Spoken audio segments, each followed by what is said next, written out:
Hachette Audio presents Notorious Pleasures, written by Elizabeth Hoyt, read by Ashford McNabb, featuring a sneak preview of Scandalous Desires by Elizabeth Hoyt at the end of the program.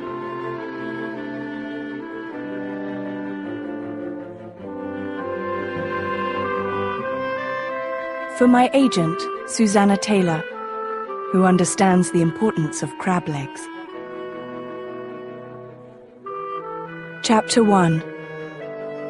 Once upon a time, in a land quite on the other side of the world, there lived a queen both beautiful and wise. She was called Ravenhair. From Queen Ravenhair. London, England, October 1737. The daughter of a duke learns early in life the proper etiquette for nearly everything.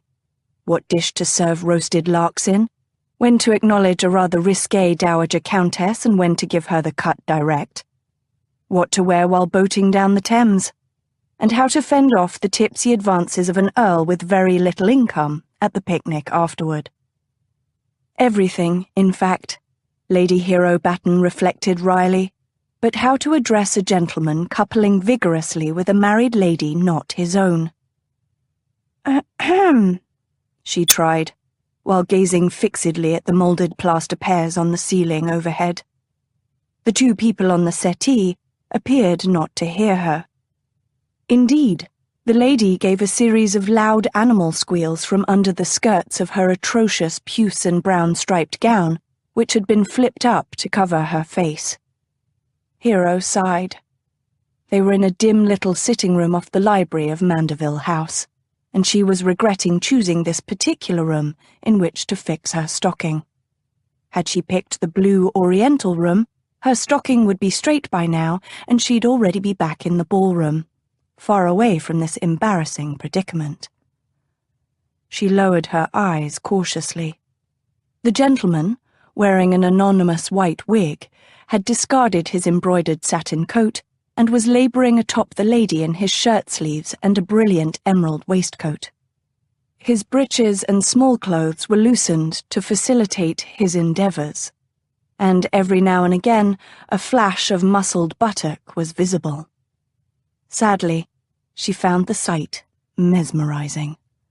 Whomever this gentleman was, his physical attributes were quite astonishing. Hero tore her gaze away to look longingly at the door. Really, few would find fault with her should she turn and tiptoe from the room. That was exactly what she would have done when she'd first entered, had she not passed Lord Pembroke not 2 minutes before in the hallway. For, as it happened, Hero had noted the atrocious puce and brown striped gown earlier in the evening, on Lady Pembroke. Much as Hero was loath to embarrass herself, her own feelings were not, in the end, as important as the possibility of a duel and subsequent injury or death to two gentlemen. Having come to this conclusion, Hero nodded once, took off one diamond earbob, and lobbed it at the gentleman's backside. She'd always quietly prided herself on her aim, not that she used it much in everyday life, and she was rather gratified to hear a yelp from the male. He swore and turned, looking at her over his shoulder with the most glorious pale green eyes she'd ever seen. He wasn't a handsome man. His face was too broad across the cheekbones, his nose too crooked, and his mouth too thin and cynical for true masculine beauty. But his eyes would draw any female, young or old, from across a room. And once drawn, their gaze would linger on the look of arrogant male virility he wore as naturally as he breathed. Or perhaps it was merely the, circumstances that gave him the look. "Do you mind, love?" he drawled, the anger in his expression having changed to faint amusement when he caught sight of her. His voice was gravelly and completely unhurried. "I'm busy here." She could feel heat suffusing her cheeks. Really, this was an impossible situation. But she met his gaze, making quite sure hers did not wander lower. Indeed, I had noticed, but I thought you should know. Unless you're the type who likes to watch. Now her face was aflame, but she wasn't about to let this wretch get the better of her verbally. She allowed her gaze to drop swiftly and scornfully down over his rumpled waistcoat and shirt. Fortunately, the tail hid his open breeches. And back up. She smiled sweetly. I prefer entertainments in which I'm not in danger of falling asleep. She expected her insult to anger him, but instead, the rogue tutted. Happens a lot to you, does it, sweetheart? His voice was solicitous, but a sly dimple appeared beside his wide lips. Falling asleep just as the fun's about to begin? Well, don't blame yourself. Like as not, it's the gentleman's fault, not yours. Good God! No one ever spoke to her like this. Slowly, awfully, Hero arched her left brow. She knew it was slow and awful because she'd practiced the movement in front of a mirror for hours on end at the age of 12. The result made seasoned matrons tremble in their heeled slippers. The devilish man didn't turn a hair. Now, as it happens, he drawled obnoxiously, my ladies don't have that problem. Stay and watch. It'll prove instructive, I guarantee. And if I have any strength left over after, maybe I'll demonstrate. Lord Pembroke is in the hallway, she blurted, before he could finish his dastardly thought. The mound of puce and brown-striped skirts quaked.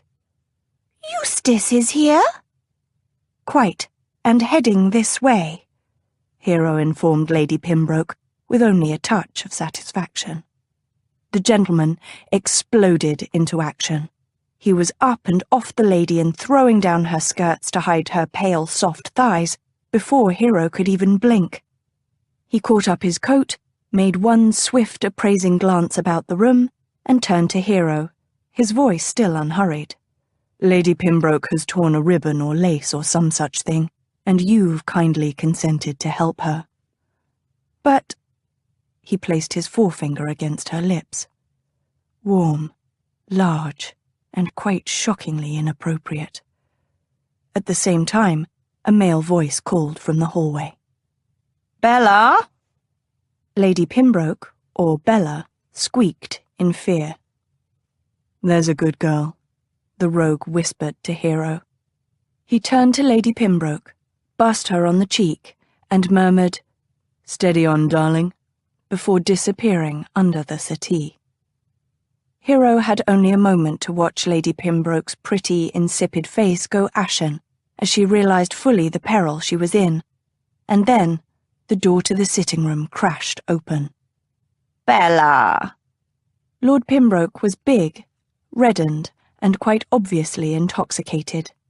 He glanced belligerently around the room, his hand on his sword, but froze in consternation when he saw Hero. My lady, what? Lord Pembroke? Hero casually stepped in front of the settee, obscuring a large masculine heel with her wide skirts. She employed her left eyebrow. Lord Pembroke actually backed up a step, quite gratifying after the reception her eyebrow had received from the rogue, and stammered, I...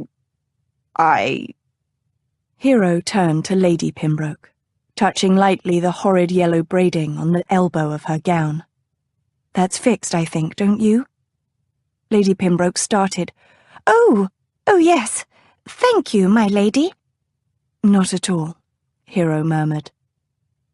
If you're done here, my dear, Lord Pembroke said, then perhaps you're ready to return to the ball? His words may have been a question, but his tone of voice most certainly was not. Lady Pembroke took his arm rather sulkily. Yes, Eustace. And with a perfunctory goodbye, the two left the room. Almost immediately, Hero felt a tug upon her skirts. Hist! I can hardly breathe under here. They may return, she said serenely. I think I can see up your skirt. She moved back hastily. The rogue rolled out from under the settee and stood, towering over her. Nonetheless, she glared down her nose at him. You weren't— Now. If I was, do you really think I'd tell you? She sniffed, sounding rather like Cousin Batilda at her most priggish. No doubt you'd boast of it. He leaned over her, grinning. Does the thought have you all hot and bothered? Is your wig growing tight? She asked politely. What? Because I would think your swelled head would make it quite uncomfortable. His smile became a trifle grim. My head isn't the only thing out of proportion, I assure you. Maybe that's why you came in here? To sneak a peek? She rolled her eyes. You have no trace of shame, do you? Most men at least pretend to be abashed when caught in wrongdoing. But you strut about like a feckless cockerel. He paused in the act of donning his coat, one arm thrust out, the sleeve half on, and widened his beautiful green eyes at her. Oh, of course. Moralizing. Naturally, you must hold yourself superior to me when— I saw you engaging in adultery. You saw me engaging in a pleasant fuck, he said with slow emphasis. She flinched at the crudity but stood her ground. She was the daughter of a duke, and she would not flee from a man such as he. Lady Pembroke is married. Lady Pembroke has had numerous lovers before me and will have numerous lovers after me. That does not forgive your sin. He looked at her and laughed. Actually laughed, slow and deep. And you are a woman without sin? Is that it? She didn't even have to consider the matter. Naturally. His mouth twisted cruelly. Such certainty. She stared, affronted. Do you doubt me? Oh no, far from it. I believe absolutely that the thought of sin has never once crossed your perfect little mind. She tilted her chin, feeling a thrill of excitement. She'd never before argued with a gentleman, let alone a strange one. And I begin to wonder if any thought of righteousness has ever crossed your shameless little mind. He watched her a moment, a muscle twitching in his jaw. Then he bowed abruptly. I thank you for going against your own inclinations and saving me from having to kill Lord Pembroke. She nodded stiffly. And I hope most fervently that our paths never cross again, my Lady Perfect. Unaccountably, Hero felt a pang of hurt at his dismissive words, but she made sure not to let the weak emotion show. I will certainly pray that I never have to suffer your presence again, my Lord Shameless. Then we are in agreement. Quite. Good. For a moment she stared at him, her breasts pressing against her stays with each too fast breath, her cheeks hot with emotion. They'd drawn closer in the heat of their argument, and his chest nearly brushed the lace of her bodice. He stared back, his eyes very green in his loathsome face. His gaze dropped to her mouth. Her lips parted, and for an endless second, she forgot to breathe. He turned and strode to the door, disappearing into the dim hallway beyond. Hero blinked and inhaled with a shudder as she looked dazedly around the room. There was a mirror hanging on the wall, and she crossed to it to peer at her reflection in the glass. Her red hair was still elegantly coiffed, her lovely silvery green dress properly in place. Her cheeks were a little pinkened, but the colour was becoming. Strangely, she didn't appear all that changed. Well, that was good. She threw back her shoulders and swept from the room, her step graceful but quick. Tonight of all nights, it was important she present a serene, lovely, and perfect aspect. For tonight, her engagement to the Marquis of Mandeville was to be announced. Hero tilted her chin at the remembered sneer of the stranger as he'd mouthed the word, perfect. What could he possibly have against perfection, anyway? God damn all self-satisfied, perfect women, and that red-haired wench in the sitting room in particular. Lord Griffin Redding strode toward his brother's ballroom in a foul mood. Damnable chit. She'd stood there disapproving and priggish, and dared to look down her narrow nose at him. She'd probably never felt an honest human urge in her entire, too-sheltered life. The only sign of her embarrassment had been the pink blotches climbing her delicately pale throat as she stared at him. Griffin grunted. That censorious face should have caused any man's pride to wilt. Except, as it happened, he'd had just the opposite reaction. And it wasn't because he'd not reached completion with Bella, either. No, the prospect of being discovered by an irate husband, followed speedily by a bloody duel at dawn, had cooled his ardour quite thoroughly. Thank you. By the time he'd rolled out from under the settee, he'd been calm in both body and mind. Until, that is, he'd exchanged heated words with that holier-than-thou madam. His cock had seemed to look upon the argument as some kind of bizarre preamble to bed sport, despite the lady's obvious respectability, her hostility to him, and his own instant dislike of her. Griffin paused in a shadowed corner, trying to calm himself as he fingered the diamond earring in his pocket. He'd found the thing under the settee, and had meant to give it back to Lady Perfect, before her tart tongue had made him forget the trinket altogether. Well, served her right to lose her pretty earring if that was how she talked to gentlemen. He rolled a shoulder. When he'd entered the ballroom half an hour ago, he'd not even had time to greet his mother and sisters before Bella had waylaid him with her naughty suggestion. Had he known her husband was attending the ball as well, he'd never have let himself be drawn into such a dangerous tryst. Griffin sighed. But it was too late now for self-recriminations. Better to simply file the embarrassing episode under things best forgotten as soon as possible and move on. Meggs and Caroline probably didn't care one way or the other that he'd disappeared, but Mater would no doubt be keeping an eagle eye out for him. No use in putting it off. With a last tug at his neckcloth to make sure it was straight, Griffin entered the ballroom. Lights blazed from crystal chandeliers high overhead, illuminating a veritable crush. This would be the event of the season, and no member of London society wanted to miss it. Griffin began to weave his way through the mass of colourfully dressed bodies, his progress made slower by the frequent need to greet old friends and curious acquaintances. "How kind of you to attend, darling," a dry voice said at his elbow. Griffin turned from a duet of simpering young matrons blocking his way and leaned down to kiss his mother on the cheek. "Mom, it's good to see you." The words were rote, but not the sudden emotion behind them.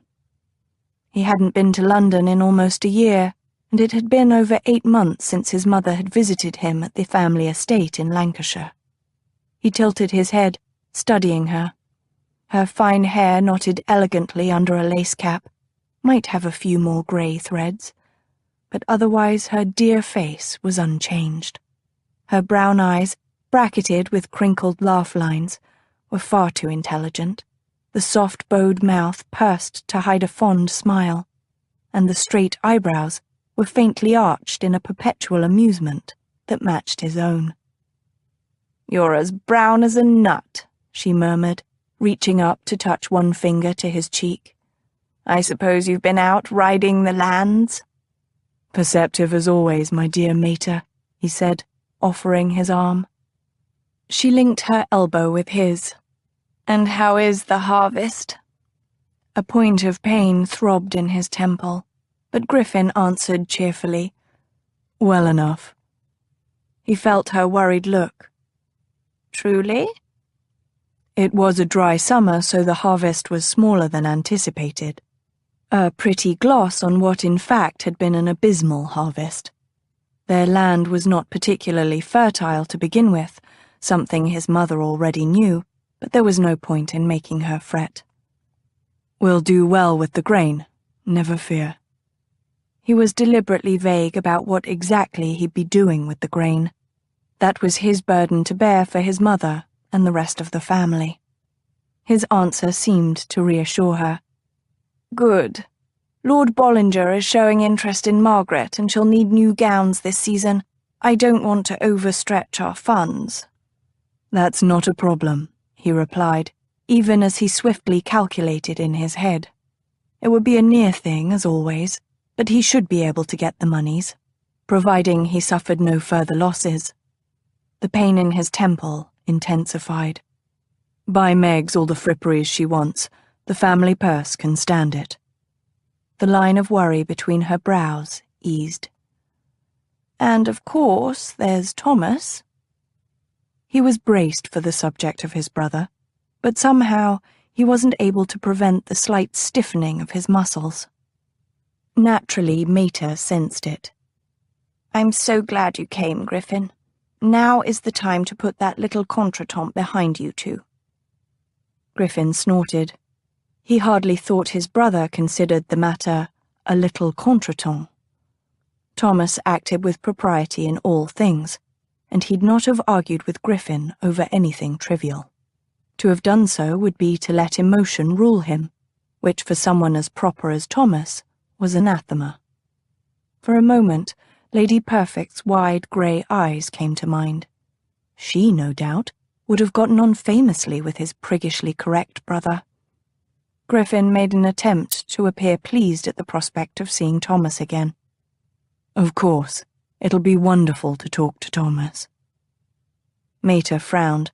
Obviously he needed to work on his pleased expression. "He misses you, you know?" He shot her an incredulous look. "Truly, he does," she insisted, though he noticed 2 spots of colour had flown into her cheeks. Even Mater had doubts about Thomas's reception of him. "This estrangement must end. It's not good for the family, it's not good for you both, and it's not good for me. Why it ever dragged on this long, I'll never know." Griffin caught a flash of moss green out of the corner of his eye, and he turned, his pulse picking up. But the lady wearing the dress had already disappeared into the crowd. "Griffin, pay attention," his mother hissed. He smiled down at her. "Sorry, thought I saw someone I wanted to avoid." She huffed. "I'm sure there are any number of disreputable ladies you wish to avoid."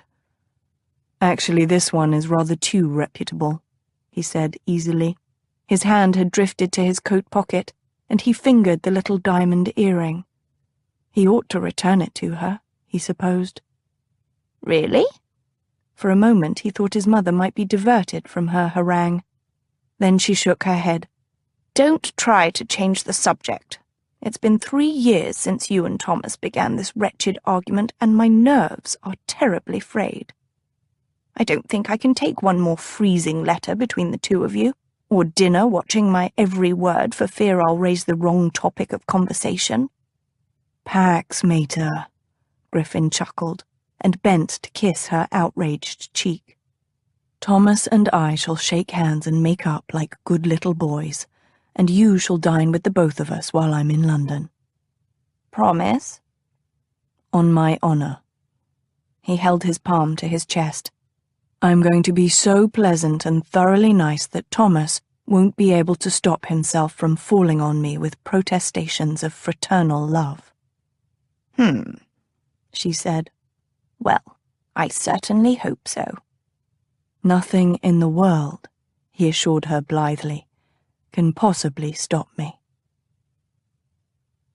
"Happy?" Hero turned at the deep male voice and saw her dear elder brother, Maximus Batten, the Duke of Wakefield. For a moment, her mind blanked at the question. In the 2 months it had taken to arrange her engagement to the Marquis of Mandeville, Maximus had asked her several times if she was content with the match, but he had never asked her if she was happy. Hero. Maximus's straight dark brows drew together over his rather arrogant nose. She'd often thought that Maximus's looks suited his rank perfectly. If one closed one's eyes and tried to paint the perfect duke in one's mind, Maximus would appear. He was tall, his shoulders broad but not heavy, his face long and lean, and just a tad too coldly commanding to be truly handsome. His hair was dark brown, though he cropped it close as he habitually wore immaculate white wigs, and his eyes were brown as well. Brown eyes were often thought warm, but one impatient glance from Maximus was enough to disabuse anyone of that notion. Warmth was the last thing one would associate with the Duke of Wakefield, but despite all that, he was still her brother. Hero smiled up at him. "Yes, I'm quite happy." Was that relief she saw in those stern eyes? For a moment, she felt a traitorous flash of irritation. Maximus had shown no sign before this moment that her happiness might be a factor in the match. The consolidation of lands and interests, the strengthening of his parliamentary alliance with Mandeville, those were the important considerations. Her feelings, as she well knew, played no part at all in the negotiations. And that was fine with her. She was the daughter of a duke, and she'd known from the cradle what her purpose and place in life was. Maximus compressed his lips, surveying the crowded ballroom. I wanted you to know that there is yet time for you to change your mind. Is there? She glanced about the ballroom. Mandeville House was exquisitely decorated, blue and silver swags, the Batten family colours, intertwined with redding scarlet and black. Vases of flowers stood on every table, and the Marquis had hired and outfitted a veritable platoon of footmen. Hero looked back at her brother. The contracts are settled and signed already. Maximus frowned in ducal displeasure. If you truly wish to escape this engagement, I could break it. That's very generous of you. Hero was touched by Maximus's gruff words. But I am quite pleased with my engagement. He nodded. Then I think it time we joined your intended. Of course. Her voice was steady, but her fingers trembled just a bit as she laid them on her brother's deep blue sleeve. Fortunately, Maximus didn't seem to notice. He led her toward one side of the ballroom, moving unhurriedly but with his usual determination. Sometimes Hero wondered if her brother even realized that his way was made smoother because people were quick to step out of his path. A man stood by the dance floor, his back to them. He wore somber black, his wig a snowy white. He turned as they approached, and for a moment Hero's heart stuttered in disbelief. Something in the set of his shoulders and the jut of his chin in profile reminded her of the rogue she'd argued with just minutes before. Then he faced her, and she curtsied gravely to the Marquis of Mandeville, chiding herself for her silly imagination. It was hard to think of anyone less like Lord Shameless than her betrothed. Mandeville was tall and appropriately handsome. If Mandeville smiled more often, his looks would come perilously close to beautiful. But one felt somehow that beauty in a Marquis would be gauche, and gauche was the last thing one could call the Marquis of Mandeville. "Your Grace, Lady Hero." Mandeville executed an elegant bow. "You are even more lovely tonight than usual, my lady." "Thank you, my lord." Hero smiled up at him, and was pleased to see a faint softening of his usually sombre lips. Then his gaze moved to the side of her head. "My dear, you're wearing only one earring." "Am I?" Hero automatically felt both earlobes, her face heating as she remembered what had happened to the missing earring. Goodness, I must have lost one. Hastily, she removed the lone diamond earring and gave it to her brother to place in his pocket. "That's better," Mandeville said, nodding approvingly. "Shall we?" He asked the question of her, but glanced at Maximus. Maximus nodded. Mandeville signalled to his butler, but already the room was growing quiet as the guests turned toward them. Hero pasted a serene smile on her face, standing straight and still as she'd been taught from the nursery. A lady of her rank never fidgeted. She disliked being the centre of attention, but it rather went with being the daughter of a duke. She glanced at Mandeville, and a marchioness would draw even more stares. Naturally. Hero suppressed a small sigh and inhaled and exhaled slowly, softly, and imagined she was a statue.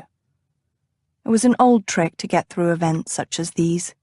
She was a hollow, perfect facade of a duke's daughter.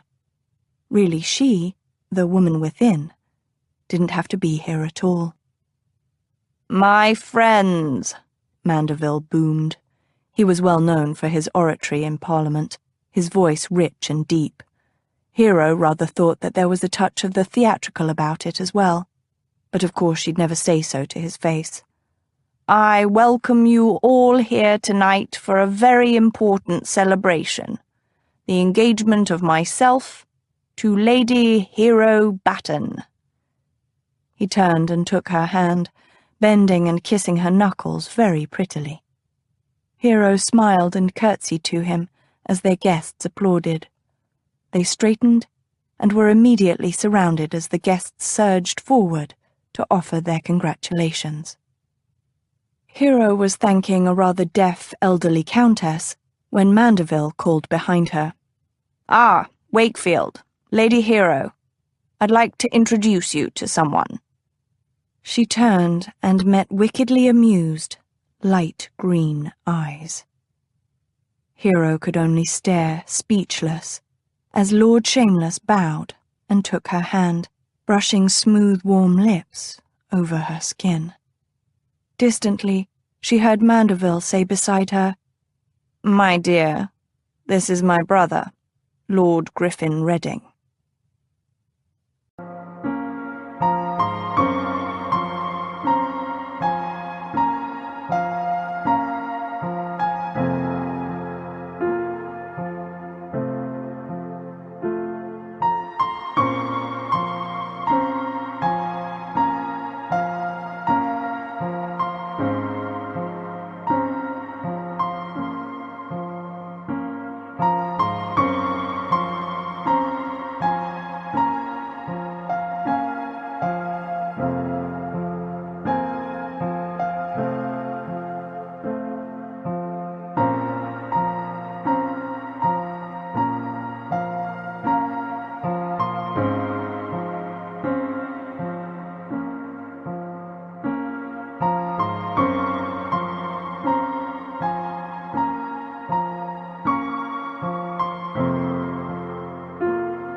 Chapter 2. Queen Ravenhair had ruled her kingdom fairly and peacefully ever since the death of her husband, the late king. But it is not an easy thing for a woman to wield power in a world of men, for though she had advisers and ministers and men of letters, she could not fully trust any of them. Which was why, every night, Queen Ravenhair stood upon her balcony and held a little brown bird between her cupped palms. She would whisper her secrets and worries to the bird, and then, opening her hands, let him fly free, high into the night, carrying her cares with him. From Queen Ravenhair. Hero took a deep, steadying breath and fixed a social smile, neither too wide nor too small, upon her face. It was a very middling expression that in no way revealed the shock of finding out that Lord Shameless would soon be her brother-in-law. "I'm very pleased to meet you, Lord Griffin." "Are you?" He was still half bent over her hand, so only she could hear his murmur. "Naturally." "Liar." Her middling smile became a bit rigid as she hissed under her breath, "Don't you dare cause a scene." "A scene? Me?" His eyes narrowed, and she realized that she might have made a tactical error. Hero tried to retrieve her hand, but the awful man tightened his hold as he straightened, unhurriedly. "How delightful to finally meet my new sister. You don't mind if I call you sister, do you, my lady? I feel as if we already know each other. Soon we'll be rubbing shoulders at every family gathering, dinners, breakfasts, tea, and the odd snack here and there. The prospect simply takes my breath away, dear little sister. What a jolly family we'll be." He grinned wickedly at her. Hero's soul revolted at this rogue using such a familiar term. He was in no way fraternal to her. "I don't think—" "I'm so sorry to hear that," he murmured. She grit her teeth and surreptitiously yanked on her hand. His grip held firm. "Lord Griffin, But pray, will you dance with me, my lovely new sister-to-be?" he asked, with jaw-dropping innocence. "I don't—" He raised his eyebrows at her words, his green eyes sparkling with sly mirth. "Believe," she gritted, "that would be a good—" "Of course." He bowed his head, his eyes downcast. "Why would such a proper lady wish to dance with a wastrel such as I? I'm so sorry to have importuned you." His lips actually trembled. Hero felt her face heating. Somehow, he had made her the villain of this piece. "Well—" She bit her lip. "It's a pretty offer, Hero. What do you say?" Maximus rumbled beside her. She started, just a little bit, but Redding squeezed her fingers in warning. Good Lord, she'd almost forgotten they were in the midst of a crowded ballroom. Such a thing had never happened to her before. No matter where she was, Hero was always completely conscious of being a duke's daughter, completely conscious of how she should act. She looked at Redding in consternation and saw that he had lost his mocking smile. In fact, there was no expression at all on his face as he turned to his brother. "With your permission, of course, Thomas." Standing together, she could see now the similarities between the brothers. They were of the same height, but beyond that they both tilted their square chins in a certain way, as if challenging any other man in the room. Studying the brothers, Hero thought that Redding's countenance looked the older of the two, though she knew he was the younger by several years. Lord Redding's eyes were deeper set, more lined, and much more cynical. He looked as if he'd experienced lifetimes more than Mandeville. Mandeville had not answered his brother, and the pause was growing awkward. The Dowager Marchioness stood between the men and was looking anxiously at her elder son. Perhaps she communicated something silently to him. Mandeville nodded abruptly at his brother and smiled, though only his lips moved. Redding immediately turned and started leading her toward the dance floor. His pace seemed unhurried, but Hero found herself halfway across the room before she knew it. "What are you about?" she hissed. "A minuet, I believe." She gave him a speaking glance at the childish witticism. Now, dear sister mine." "Stop calling me that!" "What? Sister?" They were on the dance floor now, and he pivoted to face her as other couples took their places around them. Hero narrowed her eyes. "Yes." "But you will soon be my sister," he said slowly and patiently, as if talking to a not very bright toddler. The wife of my elder brother, above me in rank if not in age, always to be deferred to. What else should I call you but sister?" He widened his eyes so guilelessly, she nearly laughed. Fortunately, she was able to restrain herself. Lord knew what Mandeville, let alone her brother, would think if she giggled like a schoolgirl at her engagement ball. "Why ever did you ask me to dance?" He feigned hurt. "Why, I thought to celebrate your wondrous engagement to my brother, of course." She raised her left eyebrow, sadly ineffective though it was. He leaned toward her and whispered hoarsely, "Or perhaps you'd like to discuss the particulars of our meeting in front of both our families." The music began, and Hero sank into a curtsy. "Why would I mind? It seems to me that you have more to lose than I should the circumstances of our meeting be made public." "One would think so," he replied as they circled each other. "But that supposition does not take into account my brother's incredibly stodgy personality." Hero frowned. "What are you trying to insinuate?"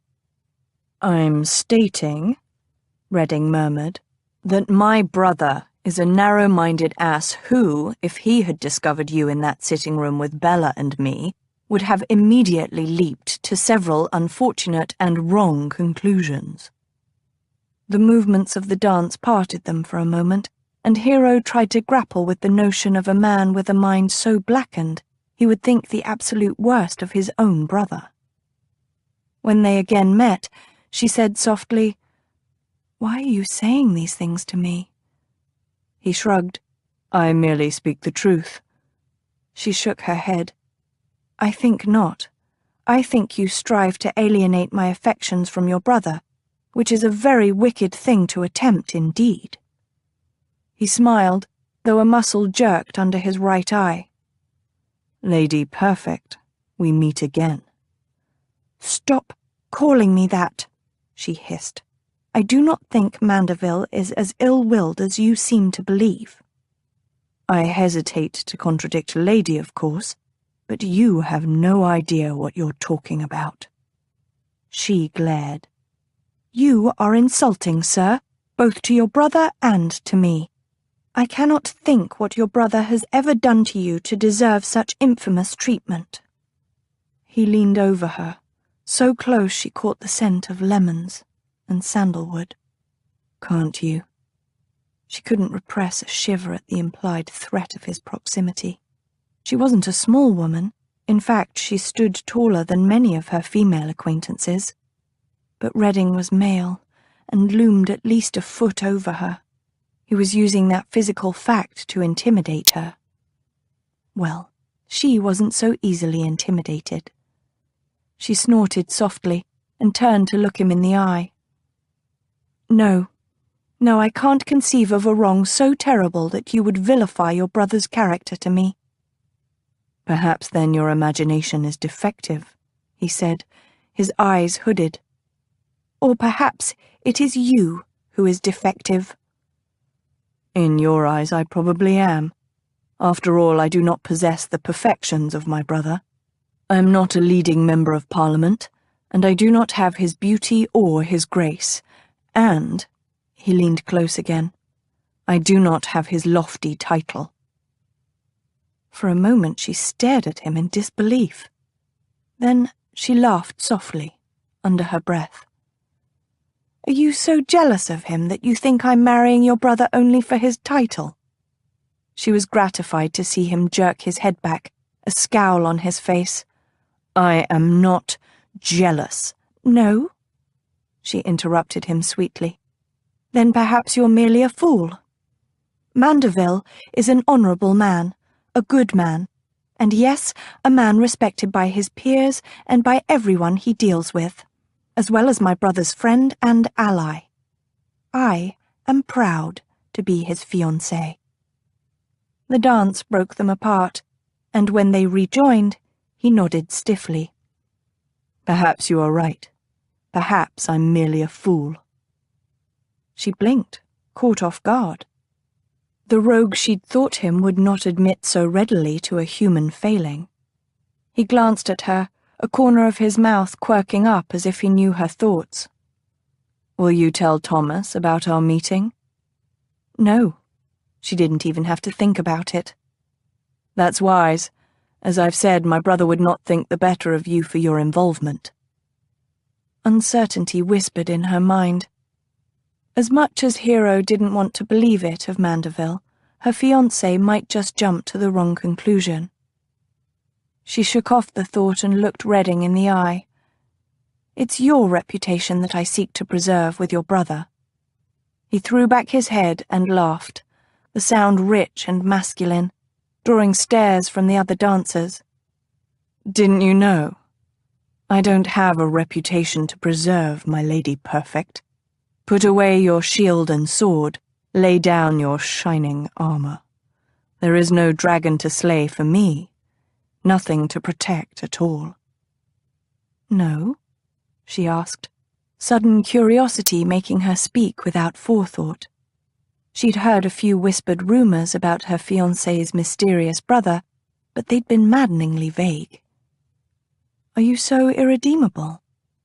"I'm a veritable blackguard."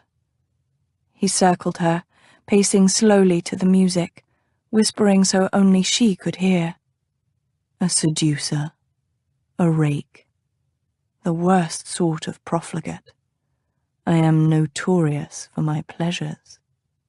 I drink too much, wench with abandon, and belch in mixed company. I have no discretion, no morals, and no desire for either. I am, in short, the devil himself. And you, my dearest lady perfect, would do well to avoid my company at all costs." A burst of male laughter made Thomas Redding, the Marquis of Mandeville, glance at the dance floor. Griffin had thrown his head back as he laughed with unbecoming abandon at something Lady Hero had said. Fortunately, the lady appeared less amused. Still, Thomas couldn't help the instinctive tightening of his shoulders. "Damn Griffin to hell." "Your brother seems to be enjoying his dance with my sister," Wakefield murmured. Thomas looked at the Duke and met cool brown eyes. It was always deucedly hard to puzzle out what Wakefield was thinking, but at the moment the man could have modelled for a male sphinx. Thomas grunted and turned his gaze back to where Griffin paced about his intended bride. "He does indeed." Wakefield folded his arms across his chest. "Hero has been sheltered all her life, as is proper for her station, but her personal morals are of the highest. I know she will not fall even if presented with temptation." Thomas nodded, feeling a flush of mortification creep up his neck. He had an urge to tug at his neckcloth at the Duke's veiled admonition. "I believe you, Your Grace. Lady Hero has my complete faith, and I shall never treat her in any way other than with respect." "Good." Wakefield clasped his hands behind his back and was silent a moment, as they both watched the dancers. Then he said quietly, "The clause is ineffective." Thomas glanced at him sharply. In an effort to act against the scourge of gin drinking among the poor of London, they'd attached a gin clause to Parliament's Sweets Act last June. The clause gave a bounty to informers who brought in illegal gin sellers. "Every day more gin sellers are hauled before the magistrates," Thomas said slowly. "How is this ineffective?" Wakefield shrugged. His voice was low and controlled, but his ire was plain. "They drag in the poor women who sell that devil's drink in wheelbarrows, wretches who make only pennies a day. What we need is to catch the men distilling the gin, the powerful ones who hide in the shadows growing rich off the backs of those poor women." Thomas pursed his lips. On the dance floor, Lady Hero was frowning at Griffin, and the sight relieved him. "Catch enough of the gin sellers and it will impact the makers as well, I assure you." The clause is only months old. We must give it time, my friend." "I haven't time," Wakefield replied. "London is wasting under this plague. More citizens die than are born in our great city. Bodies litter the streets and garrets of the East End. Wives are deserted by their drink-destroyed husbands, babes killed by their drunken mothers, children abandoned to die or prostitute themselves. How can England prosper if the workers deteriorate in mind and body? We will wither and fail as a nation if gin is not eradicated from our city." Thomas knew that Wakefield was concerned about the gin problem, but to care so deeply about this one cause? Such passion didn't fit the man he knew. A movement from the other side of the dance floor caught his eye and scattered his thoughts. A woman stepped to the edge of the crowd. Her skirts were a flaming orange over primrose petticoats. Her hair was a deep, impossible wine red, her lips and cheeks artificially rouged. Every man on that side of the dance floor watched her as she flirtatiously wrapped her male companion's arm with her folded fan. He said something, and she arched her white throat and laughed, making her breasts jiggle. "Only if a man of substance is brought to account for gin-making," Wakefield said. Thomas blinked, realizing that he'd missed most of what his companion had said. He turned his head to the Duke, but out of the corner of his eye he could still see the woman playfully drawing her fingers across the slopes of her breasts. "Wanton baggage." "Who?" Damn, he'd spoken aloud, and now Wakefield waited for an answer. Thomas grimaced. "Mrs. Tate." He jerked his chin to indicate the woman across the room. "Every time I see her, she has a different beau, all younger than herself. The woman should be hauled up on indecency charges. Anyone can see that she's 35 if she's a day." 38, Wakefield murmured. Thomas turned to look incredulously at him. "You know her?" Wakefield's eyebrows rose. "I believe most of London society knows her." Thomas glanced back at Mrs. Tate. Was Wakefield speaking of biblical knowledge? Had the Duke bedded the woman? "She has a quick wit and an easy manner," Wakefield was saying lightly. "Besides, she married a man 3 times her age. I don't begrudge her a little merriment now that she's widowed." "She flaunts herself," Thomas gritted. He could feel Wakefield's look. "Perhaps, but only with unmarried gentlemen. She's careful not to dally with a man otherwise engaged." As if she'd heard the word engaged, Lavinia Tate suddenly looked up, her eyes meeting his across the distance that separated them. He knew, even though he could not see them now, that her eyes were a plain brown. That, he thought with satisfaction, was something she couldn't change.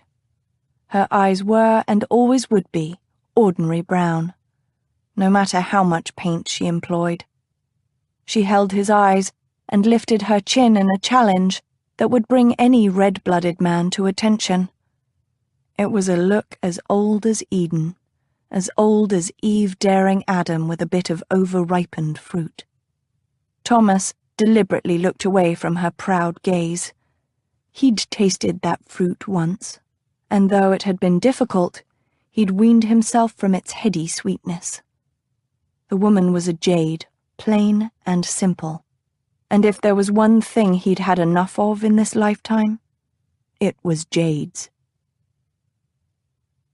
Lady Hero's face was calm and grave, and almost beautiful, and she looked not at all impressed by Griffin's dramatic recitation of his sins. "I had already decided you were a rake," she said as he halted before her. She sank into a graceful curtsy. "But, as you are to be my brother-in-law, Lord Reading, I think avoiding your company entirely may be somewhat difficult." The woman certainly knew how to prick a man's illusions about himself. Once again he was hit with the awful irony that this woman, out of all the women at the ball, should be the one Thomas had chosen as his bride. A woman who made no bones about her displeasure with Griffin. A woman who had seen him at his very worst and showed no signs of forgetting the sight. A woman who was proud of her snowy white soul. Lady Perfect. A perfect lady for his perfect brother. He eyed her with disfavor, watching as she arched her damned left eyebrow in pointed query. She wasn't quite a beauty, his brother's fiancée. Instead, she had that sort of elegance that was found sometimes among the upper crust of English society. Creamy pale skin, a slightly overlong face, properly neat features, and hair that was red without going so far as to be gauchely ginger. He'd seen her type 100 times before, and yet something about Lady Hero was decidedly different. For one thing, most of the ladies of her rank would have simply left him to his fate in the sitting room, yet she had gone against her own rigid morals to save both him and Bella. Had she acted out of compassion for two strangers, or merely a stolid code of ethics that superseded even her own distaste for what she'd found in the sitting room? Griffin looked about. The music had halted, the dance was at an end, and he was supposed to escort her back to stodgy Thomas. Which he would do, of course, just not yet. He bowed, proffering his elbow in feigned docility. Sad, isn't it? She looked at his arm with sudden suspicion, but was forced by her own rigid propriety to take it. Griffin tamped down a surge of triumph. "What is?" she asked, her voice wary. "Oh, that a woman as pious as you should have to put up with the company of a rake like me, merely because of polite convention." She lifted her chin as he led her slowly through the crowd. "I hope I know my duty." He rolled his eyes. "Buck up. Enduring my presence in your life will surely give you points towards sainthood." If he hadn't turned to look at her at that very moment, he would have missed the twitch of her soft pink lips. Egad, Lady Perfect had a sense of humour. He'd seen her smile, but the expression had been fixed and immobile. What would a genuine smile look like on her face? What would happen if she actually laughed? Intrigued, he bowed his head toward hers, inhaling the scent of flowers. "If you aren't marrying my brother for his title, then why?" Wide grey eyes looked up, startled, into his. She was so near, he only had to lean an inch or so closer, and his lips would touch hers. He could find out what she tasted like, if she would break under his tongue and run soft and sweet like honey. Good God! Griffin jerked his head back. Fortunately, she seemed to have missed his confusion. "What do you mean?" He inhaled and glanced away.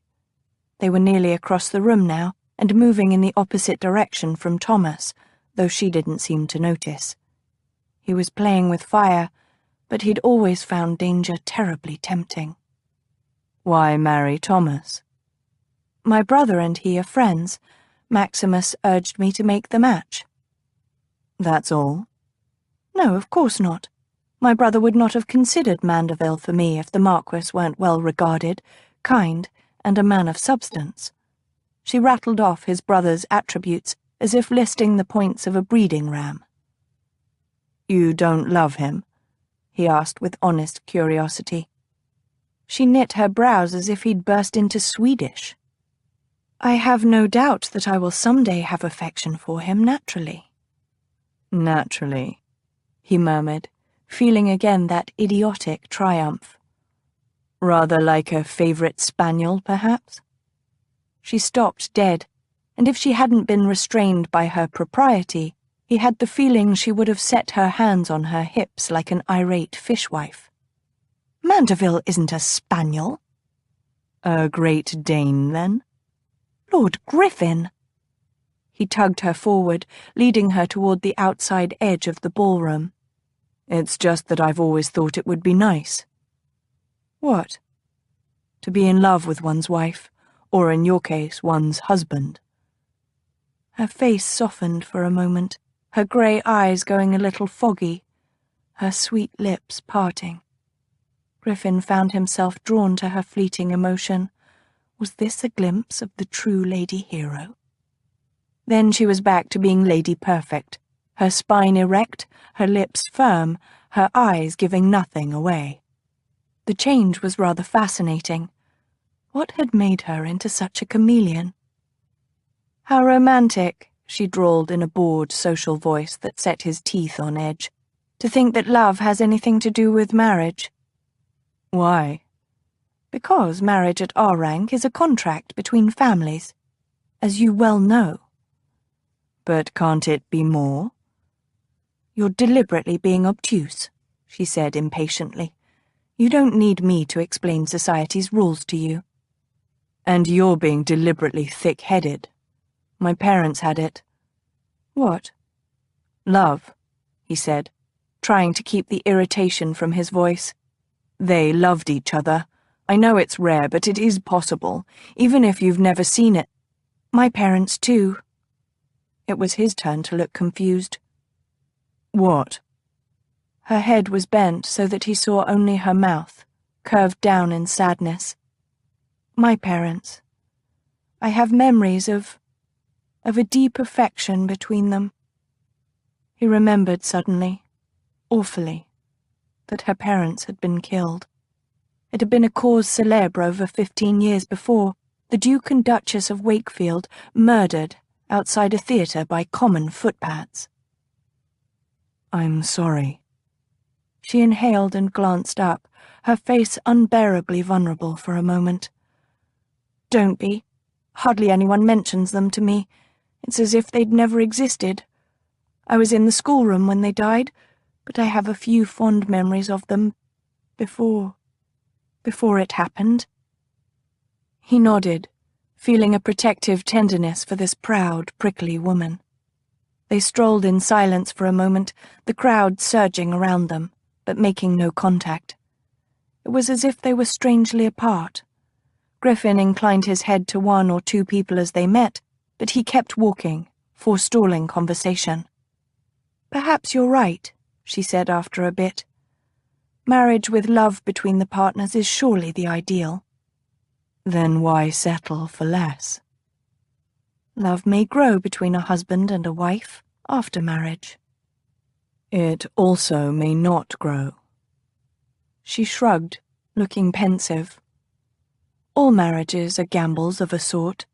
One tries to even the odds by choosing wisely. A man who is well liked, comes from a good family, and is kind. And the Reddings do have a lack of madness in the family that is somewhat refreshing in aristocratic lineages, he murmured. She wrinkled her nose up at him. Would you rather I marry into a family with a history of madness? No, of course not. He frowned, trying to articulate why her rather cold-blooded decision to marry his brother bothered him. Lord knew he wasn't worried about Thomas's heart. You said yourself that a love match is ideal. Why not wait to make one? I have waited. I've been out for over 6 years. You've been looking for true love all this time? Maybe. She shrugged, obviously irritated. Or something like true love. Besides, how long would you have me wait? Months? Years? I'm 24. I have an obligation to marry and marry well. I cannot wait forever. An obligation. The words were sour on his tongue, though the thought wasn't new. Didn't all ladies of her rank have an obligation to make a good match? She shook her head. What if I met my true love at 60? What if I never meet him? There's no guarantee that I will. Would you have me remain a spinster on some faint hope? He glanced at her curiously. You believe that you do have one true love? Perhaps not one true love, but someone, surely. Yes, I think that we are each certainly capable of falling in love, perhaps deeply in love, and that somewhere out there is a person who will reciprocate that love. She wrinkled her nose, suddenly looking self-conscious. You, no doubt, find talk of true love foolish. Not at all. I do know romantic love is real. I've seen it, after all. And do you think a rake such as you could fall madly, deeply in love with one woman? Her words were meant to mock, but her tone was serious. He shrugged. Perhaps, though it sounds a deucedly uncomfortable state to find oneself in. Then you've never been in love? Never. She nodded. Nor have I. A pity, he said, pursing his lips. I wonder how it would feel, to be swept away by a grand passion, to give everything for only one person in the world. Her lips curved wryly. So idealistic for a rake. Really, you do spoil my prior understanding of what the word entailed. This is my social face, he said lightly. Don't confuse it with the animal beneath. She looked at him searchingly for a moment before nodding, as if coming to a conclusion. I'm hardly likely to do that, considering how I first found you. He smiled, to cover a twinge of disappointment. But if you're so idealistic, my lord, she said, about the connubial state, then why aren't you happily married with a score or more of offspring? I'm idealistic about love, my lady, not marriage. To be tied to one lady for the rest of my life, surrounded by small, grubby urchins? He shuddered in mock horror.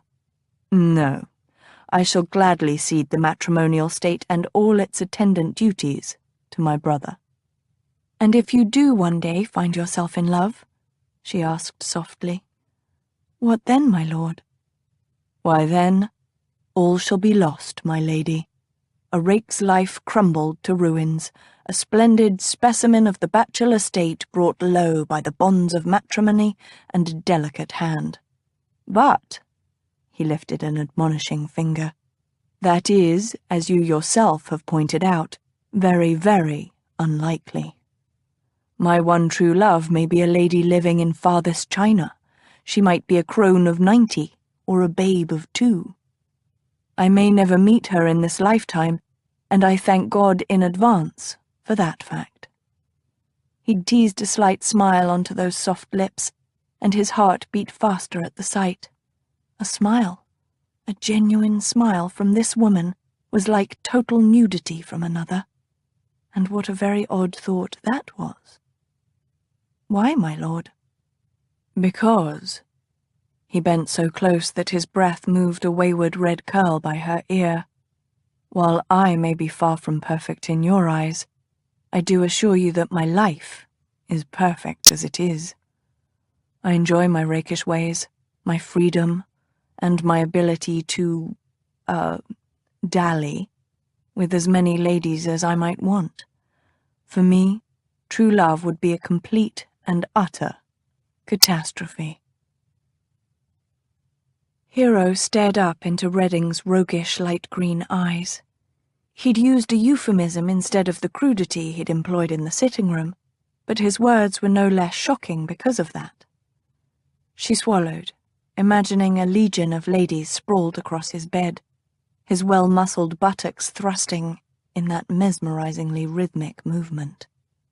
Dear Lord, she should be offended at the vision, but instead she wanted to press her palms to her cheeks to cool the heat rising there. She watched as Redding's eyelids drooped and his wide mouth opened to say something that would no doubt scandalize her even more. Fortunately, they were interrupted. "Might I have my fiancé back?" Mandeville said, in a voice that was a little too hard-edged to be jovial. The teasing gleam left Redding's eyes, taking with it any softness in his face. What remained was an expressionless and rather daunting mask. Without his habitual humor, Redding might have been the type of man others followed into near-hopeless battle, a leader of men, a statesman, a visionary. What a very odd thought to have about an admitted rake. Hero blinked and realized that Mandeville was offering his arm. "My dear." She smiled, dropping a curtsy for Redding before taking her fiancé's arm. Redding swept into a bow so extravagant it verged on mocking. "My congratulations to you, Thomas, on your engagement. Lady Hero?" He nodded rather more curtly to her, and then turned to disappear into the crowd. Hero let out a breath she did not know she was holding. "I hope he wasn't too trying," Mandeville murmured as he led her toward the dance floor. "Not at all," she said, nodding to a passing matron. She felt more than saw his sharp look. "Some ladies find him very enticing." His tone was so neutral it might as well have been a warning shout. "I'm sure they do," she said gently. "The hint of danger and that wicked grin no doubt have many a feminine breast aflutter. But I've always found a man who knows his responsibilities and keeps them far more attractive than one who spends his life playing." The arm beneath her hand relaxed fractionally. "Thank you, my dear." "For what?" "For seeing so clearly what others do not," he said. "Now, would you care to dance with your betrothed?" She smiled up at him, liking how the lines about his brown eyes crinkled when he looked at her. "I'd be delighted." They danced a minuet and a country dance, and then Hero professed herself in need of refreshment. Mandeville led her to several chairs arranged by the side of the room and found her a seat before going in search of punch. Hero watched him thread his way through the crowd, admiring his wide shoulders and firm stride. As always, he was stopped every few feet by well-wishers and those who merely wanted to be seen talking to the Marquis of Mandeville. She sighed, content. Really, Maximus had made the perfect choice of husband for her. "There you are!" Batilda Picklewood, or as she was better known in the Batten household, Cousin Batilda, settled her substantial frame into a chair next to Hero. A distant relation on her mother's side, Cousin Batilda had raised Hero and her younger sister Phoebe ever since the death of their parents. Cousin Batilda's white hair was crimped into tiny curls about her forehead and was topped by a lacy triangular cap. She wore her favorite plum color, and her magnificent bosom was framed by white lace and black ribbons. From the crook of her arm peered a small black, brown, and white face. Mignon, Cousin Batilda's tiny elderly spaniel, accompanied her wherever she went. "My dear, I must talk to you." Since Cousin Batilda nearly always spoke in exclamations, Hero merely raised her eyebrows. "Yes?" "You mustn't dance with Lord Griffin Redding ever again." Cousin Batilda said this with as much urgency as if she were importing state secrets. Mignon barked once as if to emphasize her mistress's words. "Why not?" "Because he and Lord Mandeville loathe each other." Hero murmured, absently scratching Mignon behind her silky ears. "I had noticed a certain strain between them, but I don't know if I would go so far as to call it loathing. Perhaps a general dislike?" "It's much, much worse than dislike, my dear. Don't you understand?" Cousin Batilda lowered her voice to a whisper. "Lord Griffin seduced Mandeville's first wife." Chapter 3. Far below the Queen's balcony lay the royal stables. There the little brown bird would come to roost at night after it had tired of flying. Early every morning, the stable-master personally groomed the Queen's favourite mare. As he curried the horse's chestnut coat, the little bird would sing above him in the stable rafters. And sometimes, if the stable-master listened hard enough, the bird seemed to be singing these words. "High, high on the castle walls, a sweet lady weeps alone at night. Oh, will no one comfort her? From Queen Ravenhair. It was times like this that being an unmarried lady was particularly galling, Hero thought later that night as she and Cousin Batilda rode home in the carriage. Why couldn't anyone have told me about the scandal involving Mandeville's first wife? She demanded. It wasn't a proper topic of conversation for a maiden. Cousin Batilda waved a vague arm, nearly clipping Mignon's nose where it peeked out from her lap. Seduction and affairs and all that. Besides, how was I to know that you'd go off and dance with the man as soon as you met him? He asked me in front of Maximus, Hero said for the third or possibly the fourth time. Mandeville gave his permission.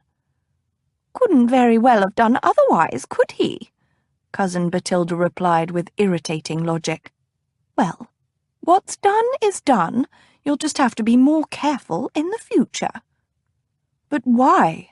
Hero asked rebelliously. You don't seriously think I'd let myself be seduced by a rake, do you? Of course not. Cousin Batilda sounded scandalized at the mere notion. But everyone will be watching you closely when the man is anywhere near you. It's not fair. I haven't done anything wrong. Hero crossed her arms on her chest. How do we know Lord Griffin seduced Mandeville's wife anyway? Perhaps it's just a nasty rumour. Well, if it's a rumour, Mandeville certainly believes it, Cousin Batilda said. Do you remember the First Lady Mandeville? Hero wrinkled her nose. Vaguely. She died 4 years ago, didn't she? A little over 3 years ago now. You wouldn't have moved in her circles anyway. She was quite fast for a young matron, but then she was a Trentlock, Cousin Batilda said darkly. Always a feckless lot, the Trentlock family. Though quite comely, of course. That must have been what turned Mandeville's head. Anne Trentlock was a beauty, no doubt about it, and the family is old and very nicely situated. Everyone thought the match a good one when it was announced. Hero couldn't suppress a shiver. Everyone thought her match was a good one. What happened? Lord Griffin Redding is what happened. Cousin Batilda shook her head. The man is wild, has been ever since his father's death. The old Marquis died when Redding was at Cambridge. Redding immediately left and began living the life of a young roué in London. He associated with the worst sort of lowlifes, seduced married ladies, and was nearly involved in 2 duels. And through all these scandals, Mandeville was a rock of loyalty. He wouldn't hear anything against his brother, even when Redding began to be refused invitations. And then? And then Mandeville married Anne Trentlock. It was the match of the season, and naturally Redding was invited. Cousin Batilda sighed. It was a year before you came out, dear, but I was there. Anne couldn't take her eyes off Redding. Everyone remarked upon it.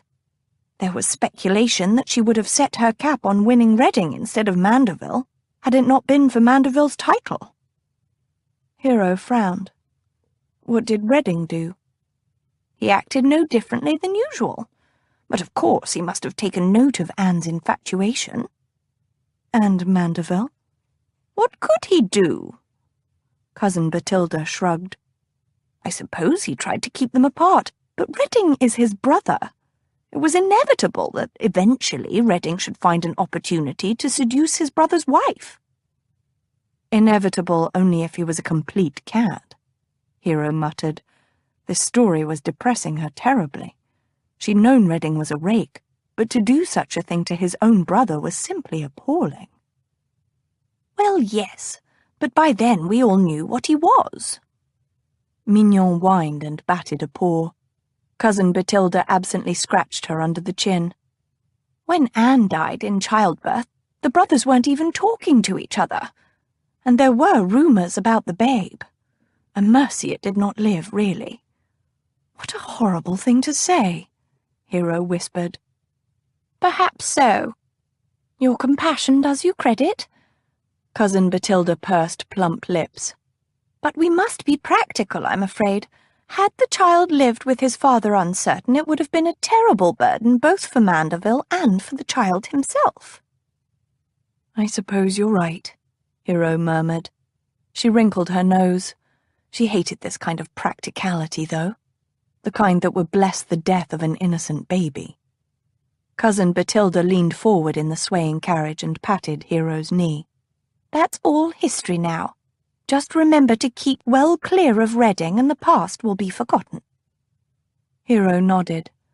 She parted the carriage curtains to look out, but the night was black and all she saw was her reflection in the glass. Dying in childbirth was awful enough, but how much more terrible to die having betrayed one's husband. She let the curtain fall. That was a fate she had no intention of following. The ride home took another 20 minutes, and by that time Cousin Batilda was nodding and little Mignon was snoring in her arms. Goodness, Cousin Batilda yawned as they descended the carriage steps. What a lovely ball! But I'm for bed now, I fear. I'm not like you young things that can stay up until all hours. They mounted the white marble steps of the neat townhouse Maximus had bought for Hero, her younger sister Phoebe, and Cousin Batilda 3 years ago. Until then, they'd all lived with him at Wakefield House in one of London's most fashionable squares, but Maximus had said that it wasn't right for 3 ladies to be rattling about a bachelor's mansion. Hero suspected that this was Maximus's way of ensuring his own privacy, but she didn't object. While their townhouse wasn't as palatial as Wakefield House, it was quite elegant and comfortable. Panders, the butler, opened the front door, bowing over a round little belly. "Good evening, milady. Ma'am." More like good morning, Panders, Cousin Batilda said, as she handed him her wrap and gloves. Have one of the footmen take Mignon for her before-bed constitutional, then bring her to my rooms? "Yes, ma'am." Panders took the little spaniel in his arms, succeeding in remaining grave, even as Mignon bathed his chin with her tongue. "Thank you, Panders." Hero smiled at the butler and relinquished her wrap before following the older lady to the upper floor. I am so very proud of you for making this match, Cousin Batilda said outside her room. She yawned again, delicately patting her mouth with one hand. Oh dear, I'm quite done in. Good night. Good night, Hero whispered, and turned down the hall to her own room. It was well past midnight, but oddly, she didn't feel at all sleepy. She opened the door and wasn't too surprised when Phoebe's mob-capped head popped up from under the covers of her bed. Hist! Hero! Phoebe was the youngest of the Batten children, and looked nothing like either Hero or Maximus. Where both Hero and Maximus were tall, Phoebe was short, barely an inch over 5 feet, and rather on the plump side, much to Cousin Batilda's consternation. A fine cloud of curly light brown hair, already falling from her night braid, framed her face, and her eyes were hazel behind small round spectacles. In her white lawn night rail, she looked all of 12, though she'd been 17 for half a year now. "What are you doing still up?" Hero closed the door behind her, then kicked off her slippers. 4 candelabras lit the room, making it bright and warm. "And what have you done with Wesley?" Phoebe hopped from the bed. I sent her away. I'll play maid, and you can tell me all about the ball. Phoebe wasn't yet out and hadn't been allowed to attend the engagement ball, much to her vocal disgust. Well, I don't know that there's much to tell," Hero began. Oh, don't tease. Phoebe was already working at the hooks to Hero's bodice. Was Mrs. Tate there? Yes, and you wouldn't believe her gown, Hero said, relenting. What? What? Scarlet, almost the same shade as her hair. And her bodice was so low it was nearly indecent. I swear I saw Mr. Grimshaw stumble over thin air. He was so busy craning his neck around to ogle her bosom. Phoebe giggled. Who else was there? Oh, everyone. Hero helped take off her bodice, and then they both began on the tapes fastening her skirts. She kept her eyes on her fingers and made her voice casual. I met Mandeville's brother. I thought he lived in the north of England. He came down for the ball. Is he like the Marquis? Only a little. They're both tall and dark, but other than that they're completely different. Lord Griffin Redding has such pale green eyes. Startling, really. His face is more lined than Mandeville's, and thinner. He seems merrier, laughing and joking, but I think he's less happy than Mandeville. And the way he moves. Hero looked up and realized that despite her carefully neutral tone, she must have given something away. Phoebe was watching her quizzically. Yes. How does he move? Hero could feel heat stealing into her cheeks. She made a production of stepping from her skirts and shaking them out before draping them over a chair for Wesley to clean and put away tomorrow. It's rather odd. He seems to be doing everything slowly, and yet, when he wants, he's faster than other men. Like a cat, Phoebe said. Hero straightened and looked at her, eyebrows raised. You remember that big marmalade Tom that hung around the stables at Wakefield House? Phoebe began to work on Hero's stays. It was always sleeping or lounging about, but when it saw a rat, bang! It would be off like a lightning bolt and have that rat in its jaws in seconds. Is Lord Griffin like that? I suppose so, Hero said, remembering how fast Redding had moved just before Lord Pembroke had entered the sitting room. Like a great cat. He sounds lovely. No! Her voice was over-loud, and Phoebe looked startled. I'm sorry, dearest. It's just that Cousin Batilda spent the whole carriage ride home warning me about Redding's reputation. You must stay away from him. Phoebe pouted. I never get to meet the really interesting people. Unfortunately, Hero had a little too much sympathy with Phoebe's complaint. She might be out, but she was allowed to mix with only the very best of society, no one with even a hint of scandal.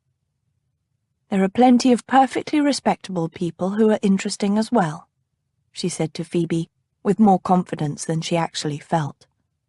Phoebe looked at her doubtfully. Hero wrinkled her nose and capitulated. At least one can look at the scandalous people, while conversing with more respectable gentlefolk. It doesn't sound as interesting as meeting them. No, but I assure you watching Mrs. Tate's progress across a ballroom full of silly gentlemen is quite fascinating. Oh, I wish I could have been there, Phoebe sighed. Next season you'll be 18, and we'll have a grand coming-out ball for you, Hero said as she sat at her dressing table. Phoebe picked the pins from her hair. But you'll already be married by then and off doing married lady things. I'll have only Cousin Batilda to accompany me, and you know I love her, I truly do, but she's so very old, and, oh... Hero glanced in the mirror in time to see Phoebe's head ducking behind her. Dash it, I've dropped a pin. Don't worry about it, dear. But it's one of your emerald ones. Phoebe's voice was muffled. Hero turned on the stool and saw her sister on her hands and knees patting the carpet. Hero's heart squeezed. The emerald pin was right in front of Phoebe, not more than a foot from her nose. Hero cleared her throat, feeling a sudden constriction. Here it is. She bent and picked up the pin. Oh! Phoebe stood and pushed her spectacles up her nose. A frown marred her sweet face. Silly me. I don't know why I didn't see it. Never mind. Hero gently placed the pin in the glass dish on her dresser. It's dark in here with only the candlelight. Oh, of course, Phoebe said, but her frown deepened. Shall I tell you how the ballroom was decorated? Hero asked. Do? So, Hero went into great detail about the decorations at Mandeville House, the refreshments, and each dance she took part in as Phoebe brushed her hair. Gradually her sister's expression lightened. but Hero's heart remained heavy as she watched the reflected light of the 4 candelabras in her mirror. They made the room as bright as day. St. Giles was a veritable hellhole, especially after the bucolic beauty of the Lancashire countryside, Griffin mused early, very early, that morning. He guided Rambler, his bay gelding, through the darkness and across the stinking channel running down the middle of the lane. He couldn't take the shortest route to his destination because some of the alleys that way were too narrow to accommodate a man riding a horse, and he'd be damned if he left Rambler anywhere here. The horse would be stolen before his master was out of sight. Griffin ducked his head as he rode under a swinging sign advertising a chandler's shop. No lantern hung by the door of the shop, as it would in the better parts of London. In fact, the only light he travelled by was the moon's pale face. Thank God it was a clear night at least. Up ahead, a low door burst open, and 2 toughs staggered out. Griffin laid his right hand on the loaded pistol stuck in his saddle, but the men paid him no mind. Pausing only for one of them to cast up his accounts into the channel, they wandered off, away from him. Griffin let out his breath and moved his hand from the pistol's grip to Rambler's neck, patting the horse. "Not much farther now, boy." He rode down the lane and then turned into a slightly larger street, lined with brick and plaster buildings, some with overhanging upper stories. A nondescript door stood in a tall brick wall, hiding a courtyard beyond. Griffin pulled Rambler to a halt by the door. Taking the pistol from the saddle holster, he used the butt to knock upon the wooden door. Almost immediately, a gruff male voice called, "Who's without?" "Redding, let me in." "How am I sure 'tis you, my lord?" Griffin raised his eyebrows at the door. "Because I'm the only one who knows about that night at the Lame Black Cockerel when you drank a dozen pints of ale and—" The door flew open, revealing shifty black eyes in the ugliest face Griffin had ever known, in London or without. The nose was mashed nearly flat, causing the lipless mouth to always be parted so the man could breathe. Stubble perpetually dotted the lined cheeks and chin, like some spreading mildew, broken by old pox marks and scars far less benign. The man was of average height, but his arms and shoulders were disproportionately large, ending with hands that hung like great slabs of ham by his side. Most who saw him assumed he was either a professional boxer or a murderer for hire. They'd be right on both counts. "I'm glad to see you, my lord," Nick Barnes said. "Me and the boys have been staking out the place, but we sure could use your help." "Have there been any more attacks?" Griffin swung down from Rambler, but kept the gun in his hand and his eyes sharp as he led the horse through the door. Inside, the small courtyard was paved with cobblestones. Buildings rose up on 3 sides. Griffin had purchased the buildings to either side just last year as a precaution. Now he was grateful for the forethought. "Some lads tried to come in night afore last, but we beat 'em back right smart," Nick said, heaving a solid oak bar across the courtyard door. Griffin led Rambler to an ancient stone water trough to let him drink. "Do you think he's given up?" "The vicar won't give up until he's dead, and that's a fact, my lord," Nick said soberly. Griffin grunted. He'd not held high hopes that Charlie Grady, otherwise known rather blasphemously as the Vicar of Whitechapel, would give up so easily. The vicar had a dirty finger in most of the illegal trades east of Bishopsgate, but recently he'd begun expanding his empire west into the 7 Dials area of St. Giles. And that had impinged on Griffin's interests. Griffin gave a last pat to the gelding and turned to Nick. "You'd better show me then." The other man nodded and led the way into the building directly across from the courtyard wall. He opened a stout wooden door reinforced with iron and shouted, "Oi, Willis!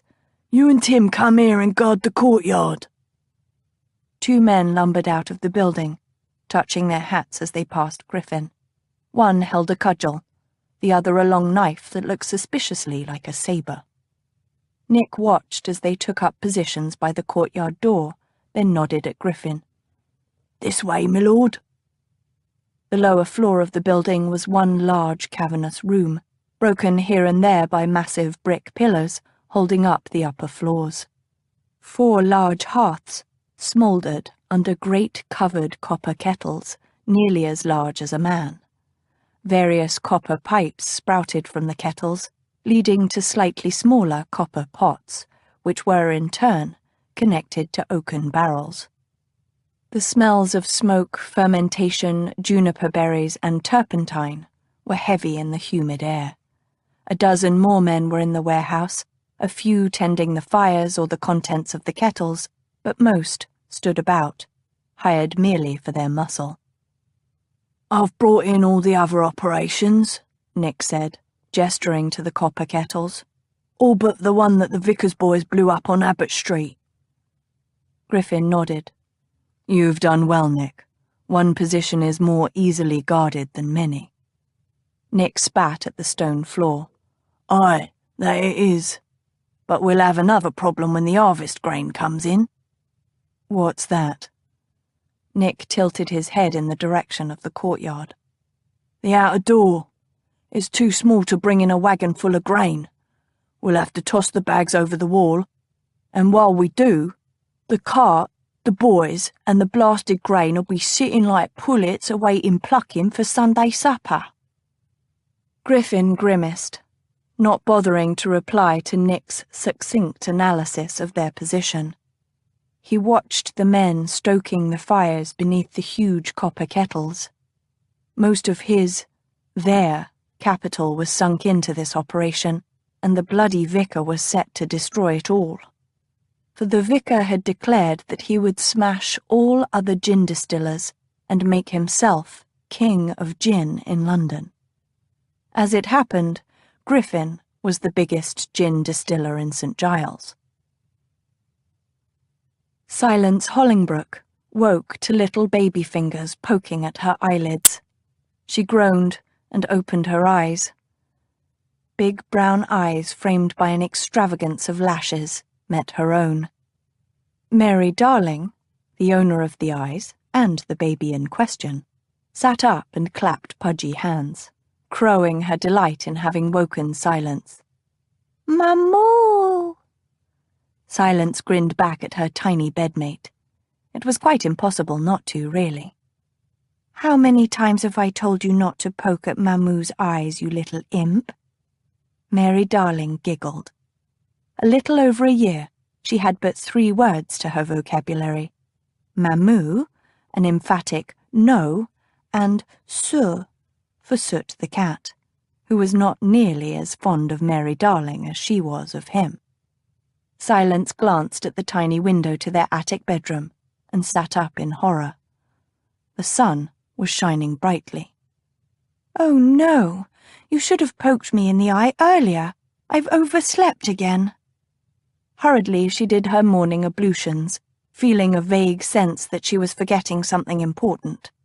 She changed Mary Darling's diaper and dressed them both, and only just in time. A firm knock came at the door. Silence pulled it open breathlessly and looked into the worn face of her elder brother Winter. "Good morning, sister," Winter said gravely. He rarely smiled, but there was a twinkle in his eyes as he looked at the baby in Silence's arms.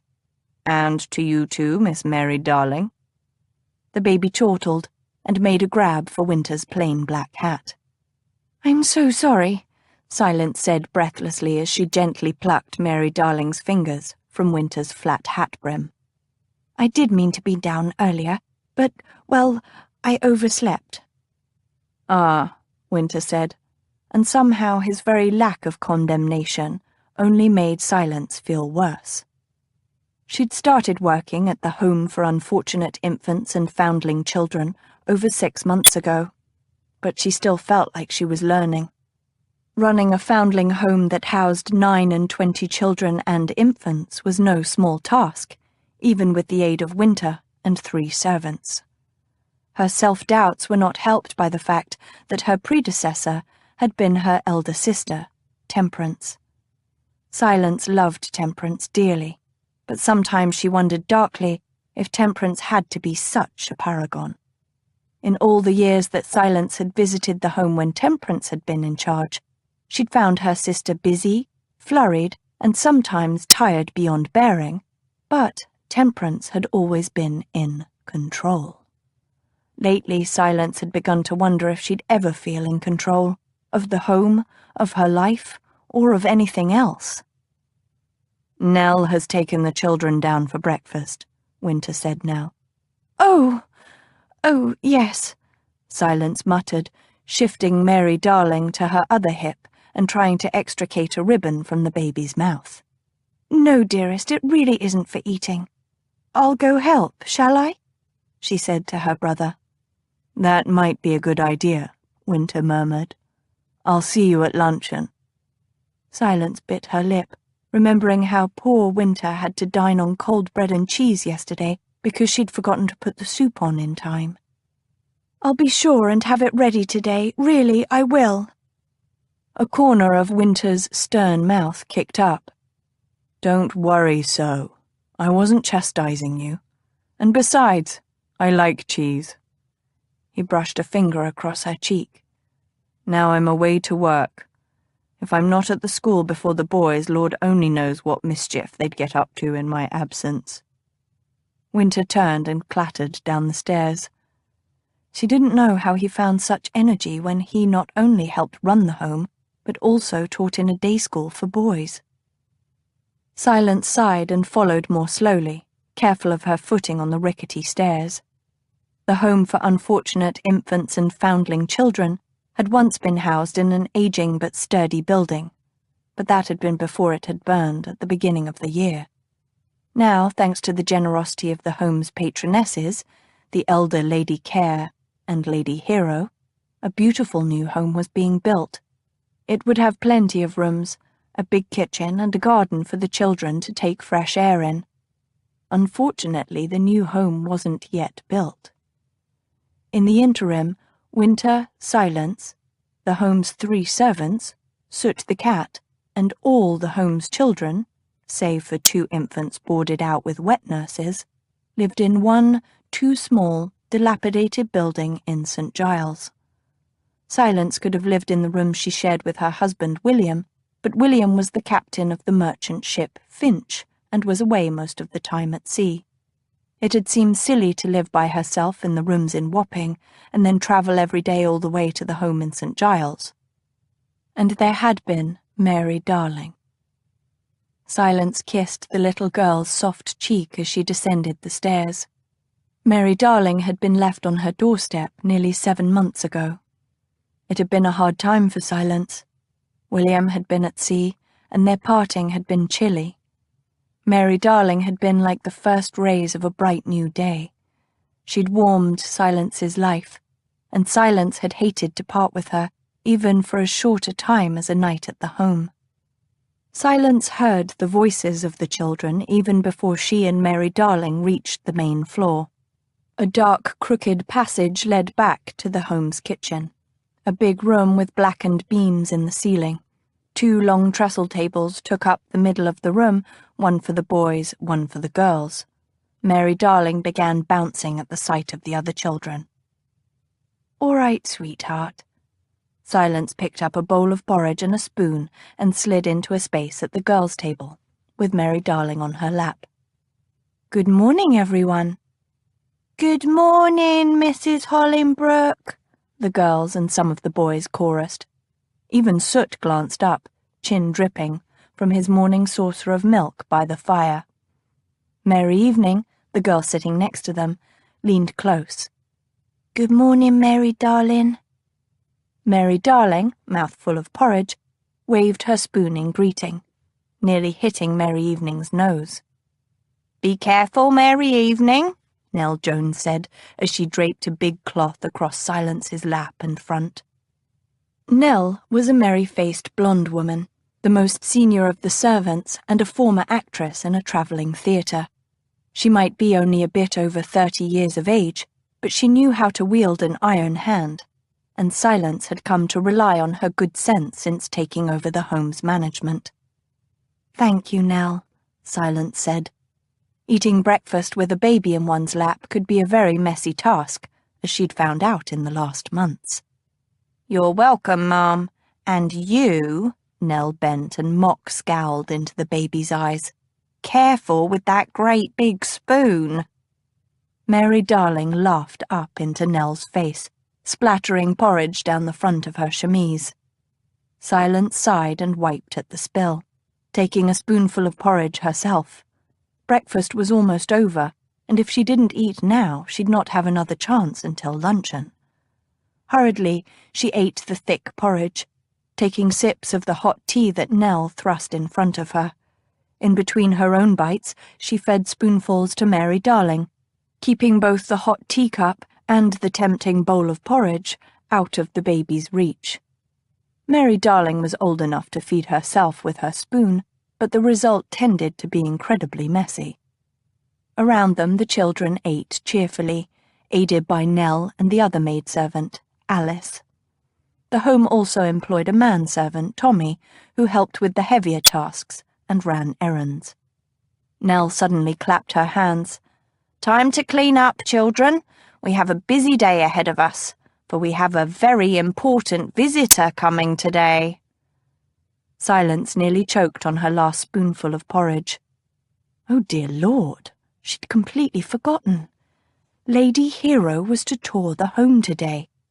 And not only was Lady Hero their patroness, but she was also the daughter of a duke. Silence pushed her bowl away, feeling slightly queasy. Would she ever be comfortable in her position as manageress of the home? Hero stepped gingerly from her carriage that afternoon. Gingerly, because she'd learned very quickly to watch where she placed her feet in the St. Giles streets. To the side, a man lay in the gutter. Hero made a wide circle around him, her nose wrinkling as she caught the stink of gin. Here was yet another victim of that terrible drink, sadly not that uncommon a sight. What misery would be relieved in London if only gin could be eradicated? Once past the drunkard, Hero made her way down a little lane to where the Home for Unfortunate Infants and Foundling Children was housed temporarily in a rather ramshackle building. Hero sighed slightly. As the patroness of the home, she felt guilty whenever she saw the wretched condition of the house the children lived in. Mrs. Holingbrook, the home's manageress, bobbed a nervous curtsy as she neared. "Good afternoon, Lady Hero." Hero nodded, smiling, she hoped graciously. The fact was that she'd originally become a patroness of the home when Temperance Dews, now the younger Lady Care, was in charge. Hero had felt an instant friendship with the then Mrs. Dews and had rather enjoyed her interactions with the woman. She'd not found the same rapport with Mrs. Holingbrook, at least not yet. Mrs. Holingbrook was younger and less poised than her elder sister. Her face reminded Hero of a medieval saint, all pale oval solemnity. And like one of those painted martyrs, she seemed to hold a resigned melancholy close to her heart. "Won't you come in and have a dish of tea?" Mrs. Holingbrook asked formally, as she always did. She stood aside, letting Hero precede her into the home. Hero stepped over the threshold, trying not to wince at the cracked plaster on the entryway walls.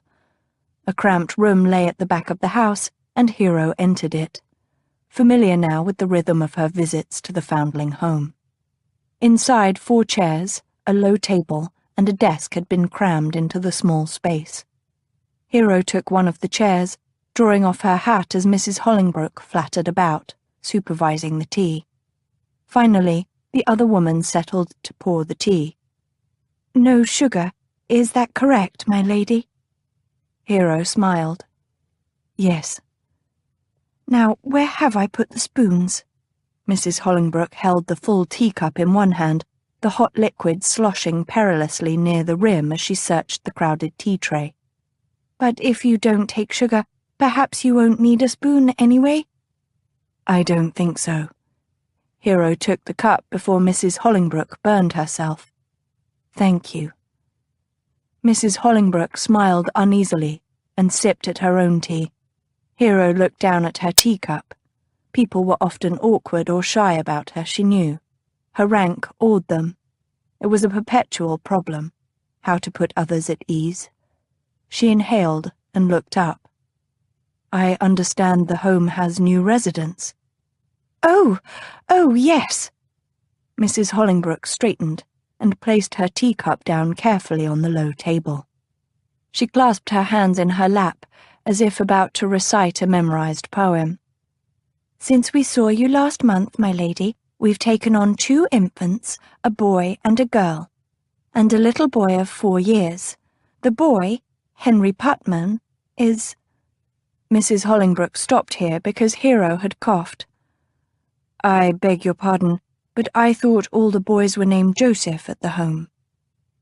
Well, yes, they usually are, but since Henry Putman already had a name, which, as it happens, he was quite adamant about, we thought it best to let him keep it. Ah, Hero nodded. Please continue. Mrs. Hollingbrooke leaned forward. I've never understood why Winter and Temperance chose to name all the boys Joseph and all the girls Mary. It's incredibly confusing at times. I should think so, Hero replied gravely. Mrs. Hollingbrooke smiled quickly and suddenly, the expression lightening her pale face and making her rather beautiful. We also placed 2 of our girls in apprenticeships this last month, and with the monies you and the senior lady care gave us, we were able to outfit both girls with new clothes, shoes, stays, a prayer book, a comb, and a thick winter cloak. Very good. Hero nodded approvingly. Some of her help was working, at least. Perhaps you'd like to show me the home now? Of course, my lady. Mrs. Hollingbrooke jumped up. If you'll step this way, the children have been practicing all week for you. Mrs. Hollingbrooke led the way into the dark little hallway and up a rickety set of stairs. They passed a first floor, given over, as Hero knew from previous visits, to dormitory rooms for the orphans. On the second floor, there was a room for the toddlers and infants and a little room used as a classroom. Mrs. Hollingbrooke led her here and opened the door with a flourish. Within, a dozen of the older children stood in 2 rows, faces scrubbed and hair still slick from water. As she entered, they spoke in unison. Good afternoon, Lady Hero. She permitted herself a small smile. Good afternoon, children. Her reply elicited a smothered giggle from one of the boys. A sharp glance from Nell Jones silenced the giggle. Mrs. Hollingbrooke gave a discreet nod, and the children burst into ragged song, a hymn no doubt, though Hero couldn't quite place either the tune or the words. She kept her smile firmly in place, even as the most enthusiastic girl went flat on a low note, and one of the boys elbowed another in the ribs, making the second squeak. The song ended on a rather screeching high note, and Hero fought not to wince. She clapped enthusiastically, and the little boy who had assaulted his neighbour grinned at her, revealing 2 missing upper front teeth. Splendid, children, Hero said. Thank you for your song. And thank you to your teachers as well. Mrs. Hollingbrooke blushed prettily, even as she escorted Hero back down the stairs. Thank you for coming, my lady, she said as they made the front door. The children look forward so to your visits. Hero knew that Mrs. Hollingbrooke was bound to flatter her because she was the home's patroness, but as she took the other lady's hand, it seemed that the manageress truly meant her words. I enjoy my visits as well, Hero said. She wished she could say more, could promise that the children would be out of this wretched temporary home soon, could tell Mrs. Hollingbrooke that the children would have new beds, a new schoolroom, and a huge garden to run in come spring. Instead, she smiled one last time and made her goodbyes. She picked her way back up the street with a heavy heart. She had a feeling her next visit of the day wasn't going to be nearly as pleasant. "Please take me to Maiden Lane," she instructed the coachman before climbing in the carriage. She sat and glanced idly out the window as the coach rolled forward. The home depended on her. Now that, "Oi!"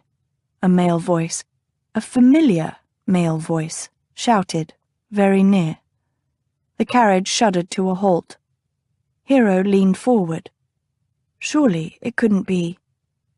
The carriage door opened, and a tall masculine form climbed in the carriage and settled himself against the red squabs across from her, as if he owned the vehicle. The carriage started as Hero gaped at him. "We meet again, Lady Perfect," Lord Griffin drawled. Chapter 4. Inevitably, there came a time when Queen Ravenhair decided she should remarry. A queen must have a king, and a kingdom an heir, after all. So the queen consulted with her advisers and ministers and men of letters to decide who would be the perfect highborn man to marry. But here she found a dilemma. Her advisers thought Prince Westmoon the perfect match for the queen, while the ministers scorned Westmoon and instead preferred Prince Eastsun. What was worse, the men of letters hated both Westmoon and Eastsun and considered only Prince Northwind the perfect consort for the queen. From Queen Ravenhair. Griffin hadn't believed his eyes when he'd seen Lady Hero step into a carriage in the worst part of St. Giles. He'd hailed the carriage, told the coachman who he was, and hastily tied Rambler to the back before jumping in. Now Griffin watched as Lady Hero narrowed her lovely grey eyes at him. "Lord Reading, what a delight to see you again." He cocked his head as he smiled at her. "Do I detect a wee bit of sarcasm in your words, my lady?" Her gaze dropped demurely. "A lady never engages in sarcasm with a gentleman." "Never." He leaned forward as the carriage tilted around a corner. "Even when she's been sorely provoked by a gentleman who isn't very, gentlemanly?" "Especially then." She pursed her lips. A lady always maintains her composure, always chooses her words carefully, and always takes care to use them with circumspection. She'd never mock a gentleman, no matter how provoked. She recited her rules as if by rote, her manner so grave that he nearly missed the gentle wryness in her tone. But it was there. Oh yes, it was there. He had no doubt that she observed these rules with Thomas, but not with him. That was interesting, and vaguely worrisome. "Perhaps I should try harder to provoke," he murmured without thought. For a moment her eyelashes lifted, and her gaze met his directly. Her eyes wide and intrigued, the very frankness of her look, whether consciously or unconsciously, a feminine lure to a man. He caught his breath. Then her gaze dropped to her lap again. "What are you doing in St. Giles, my lord?" "Riding in your carriage." He stretched his legs in the narrow space between the seats. "This is your carriage, isn't it?" Her lips thinned. "Of course." "Oh, good," he said easily. "I'd hate to have to take Thomas to task because he'd loaned you his carriage to gallivant about the sewers of St. Giles, unless—" He widened his eyes in pretend sudden thought. "Wakefield gave you permission to come here?" She tilted her chin haughtily. "I'm not a child, Lord Griffin. I hardly need permission from my brother to travel where and when I choose." "Then Wakefield won't be surprised when I inform him where I met you," he replied silkily. Her gaze darted away, confirming his suspicions. His voice deepened to something approaching a growl. "I thought not." Anger rose in him, swift and hot. He was caught off guard by the intensity of the primitive emotion. What did it matter to him if Thomas's primly perfect fiancée put herself in danger by herring about St. Giles. Common sense said it was hardly his business. Unfortunately, common sense held no sway with his emotions. Lady Hero in this place was so terribly wrong that he had to restrain himself from grabbing her and bearing her bodily away, ranting all the while about headstrong chits, recklessly oblivious brothers, and the myriad of ghastly fates that could overtake a gently bred lady in London's slums. Griffin took a deep breath and rubbed his eyes. God, he needed sleep. "St. Giles is not known for its hospitality, my lady," he said as gently as possible. "Whatever brought you here cannot possibly be as—" "Please don't patronize me." "Very well." He felt his jaw tighten. Damnation, but he wasn't used to being dismissed so cavalierly by anyone, let alone a woman. "Tell me why you are here." She bit her lip and looked away. He smiled tightly. "It's me or Wakefield. Take your pick." "Since you insist." She smoothed her skirt with her palms. "I'm going to inspect the building site of a home for foundling children." Whatever he'd been expecting, it wasn't that. "Why?" She made a quick, impatient grimace, so fast he almost missed it. "Because I'm one of the patronesses of the home." His eyebrows winged up. "Quite commendable. Why keep it a secret from your brother?"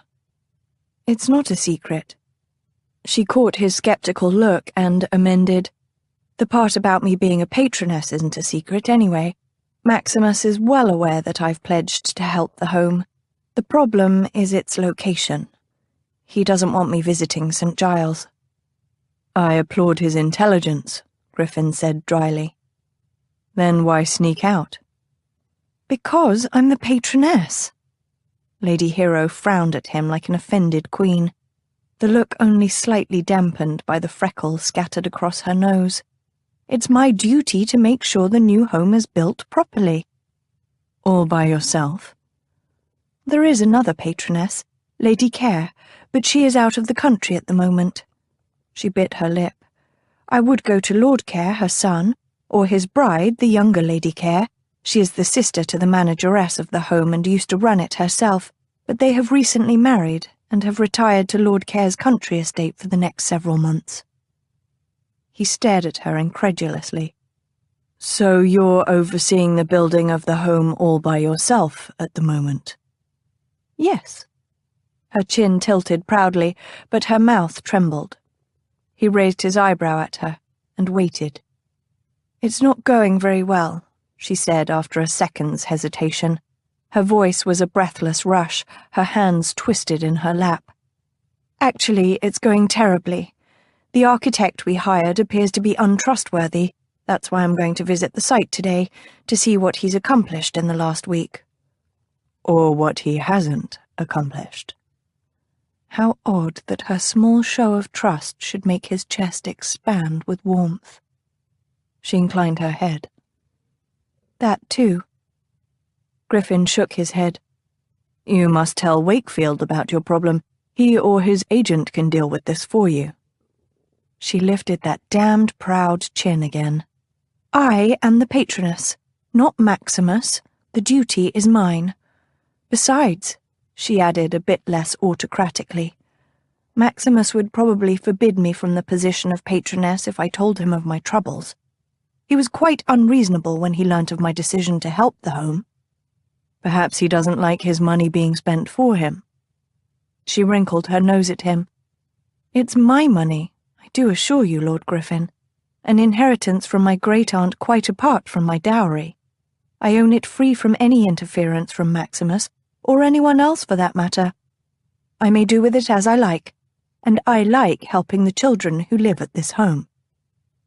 "I beg your pardon for my misassumption." Griffin held up his hands in surrender. "Why does your brother hate the thought of you helping orphans so much?" She winced.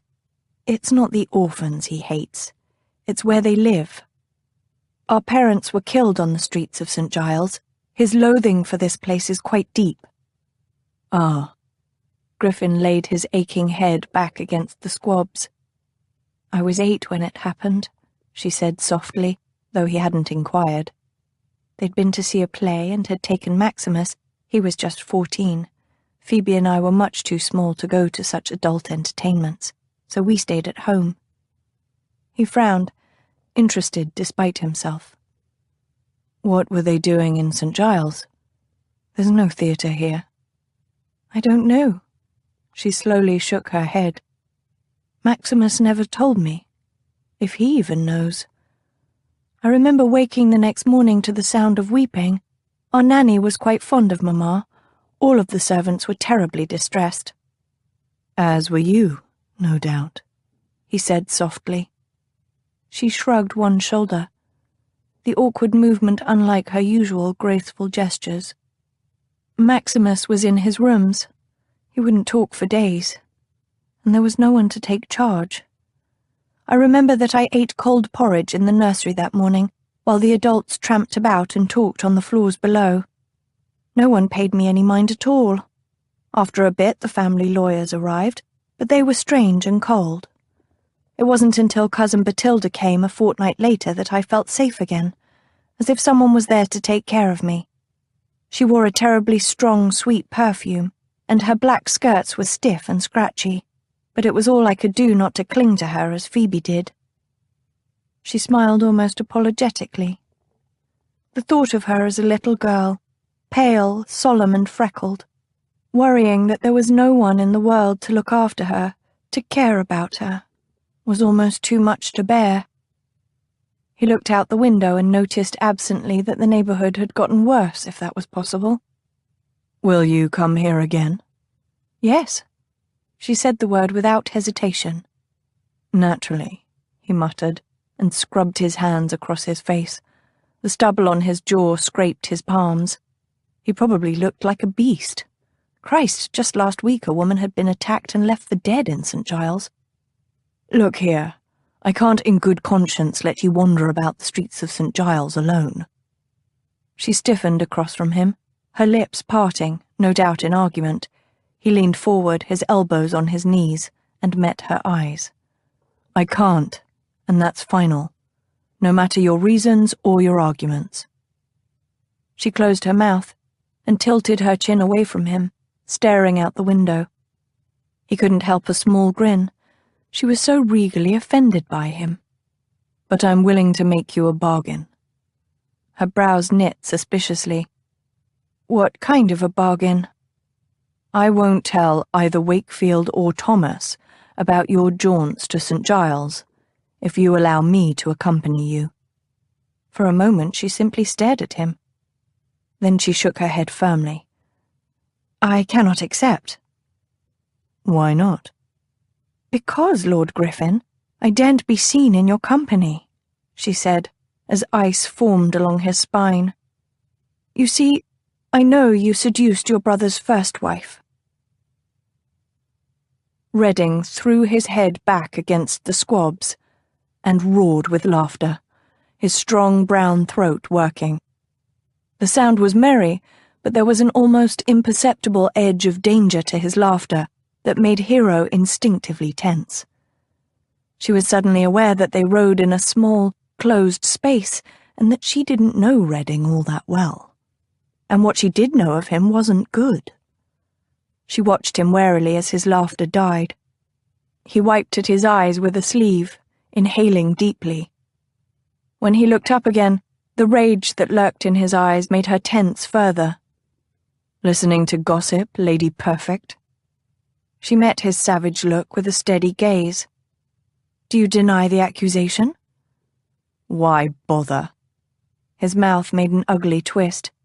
You and all the other stupid, quacking, tittle-tattling gossip-mongers have decided the truth. Protestations of wronged innocence would merely make me look foolish. Hero bit her lip at his hurtful words, staring blindly down at her hands. They were laid one on top of the other, and she was vaguely pleased to see that they didn't mirror her inner turmoil. What did it matter to her if this man thought her stupid or quacking? The carriage bumped to a halt. They were at the entrance to Maiden Lane. She looked across the carriage to find Redding watching her broodingly, his pale green eyes hooded. "It doesn't matter anyway," he said. "What doesn't?" "That I have the reputation as a rake and a seducer of innocence. My brother's innocent." He waved one hand wearily, as if the matter was negligible. "I still won't let you risk your pretty neck in St. Giles. Either you let me accompany you and protect you, or I'll go to Wakefield and Thomas. Your choice." He tilted his tricorn over his eyes and folded his arms across his chest, as if settling in for a nap. She watched him incredulously for a moment, but he didn't move. Obviously, he said all he was going to say. The carriage door opened, and George, one of the two brawny footmen she'd chosen to accompany her, looked curiously in. "My lady?" "Yes," she said distractedly. She turned back to Redding and cleared her throat. "I'm going to inspect the building site now." Redding didn't move. Well, if he was determined to be rude, she wasn't about to stay and try to get the man to respond. Hero got up and descended the carriage with George's help. Lifting her skirts, she picked her way down Maiden Lane to the spot where the Home for Unfortunate Infants and Foundling Children was being rebuilt. But as she neared, her worst fears were confirmed. The building site looked deserted. Hero dropped her skirts and frowned. George shifted his weight from one foot to the other. "Shall I see if anyone's about, my lady?" "Yes, do," Hero said gratefully, and watched as George disappeared into the facade of the construction. She sighed. It was going to be a wonderful building, if it was ever finished. They bought the houses around the burned wreckage of the previous home and had them pulled down. Now, the foundation and facade of what would be a lovely brick building took up most of this side of the street. Hero pivoted and glanced at the other side of the narrow lane. The buildings there were built so close, it looked as if they propped each other up. Wooden structures against crumbling brick, tilting upper floors precariously hanging over the lane. It was a wonder the whole mess didn't fall down. "My lady?" George hailed her as he came back, trailed by a disreputable-looking character. "This is the only one I could find about," George said, indicating the fellow. "Says he's the guard." Hero looked in astonishment at the man. He held a half-eaten heel of bread and wore a bedraggled blue coat several sizes too big for his frame. At her glance, he swept a tattered flat hat from his head and bowed precariously low. His greying shoulder-length hair nearly touching the ground. "M'lady?" "What is your name?" "Pratt." He clutched his hat and piece of bread to his chest, his expression angelic. "If an it please you, m'lady." Hero sighed. "Where are the workmen, Mr. Pratt?" The guard screwed up his eyes as if in deep thought and looked upward. "Don't rightly know, m'lady. I'm sure they'll return in a bit." "And Mr. Thompson?" "Haven't seen him in a while." Pratt shrugged and took a bite of his bread. Hero compressed her lips, glancing away from the man. Mr. Thompson was the architect of the new home and was in charge of building it. He'd been perfect in the planning stages, producing a lovely drawing of a new home with exact specifications. Both she and Lady Care had been quite pleased with him. But when the actual construction began, Mr. Thompson became less reliable. Materials that were supposedly already ordered had been absent, and then their delivery delayed, causing the crew of workers that had been hired to find other work. Lady Care had pushed back her tour of the continent until the foundation had been laid. At that point, it had seemed that the worst of the construction problems were over. They had their material, a new crew was hired, and Mr. Thompson's apologies and assurances were profuse. But a mere month after Lady Care's departure, things began to go wrong again. Construction was slow. The expense reports Mr. Thompson submitted didn't make sense to Hero, and when she made polite inquiries, he either gave vague answers or ignored her questions entirely. And now In the middle of the day, no one was at the building site. "Thank you, Mr. Pratt," Hero said, and turned to walk back to the carriage. "Is he sufficient to guard such a large site?" she asked George quietly. George looked a little startled at having his opinion asked. He scratched his chin. "No, m'lady, I don't think so." Hero nodded. George was only confirming her own fears. She'd have to hire more guards immediately, if nothing else. She had half expected Redding to have deserted her, but as she entered her carriage, she saw that he slouched against the squabs in the same pose as when she'd left him almost an hour before. She sat and watched him as the carriage lurched forward. He wore a rather shabby brown coat with a bottle-green waistcoat and dark brown breeches and boots. His long legs took up most of the space between the seats, his scuffed boots nearly under her seat. His black hat was still tipped over his eyes, and she noticed for the first time that his jaw bore a heavy stubble. Had he been out all night since the ball? He hadn't moved when she entered or when the carriage started, and she could hear a faint snore coming from his parted lips. Her gaze dropped to those lips. The bottom was fuller in sleep, lax and sensuous, contrasting with the deeply masculine shadow of the stubble about his mouth. Hero looked quickly away. "Have you decided?" he asked, making her start. She inhaled. Had he been feigning sleep all this time? He sat up and stretched lazily, then glanced out the window. "Headed home, are we?" "Yes." "How was it?" "Worse than I thought." She pursed her lips. "The architect appears to have decamped." He nodded, unsurprised. "And my bargain?" "You mean your blackmail?" He shrugged. "Call it what you like, but I'm not changing my mind. You go with me, or not at all." She stared at her hands in her lap. Her fingers had curled into fists. She had no doubt he would indeed tell both her brother and her fiancé if she did not take his bargain.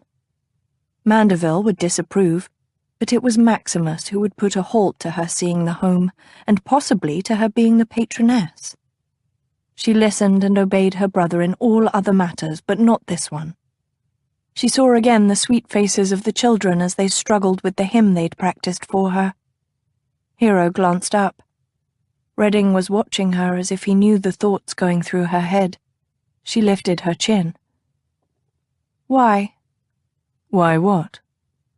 "Why this sudden worry for my person? Why do you wish this bargain?" She expected more anger, but instead a corner of his mouth kicked up, and, if possible, he slouched more in his seat. "You're a suspicious woman, Lady Perfect. Perhaps my soft heart compels me to come to the rescue of reckless maidens." She narrowed her eyes at him. "I don't trust you." "That's quite wise," he said, widening his eyes mockingly. She looked out the window. What choice did she really have if she wanted to continue to visit the home? "Very well," she said, facing him again. "You may accompany me the next time I visit St. Giles." "Good." He yawned, then stood to rap on the ceiling of the carriage. "You can send a note to my house whenever you wish to go. 34 Golden Square." For a moment she was diverted by this news. "You're not staying at Mandeville House?" His lips twisted. "No." The carriage jolted to a stop, and he was out the door, pausing to turn and say, "I'll be by your house at 9 tomorrow morning." She leaned forward. "But I hadn't planned on going to the home again so soon." "Yes, but I think I can help you with your problems with the architect," he said, slowly and patiently. 9 sharp, agreed. His green eyes pinned her, and she could only nod her head mutely. "Good," he said again. He leapt from the carriage and slammed the door shut. In a minute, the carriage jerked forward. Hero released a breath as she let her body relax, and for the first time she wondered, what had Redding been doing in St. Giles? Hero nervously descended her front stairs the next morning. 9 of the clock was very early for Cousin Batilda, or any other fashionable lady, to be abroad, but it would be just her luck to be caught in the company of her notorious future brother-in-law. But when she looked up and down the street, she saw no one. No one at all. For a moment, her shoulders slumped in something perilously close to disappointment. She'd have to send back the carriage already waiting in front. Well, he was a rake after all. What did she expect? Morning jaunts with respectable ladies were probably not his thing at all. In fact, "Miss me?" The masculine murmur came so close to her back that she jumped and gave a little shriek. Hero turned to glare at Redding, who looked thoroughly disreputable and rumpled. "Have you been out all night again?" she asked without thinking, and then had time to realize her mistake as heat crept up her neck. He laughed as he handed her into her waiting carriage. "Of course. We rakes never sleep at night. We have far more, interesting things to do in the dark hours." She lowered herself onto the cushions. The strange thing was, even though his words irritated her immensely, she felt a flutter of excitement that he had indeed showed up for their appointment. "You, on the other hand," Redding continued as he sat across from her, "look fresh and well-rested. A lovely morning lily, in fact." She eyed him suspiciously. What should have been a compliment sounded oddly like an insult coming from his mouth. He smiled innocently, the curve of his wide mouth cutting deep lines into his cheeks. His jaw was stubbled darkly in contrast to the white of his wig. "You look like you could pose for a cautionary engraving entitled 'Dissolute,'" she said sweetly. He barked with surprised laughter. "My lily has thorns, it seems." "Lilies don't have thorns, and anyway, I'm not your lily." "No, merely my dear future sister." She debated telling him, again, not to call her his sister, realized any protest on her part would probably only urge him on to more irritating behavior, and sighed, giving up the matter. "Where are we going?" He stretched his legs between them, his boots brushing the silk of her primrose morning gown. "I have an old friend I'd like to introduce to you." "Why?" "He's an architect." "Really?" Hero looked at him curiously. "Where did you meet him?" He gave her a sardonic look. "I do spend some time among respectable people now and again. I didn't—" He waved aside her flustered apology. "I met Jonathan Templeton at Cambridge." "I heard you left after only a year," she said slowly. "You did call me feckless," he reminded her, "but not everyone I met at university was as irresponsible as I." Jonathan's father was a vicar with very little income. The only reason he was at Cambridge was because a friend of his family had kindly taken it upon himself to pay for Jonathan's tuition. He repaid his friend's kindness by studying day and night. She cocked her head, watching him. "And what did you study at Cambridge?" He snorted. "Besides wenching and drink, you mean?" This time she didn't rise to the bait. After a moment, he looked down at his hands, a half-smile on his face. "Classical history, if you can believe it." "Did you enjoy it?" He shrugged restlessly. "Not enough to stay, obviously." "I read Herodotus in the Greek," she blurted. He looked up at her. "Did you indeed? I wasn't aware Greek was on the curriculum for fashionable debutantes these days." "It isn't, of course." Why had she told him that? Never mind. She stared at her hands in her lap, wishing she could better control her words around him. "What did you think of his description of Egypt?" he asked. She peeked up at him to see if he was mocking her, but he seemed serious. She hesitated, then leaned forward. "I thought their burial practices perfectly hideous." His face relaxed and fine lines appeared at the corners of his eyes as he smiled. But fascinating, yes? All that mucking about with myrrh and frankincense. She shuddered delightfully. Do you think his report true? So many of the other things he writes about seem quite fanciful. Such as Orion the harper who rode about on a dolphin's back? Or the winged serpents that guard the frankincense trees in Arabia? Or the giant camel-chasing ants? Camel-chasing ants? She wrinkled her brow. I don't remember that part. Hard to see how you could miss it. He grinned at her. In India? Oh, of course! The ants that dig up gold, she cried. Those are the ones. He shook his head. Old Herodotus certainly liked a good story, but you know, there are some very odd things in the world. Who's to say that the Egyptians didn't really stuff myrrh into their dead grandfathers, or that there aren't really giant furry ants in India terrifying the camels? But you must admit it seems a little unlikely. I admit no such thing, my lady. The smile still played about his lips. Have you read Thucydides? No, I'm afraid not. She looked down at her hands again. The tutor who had taught me Greek had to leave due to his poor health. The ones who replaced him didn't altogether approve of my studying Greek. French is much more important for a lady. Besides, I soon was busy with dancing lessons and singing lessons and painting lessons. There's so much one must learn before one makes a debut into society. Ah, he murmured. Do you like painting? She inhaled and looked up frankly. I loathe it. He nodded. I have a copy of Thucydides somewhere about. Would you like to borrow it? I don't. She paused and looked at him. She should decline his offer. Becoming any more involved with Redding than she already was a sure way to disaster, and he'd sensed her thoughts. His face was already closing in preparation for her dismissal. Yes, please, she said before she could think any more. A wide smile lit his face. Very well. The carriage halted, and Redding glanced out the window. Here we are. He helped her out, and Hero saw they were in front of a neat, but by no means wealthy townhouse. Redding knocked on the door. It's awfully early to be calling, Hero hissed.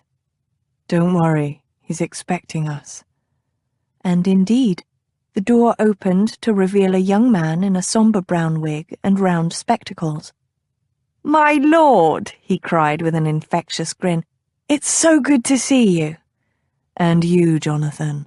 Lord Griffin squeezed the other man's hand. Lady Hero, this is my friend, Mr. Templeton. Jonathan, Lady Hero. Good God! Mr. Templeton exclaimed, losing his smile. I had no idea Lord Griffin meant to bring a lady of your rank, my lady. I mean, that is, it's a pleasure to meet you, my lady. Hero nodded to Mr. Templeton, conscious that her position in society had once again put a damper on things. She sighed silently. Mr. Templeton glanced about dazedly, then gestured inside. Won't you come in? She smiled at him, trying to put him at ease. Thank you. They were shown into a small sitting room, sparsely furnished but meticulously clean. I've called for some tea, Mr. Templeton said. I hope that meets with your approval, my lady. That sounds lovely. She chose a straight-back chair, while Redding wandered over to a single bookcase to peruse the shelves. Mr. Templeton glanced uneasily at his friend. Lord Griffin said that you wished to consult with me about a project? Yes. Hero folded her hands on her lap and explained about the Home for Unfortunate Infants and Foundling Children, the plans to build a new orphanage, and the problems they were having. By the time she'd finished her recitation, the tea had arrived, and Redding had wandered back from the bookcase. What do you think, Jonathan? He asked as he accepted a cup of tea from Hero. This architect they've hired sounds like a bad 'un. Mr. Templeton shoved his spectacles up his forehead and rubbed the bridge of his nose. Much as I hate to malign a fellow architect, the fact is I've heard of this person. He looked apologetically at Hero. It's rumoured he's fled the country because of his debts. Hero drew in her breath. If their architect truly had absconded, then they'd lost the moneys that she and Lady Care had already paid for the new home. She had more of her inheritance, but it came in the form of an annual income, of which she'd already withdrawn this year's amount. Where was she to find more money? "Can you do anything for Lady Hero, Jonathan?" Redding asked. Yes, of course I can." Mr. Templeton put down his teacup. "I can look over the plans your architect had drawn up and see what work needs to be done on the building. I can, in fact, with your approval, take over the project." "That would be wonderful, Mr. Templeton," Hero said. "But I must be frank. With my co-patroness out of the country, my funds are limited. I can pay you an amount right now, but the rest of your wages will have to wait until I can find more funds." Mr. Templeton nodded. "Thank you for your frankness, my lady. I do appreciate it. Shall we say that I'll begin the work, and when I need further funds, I shall inform you?" "Yes, that sounds like a good plan. It would certainly give her some time in which to come up with the further funds." Hero stood. "I shall have the plans we have sent around to your house here, along with the directions to the home. Thank you, Mr. Templeton." He rose hastily to his feet, bowing. "It's my pleasure, my lady." He showed them both to the door, where Lord Griffin bid farewell to Mr. Templeton before helping Hero into the carriage. "Where will you find more money for your home?" Redding asked. "I don't know at the moment." "Would you consider a small loan?" She looked at him, startled. "You know I can't accept money from you." "Why not?" he asked softly. "I wouldn't tell anyone. It would be a small transaction just between you and me. You could pay me back when you are able." Her mouth opened silently. He would have her in his power if he made a loan to her. But that wasn't what made her curious. "Why are you making this offer to me?" He blinked. "Do you have an objection to my money?" "You don't know me well. I don't even think you like me." She opened her hands in her lap. "For what purpose are you making this offer? I don't understand." He tilted his head back, staring at her. "I think it perfectly obvious. I have the money, and you need it." "Do you make such offers to every lady who needs money?" She began to blush the moment the words left her mouth, as she realized the possible double meaning, but she held his gaze defiantly. Would he take the easy way? Turn this into a joke? But he didn't. He looked irritated now, but he answered her nonetheless. "No, of course not." She simply looked at him. He leaned forward suddenly, his elbows on his knees. "Money is the one thing I'm good at. You can trust me completely in this matter. I don't cheat. I don't steal. When it comes to financial dealings, you can rely on me." He said it almost like a confession, and she was strangely touched, as if he'd shared something deeply personal with her. Yet she'd only known this man for less than 48 hours. Years of practicality held her back. "I do appreciate your kind offer," she said carefully, "but I think I must decline it for now."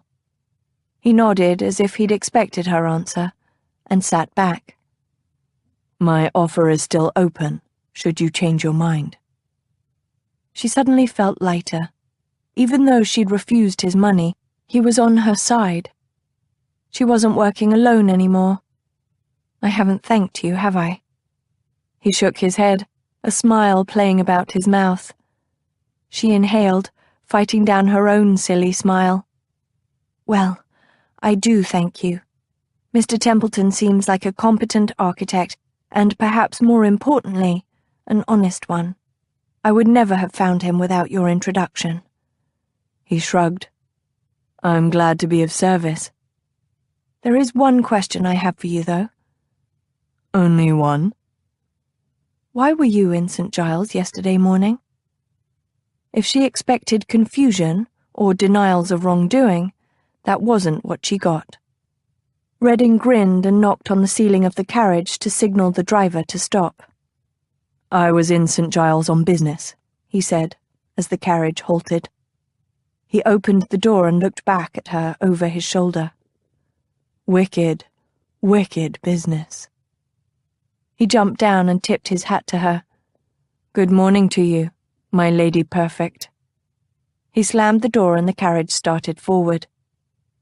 Hero sat back against the squabs, whispering, And good day to you, my lord shameless. Chapter 5.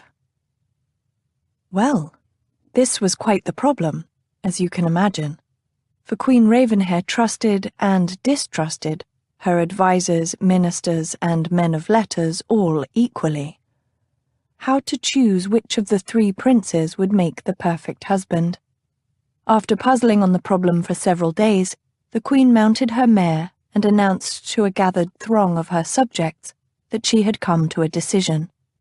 She would invite all 3 gentlemen to her castle, and there hold a series of trials to discover her perfect consort and the man she would wed.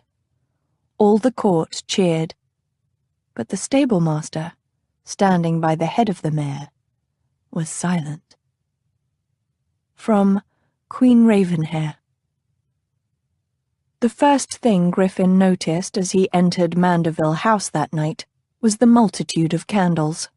That and the 2 footmen and the butler who rushed to take his hat signalled that Mater had decided to turn a simple family dinner into an event. Griffin sighed. Dinner with his family was wearisome enough without the extra frills. My lady has already sat down, the butler said, his tone managing to sound both obsequious and disapproving at the same time. Of course she has, Griffin muttered. It wasn't enough that he'd have to endure a formal meal with Thomas and his perfect fiancée. He must be late as well. He stifled a yawn as he followed the butler up the stairs to the dining room. The few hours of sleep he'd been able to catch between leaving Lady Hero in her carriage and waking belatedly to dress for dinner didn't seem nearly enough. Lord Griffin Redding, the butler announced, as if everyone in the room didn't know him already. You're late, Caroline, the elder of his 2 sisters, said. Caro had always enjoyed stating the obvious. She was considered a beauty by most, but Griffin privately thought that ill humour overrode any amount of glossy dark locks and large brown eyes. Where have you been? In bed, Griffin said succinctly as he made his way down the room to his mother. He stopped to touch the cheek of Margaret, his younger sister. Been well, Megs? Oh, Griffin, she said. I have missed you. She smiled up at him, her round cheeks rosy. Megs was the youngest of the family, at 22, and Griffin's personal favourite. He grinned and continued to the foot of the table. There were 7 at the long table, Thomas at one end with Lady Hero to his right and Caro on his left. Mater was at the other end, with Wakefield on one side and Lord Huff, Caro's husband, on the other. Megs was between Caro and Wakefield, which left the last empty chair standing between Huff and Lady Hero. She was wearing a sort of misty green tonight that made her red hair blaze like flame in the candlelight. Griffin bent and kissed his mother's cheek. Good evening, Mater. You needn't boast of your debauchery, Caro sniffed. Griffin raised his eyebrows. It's only boasting if I tell who was abed with me. Please refrain for all our sakes, Caro said. Griffin met Mater's gaze, which was part amused, part exasperated. You shouldn't tease your sister, she murmured. But it's so easy, he whispered back, before straightening and moving to take his seat. You've missed the fish, Huff said. His brother-in-law was a short, burly man. Caro had inherited the Mandeville height and stood several inches taller than her husband, a fact that mortified her to no end, but that Huff didn't seem to notice at all. Actually, Huff didn't seem to notice much of what his wife did. Nevertheless, he was fond of Caro in an absent-minded sort of way, and Caro was quite happy with her match since Huff was one of the richest men in England. "Was it any good?" Griffin murmured. "Cod," Huff said somewhat obscurely. "Ah." Griffin took a sip of the red wine that had just been placed before him. The social niceties out of the way with his brother-in-law, he really had no choice but to turn to Lady Hero. "I hope you are well, my lady." He'd seen her only hours before, but the clarity of her grey eyes was something of a shock, nevertheless. He remembered her stubborn insistence that she help her home for orphan children, even if her brother disapproved of her endeavour. Then there was that moment after they'd visited Jonathan, when they'd seemed to find a strange accord. His offer of a loan had been on pure impulse. He'd never done such a thing before in his life. And it had felt right. He'd wanted to help her, share her burden with her. He didn't care one whit about the foundling home, but her. What was it about her? He found himself staring into those diamond-clear eyes, watching as the dark pupils at their centre grew larger as she looked at him. He leaned closer, as if to catch the exhalation of her breath in his own nostrils. Oh, this was not good. Beyond her, Thomas cleared his throat. Lady Hero blinked. "I'm quite well, thank you, my lord." Griffin nodded and let his gaze slide past her. "And you, Thomas?" "Fine," Thomas clipped. "I'm quite fine." "Oh, good." Griffin smiled briefly and took another sip of the wine. Maybe if he drank enough, this dinner would be bearable. "I heard a terrible story yesterday," Caro said as she took a prim little sip of wine. "An entire family found starved in one of those wretched hovels in the East End." "How horrible," Meg said softly. "To starve for want of a bit of bread." Caro snorted. "Bread would have done them no good. It seems the entire family, including a suckling babe, supped on gin and nothing else until they quite withered away." Griffin noticed that Lady Hero had set down her fork. The Duke of Wakefield stirred. "I'm not surprised. I only wish I were. We hear these types of tragedies almost daily, and I fear we will continue to do so until gin is eradicated once and for all from London." "Hear, hear." Thomas raised his glass at the head of the table. Griffin's mouth twisted. "How do you propose to do this, Your Grace, if I might be so bold as to ask? If the people want to drink gin, surely trying to make them stop is a bit like attempting to empty the ocean with a soup spoon." Wakefield's eyes narrowed.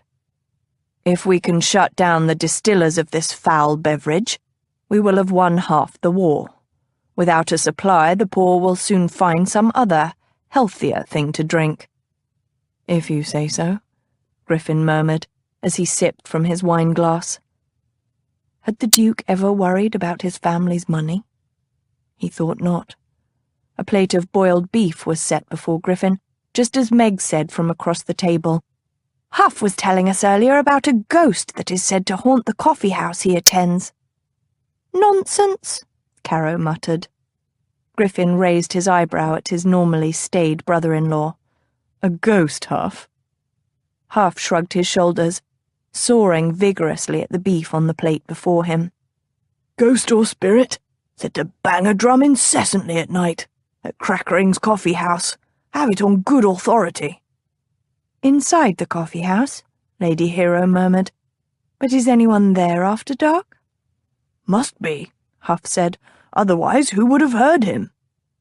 Griffin caught Lady Hero's eye and could have sworn the lady was suppressing a smile. He hastily looked to his own plate. "I've heard there is a ghost or phantom in St. Giles," Caro said somewhat surprisingly. "Does he bang drums?" Griffin asked gravely. Caro wrinkled her nose. "No, of course not, silly. He kills people." Griffin widened his eyes at his sister. "With a sword." Caro said, as if that settled things. Where did you hear this? Mater asked. Oh, I don't know. Caro stared into space for a moment, a faint frown marring the creamy skin of her brow, then shook her head impatiently. Everyone has heard of him.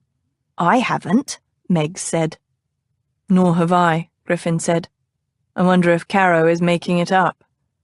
Caro inhaled, her face turning a rather dangerous pink. Before she could speak, Lady Hero cleared her throat. Actually, I've seen him. All heads swung toward her. Really? Meg said with interest. What does he look like? He wears a harlequin's motley, all black and red triangles and diamonds, and he has a great floppy hat on his head with a red plume. Oh, and there's a pantomime half-mask covering his face.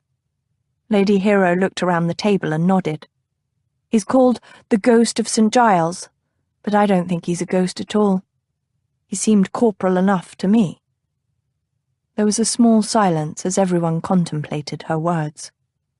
Then Mater asked, But what were you doing in St. Giles, my dear?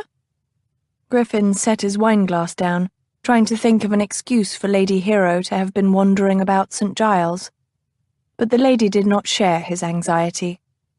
I went to view the Home for Unfortunate Infants and Foundling Children, along with many other members of society. You remember, Maximus, early last spring. The home burned to the ground. That was when I saw the ghost of St. Giles. We had to put up the children in your townhouse. You were away for the month. Wakefield's mouth twisted wryly. Ah, yes, I came home to find a game of shuttlecock going on in the ballroom. Lady Hero pinkened. Yes, well, we moved them out soon enough. You must have been quite frightened, Meg said softly. A fire and a ghost? It was very exciting, Lady Hero said slowly. But I don't think I had enough time to become frightened. People were rushing about, trying to put out the fire and rescue all the children from the flames. The ghost merely disappeared into the crowd. He didn't seem like a murderer. He actually helped. Perhaps he only murders at night, Griffin said lightly. Or when not in a crowd, Meggs added. Mondays, Huff said. Griffin looked at him. What about Mondays? Maybe he only murders on Mondays, Huff said in a burst of verbosity. Takes the rest of the week on holiday, as it were. Huff, you're a genius. Griffin stared at his brother-in-law with admiration. A murderer who only kills on Mondays. Why, one would be completely safe from Tuesday to Sunday. Huff shrugged modestly. Except for the other murderers. But this was too much for Caro. She snorted like an enraged cow. Nonsense! What would a ghost be doing running about St. Giles in a harlequin's motley if he isn't killing people? Griffin raised his wineglass solemnly. Once again you've debated us into the ground, Caro. I bow from the field of elocution, bloody and defeated.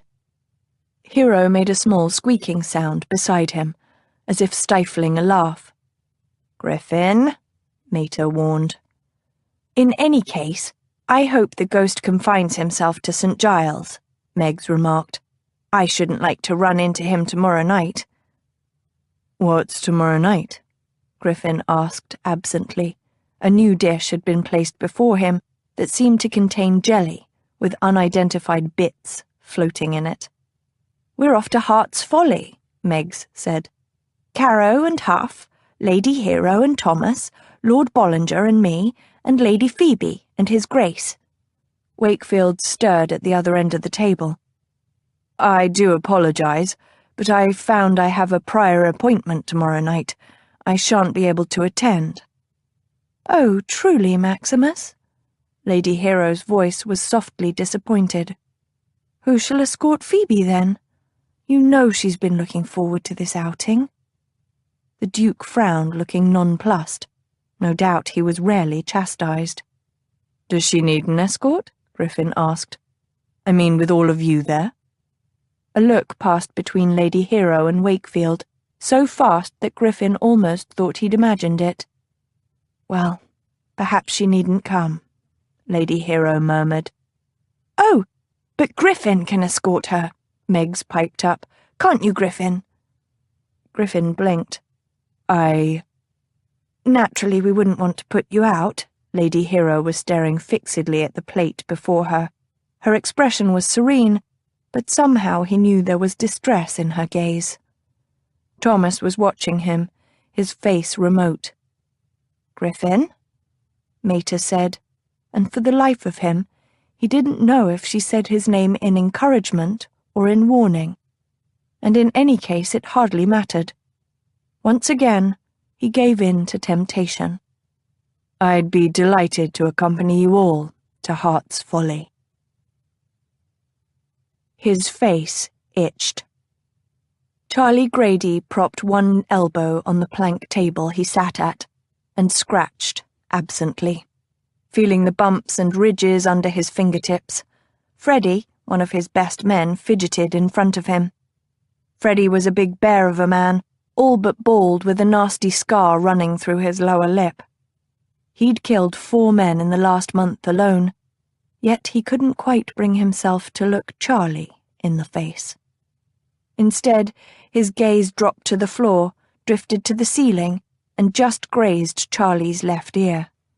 If Freddie had been a fly, Charlie would have swatted him. He might still. 2 old women were taken last week by the Duke of Wakefield's informers," Freddie was saying. "Makes the others fearful like." "Have any given up their carts?" Charlie asked gently. Freddie shrugged, his eyes fixed over Charlie's shoulder. "Not yet. They'll sell gin as long as it makes them money. But with the informers about, they have to watch their step, move more often." "It's costing us money." Freddie shrugged again. Charlie picked up a pair of carved bone dice from the tabletop, idly rolling them between his fingers. "Then we'll have to see to the informers, won't we?" Freddie nodded, his gaze glancing away. "What about our plans for St. Giles?" "Mackie has left London." Freddie straightened a bit, as if glad to be the bearer of good news. "And I had word this morning that Smith was inside his still when we blew it. He's alive, but the burns are bad. They say he won't live more than another day or so." "Good." Charlie opened his hand to stare at the dice in his palm. "And my Lord Reddin?" "He's put all his business into one building." Freddie scowled. "It's got an outer wall, and he has armed guards inside. It's going to be hard as hell to attack." "Yet attack it we will." Charlie let the dice fall from his fingers. An ace and a cease, a 6. 7 was always a lucky number. He grunted, pleased. "Tonight, I think." "Where is Lord Griffin?" Phoebe asked as Mandeville helped her from the carriage. Hero turned a little to look out on the Thames as she waited for Phoebe. Where is Lord Griffin, indeed? She, Mandeville, and Phoebe had travelled together to one of the stairs leading down to the Thames. Heart's Folly lay south of the river, and they'd need to take boats to arrive there. Lady Margaret, Lord Bollinger, Lady Caroline, and Lord Huff, arriving in a separate carriage, had already descended the stairs and were no doubt entering a boat right now. The carriage lanterns cast pools of light that were reflected on the wet cobblestones. It had rained earlier in the day, but the sky was clear now, a few stars already lighting the night. It was unseasonably warm for October, perfect for visiting a pleasure garden. Hero tilted her face to look up at the moon flirting with a wispy cloud. "He said he'd meet us by the steps. I should think he'll be here soon." "My brother often has business of his own," Mandeville said neutrally. "Please don't be disappointed, Lady Phoebe, if he does not join us." "Oh," Phoebe said, looking downcast despite Mandeville's admonition. Hero felt a spurt of anger. How dare Redding disappoint Phoebe? No doubt he was in some woman's bed even as they stood here waiting for him. "Come, darling," Hero said. "Let's walk down to the river. It'll take a few minutes to ready the boat, and Redding may yet arrive." "A sensible plan." Mandeville smiled in approval. "The stairs are slippery. Will you take my arm, Lady Hero?"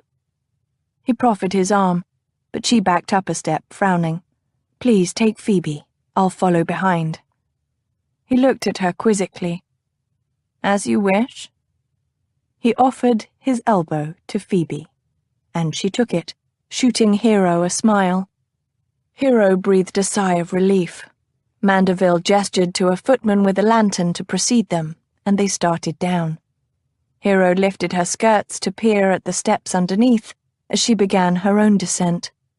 The stairs were medieval, narrow, and built against the river wall, completely open on the other side. The wind shifted, blowing the smell of the river at her, rotting fish and wet mud, and beneath that, the scent of ancient water flowing endlessly to the sea. Both she and Phoebe wore feathered half-masks and colourful gowns. Phoebe was in a delicious orchid and cream, while Hero felt rather daring, in bright red with ruby underskirts and decorative bows. Mandeville, in contrast, was in a black domino and half-mask. Hoofs clattered on the cobblestones above them. Hero turned to peer over her shoulder, her hand braced against the slimy wall. She wobbled as her heel caught on the edge of the step, her foot twisting and her weight dipping as she lost her balance. Her heart swooped into her belly. "Careful." Large masculine hands grasped her arms, pulling her back against a hard chest. "That's a long way down." "Thank you."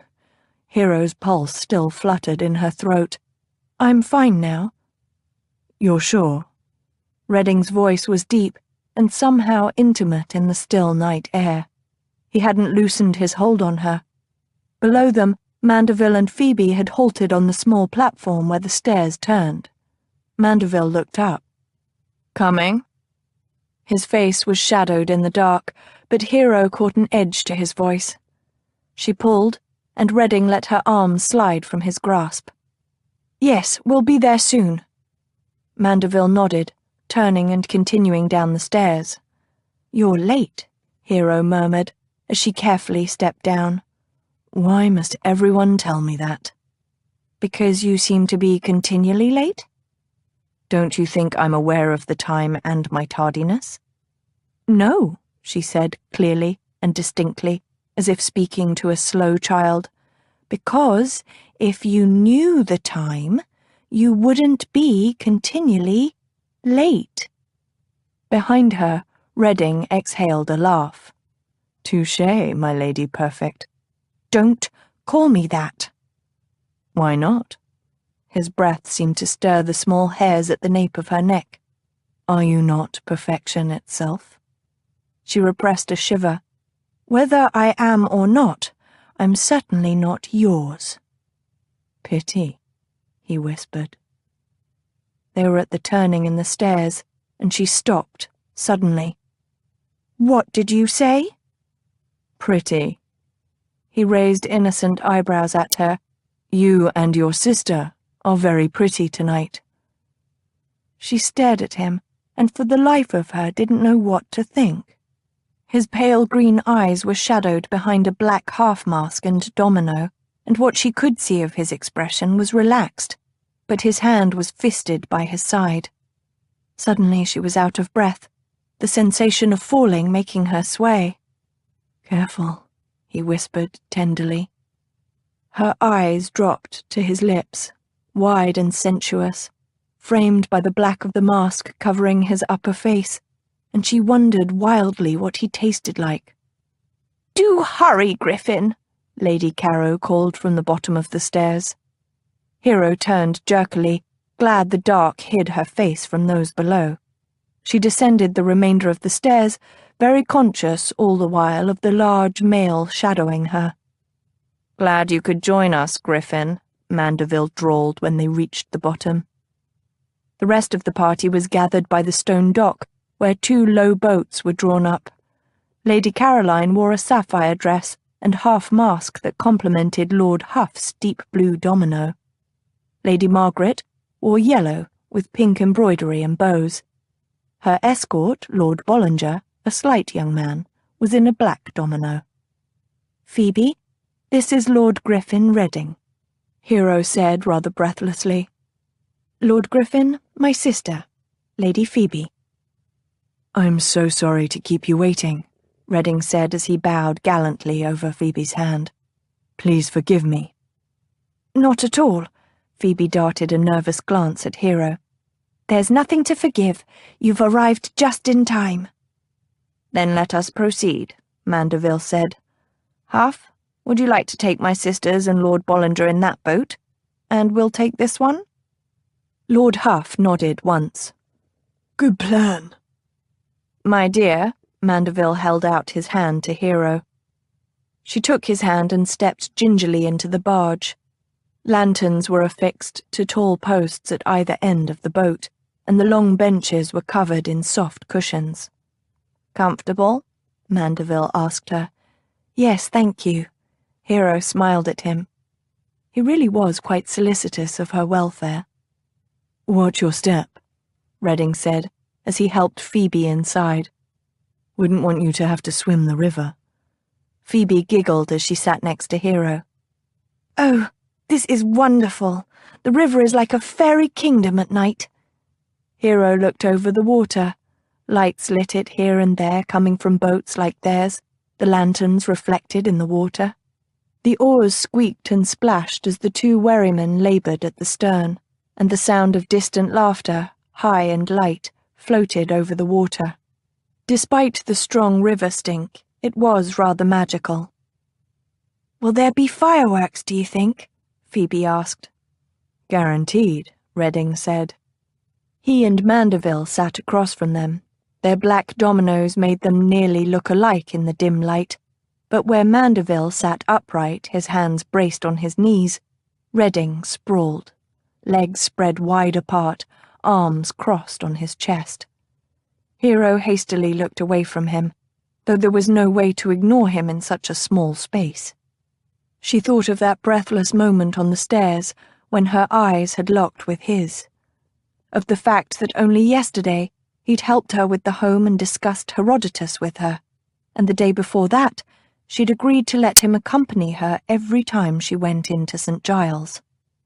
She felt a dangerous unsteadiness, as if she were still on the stairs, about to fall. A trembling giddiness made up equally of expectation and guilt. "Your mother and I took tea this afternoon," she said to Mandeville. "She showed me the menu she has devised for our wedding breakfast."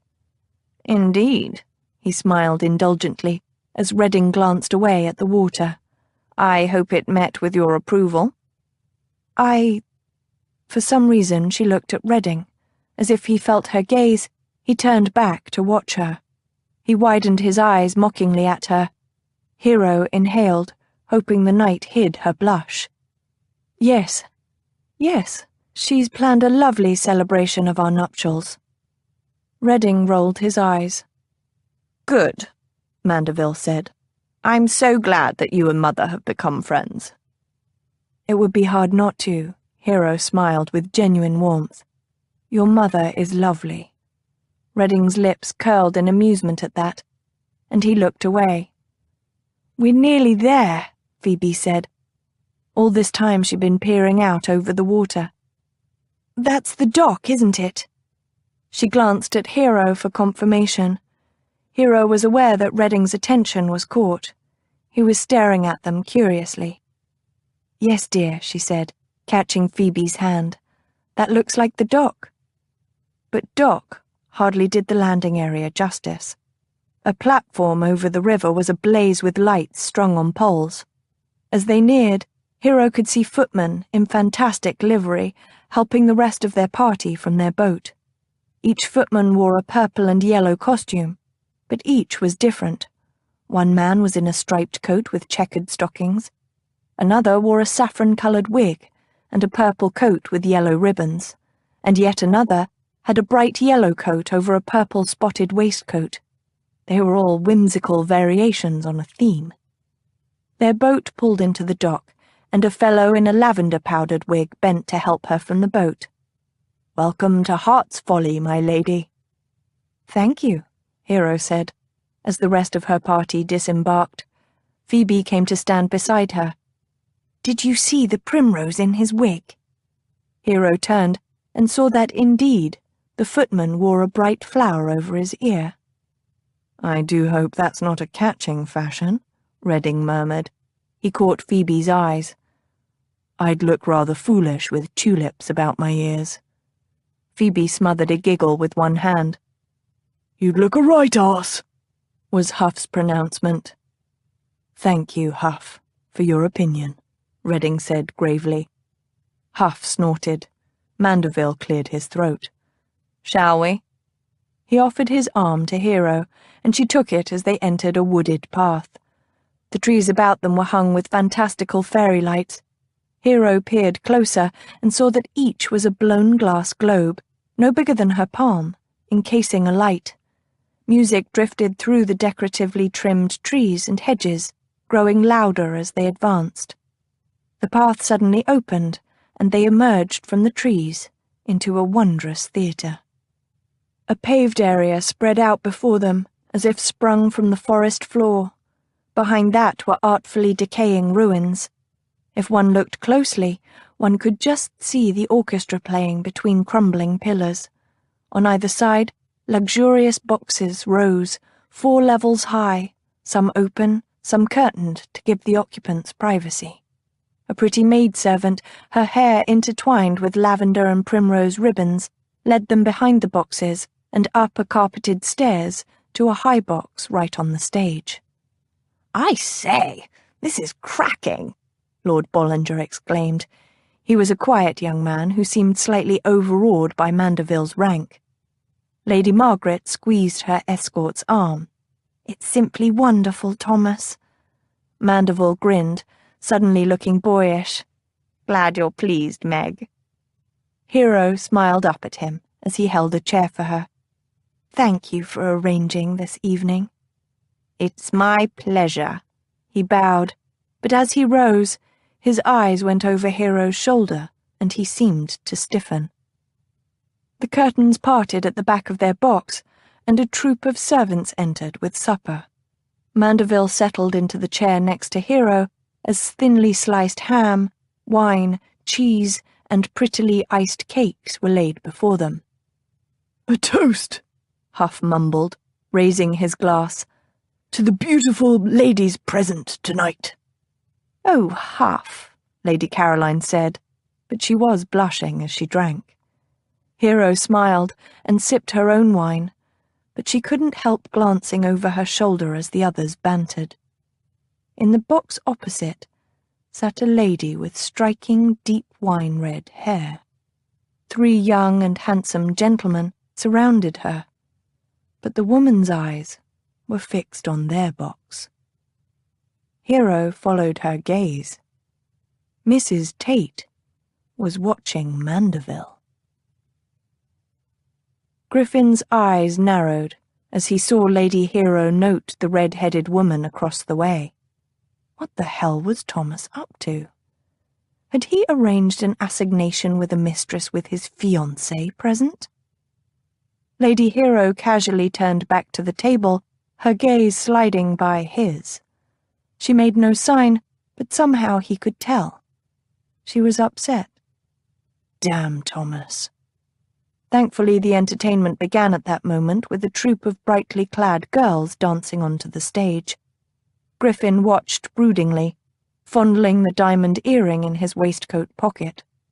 What matter to him if Thomas wasn't quite as perfect as Lady Hero thought him? Their arrangement was surely no business of his. Why, then, did he feel an urgent need to drag his brother into a private corner and with a few choice words, and perhaps a fist or two, show him the error of his ways? They're so graceful, Lady Phoebe said. She sat beside him, across the dinner table from Thomas and Lady Hero. They are indeed, Griffin smiled at her. Lady Phoebe was so different from her sister, she might have been a changeling. Where Lady Hero was tall for a woman and elegantly slender, Lady Phoebe was of only average height with a buxom figure, softly rounded shoulders and plump arms. Lady Hero carefully guarded her expression and movements like a miser with a handful of gold coins. Lady Phoebe, in contrast, let every emotion play across her face, her expressive lips parting in wonder or curving wide in surprised amusement at the antics of a clown on the stage. "But where did he go?" she murmured to herself. "The little monkey." Griffin glanced at the stage. The clown had been playing with a monkey, but the animal sat now at his ankles, waiting with trained stillness. He looked back to Lady Phoebe. She was leaning forward, squinting. Suddenly she laughed. "He's back!" Griffin looked at the stage.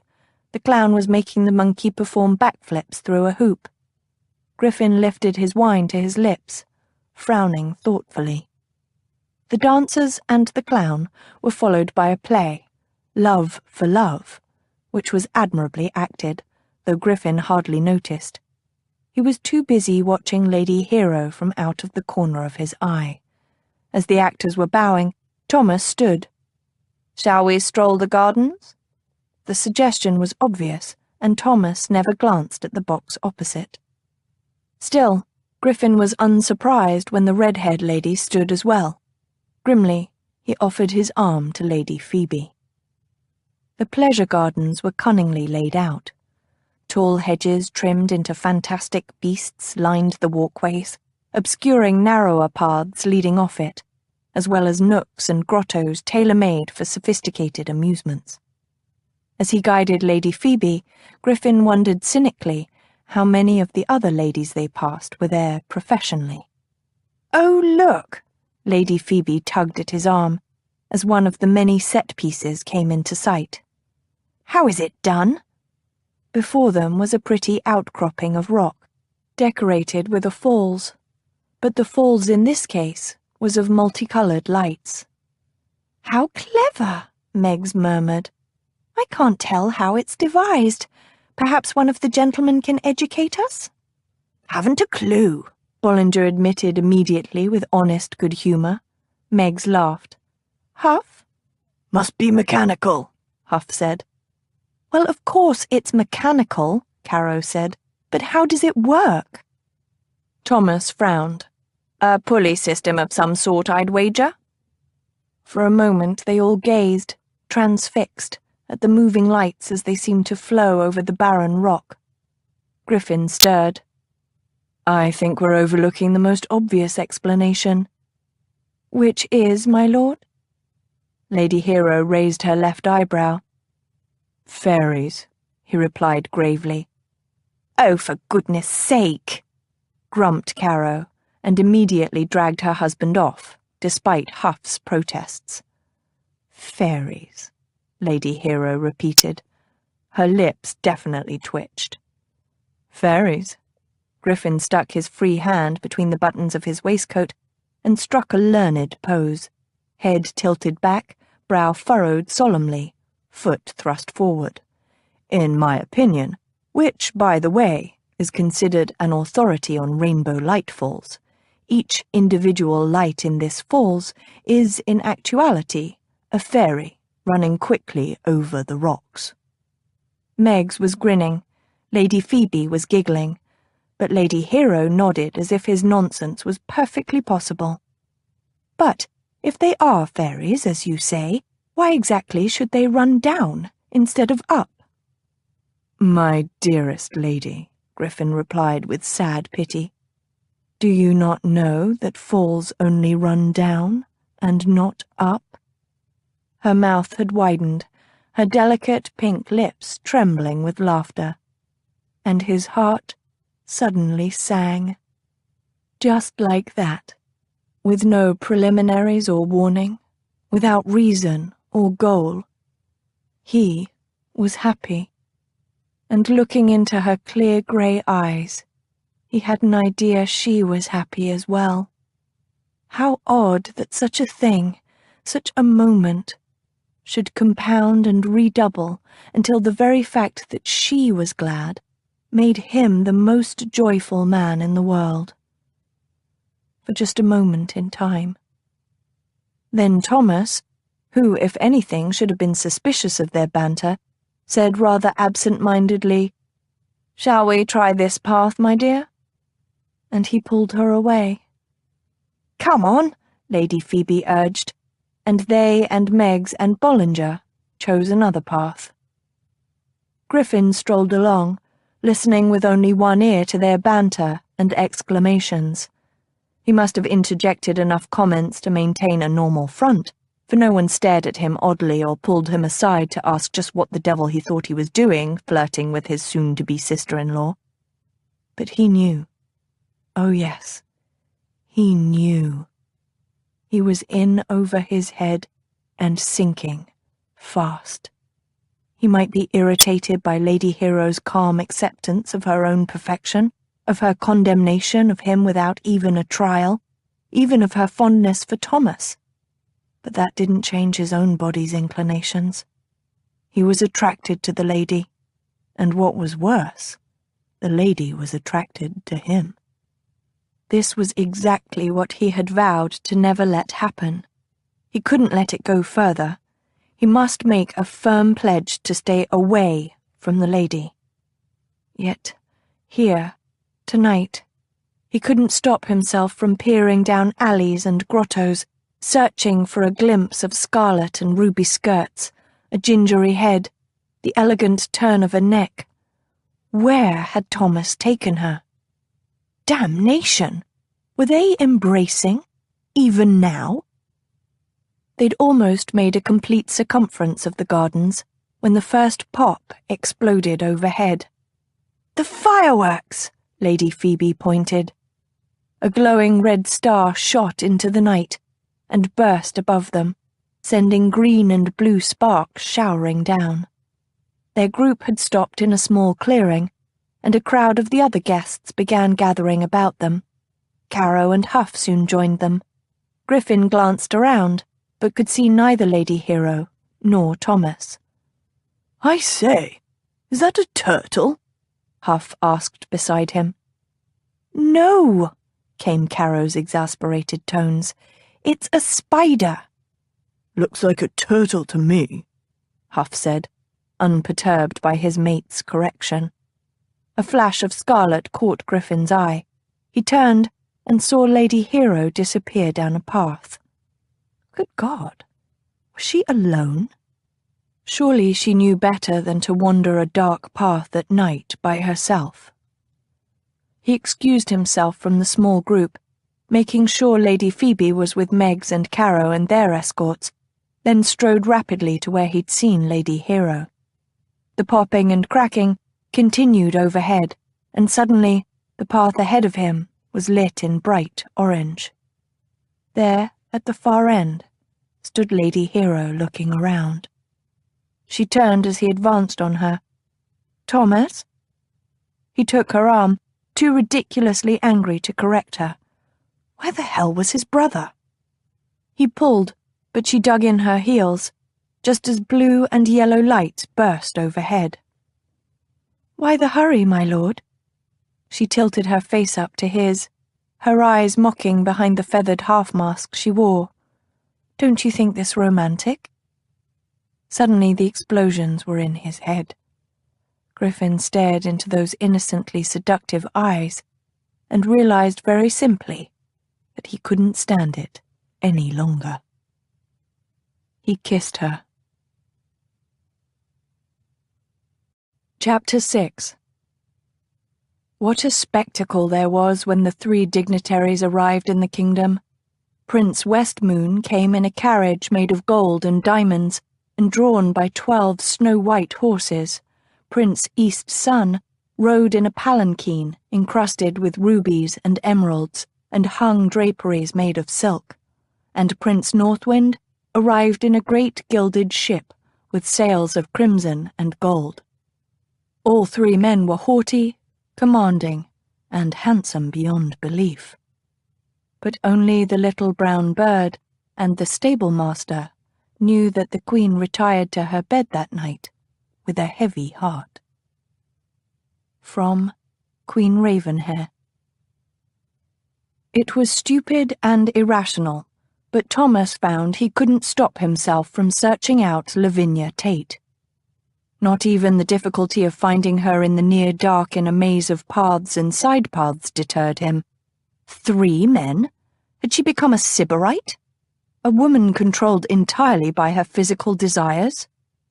Thoughts such as these did not improve his mood, so when he did eventually run Lavinia and her 3 beaux to ground, his temper was perilously on edge. "Dismiss them," he barked at her. He eyed the men. 2 were barely old enough to shave, but the 3rd was a big fellow with broad shoulders.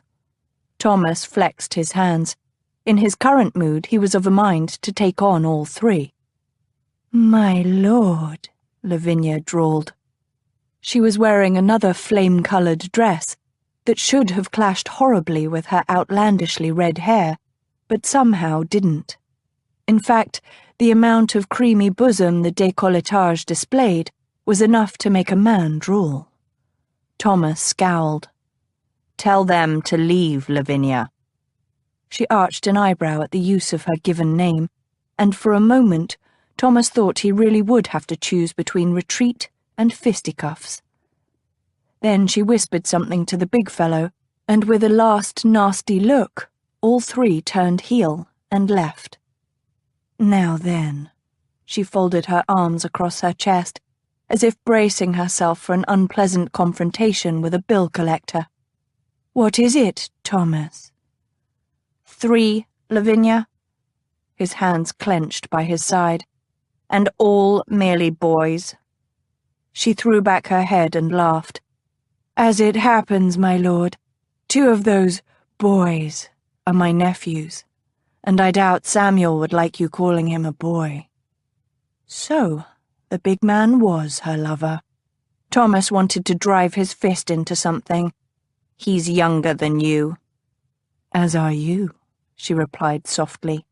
"Yet it didn't keep you from my bed."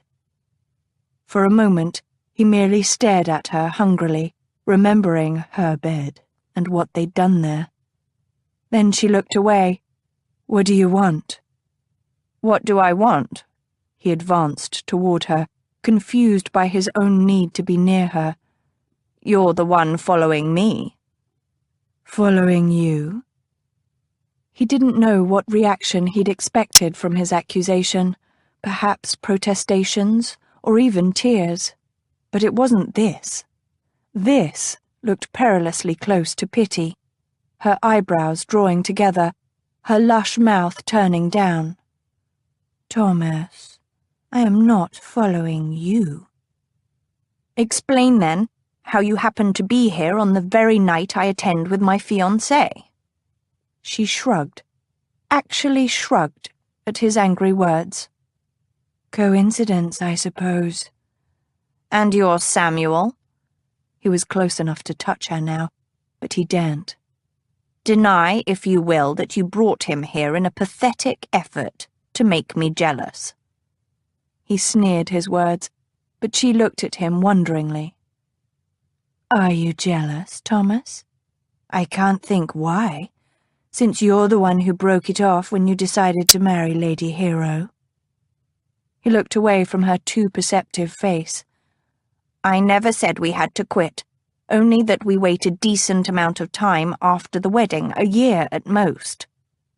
I could have bought you a bigger house if you wanted it, a carriage and team." "The money never had anything to do with it." "Then what did?" She sighed. "However provincial it might seem to you, I don't wish to carry on a liaison with a married man.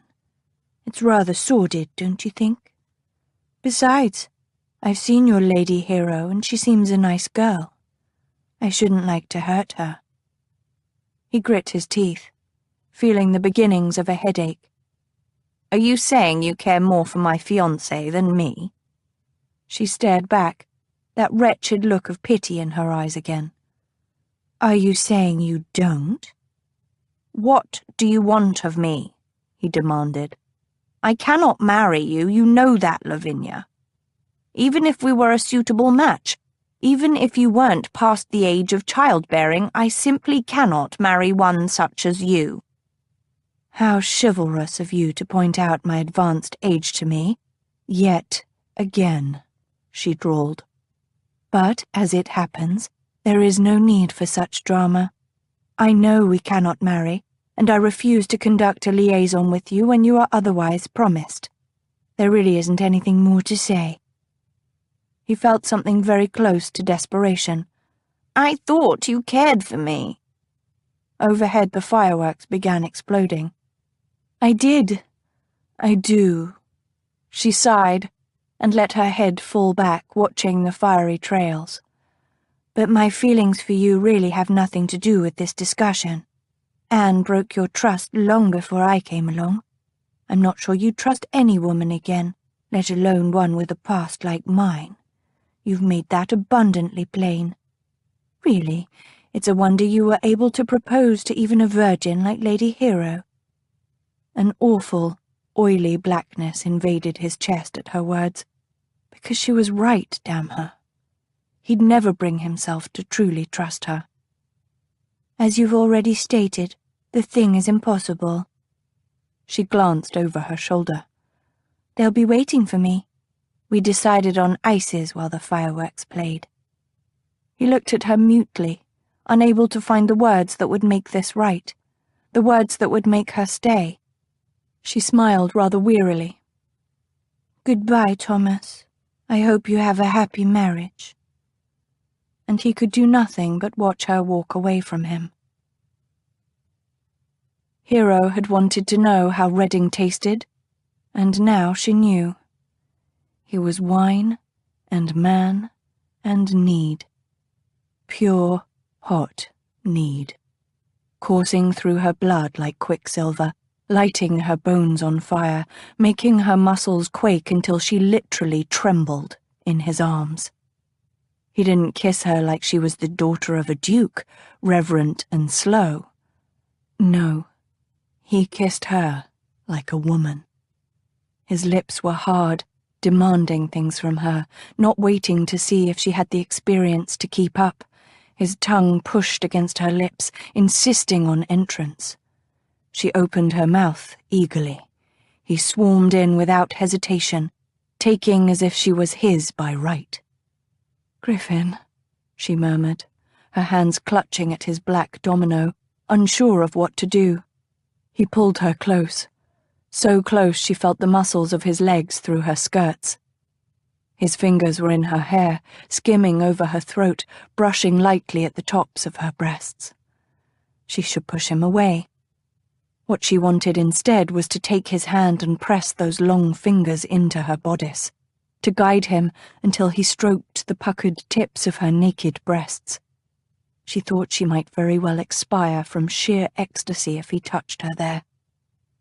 A loud bang made her start and break the kiss. The night sky lit for a moment, as bright as day, illuminating his masked face and his mouth, wet and tempting. He pulled back from her, still holding her shoulders, and stared at her, as if transfixed. Lord knew what her own expression looked like. Behind them, the cheers of the spectators rose. Hero tried to speak, and found she had to swallow before her mouth could form the words. We need to get back. He didn't reply, merely caught her hand and turned, striding back up the path. She stumbled behind him, her limbs uncoordinated, her thoughts dazed. Another starburst exploded overhead, green, purple, and red flakes floating to earth. The path was widening. They were nearly to the clearing where the spectators stood. Redding pulled her suddenly into a dark nook off the side of the path. He turned to face her and yanked her into his arms. Her entire being thrilled as he breathed a foul curse and then captured her mouth again. He devoured her as if she were a sweetmeat, and he a man who had gone without bread for far too long. He licked across her lips, biting at the corner of her mouth, groaning somewhere deep in his chest. She opened her mouth eagerly this time, having learned what she wanted. Another cheer went up. He tore his head away from hers, muttering, "You taste like ambrosia, and I am a madman." For a moment, they simply stared at each other, and she had the strange feeling he was as confused as she. He blinked, cursed, and taking her hand again, led her into the clearing. The gathered crowd all had their faces tilted upward, watching the display overhead. Hero followed Redding without thought, feeling quite shattered as they wound in and out of the bodies until they found their own party. "There you are," Phoebe exclaimed as Hero made her side. She clapped and squealed as spinning wheels appeared over their heads. She leaned closer to Hero and shouted, "But what has happened to Lord Mandeville?" Hero shook her head, her brain stuttering to life. She shouted back, "He went for refreshments, and I lost him." She heard Redding grunt. His lips were grim, and she hastily looked away. "Oh, look!" Phoebe cried. Bombs burst and turned, sparkling, into a green and gold winged serpent. The fiery creature twisted and then melted into a glowing white shower of sparks. "It's fantastic," Lady Margaret breathed. It was. It was the most fantastic fireworks display she'd ever seen. And yet she felt curiously unaffected. Hero was conscious only of Redding's bulk on the far side of Phoebe. There seemed to be an invisible line between them now, an awareness drawn taut by sensuality and basic sin. Dear Lord, what had she done? She touched her mouth with shaking fingers. She'd committed an act of horrible betrayal. She knew that. She was aware of the ramifications and of regret, the possibility of far greater sin and guilt, of the fact that her very soul was in peril. And she did not care. She was in a fever, wanting only to taste his mouth again, to feel his hard body against hers, to find out if his bare skin was as hot without any clothes, to discover his naked chest, to lie with him entirely nude. She gasped, winded, unable to catch her breath. She'd never thought herself a creature of physical want, had never experienced this longing before with any other man. It was as if she were the dormant black powder, and he a flame that set her alight. Suddenly, everything was vivid, clear, and burning. The very night sky rejoiced as if to celebrate her awakening. Her facade had cracked. She realized with shock that she was as mortal as anyone else, as fallible as the most fallen woman. And it did not matter. If he but crooked a finger, she would turn and follow him back into those dim paths, would twine herself about him and lift her face for his kiss again. Hero shivered and wrapped her arms about herself. "Are you cold?" His voice was deep and much too near. She shook her head a bit too violently and backed a step away from him, putting prudent space between them. He frowned and opened his mouth. "Ah, here you are," came Mandeville's voice from her other side. She turned and smiled up at him in near-panicked relief. Mandeville was normalcy. Mandeville was sanity. Some of what she was feeling must have shown in her eyes. Mandeville bent closer so she could hear over the cracks and pops. "I'm sorry to have lost you. I hope it caused you no worry."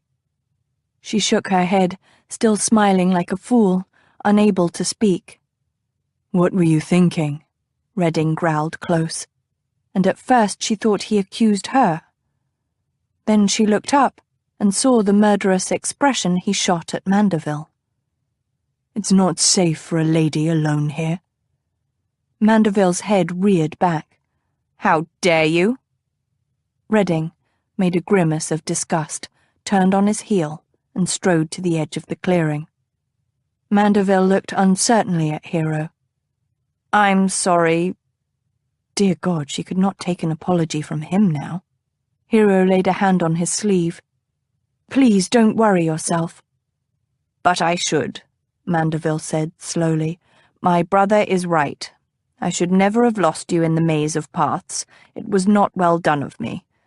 Please forgive me, Hero." He hardly ever used her given name without her title. Hero felt sudden tears spring to her eyes.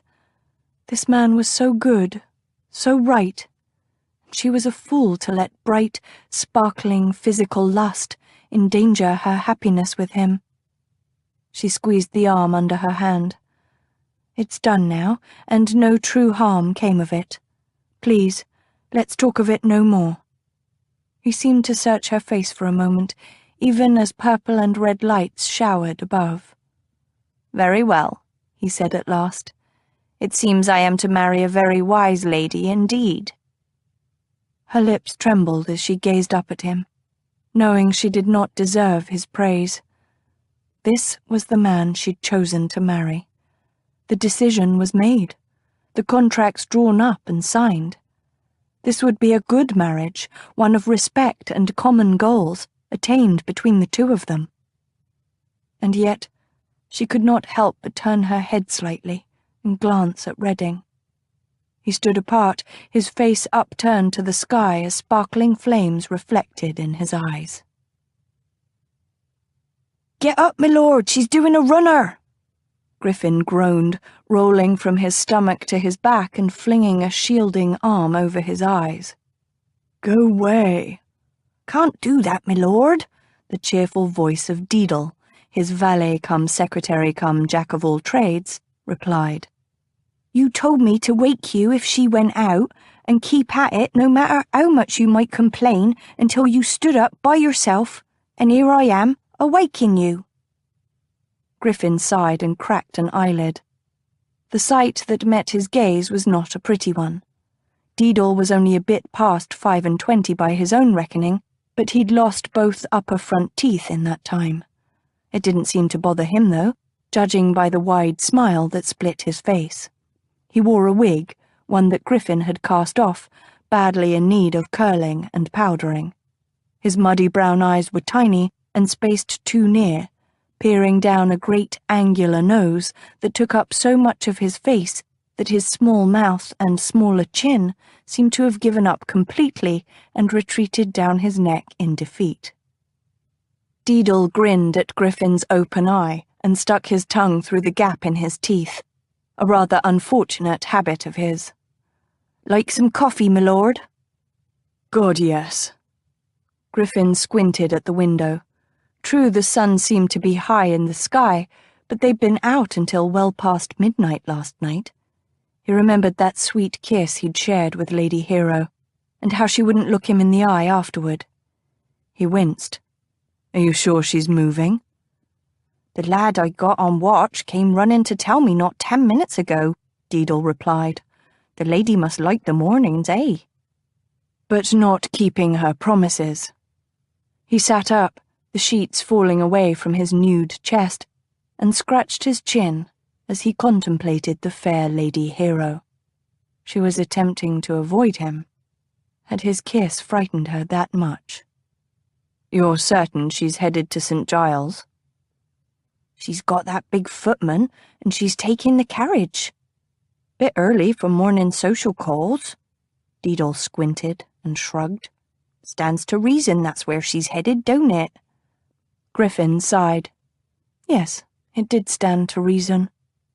He climbed wearily from the bed and began splashing in the basin of water.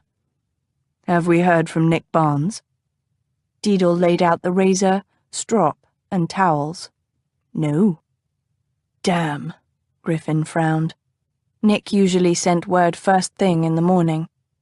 Griffin would have to see if Nick was sleeping in, or if something more ominous had happened. But first he must deal with the lovely Lady Hero, and the consequences of last night's impulse. 15 minutes later, Griffin ran down the steps of his rented townhouse.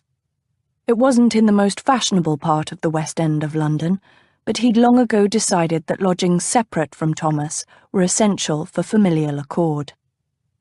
Rambler was waiting at the bottom of the steps, his head held by a young groom.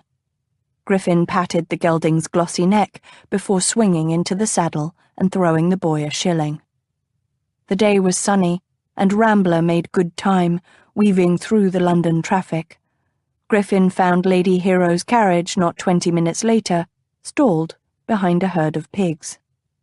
Lady Hero's coachman merely nodded as Griffin waved at him and entered the carriage. "Good morning," he said as he sat. "Go away," she replied. He clapped a hand over his heart. Such cruelty from such a fair lady.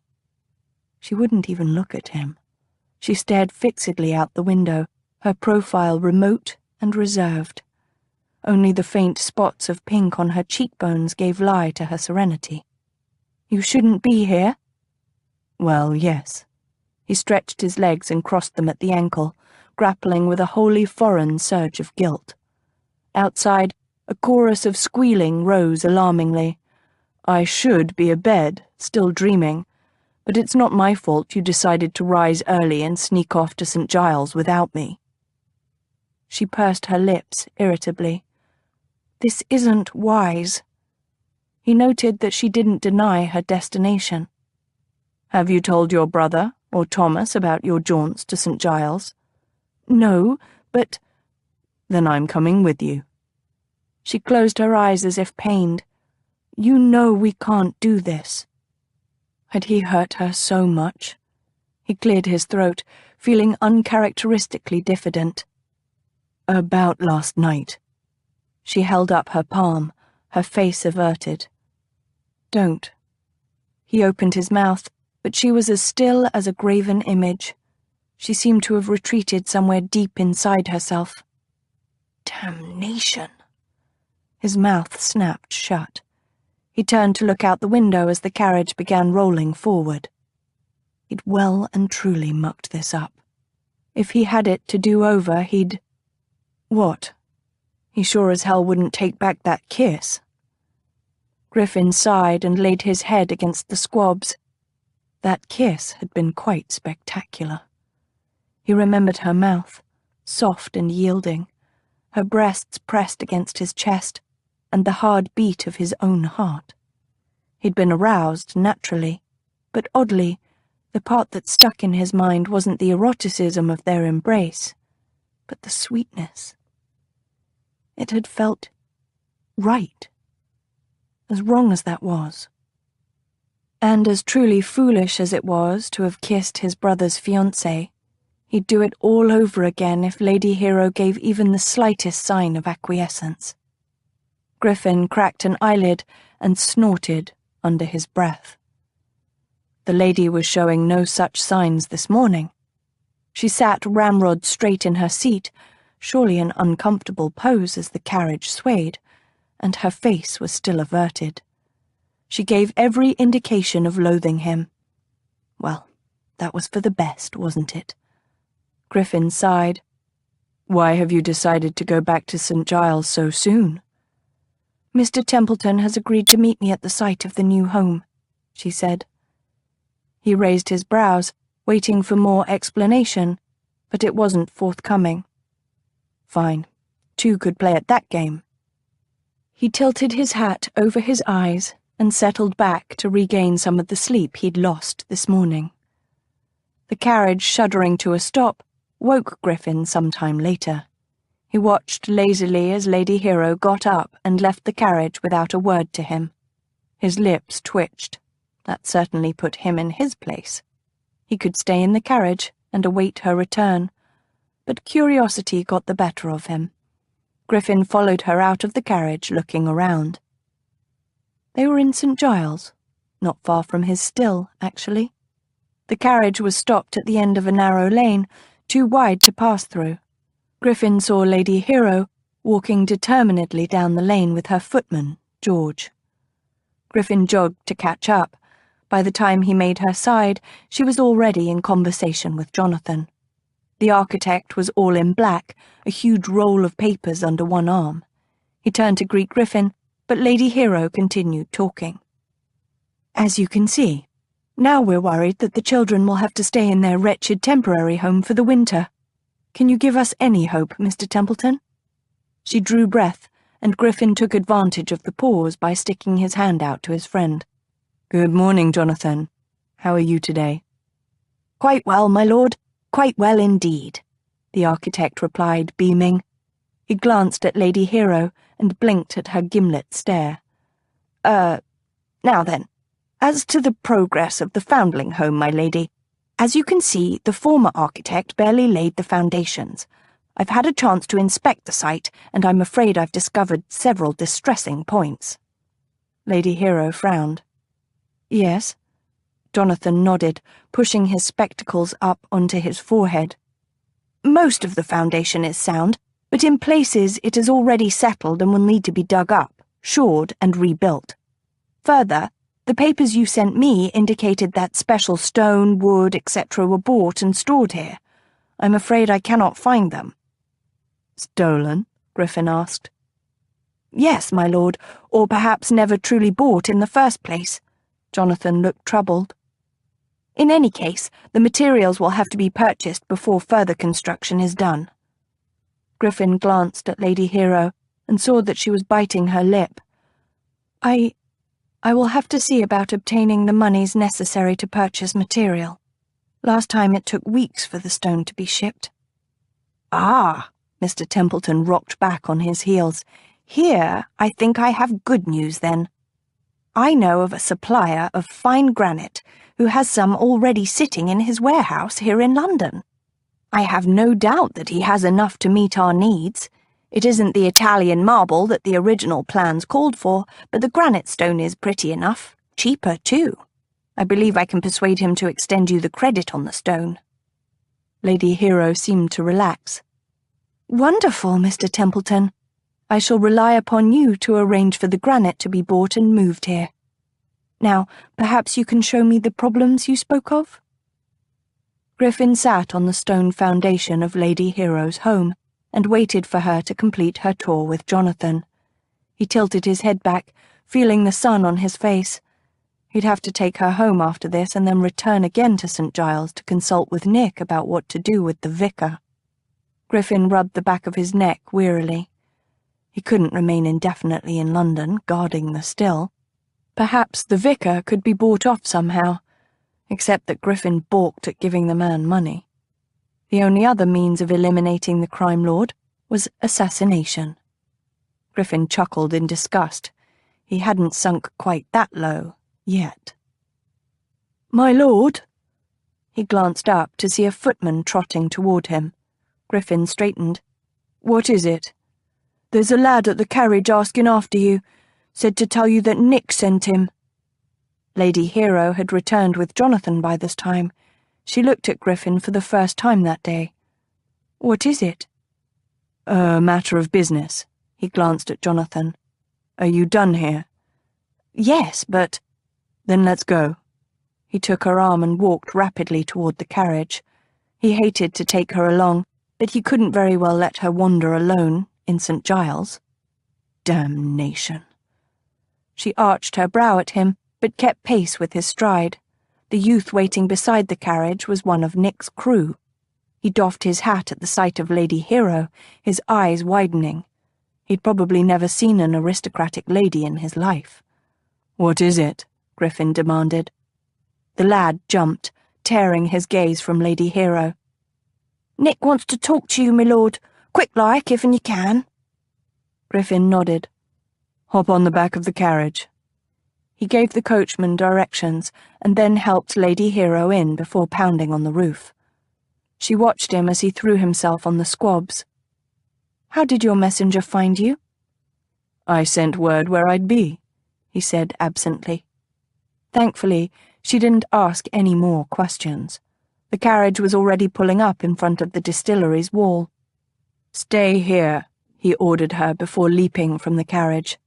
Griffin strode through the gate. Nick was in the courtyard. "In here." Nick jerked his head toward the distillery leading the way. Inside, the fires illuminated the cavernous building like something out of Hades. A small knot of his men was gathered over something that lay on the warehouse floor. As Griffin drew nearer, he saw it was a man. Or what was left of a man. The body was tangled, the limbs at angles the joints weren't meant to bear naturally. Griffin took one look at the face, and glanced away. "Tommy Reese," Nick said, and spat into the straw. "Went out for a tankard of beer yesterday afternoon and was thrown over the wall just half an hour ago, looking like that." Griffin fisted his hands. He remembered Tommy. He couldn't have been more than 20. "Did he say anything?" Nick shook his head. "Already dead."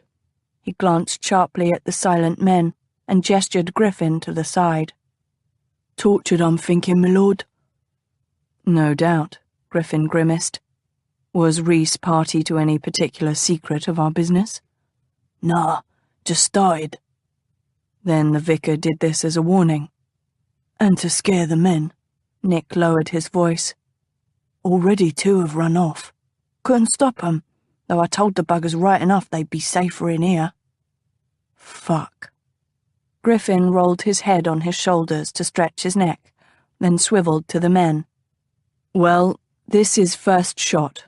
From now on, no one goes out at night, and during the day you go in pairs. Is that clear?" The men nodded, though none would meet his eyes. Griffin smiled widely, though he felt more like howling. "And your pay has just doubled, right? Any man still here by tomorrow gets a fistful of coins. You go out tonight, and you'll get that instead." He jerked his chin at the corpse. One by one, he stared at each man until they all met his eyes and nodded. Finally, Griffin jerked his chin. "Get on with it." The men went back to work. No one smiled or looked particularly cheerful, but at least they weren't whispering mutiny among themselves anymore. Nick pulled 2 of the men aside and gave them instructions in low tones. A moment more, and the 2 men had lifted Reese's poor body between them and taken it out to the courtyard. Griffin turned back to watch broodingly as the stills were stoked. "My God!" came a feminine voice behind Griffin. He turned and met Lady Hero's accusing eyes. "You're running a gin still." Chapter 7. Early the next morning, the Queen greeted her suitors in her throne room. She wore a gown of silver and gold. Her midnight black hair was coiled and twisted beneath a golden crown, and every man in that room was amazed by her beauty and bearing. The Queen looked at her suitors and asked them this question: "What is the foundation of my kingdom? You have until midnight tonight to bring me your answer." Well, Prince East Sun looked at Prince West Moon, and Prince West Moon looked at Prince North Wind, and then all 3 princes hurried from the room. But when the stable master heard the question, he merely smiled to himself. From Queen Ravenhair. Hero couldn't believe it, but the evidence was right before her eyes, and nose. The great warehouse held huge copper barrels set over smouldering fires, and the air smelled of alcohol and juniper berries. This was a gin distillery, most probably an illegal one. And Redding wasn't at all perturbed to be found out. What is going on? Was that a dead man I saw in the courtyard? She looked at him, waiting for an explanation, but he turned his back on her. Actually, it was the large, burly man by his side who seemed the most embarrassed. "My lord, the lady—" "The lady can wait," Redding said quite clearly. Hero felt her face heat. Never had she been so cavalierly dismissed, and to think she'd let this cad kiss her just last night. She swiveled to leave the awful building, but suddenly he was there beside her, his hard hands holding her arms. "Let me go," she hissed through gritted teeth. His face held absolutely no compassion. "I have business here. When I am done, I'll escort you home." She wrenched her arms free and turned. "Hero," he said quietly, then louder to someone else, "see that her carriage doesn't leave without me." "My lord." 2 men darted past her and out the door. no doubt to help keep her prisoner while Redding did his disreputable business. She'd continued sedately to her carriage. She'd not let him see her in a hysterical flurry. Once outside the wall and at her carriage, she ignored Redding's guards and climbed in. Her wait was short, but even so, she was not in the best of spirits when the carriage rocked and Redding climbed inside. He knocked on the roof and then sat down, gazing out the window. They rolled along for a few minutes until Hero couldn't stand it anymore. "Aren't you going to tell me what that was about?" "I wasn't planning to," he drawled, expressly she was sure to enrage her. "That was a distillery." "Yes, it was." "For gin." "Indeed." She narrowed her eyes at him, feeling anger pounding in her breast. She was perilously close to losing her facade again. Hero fought to control her voice, but even so the words seemed to scrape against her throat. "Do you have any idea the amount and depth of misery that gin brings to the people who live here in St. Giles?" He was silent. She leaned forward and slapped him on the knee. "Do you? Is this some kind of lark for you?" He sighed and turned toward her finally, and she was shocked to see the exhaustion lining his face. "No, not a lark." Tears bit at the corner of her eyes, and she found, to her horror, that her voice trembled.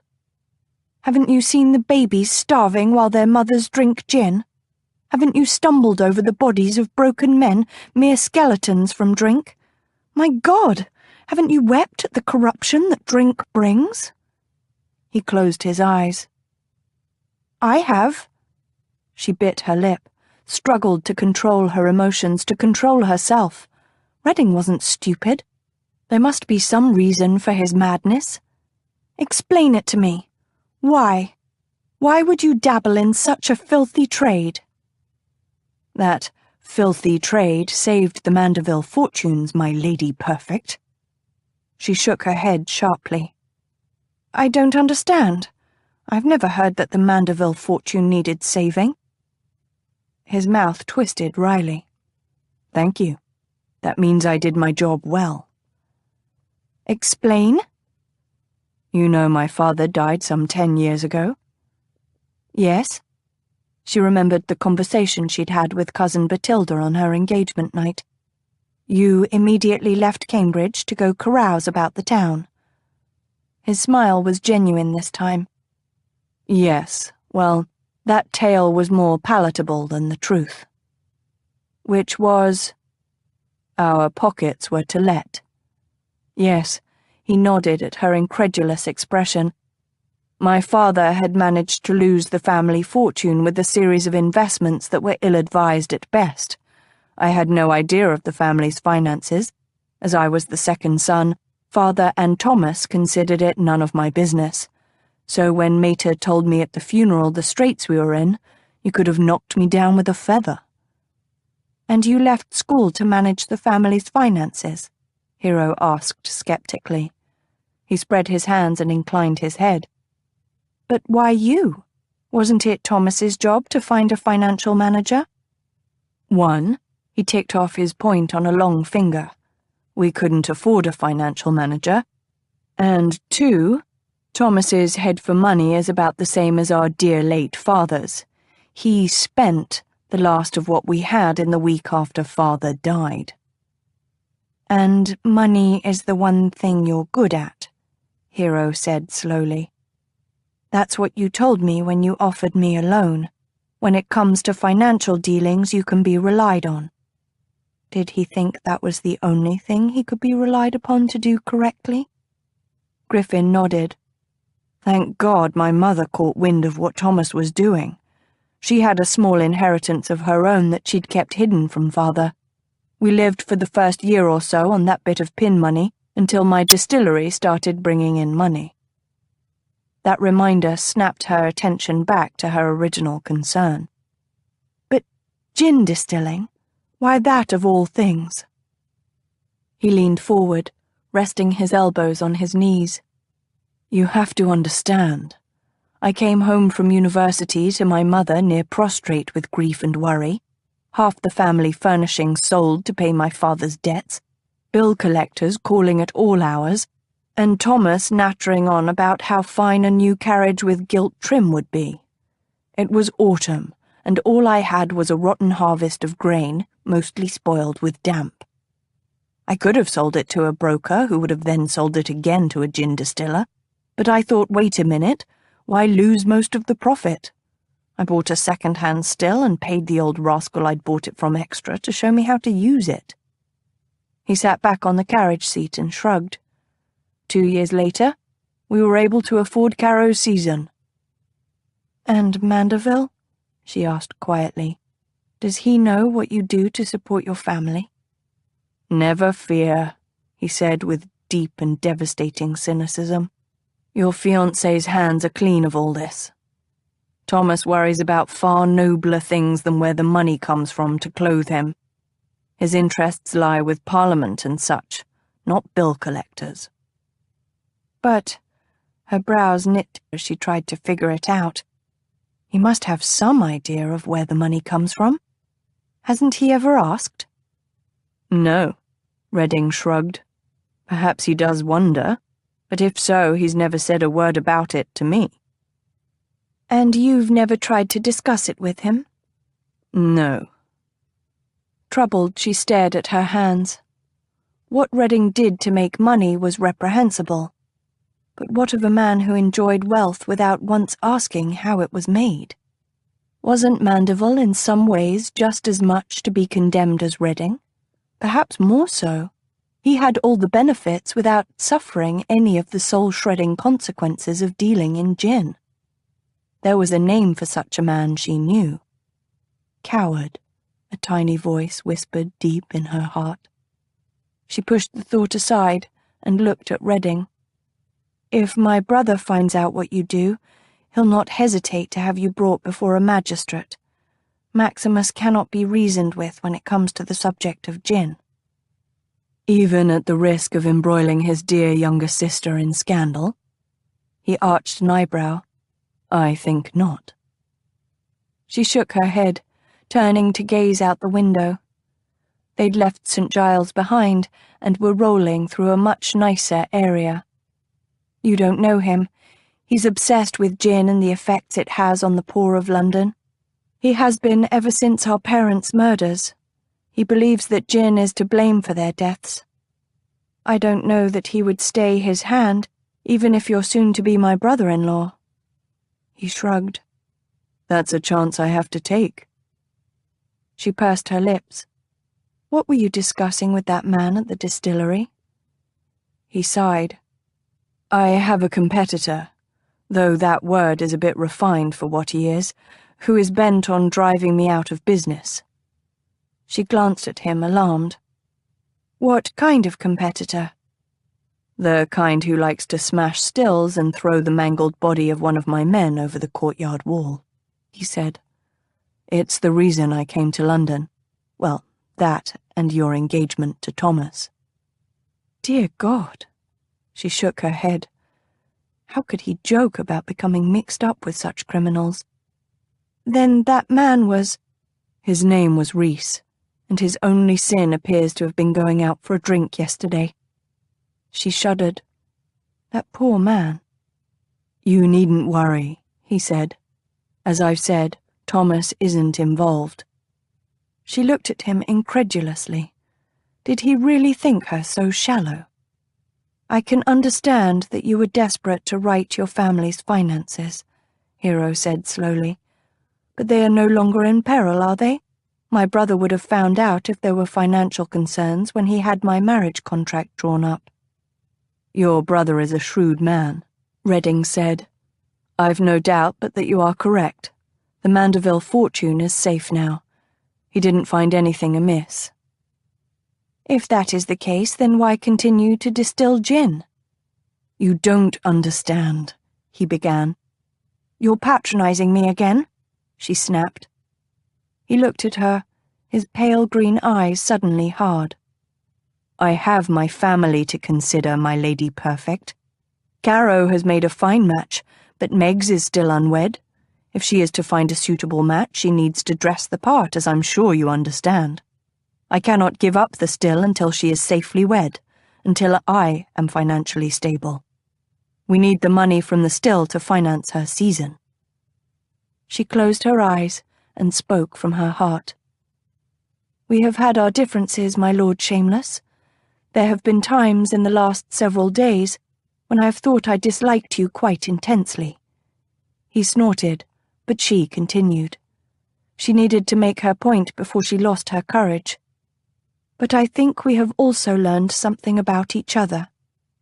I would like to think that we are friends, of a sort." The silence was so complete that she thought for a moment that he was holding his breath. She opened her eyes to find him watching her, his elbows propped on his knees, his green eyes still, but with an expression in their depths that made her catch her breath. She clasped her hands, bolstering her bravery. "Yes, friends," she said quietly, as much to herself as to him. "And, as a friend, I beg of you, please quit this way of making money." "Megs," she shook her head violently, cutting him off. "Yes, Lady Margaret needs gowns to catch a husband, but there must be other ways of making money. I've seen how gin destroys lives in the poorer parts of London. You may not care right now, you may only see your family and the money you need, but someday you'll raise your head and look around. When that day comes, you'll realize the misery you and your gin have caused. And when that happens, gin will destroy you, too." "Friends." He sat back in his seat, ignoring her warning. "Is that what I really am to you? A friend?" She blinked. She hadn't expected the question. "Yes. Why not?" He shrugged, eyeing her moodily. "Why not indeed? Friend is such a very benign word. Do you kiss all your friends the way you kissed me last night?" Her eyes had narrowed. She'd been waiting for the shot, but still she couldn't quite control a small shudder. His mouth had been hot. "I've told you I do not wish to discuss last night. It's in the past." "And forgotten?" "Yes." "Funny." He stroked his chin. "I find it rather hard to forget it myself. Your lips were so very soft, so very sweet when they parted beneath mine." Her body heated at his words. She couldn't help it, and she felt that same spark of desire. He could light it within her so damned easily. "Stop it," she said low. "What do you think you're doing?" It was his turn to look away. "I don't honestly know." "I'm marrying Thomas," she said. "In only 5 weeks now. If we are to have any sort of brother-sister relationship, you must forget it." His mouth twisted as if her words were obscene. "Can you?" She lifted her chin, saying nothing. "I thought not," he murmured. "That's ducky, just ducky." He reached into the pocket of his coat and drew out a book. He tossed it wordlessly onto her lap and went back to staring moodily out the window. Hero looked down. It was a volume of Thucydides' History of the Peloponnesian War. She traced the embossing on the leather cover, her eyes suddenly welling with tears. "Oh, Mrs. Hollingbrooke, you have a letter, ma'am." Nell Jones came into the Holmes kitchen, waving a bit of paper in the air. Silence looked up from the sad little lump of biscuit dough she was attempting to roll out. Really, it hadn't been one of her better culinary efforts. Nell caught sight of the dough and wrinkled her nose. "Here, let me finish that while you have a seat and read your letter." Silence gladly relinquished the rolling pin. She brushed off her hands and washed them in a basin before drawing up a chair to the kitchen table. Mary Darling had been playing with a pot and a big spoon on the floor, but when she saw Silence sit down, she crawled over and demanded to be held. Silence picked her up and kissed the top of her head. In the last 7 months, Mary Darling's hair had grown in thick and inky black, a mass of corkscrew curls. She set the baby on her lap and showed her the letter. "Now, who do you suppose it's from?" she asked as she carefully lifted the seal. "Is it Captain Hollingbrooke?" Nell asked. Overhead came a thump, and then what sounded like a stampede of oxen across the floor. The children were supposed to be doing their afternoon reading under the supervision of the maids, but somehow the daily event often turned into a melee. Silence sighed and turned her gaze to the letter. "Yes, it's from William." "You'll be glad of that, I'm sure, Ma'am." "Oh, yes," Silence murmured, absently. She deftly kept the paper from Mary Darling's interested fingers as she read. William wrote about the Finch and its cargo, a storm they'd weathered, and a fight among the ensigns. "Have a bit of patty cake," Nell said to Mary Darling, and handed her some of the biscuit dough. A seabird the men had shot and the sighting of a French ship. Silence skimmed down the page, following the neat handwriting of her husband, coming finally to his signature, William H. Hollingbrooke. She stared blankly at the page before she began over again, reading more slowly, searching. But she knew already. There were no jokes they shared between just the two of them, no endearments, no expressions of wanting to come home or missing her. In fact, the letter could have been written to anyone. "Is he well?" Nell asked. "Well enough."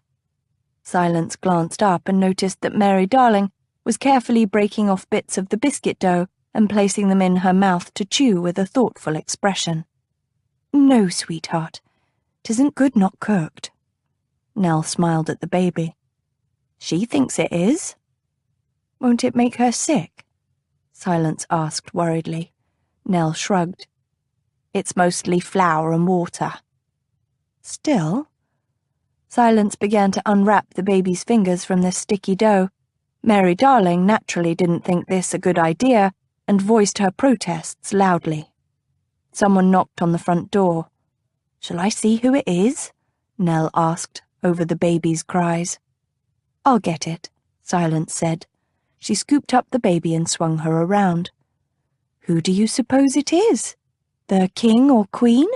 Or perhaps just the baker's boy?" Mary Darling giggled, distracted from the loss of her dough. Silence set the baby on her hip and went to the door. She pulled it open and looked out. On the step was a handkerchief, knotted neatly. Silence glanced at it and then quickly searched the street.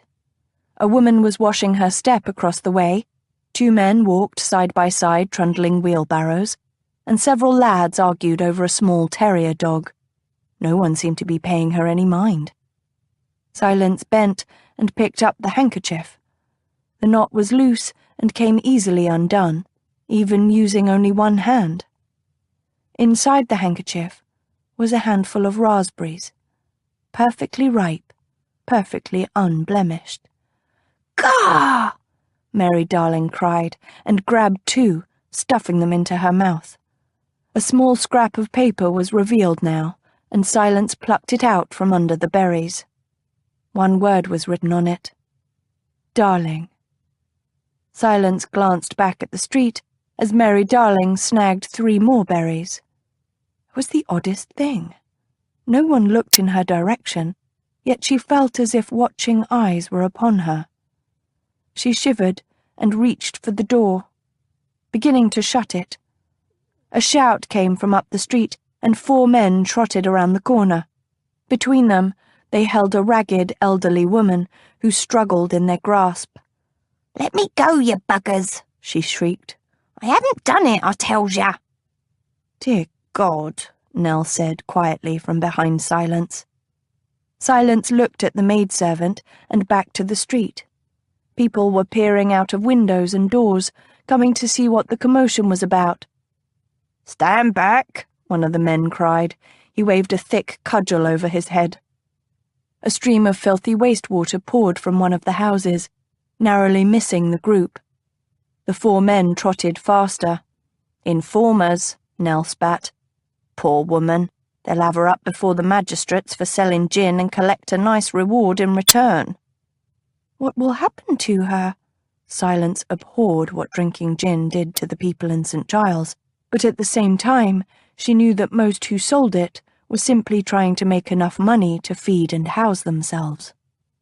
"Prison, maybe worse. Depends if she can pay for witnesses or not." Nell shook her head. "Come inside, Ma'am." With a last glance at the retreating informers, Silence closed the door and barred it. "What have you there?" Nell asked. "Raspberries," Silence said, showing her the kerchief. "In October? That's dear." Nell turned and started back toward the kitchen. Dear indeed. Silence picked up a berry and popped it into Mary Darling's mouth. A month before, she'd found a baby's girdle on the step, and the month before that, there'd been a packet of sugar plums. In fact, every month since Silence had found Mary on her doorstep, there had been a small, anonymous gift left for the little girl, and each had a note with but a single word written upon it. Darling. The same note that had been left with Mary herself. The reason Silence had given the baby the name Mary Darling. "Have you an admirer?" she whispered in the toddler's ear. But Mary Darling merely smiled, with red-stained lips. "Do you think a man can change?" Hero asked that night at dinner. She poked at the cold beef upon her plate. It was just her, Cousin Batilda, and Phoebe. And Cousin Batilda had pointed out that it was hardly thrifty to have cook put on a grand meal for a quiet supper at home.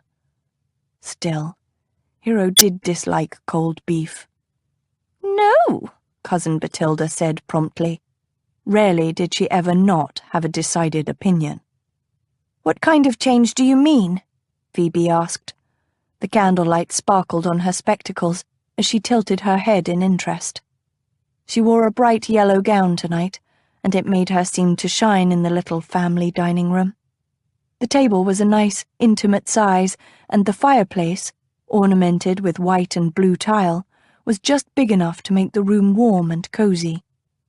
"Oh, I don't know," Hero said vaguely, though of course she did know.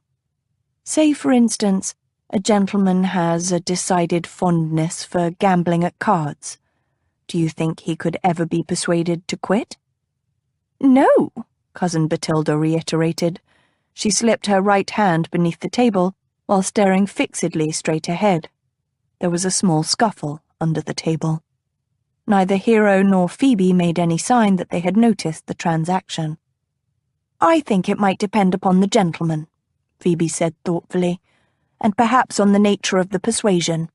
She picked up a tiny piece of her beef and slipped her hand beneath the table. "Nonsense," Cousin Batilda said. "Mark my words. No lady has ever been able to change a gentleman by persuasion or otherwise." "Pass the beetroot," Phoebe murmured to Hero.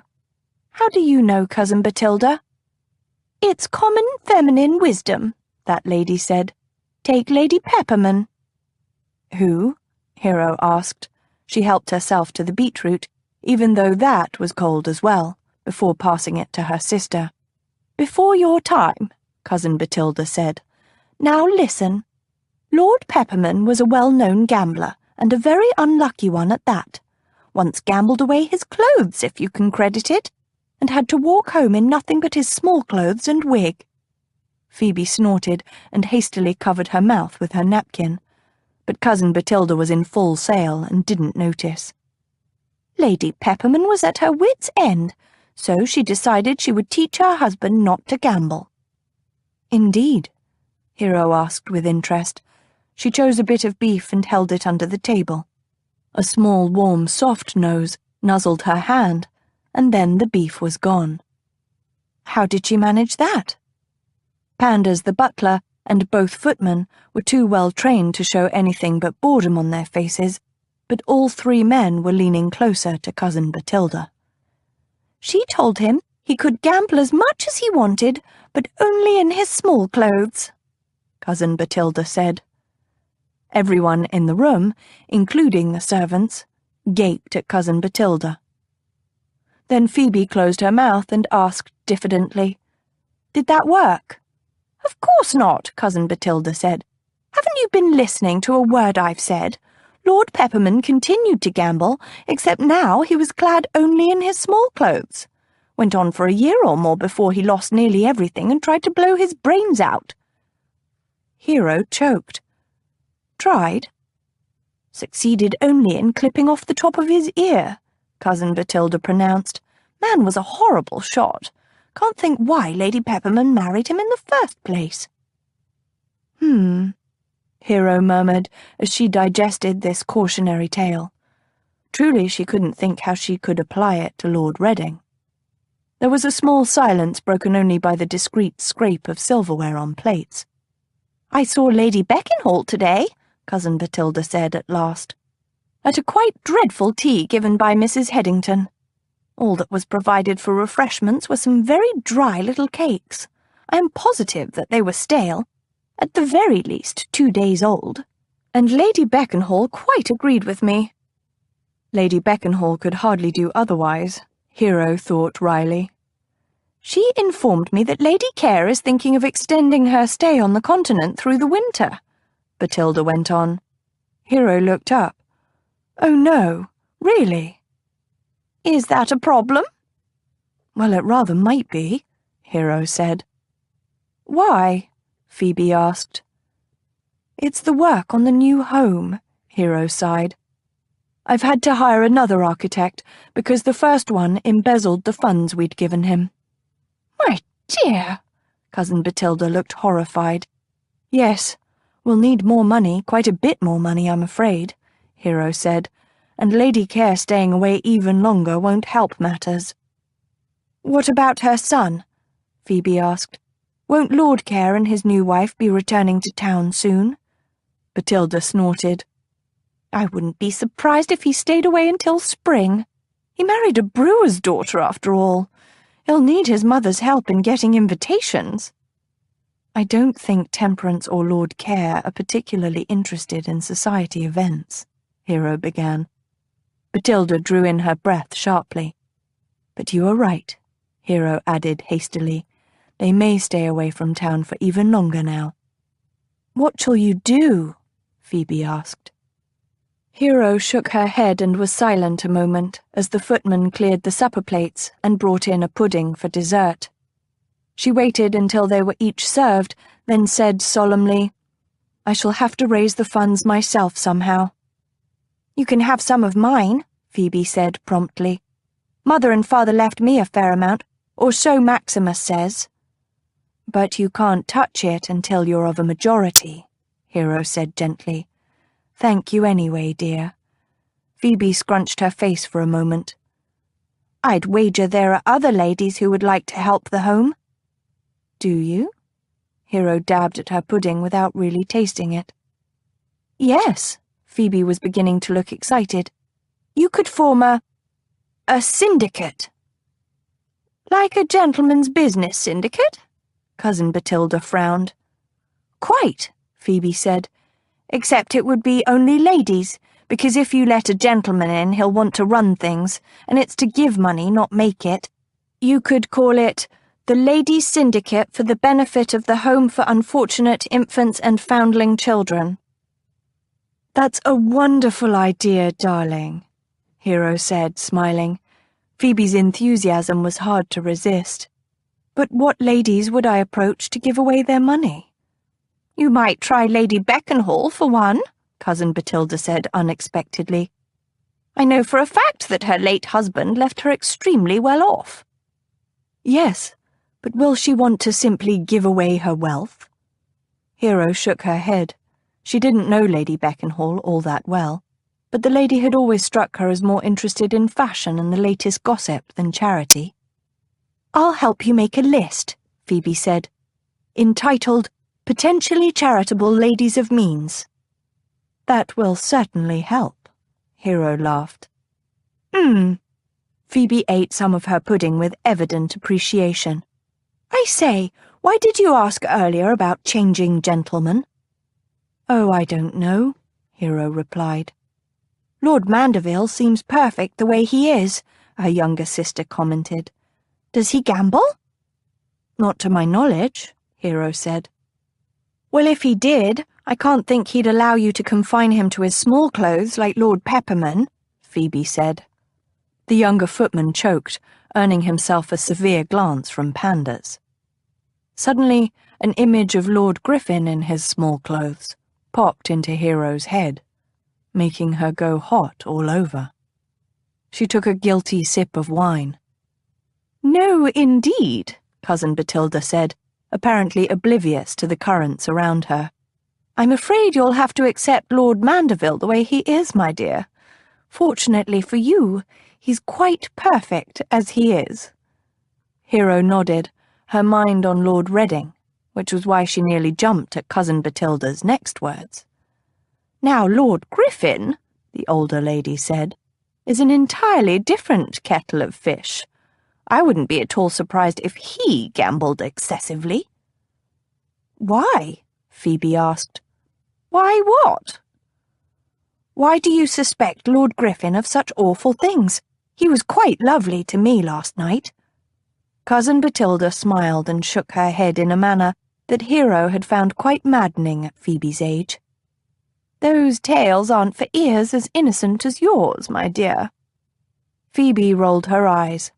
Well, whatever his unspeakable deeds, I like him. He makes me laugh, and he doesn't treat me like a child.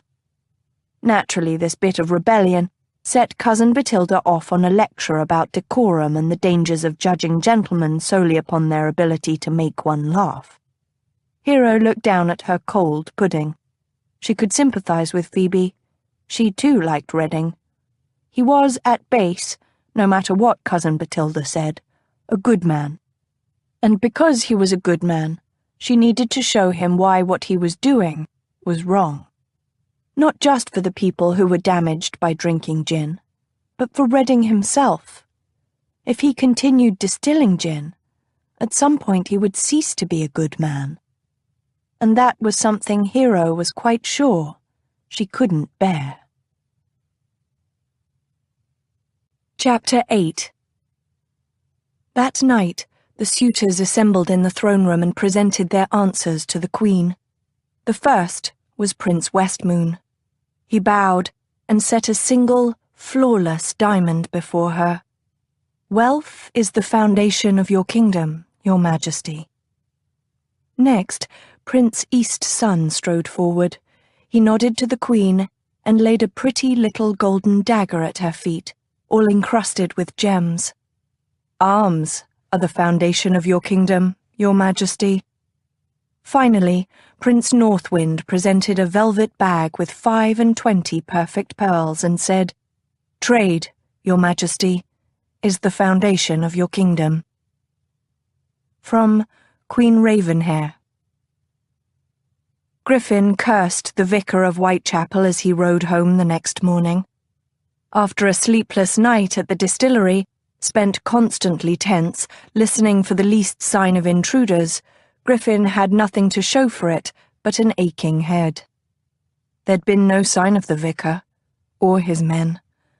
All Griffin wanted now was a bite to eat and the comfort of his own bed. In fact, he was so focused on those two things that he almost didn't notice the carriage lurking discreetly on the cross street down from his townhouse. Only the glimpse out of the corner of his eye of a familiar coachman alerted him. Griffin pulled Rambler to a halt with a muttered curse. What the hell was Lady Hero doing on his street at the unfashionable hour of 10 of the clock? His house was only feet away, but Griffin sighed and walked Rambler over to the carriage. He rapped on the window. Slim fingers promptly pulled the curtains back, and Lady Hero motioned him impatiently inside. Wonderful. Griffin instructed one of the footmen to take Rambler to the mews. Then he climbed in the carriage. She wore a dark green coat over a lighter green skirt, and her red hair seemed to glow in the dimness of the carriage. "Good morning, Lady Hero." "Good morning," she said briskly. "I've an appointment in St. Giles, and since you insist on accompanying me, I thought I'd save you the trouble of tracking down my carriage." "How thoughtful." He slumped onto the carriage seat. She frowned at him. "Have you had any sleep at all?" "No, nor breakfast either." She looked adorably disapproving. "Sleep, then." And he was so weary that he didn't even ask what her mission was in St. Giles before laying his head on the squabs and losing consciousness so quickly he might as well have been knocked on the head. He opened his eyes some time later to see Lady Hero watching him. Her clear grey gaze was somehow intimate. "Better?" she asked softly. He didn't move, enjoying simply looking back at her. "Much, thank you." She looked at him curiously. "For a self-proclaimed rake, you work harder than any gentleman I know." He cocked his head. Had anyone else said that, he'd think it a complaint. For an aristocrat to work was no compliment. But Lady Hero's voice was musing. Did she actually approve of something about him? He lifted a corner of his mouth. "Don't tell the Guild of Rakes, will you?" She laughed softly, and then opened a cloth on her lap. "I bought you a meat pie while you were sleeping." "You're an angel," Griffin said gratefully. He took the pie, still warm, and bit into it, savouring the gravy on his tongue. "Making money isn't the only thing you're good at," she said quietly. He arched his eyebrows, still chewing. A faint flush crept up her elegant neck.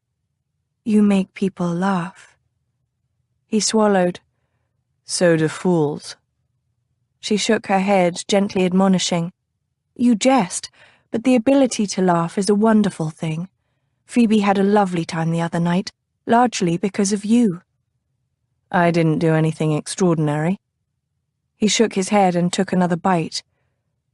"But you did." She looked at him intently.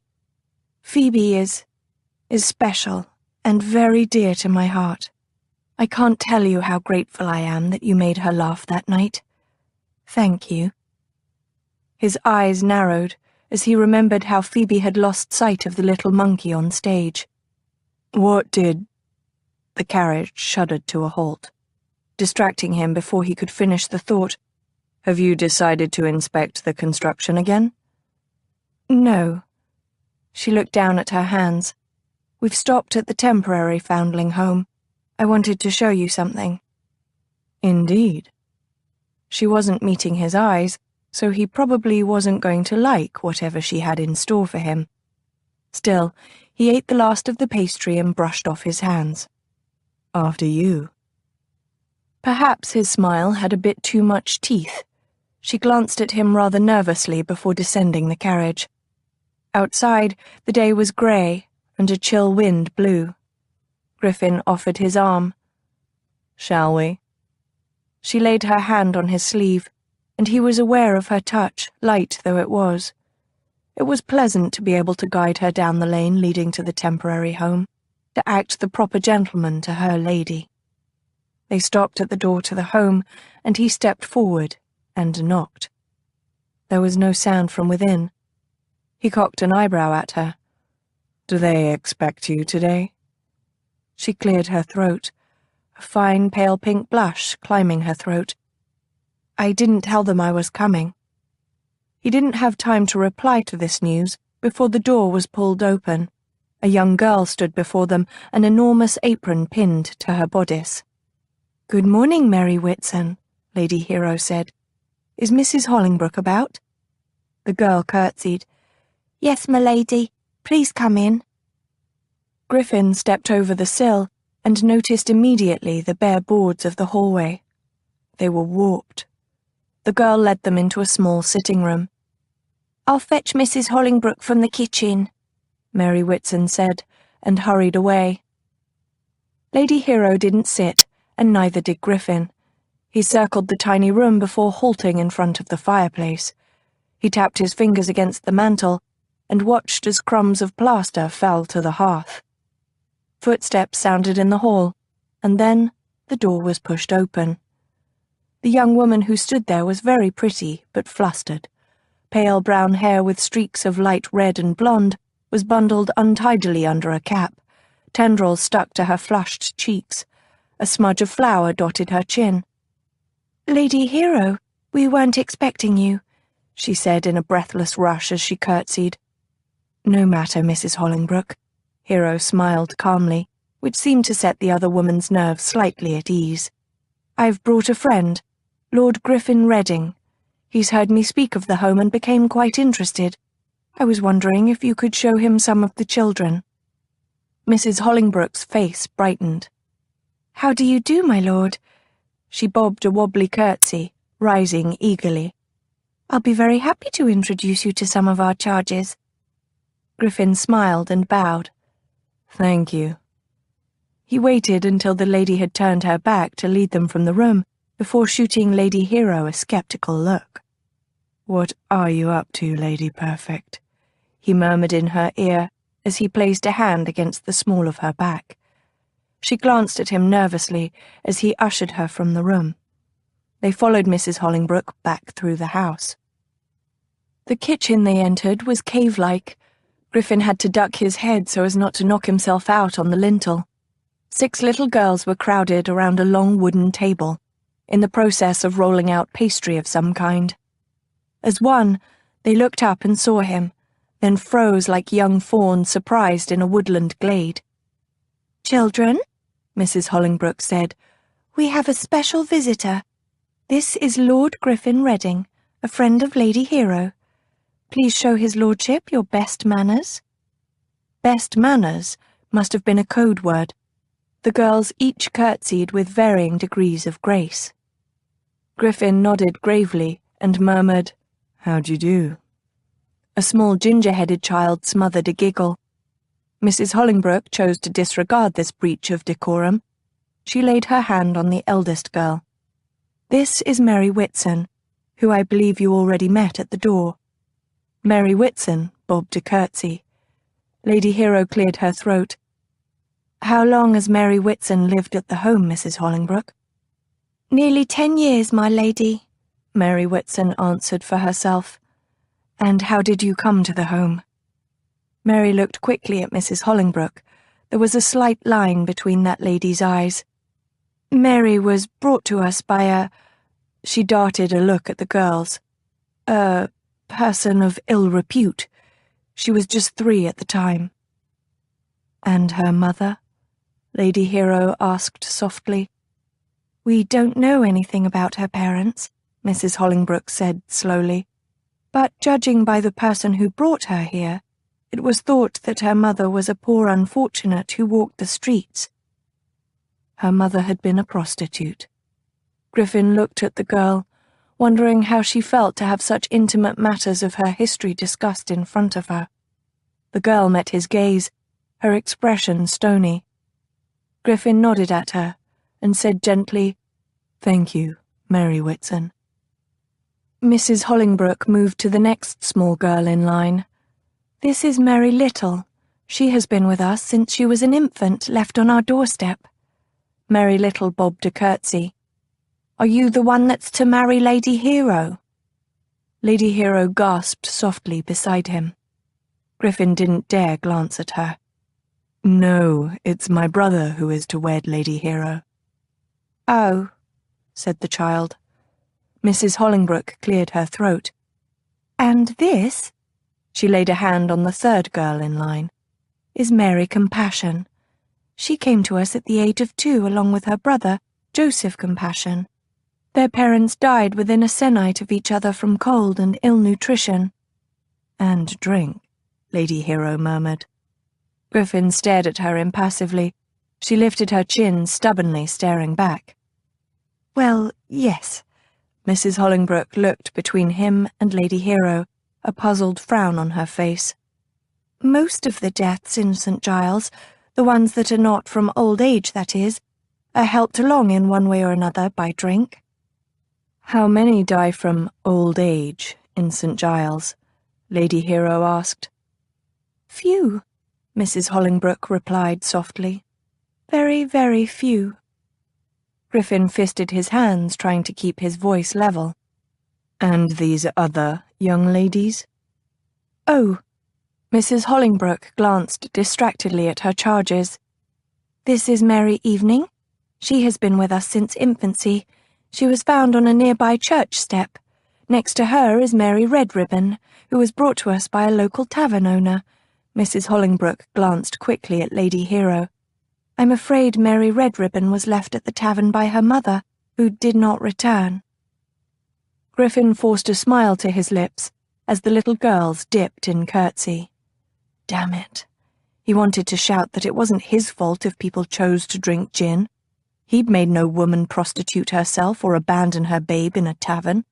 If he didn't distill the gin they drank, someone else would. And finally, this is Mary Sweet. Mrs. Hollingbrooke stroked the curls of the smallest child, who couldn't have been more than 3. Her mother has 5 other children and attempted to sell Mary when she was but an infant. We persuaded the mother to give her to us instead. Griffin inhaled. How very fortunate for Mary Sweet. He glanced at the toddler, who promptly hid her face in Mrs. Hollingbrooke's skirts. We are fortunate as well, Mrs. Hollingbrooke said affectionately. Now, if you'll come with me, I can introduce you to some of our boys. Ah, as to that, Griffin made a grimace of apology. I am afraid Lady Hero overestimated the time available to us. We shall have to save the rest of your tour for another day. Oh, of course, Mrs. Hollingbrooke said. You're most welcome at any time, my lord. He smiled and took Lady Hero's arm in a firm grip, propelling her to the door even as she breathlessly said her goodbyes. He kept his smile pasted to his face until they were outside. She tried to take her arm from his grasp. My lord, not here, he murmured, trotting her up the lane. He gave instructions to the coachman, helped her into the waiting carriage, and sat. Then he looked across at her and growled. What do you think you're doing? Redding's pale green eyes were hard, his lips pressed together forming white brackets on either side, and his nostrils flared. He looked so intimidating, in fact, that Hero had to swallow before she could reply. I'm trying to get you to understand what your gin distilling is doing to St. Giles and the poor people who live here. As a friend, he laughed sharply, drowning out her words. Yes, as a friend, what did you think would happen when you took me there? I'd gaze at those tiny girls and have a sudden revelation. Perhaps give all my worldly goods to the poor and become a monk. He sat forward. Listen, and listen well, my lady. I like who I am and what I do. I'm an unrepentant rake who makes illegal gin. Don't think you or anyone else can change me, even if I wanted to be changed. She pursed her lips and cocked her head, staring at him silently. Anger was rising in her as well. He returned her stare until the silence seemed to irritate him. What? You, my lord, are not nearly as reckless or as bad as you would have me believe. What in God's name are you babbling about? Your reputation. She waved a hand. Your rakishness. You've let all of London think that you left Cambridge on some feckless whim, when in fact you left to help your family. You lead others to believe that you lived the life of a libertine, without care or worry, when in fact you work, for your family's sake. He laughed incredulously. In case it has escaped your memory, I was in the act of bedding a married woman when we met. She looked away, that vision making her even angrier somehow. I never said you were perfect, just not as damnable as you let others believe. Is that so? She tilted her chin and stared him in the eye. Yes. He smirked nastily. What about my dear brother's late wife? Her heart began to beat faster.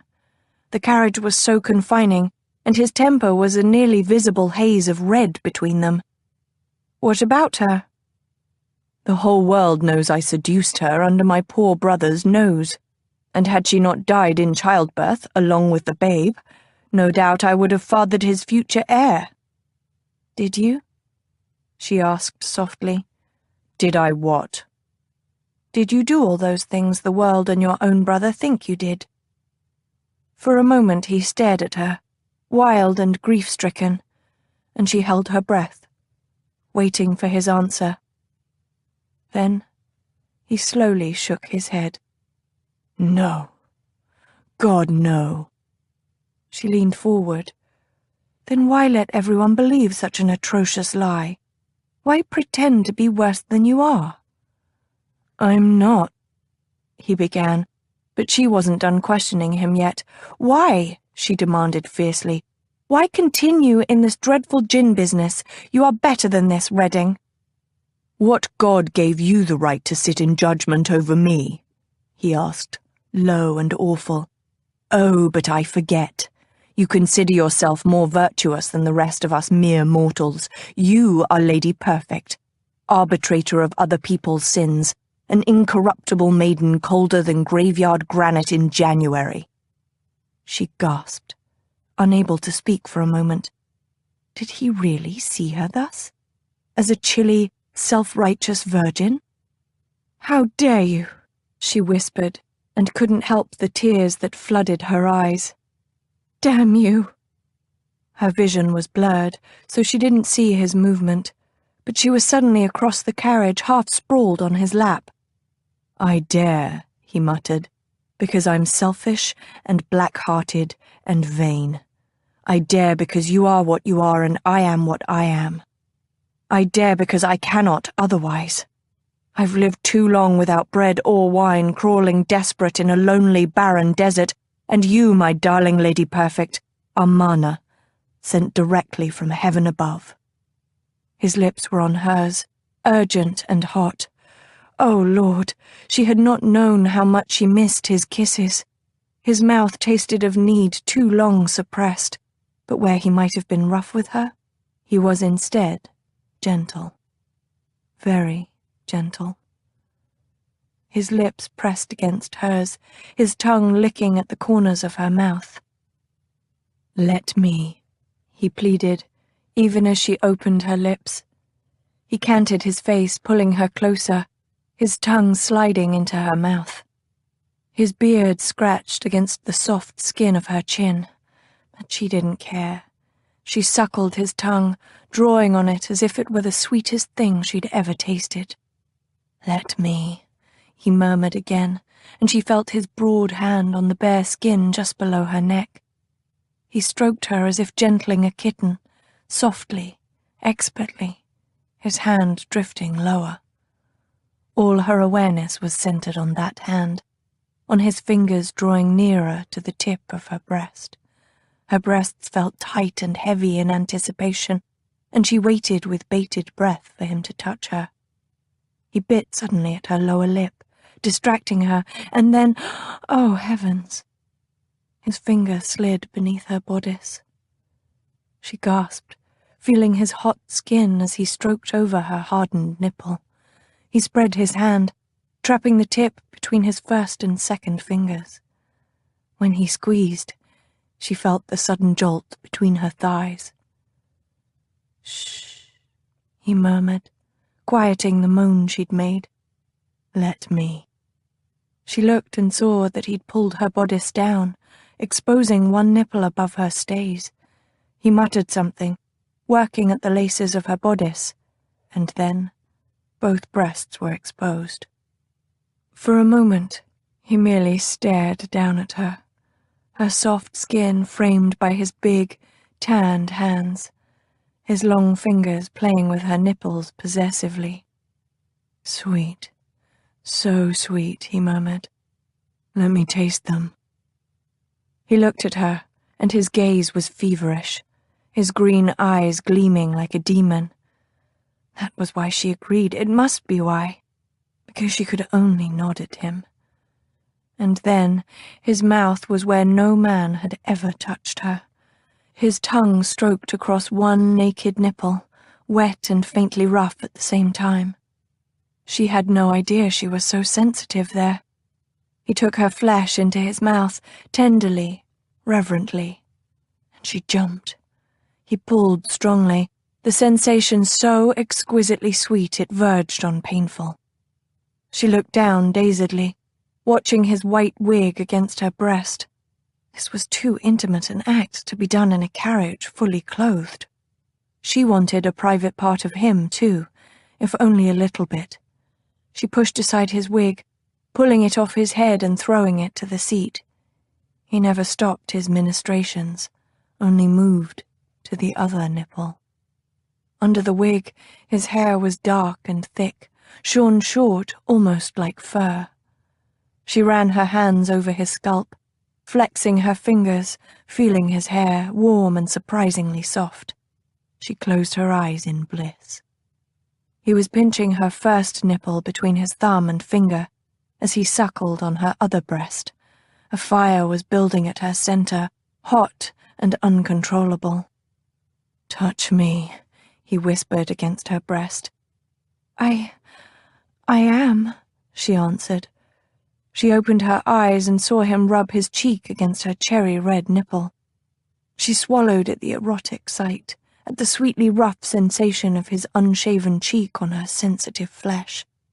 His eyes were bright and green, watching her, demanding something. "Not there," he said, and caught her hand, drawing it down between them. Her skirts concealed his lap, and he pulled her fingers underneath, fumbling with his other hand until suddenly, startlingly, she touched naked flesh. Her gaze flew to his. His smile was rueful, yet strained. He looked upon her bare breasts, but what she held naked in her hand was hundreds of times more intimate. "Do you feel me?" he rasped. She licked her lips, staring into his face. "Yes." "Stroke me." His eyes half closed. "Please." She flexed her fingers, exploring this foreign, hot flesh. It was so hard it didn't seem humanly possible, yet the skin was tenderly soft. She wrapped her hand about him, and his palm closed over hers, strong and unbearably familiar. He showed her how to slowly stroke up until she touched the wide, slick head. She caressed it, feeling the spongy flesh, the tiny indent at the very tip. He made a sound almost of pain, and then he seized her hand and brought it down the thick stalk again. It was so much longer, so much bigger than she'd ever dreamed. "Please," he moaned, "please." He turned his head and licked across her nipple before gently closing his teeth over the tip. She gasped, her head falling back against his shoulder. He worried her nipple, then let it go to kiss it softly. "Stroke me," he gasped, and let her hand go. She did, pulling up over that hard flesh hidden beneath her skirts, that part of him that made him a man. "Like this," she whispered, low and intimate in the rocking carriage. Outside, London passed by. Inside, she held a man's penis in her palm. "Yes," he hissed, before tonguing her other nipple. "Exactly like that." She looked down and saw herself displayed before him, a wanton feast, her nipples red and swollen, so sensitive his every touch made her moan. Her hand moved beneath her skirts, and she wondered at her own daring. Perhaps this was a dream, a wicked fantasy come to life in the middle of the day in her own carriage.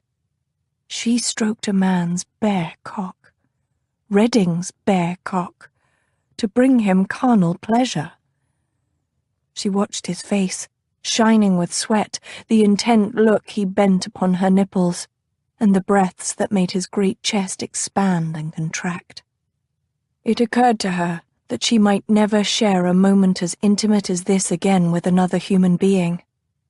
His big hands were on her breasts, and he pinched both her nipples at once. She bit her lip at the pleasure-pain, a tear slipping down one cheek. This was real. This was something outside of everyday bland interactions and rote conversation. His mouth was on hers, open and wild, and his hips were thrusting, moving his cock in her hand in an animal rhythm. He squeezed her poor, engorged nipples again, pulling at them at the same time, and she felt alive. She arched, pushing her breasts into his hands, sucking on his tongue, and feeling an unstoppable rush of pure white pleasure through her body. And at the same time, as if in sympathy, the male flesh in her palm jerked and gushed hot liquid between her fingers. She pulsed as he pulsed, shuddered as he shuddered, and she didn't want it to end. When she finally opened her eyes, she was appalled and amazed at the same time. Green eyes watched her face, lazy and satisfied, and very, very male. For a moment, all was peaceful with the world. And then she remembered. Dear God, Thomas is to meet me at my house for luncheon. Griffin's body was filled with a warm lethargy, but Lady Hero's words were a douse of icy water. He straightened and glanced out the window. Her house was in sight. He turned to her and for a moment was stunned anew. She lay across his lap, her breasts bared just past the tips of her delicious nipples. Her pale cheeks flushed, her diamond eyes dazed by what they had just shared. Dear God, indeed. Hastily he searched his coat pockets and found a handkerchief. He took her hand from beneath her skirts and began wiping his spill off her fingers. She snatched her hand away. I can do that. He raised his eyebrows but let her take the handkerchief. He put himself to rights and watched as she finished scrubbing her fingers and then wrinkled her nose at the handkerchief. I'll take that, he said. She nodded and fumbled with her bodice. Please, turn away. A sardonic reply was on his lips, but he thought better of it. He turned to view the closed curtains over the window. She'd moved off his lap, but he felt the small movements beside him as she adjusted herself. She was ashamed. He could see that clearly, and for the life of him he didn't know how to make this right. He felt her rise and take her seat on the opposite side of the carriage. He looked up. She was patting at her hair, refusing to meet his gaze. I hope you will not speak of this to anyone. He cursed, low and foully. Her head jerked up, and she stared at him with eyes that made him want to weep and bellow at the same time. Griffin passed a hand across his forehead. Of course I'll not talk. She bit her lip, then nodded jerkily. You need to put on your wig. Do I? He looked about the carriage seat, finally finding it smashed into a corner. The carriage rolled to a stop as he tugged the wig on. Better? Yes. They sat there in silence as they waited for the footman to set the step and open the door. Griffin tried to think of something to say. He'd stolen her innocence, in intent if not in fact. There was no going back from that. Finally, after eons of waiting, the door was opened and she stepped down, her face averted from his. No doubt she loathed the very sight of him now, he thought grimly as he followed her. Hero, darling, there you are, Lady Phoebe called from the top of the townhouse steps. Cousin Bathilda is pacing holes in the sitting-room carpet, and cook has burned the soup. Her bright eyes swiveled to him, and she squinted a bit behind her glasses. And you've brought Lord Griffin for luncheon as well? How clever of you. Griffin felt Lady Hero go stiff beside him. I do not wish to intrude on your luncheon, Lady Phoebe. Your sister kindly offered me a ride in her carriage, no more. "Oh, no, you must stay," Lady Phoebe protested. "Cook will fix the soup, she always does, and it's so much nicer with 2 gentlemen instead of a lonely one, badgered by females all about. Hero, do make him stay." Lady Hero turned to him and smiled with trembling lips, her eyes tragic. "Please." He ought to go. He knew that. Knew, too, that she didn't really want him here. But her very fragility at that moment made it impossible for him to turn away. Griffin bowed and held out his arm for her. "As you wish, my lady."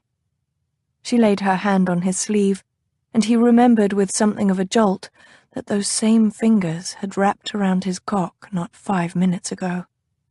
Dear God, his brother's fiancée. What a mess he'd made. They mounted the steps and went inside, her sister all the while chattering and thankfully oblivious to their silence. Lady Hero was so wooden beside him, she might have been a walking statue.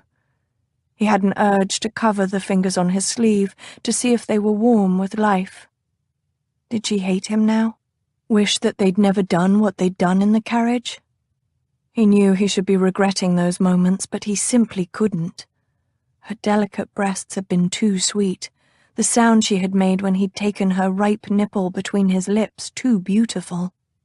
Her grey eyes had narrowed in bliss as he'd made love to her. And by God, he'd take that memory to his grave and be thankful of it, no matter the cost.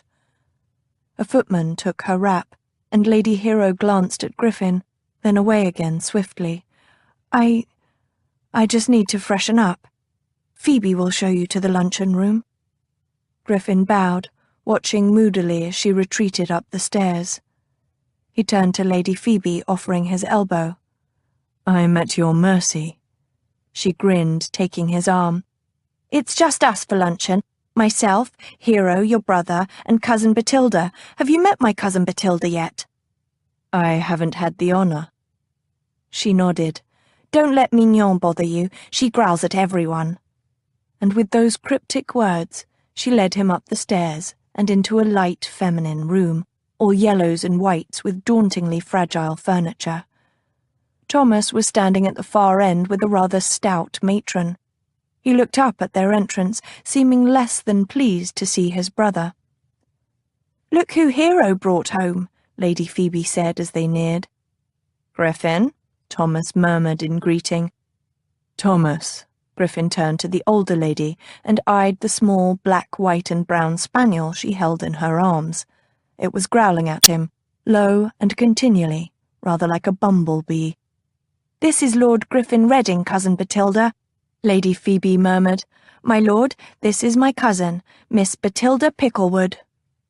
Miss Picklewood dipped into a creaking curtsy as he bowed. "We shall have to tell Pandas that there is one more for luncheon." "I'll try not to eat too much," Griffin said lightly. "What a pretty little spaniel." "She is, isn't she?" Miss Picklewood had actually pinkened. She stroked the spaniel's head, and it interrupted its rumbling to lick her fingers.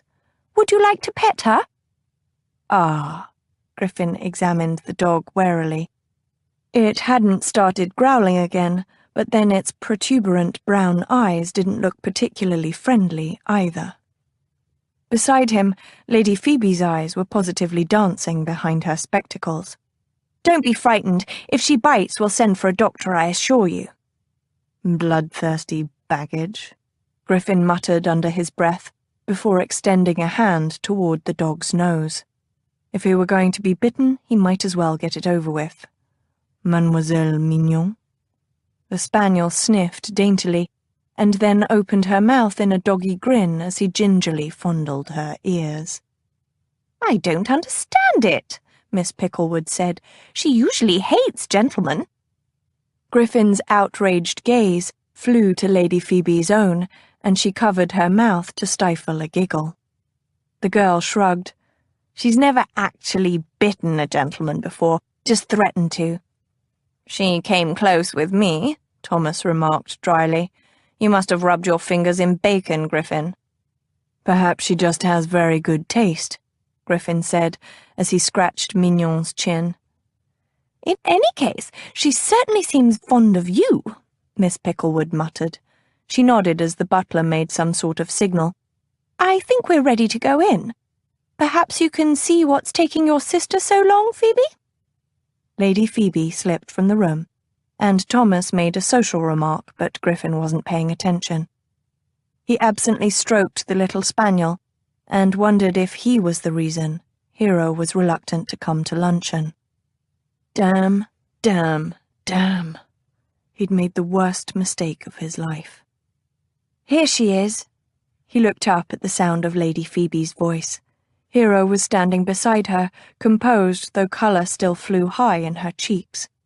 She walked straight to Thomas and held out her hand. My lord, it is good to see you. Thomas bent over her hand in a polite, everyday gesture that in no way could be construed as passionate, and pain arched through Griffin's body in a searing flame. In that moment, he wanted to shove aside his brother, lift up Lady Hero and bear her away. Take her someplace where he could wipe that look of bored serenity from her face and replace it with lust for him. Instead, he took a breath and offered his arm to Lady Phoebe. Will you accompany me into luncheon, my lady? She smiled up at him, her round, rosy cheeks merry. I'd be delighted, my lord. The luncheon, like the room, proved to be a feminine affair. A clear soup, hardly more than a broth, delicate little pastries, more pretty than filling, and a variety of breads and cheeses. The wine was good, though, and in ordinary circumstances, Griffin might have enjoyed himself. I understand you manage the family estates, Miss Picklewood said with a queer look fixed on her face. She sat at the head of the table. One of her hands drifted beneath the table. Manage is surely too strong a word, Thomas drawled from the foot of the table. My brother is preoccupied with his amusements, and we do have several land stewards. Griffin picked up his knife. What my brother is trying to say is that, yes, I do oversee the Mandeville estates, as well as my private ones. Thomas gave him a blank, unfriendly stare as he sipped his wine.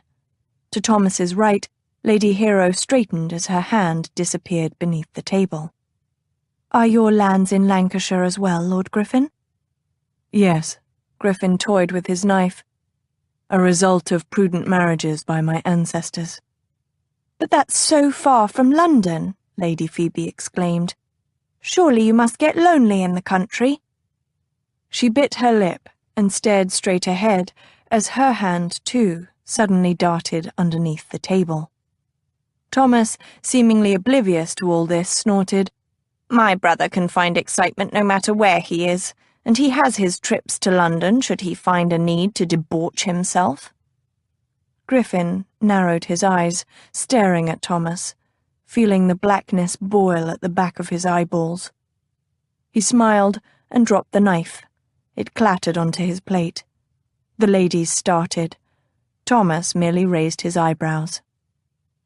Griffin shifted his gaze to Lady Phoebe, who sat between him and Thomas. I enjoy riding and hunting, my lady, and overseeing the planting and harvest takes up much of my time, so no, I'm not lonely, though I do thank you for your concern. She was frowning, her eyes darting between him and his brother, but at his words she smiled tentatively. Well, we shall have to be sure to see that you are properly entertained when you are in London, won't we, Hero? Lady Hero pressed her lips together. Phoebe. What? Lady Phoebe looked confused. Lady Hero's expression was wooden. Even Miss Picklewood's face looked more welcoming. At that moment, Griffin felt tiny paws on his knee. They tapped quite imperiously. I'd be delighted to go anywhere you have a mind, Lady Phoebe. He smiled and broke off a piece of pastry, feeding it to Mignon beneath the table. Our time is largely taken up by wedding arrangements, Hero said repressively. But you must shop. He picked up the knife again, idly twirling it between his fingers. And eat and go to fairs and the like. Lady Phoebe giggled nervously. Hero's eyes dropped to her plate. Her cheeks had gone pale, her mouth crimped in a straight line. He shrugged easily, though his heart had shriveled. Or perhaps not. Thomas stirred in his seat. I wouldn't think you'd be inclined to go to any more fairs. Lady Phoebe perked up. Why do you say that? Griffin arched an eyebrow at his brother, a sudden memory lightening his mood. Because Griffin nearly got himself killed by a pack of travelling tinkers at the last fair he attended, Thomas drawled. Really? Phoebe leaned forward. Indeed. He was in the act of stealing. Merely examining, Griffin interjected. Stealing, Thomas rolled over him with his parliamentary voice. A trinket of some kind. A penknife, Griffin murmured to Phoebe. It had a ruby on the hilt. Thomas snorted. Paste, most likely. In any event, one of the tinkers, a man of at least 6 feet tall, caught him by the scruff of the neck, and had I not intervened, I would be one brother shorter today. Griffin smiled wryly, putting down the knife and taking a sip of wine. Even then, Thomas was rather renowned for his oratory. Thomas grinned, and Griffin remembered that long-ago day. The sudden fear, the complete relief and gratitude when his bigger, older brother had come to his rescue. He looked down at his plate, nudging the knife with his fingertip. That time seemed centuries ago now. How old were you? Hero asked softly. He inhaled and looked up, meeting her far too perceptive eyes. Nearly 12.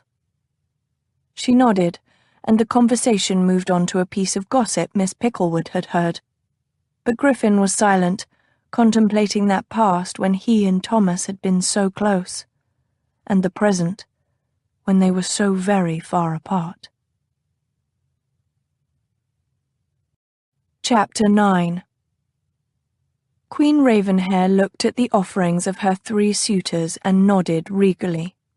"Thank you," she said, and led them into the dining room, where she turned the conversation to other matters.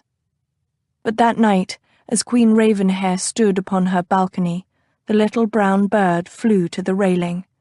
She took the bird into her cupped palms and saw that he had a string about his neck, and at the end of the string was a small iron nail.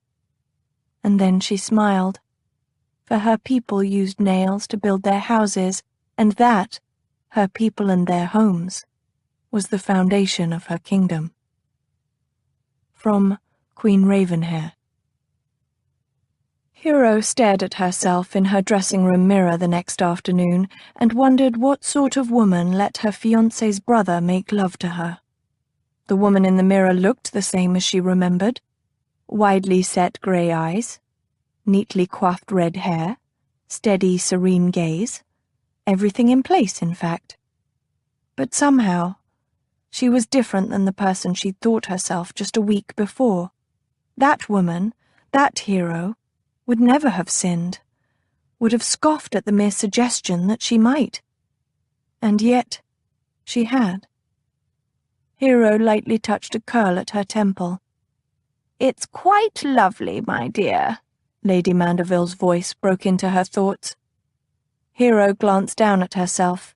Yards of shimmering pale silk apricot swathed her form, pulled back in front to reveal a cream underskirt embroidered with green, blue, and pink posies. The embroidery continued along the seams of the dress and framed the deep, round neckline. It was indeed a lovely dress. Why then did she feel like weeping? "You do like it, don't you?" Lady Mandeville inquired. "We can have it remade, or have an entirely new one made if you don't. There's still time before the wedding." No, Hero said quickly. "It's a lovely dress. The seamstresses have done a wonderful job." The little woman kneeling at her feet flashed her a grateful smile before bending again to the hem. She'd always known who she was, Hero reflected, a lady of principles, a woman with compassion and a few ideals, but one who had a level head on her shoulders. She'd always prided herself on her common sense, Yesterday had been a very sad blow to both common sense and the image she'd had of herself. She was 24, a mature number of years. One would think by now that she'd have a firm grasp of who she was. Apparently not. "There," the head seamstress said, sitting up. She eyed the hem critically. "We'll take that up and then add some lace to the sleeves and bodice. It'll be very fine when we finish, my lady, never you fear." Hero dutifully pivoted to eye the dress from the side. Such a perfect dress. If only the woman inside was as perfect. "I'm sure it will be very nice. We'll require 3 more fittings, I think. May we call upon you next Tuesday morning, milady?" The seamstress and her helpers were already extracting her from the dress. "That will be fine," Hero murmured. "I shall come to that fitting as well," Lady Mandeville announced. "We can discuss the family jewellery and what pieces you might want to wear." "Of course." Hero met her own eyes in the mirror as the seamstresses worked around her. Calm and grey. She'd committed a sin. She wasn't sure she could ever resurrect her perfect facade again. She should be racked with guilt and despair, and yet, doing what she had done with Lord Reading yesterday had felt fundamentally right. Soul-deep right. That feeling was perhaps the most disturbing thing of all. It took another half-hour to dress again. Lady Mandeville chatted lightly as Hero made her toilet, and if the older lady saw anything odd about her future daughter-in-law, she made no sign. The seamstresses left after carefully packing away Hero's wedding dress, and then Lady Mandeville rose as well. She drew on her gloves, watching as Wesley crossed the room to fetch a jacket for Hero from the wardrobe. "Are you sure you like the dress, my dear?" Lady Mandeville said softly. Hero looked at her kind face and had to blink suddenly. She didn't deserve this wonderful woman as a mother-in-law. "Oh, yes.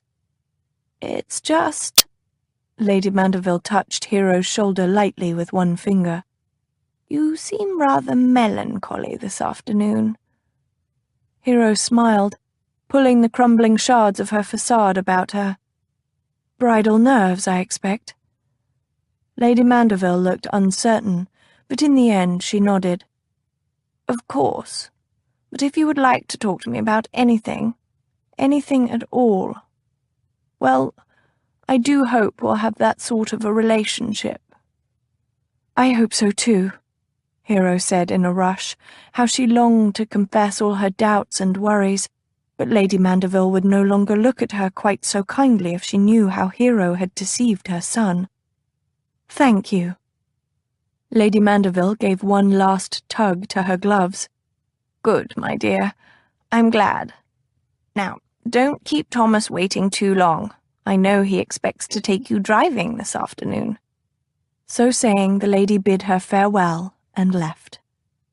Hero donned a pretty green jacket with Wesley's help. Wesley stood back to admire her work and nodded, satisfied. "My Lord Mandeville will be quite taken with you today, my lady." Hero smiled slightly. "Thank you, Wesley." She descended the stairs and found Mandeville already waiting for her in her sitting room.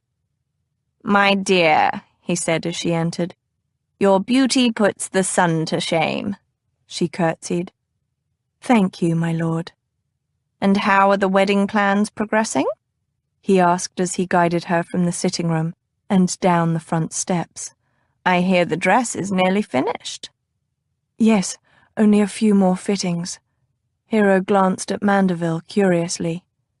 This might be the most personal interest he'd ever shown in her.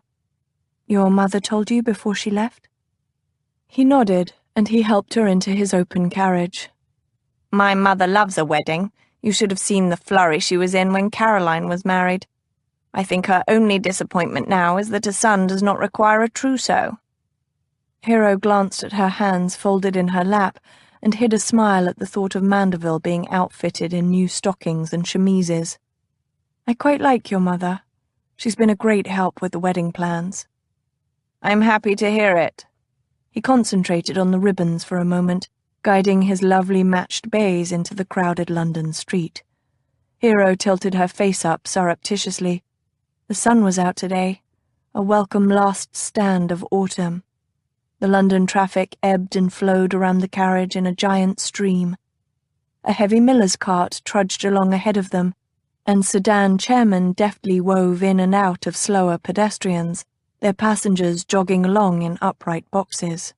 A few soldiers on horses clattered by, ignoring the shouted insults of a pair of butcher's boys who'd been splattered by the horses' hooves. A single tattered woman bawled a song by the side of the road, her 2 children at her feet with hands outstretched. "She likes you, you know," Mandeville said. "Your mother?" "Yes." He slapped the reins as the carriage cleared the miller's cart, and the horses stepped into a trot. "She has a dowager house, naturally, but I find it's easier if the 2 of you get along." "Of course," Hero murmured. She straightened the edge of her glove. "Did she like your first wife?" Mandeville glanced at her warily. "You mean Anne?" Was it such an odd question? "Yes." He shrugged, returning his gaze to the horses. "Mother manages to get along with nearly everyone, it seems. She never showed any outward dislike or disapproval." "Did she show any approval, though?" "No." She watched him for a moment as he handled the reins with expert ease. He was a private man, she knew, but in only weeks they would be man and wife. "Did you love her?" He flinched as if she'd said something obscene. "My dear." "I know it's none of my business," she said softly, "but you never speak of her to me. I just would like to know." "I see." He was silent a moment, a slight frown between his eyebrows. "Then I shall endeavour to assuage your curiosity. I was fond of Anne and quite sad when she died, but I hold no disappointed love for her. You need have no worries there." She nodded. "And Redding?" "What about him?" "I'm afraid I've heard the rumours," Hero said carefully. She remembered Redding's own reply on the matter when she pressed him about whether he'd seduced his brother's wife. "No. God, no. Do you truly believe your brother could have betrayed you so?" "I don't have to believe," he said very dryly. "Anne herself told me." Thomas watched his fiancée's delicately curved eyebrows arch in surprise and felt irritation crawl under his skin. What had she thought? That he'd harbored some insane suspicion without any evidence? And why the hell was she quizzing him anyway? He faced forward again, guiding the bays around a shepherd with a herd of sheep milling in the middle of the road.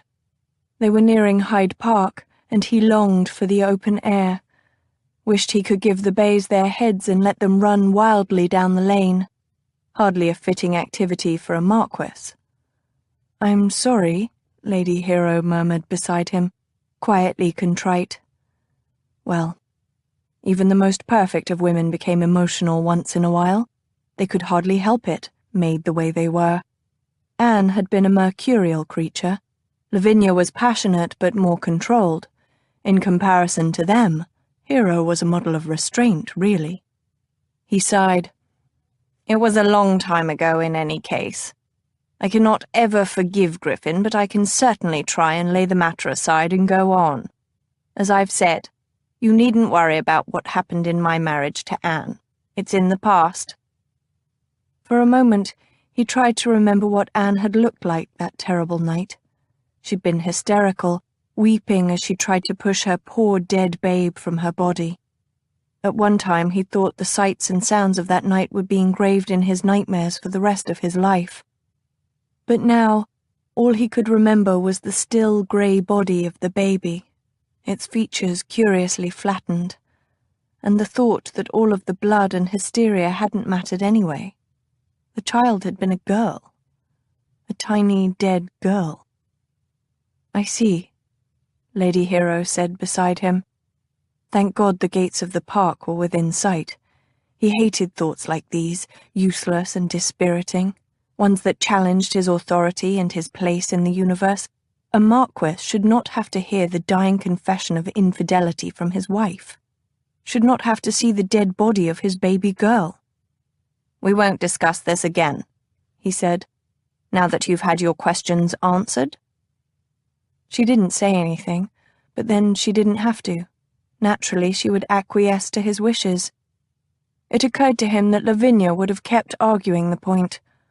Odd thought, and hardly helpful. He endeavoured to put it from his mind.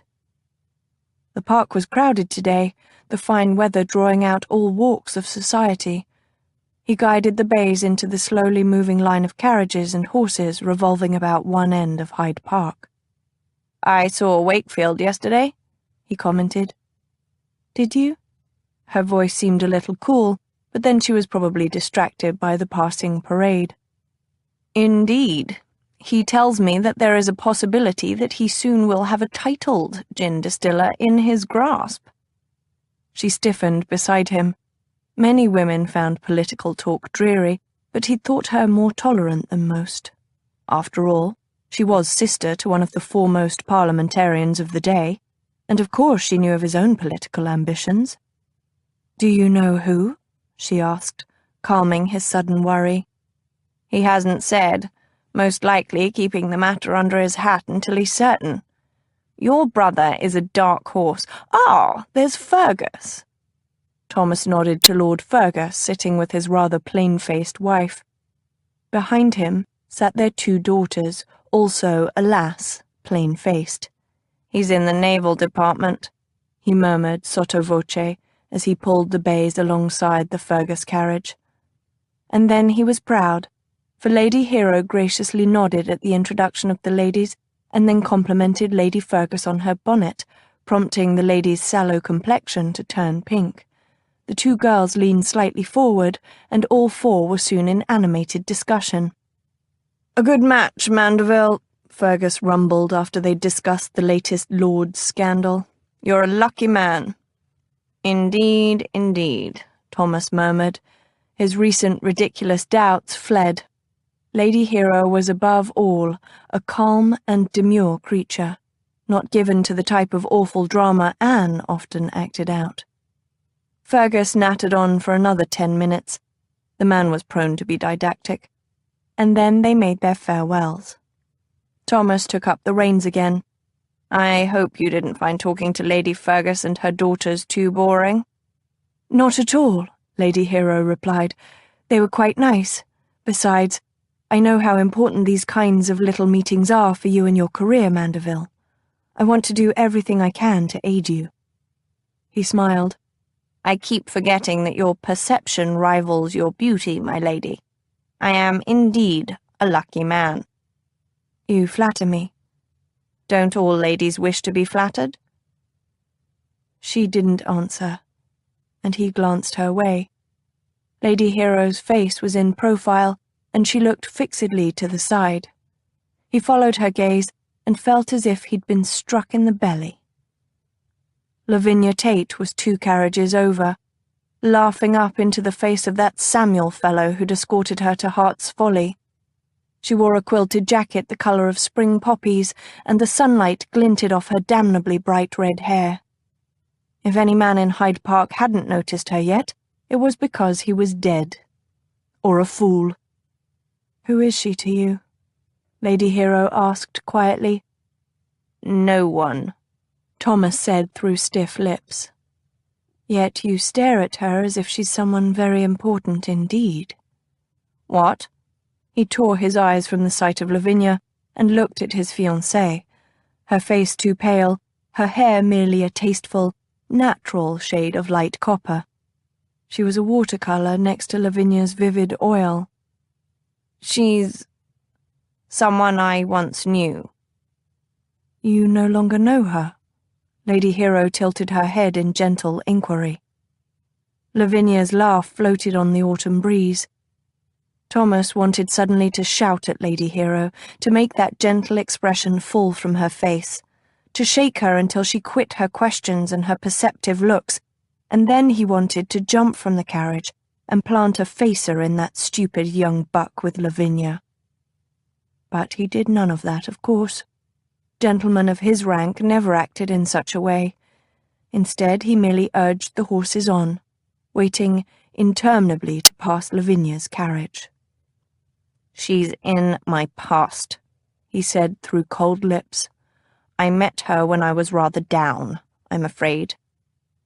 He remembered when he was the man who she laughed up at, the way it had made his chest swell, and he remembered the sight of her in the morning light, so carnal, so wise. He'd been able to see every single line in her face, the slight sag to her breasts, and strangely it hadn't made a whit of difference. She'd been the most beautiful woman he'd ever seen, would ever see. He cleared his throat. "That's in the past now. We'll not talk of it." She sighed beside him, the sound sad and somehow lonely. "Perhaps you're right. It's best to put aside what might have come before. Our future together should be what we focus on." She laid a gloved hand on his elbow, slim and comfortable. "We'll make an admirable pair, you and I, Thomas." He was able to summon a smile to give her. Yes, we will." And then they were finally past Lavinia Tate. Wesley was putting the finishing touches on Hero's toilet the next morning when Phoebe burst in the room. "You'll never guess!" Hero started to open her mouth to ask what she'd never guess, but Phoebe continued in a rush.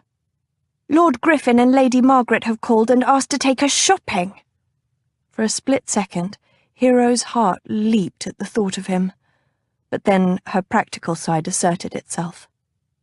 "Oh, my dear," Hero winced at the excited look on Phoebe's face. Her entire countenance seemed to glow. "You know that Bathilda doesn't want me to be seen with Redding, and after bringing him back to luncheon the other day—" The light went out in Phoebe's face. "But I cannot go alone with them." No, she certainly couldn't, and Redding was well aware of the fact, Hero thought grimly. "Please, Hero." Hero closed her eyes, but that didn't shut out Phoebe's voice. "Please." Hero's eyes snapped open. "Fine, but only for an hour or so, no more." She needn't have bothered with caveats. Phoebe was already hopping up and down with excitement. Hero sighed, knowing already that this was a very bad idea. Still, she had to struggle to contain a smile as she descended the stairs after Phoebe. Redding waited below, looking quite respectable in a dark blue coat and breeches. He smiled as Phoebe bounced up to him, but his eyes were on Hero. She fought not to blush. "I'm glad you could join us, Lady Hero," he said as he escorted them out the door. She shot him a sharp glance, watching for irony, but he seemed perfectly serious. "Where is your sister?" His eyes widened mockingly at her. "In the carriage." And indeed, when they entered the carriage, there was Lady Margaret already waiting. "Oh, I'm so glad you could come on such short notice," she exclaimed as they settled on the cushions. "I feel we ought to get to know one another since you're marrying my brother." "Of course," Hero murmured. "We'll soon be sisters, won't we?" Redding's face went blank as he turned to the window. "I hope so," Lady Margaret said. "I almost feel as if I know your brother, the Duke, better. Thomas talked about him so much, and then they spent all that time last summer drawing up their gin bill. Wakefield's quite passionate on the subject, isn't he?" "He believes that St. Giles is crime-riddled because of gin," Phoebe said soberly. "So by extension he blames our parents' death on gin." Hero glanced at her sister, a little surprised that she'd gleaned this information from the censored things that Maximus said in front of her. Lady Margaret nodded. "Then I suppose you both are also passionate on the subject." Redding turned to look at Hero, and she tilted her chin up as she answered, "Yes." "We ladies can't make bills in Parliament," Phoebe said, "but Hero has recently become the patroness of a home for foundling children in St. Giles." "Really?" Lady Margaret asked. How I admire you, Lady Hero. I've never done anything so selfless. But you could. Phoebe leaned forward in her eagerness. Hero has decided to let other ladies help with the home by donating their money. Indeed, Redding drawled. And are gentlemen allowed to help too? Perhaps I shall make a donation. Hero couldn't quite meet his gaze. He was jesting, of course, but he'd already offered to help her once. But before she could say anything, Phoebe leaped in. It's for ladies only, I'm afraid.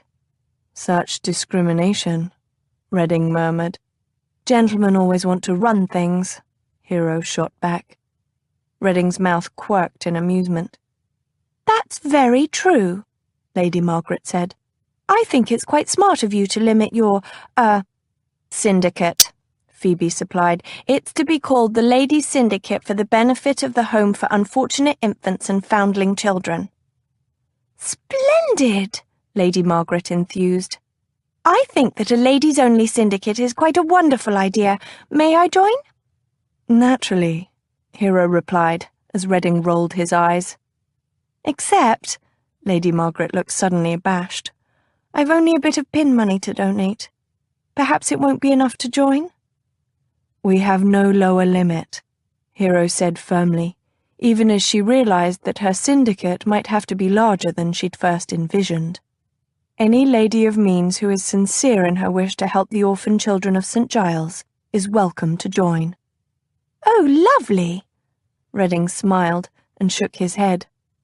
We're at Bond Street, ladies. Will you come and shop now? Phoebe and Lady Margaret eagerly descended the carriage, and somehow Hero found herself with Redding. He bent over her as their sisters walked ahead. So you have found a solution to your dilemma over the funds for the home all by yourself? Phoebe came up with the idea, but yes, I think it a good solution, she replied. As do I, he said unexpectedly. Brava. His approval sent a warm feeling through her, as if she'd just drunk hot tea on a cold day. Why she should care one way or the other about his feelings on the matter she did not know. But there it was. She did care. Have you told Thomas yet about your involvement with the home? He asked. No, she glanced down guiltily. I will soon, of course. Of course, he murmured. I just hope Thomas is as liberal as your brother. That's an awful thing to say. He shrugged. But true nonetheless. Your activities will reflect upon Thomas, and he has a damnably narrow view of what it means to be the Marquis of Mandeville. She felt a twinge of irritation, though she knew that Redding was but speaking the truth. Mandeville did need to worry about his name. He was a prominent member of Parliament, and as his wife she would be under scrutiny. Still, I can't think being the patroness of a home for foundling children can be considered so very risqué. No, but gallivanting about St. Giles is. He escorted her around a group of ladies gathered about a window display. He'll want you to stop once you're married. You don't know that, she insisted stubbornly. Besides, I can't think what business it is of yours. Can't you? He turned, and suddenly his green eyes met hers. The street, the crowd seemed to fall away, and she could hear the echo of her heartbeat in her ears. Hero inhaled, tearing her gaze from his. No, I can't. Besides, it's natural for Mandeville to want to protect his wife. You must understand that. Must I? He shook his head, his mouth twisting. I only understand that I prefer birdsong from the meadow instead of a cage. Do you? Have you ever thought of the bird? She asked, too quietly, too intensely. Suddenly they were no longer speaking of birds. Perhaps she feels safer knowing that someone is looking after her in her cage. Perhaps she fears the wide open space with no one to guard her. For a moment he was silent. Then Redding said low, How does the bird know she hates the freedom of the meadow, if she's never felt it? His green eyes were locked with hers, and she couldn't look away. Her breath was caught in her chest, and she longed to simply do as he suggested, to fly free. But she couldn't. She simply couldn't. "Here we are," Lady Margaret called ahead of them, gesturing to a pretty little shop. The shop turned out to be a milliner's, where Phoebe found a lovely length of Belgian lace. Afterward, Redding bought them all buns and tea, and then insisted they visit a bookstore. Phoebe and Lady Margaret made for a display of beautifully illustrated books on botany, while Redding drew Hero aside toward a small shelf of books in Greek and Latin. "They have some interesting books here," he said, taking down a tome of plays. "Have you read Aristophanes?" "I shouldn't," she murmured, even as she took the book from his hands. She fingered the leather spine. "Why not?" he asked softly. "It's merely a book of plays, a bit scandalous in parts, granted, but nothing to tempt you into sin." "But it's a book of plays," she said, still holding the book. "Not history like Thucydides and Herodotus." "So?" His eyebrows rose up his forehead. "So it isn't serious." She placed the book carefully back on the shelf. "It's my duty to occupy my mind with more important matters than comedic plays." "Duty to whom?" he began rather heatedly, but suddenly there was a cry and a thump from behind him. Hero looked and saw Phoebe crumpled in a heap at the bottom of a short series of steps. "Oh, dear God!" She hurried over with Redding. Phoebe's face was chalk white, and Lady Margaret, though standing by her, did not look much better. "What happened?" Redding barked. "I don't know," Lady Margaret said. "She must have tripped on the stairs." "I didn't see them," Phoebe said through pale lips. "I was walking to another bookshelf, and the stairs just came up in front of me." Redding glanced at her sharply before bending and asking, "Can you stand?" I think so." "Redding, her forehead," Hero said. There was a line of blood dripping down the side of Phoebe's face. "She must have bumped it." Redding touched Phoebe's hair gently. "Ow!" Phoebe began to raise her right arm, and then inhaled sharply, her face turning a ghastly green. "Oh!" "What is it?" Hero asked. "I think she's broken her arm," Redding said. "No, don't touch it. Let me." With one athletic movement, he gathered Phoebe into his arms and rose.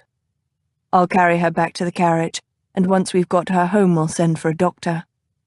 "Very well," Hero began, but Redding was already striding out the shop door.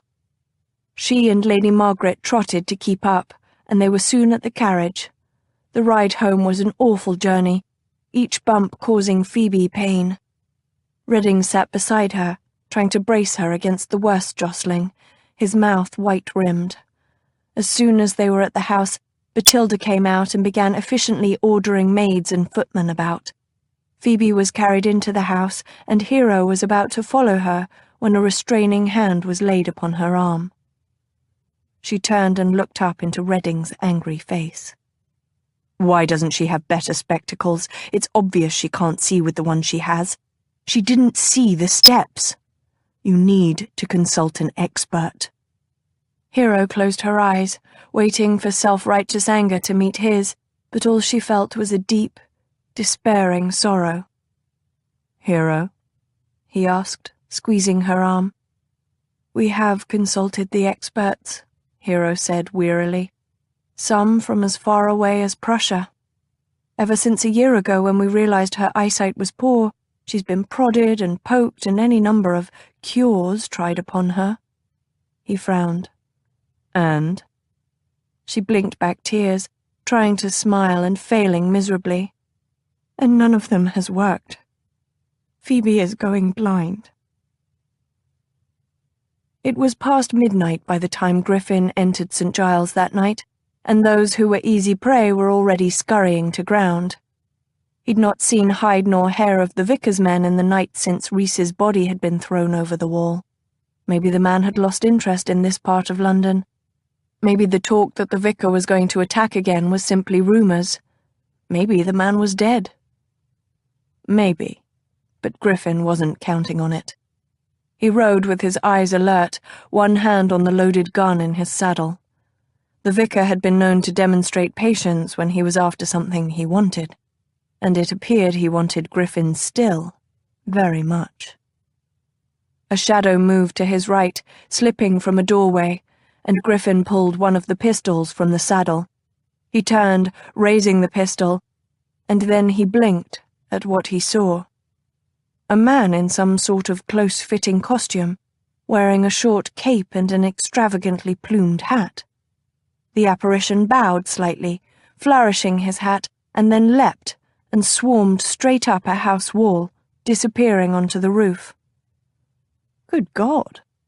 Griffin looked up but caught no sight of the ghost of St. Giles, for it must be he. The apparition had been wearing black and red motley. Was the ghost a footpad? But if so, the man had made no move to try and rob him. What exactly was the purpose of the ghost's wanderings? Griffin shook his head and kneed Rambler into motion again. Too bad he couldn't tell Meggs of his sighting. She'd be all agog. It was full dark by the time Griffin arrived at the distillery. He pounded on the gate and waited for what seemed like an overlong time for an answer, his back crawling all the time at the knowledge of how exposed he was. When Nick Barnes finally opened the door, Griffin felt his nerves tighten. Nick's face was grim. "What is it?" Griffin asked as he dismounted inside the courtyard wall. He took the 2 loaded pistols from the saddle and shoved them in a wide leather belt he had strapped over his coat. "Another man gone just this morn," Nick growled. "Don't know if he was taken by the vicar or if he plain ran away." "Damn." Griffin pulled off his coat and picked up a shovel to stoke the fires beneath one of the big copper cauldrons. This day just kept getting worse and worse. He still saw little Phoebe in his mind's eye, her face drawn tight by pain, the knowledge that she was losing her sight making him feel helpless. Damn it! A young girl like her shouldn't have to go blind. God shouldn't let it happen. When Griffin looked up again, he saw Nick was staring at him thoughtfully. "Bad business." Griffin grunted and pushed a shovelful of coal into the fire. "Will not last long like this," Nick said quietly. Griffin looked around, but none of the men were close enough to overhear. "I'm aware of that fact. All the vicar needs to do is pick us off a bit at a time and sit back and wait until I can no longer pay enough to keep the men here." Nick scratched his chin. "Is it worth it, is what I'm wondering. You's got a bit put by, I knows. Perhaps it's time to quit. Give up the stills and find some other way to make a shilling." Griffin turned and glared at him.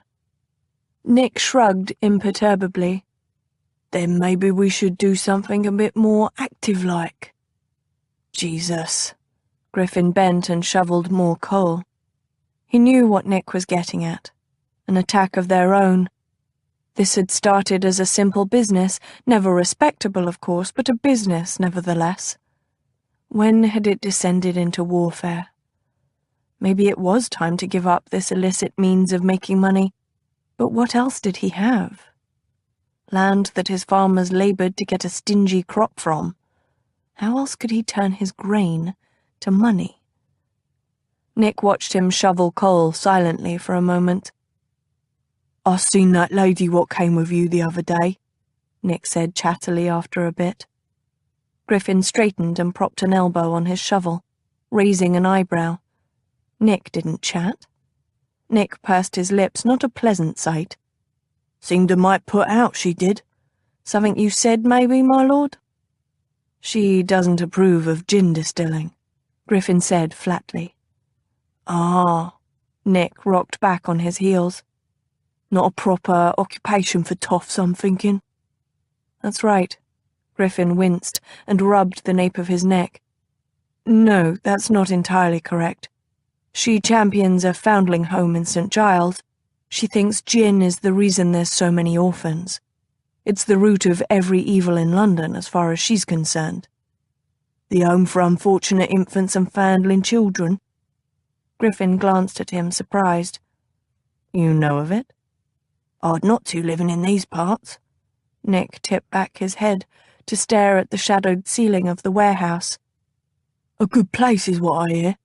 Not like those what sell the mites into bad apprenticeships. Pity the house burned last winter. Griffin grunted. She's having it rebuilt, bigger and grander. Sounds like a right angel of goodwill she does. Griffin stared at him, suspicious of mockery. Nick looked innocent. Makes one wonder what she was doing with you, don't it, my lord? She's affianced to my brother. Griffin shoveled in more coal, though the fire was well enough stoked now. Oh, then she has but a sisterly interest in ya.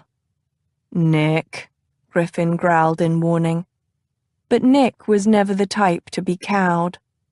It's the saintly ones I find that needs watching, he mused. Now, whores, they be simple. Fuck 'em and pay 'em. No problems, everything's nice and tidy and never a thought afterward. But with a respectable woman, why, there's talk and feelings and such like. Trouble the lot of 'em. Not, mind you, that it's not worth it in the end. Just that there's a bit of worry up front. A man best be warned. Nick, Griffin said slowly, are you giving me romantic advice? Nick pushed his hat to the back of his head so he could scratch his scalp. Wouldn't dream of it, my lord. Griffin grunted. She's soon to be my sister-in-law, anyway. Of course, Nick murmured. He didn't look at all convinced by the reminder. Griffin wasn't sure he was convinced himself. He sighed and threw aside the shovel. Do you remember when we first started all those years ago? Nick chuckled. That little still on Tipping Lane. You were right green on them, my lord. Suspicious, too. I wasn't sure I could trust you. Nick grinned. Nor I you. You was this toff down from that fancy school, all lace and fripperies. Weren't sure as you'd last a week. Griffin snorted.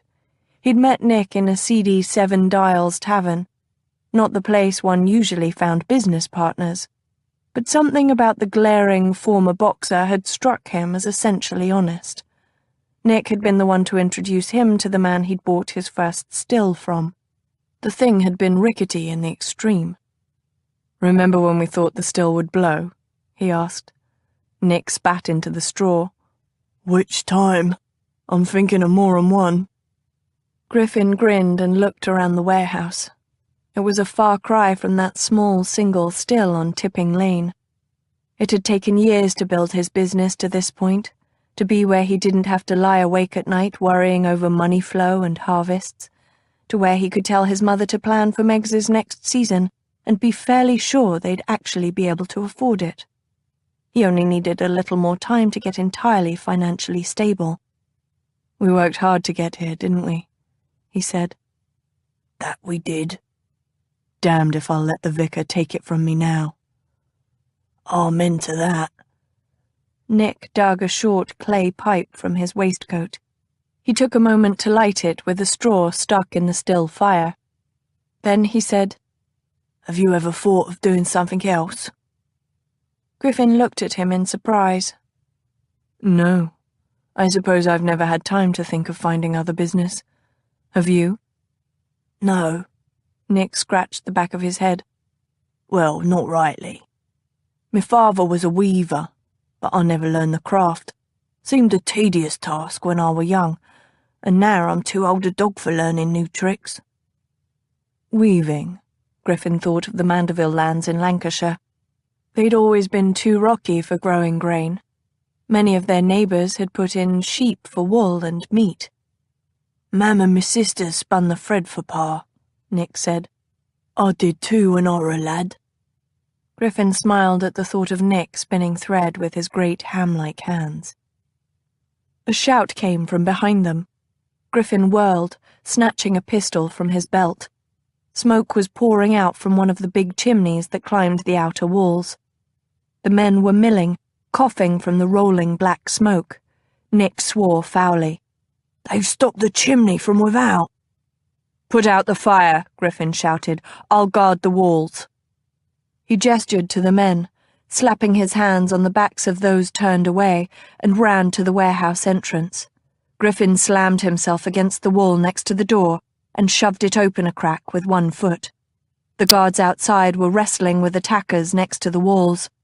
Already 3 men were past them and into the courtyard. "They're coming in," he told his men. "Make damn sure they don't get to the warehouse." And with that, he kicked the door wide and drew his other pistol, firing both straight-armed. One attacker went down, crashing to the cobblestones.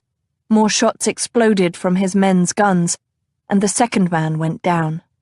But one man still rushed the door, while others were overwhelming the courtyard guards.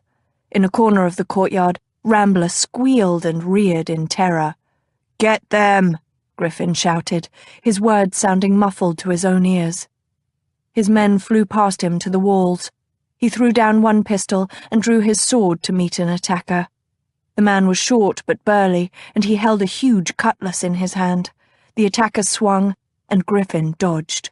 He was afraid his thinner sword would break under the cutlass.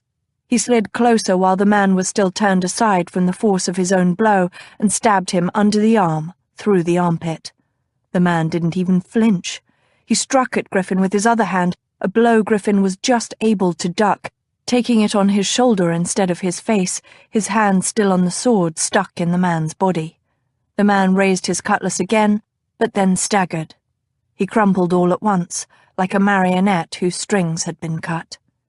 Griffin stuck his foot on the man's chest and pulled his sword from the attacker's body. He turned toward the wall, sword ready, but there was no need.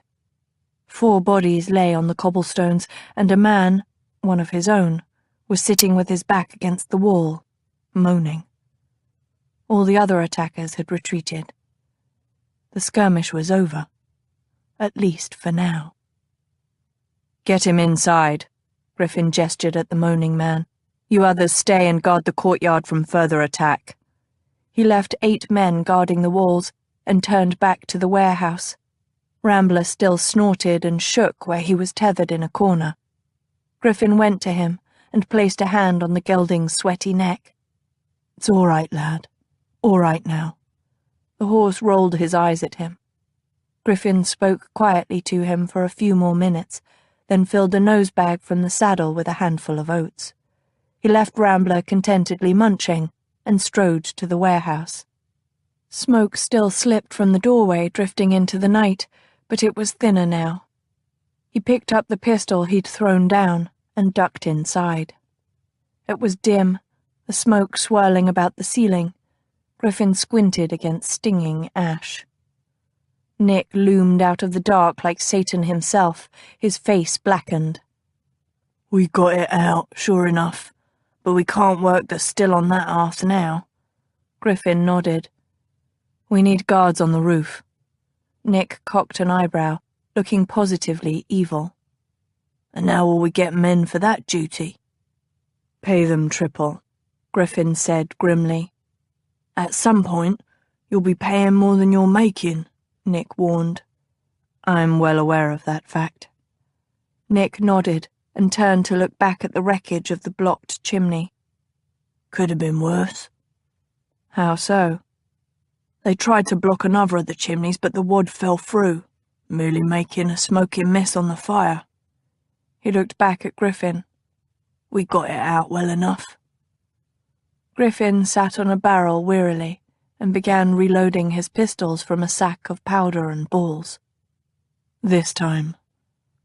"Aye," Nick grunted, and turned to the chimneys, his words drifting back over his shoulder. "Just pray our luck holds out." Chapter 10. The next day, the Queen called for her horse and assembled the princes so they might go hunting with falcons. And as they sat mounted in the stable-yard, she turned to her suitors and asked, "What is the strongest thing in my kingdom?" Then she rode out of the stable-yard without a backward glance. Well, the princes wore looks of consternation as they followed the Queen to the hunt, but the stable-master only nodded his head thoughtfully. From Queen Ravenhair.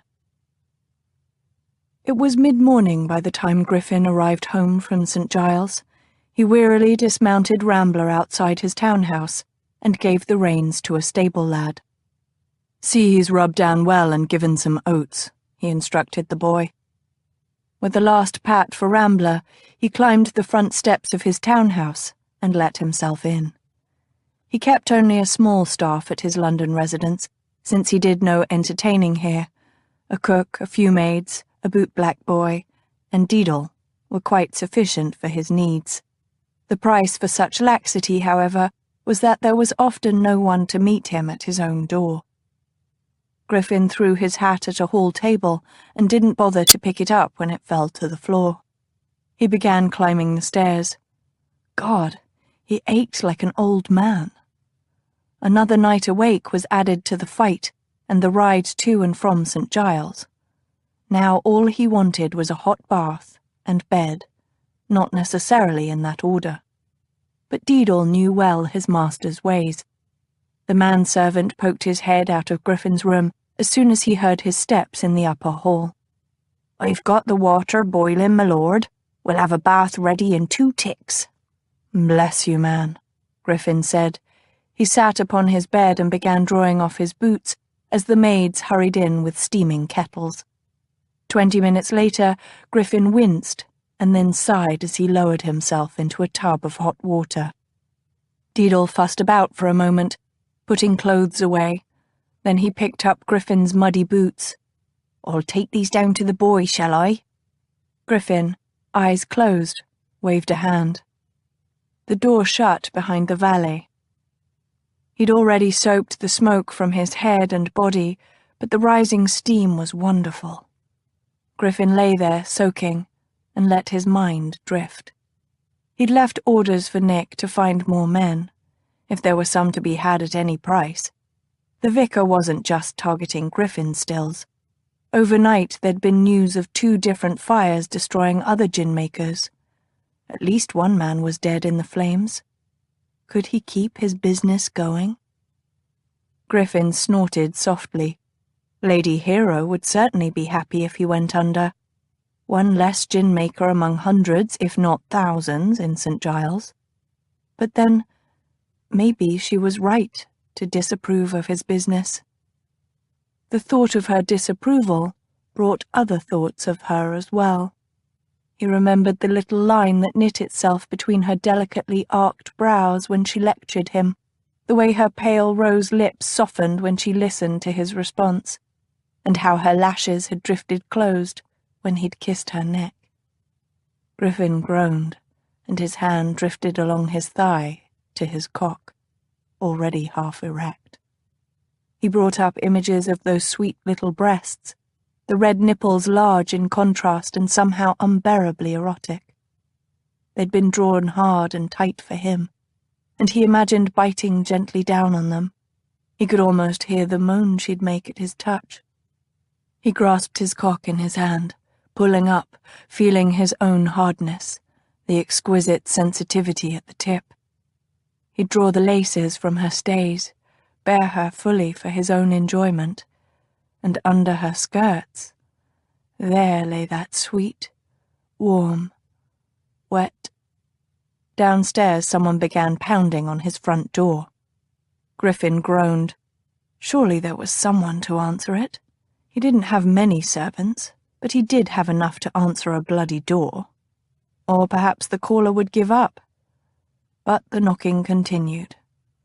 "Hell," he spat, letting go of his now rigid cock. The visitor might be Nick Barnes with more news. Griffin climbed from the tub, splashing water on the rug, then swiped a towel across his body and pulled on breeches and a shirt. He ran down the stairs barefoot and stomped across the hall floor to fling open the door. "What?" He found himself glaring into Lady Hero's startled grey eyes. She glanced down the length of him, making him very aware of the damp shirt clinging to his chest and the breeches covering his half-aroused state. Her gaze snapped back up to his. "Oh!" "What are you doing here?" "Oh, thank God," she said low. "I'd heard reports this morning of a gin still burning in St. Giles. They said a man was dead." "Well, it wasn't me," he said, not very graciously. "I can see that," she cleared her throat. "Might I come in?" He looked up and down the street. No one appeared to be paying attention to them. He reached out, wrapped his fingers around her upper arm, and yanked her inside his house. Lady Hero stumbled in with a squeak. "What do you think you're doing?" "Trying to salvage your reputation," Griffin muttered. He turned and stomped into the library without bothering to see if she'd follow. "What do you think you're doing visiting a bachelor's residence, unaccompanied, in the middle of the day?" "I wanted to make sure you were all right," she said from behind him. "And I need to talk to you." Griffin grunted. The damned woman, no doubt, wanted to continue her harangue about the still. He picked up a decanter of brandy and splashed some into a glass. He turned with the glass in his hand and found her frowning at the scatter of papers on his desk. Probably disapproved of the mess. He tossed back some of the brandy. "About what?" She turned, still frowning. "I'm sorry?" He gestured with the glass, spilling some of the brandy onto the floor. "What do you want to talk about?" She pursed her lips in a fussy little moo that only served to draw attention to her mouth. He had a sudden image of her mouth pursed and filled. His cock, ever at the ready, came to full raging arousal. Griffin slammed back the rest of the brandy. She opened that luscious mouth. "Perhaps you wanted to chat about the weather?" Griffin said silkily. He refilled his glass. "That would be an appropriate topic of discussion for an early morning call." She blinked. He held up a finger to stop her and took another gulp of brandy. It burned going down, but his shoulder, which had been aching from this morning's fight, began to loosen. "Should you be drinking so much before noon?" she asked, disapprovingly. "Yes." He glared and took another sip to prove his point. "I always drink when I'm half-dressed and entertaining ladies." She flushed a becoming pink. "Perhaps I should come back another time?" "Oh, no." He set down the glass with a crack and stalked toward her. "You've interrupted my bath. Interrupted my quite pleasurable pursuits there, in fact. You might as well tell me what you want to say." She stared at him, mute. "Perhaps you wanted to take me to task for my gin-making ways yet again, He leaned over her, not caring if he intimidated or even frightened her. "Or chide me for fucking too much?" She flinched at the word, but stood her ground bravely. He narrowed his eyes viciously. How dare she stand there like a martyr when he ached, literally ached, for her. He snapped his fingers as if remembering something. "But you can't chide me for seduction when you've fallen victim to my lewd advances yourself, can you? Not so saintly now, are you?" Her eyes widened, and he thought he saw a shimmer that might have been tears. He wouldn't give ground now, not when he might finally drive her out of his house, out of his life, and out from under his skin. Griffin bent and murmured in her ear, "But perhaps that's what you really came here to discuss. Seduction. Perhaps all that stuff about gin-making was merely an excuse you seized upon to come see me. Perhaps you want me to kiss more than your sweet breasts, this time." He'd taunted her, baited her, argued with her, and made her feel far more than she should. And now he loomed over her, clearly trying to scare her away. But she wasn't frightened. Lord Redding's warm breath washed over her bare neck, scented with brandy, and his wicked words sparked something deep within her. It might be, definitely should be, shame, but she very much feared it was something else entirely. "Is that what you want?" he purred. "My hand on your belly, stroking down until my fingers tangle in your maidenhair. I'd wager it's as soft as a kitten's fur, your hair down there. She drew in a shuddering breath, pressing one hand to her stomach. He shouldn't say these things. She should make him stop. She should leave. Except she wanted with all her heart to stay, to meet him on equal ground, just this once. To be a woman to his man. He didn't touch her. He simply stood over her too close and whispering those shameful, shocking, seductive words. But what's below is even softer, isn't it? Your sweet petals, all wet and silky, blooming open for me. I'd find your secret bud hidden in among them, and I'd circle it just so. Never hard enough to hurt you, oh no, I'd not hurt you. But not so soft that you couldn't feel it. For I want you to feel it, hero. I want you to feel me. She moaned, and she couldn't help it, didn't want to help it anymore. She turned her head toward him. His face was inches from hers. His eyes were a pale, implacable green, arrogant and sinful. If that was all she saw in his gaze, she would have walked from the room. It was the hint of vulnerability that made her stay. Her gaze dropped to his lips. They were curled in a sneer, but the lower one was still wet from the brandy. The sight sent a rush of warmth low in her belly.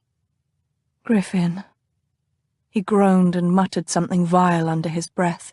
Then she was caught in his arms, not gently at all, and his mouth was on hers, wild and needy.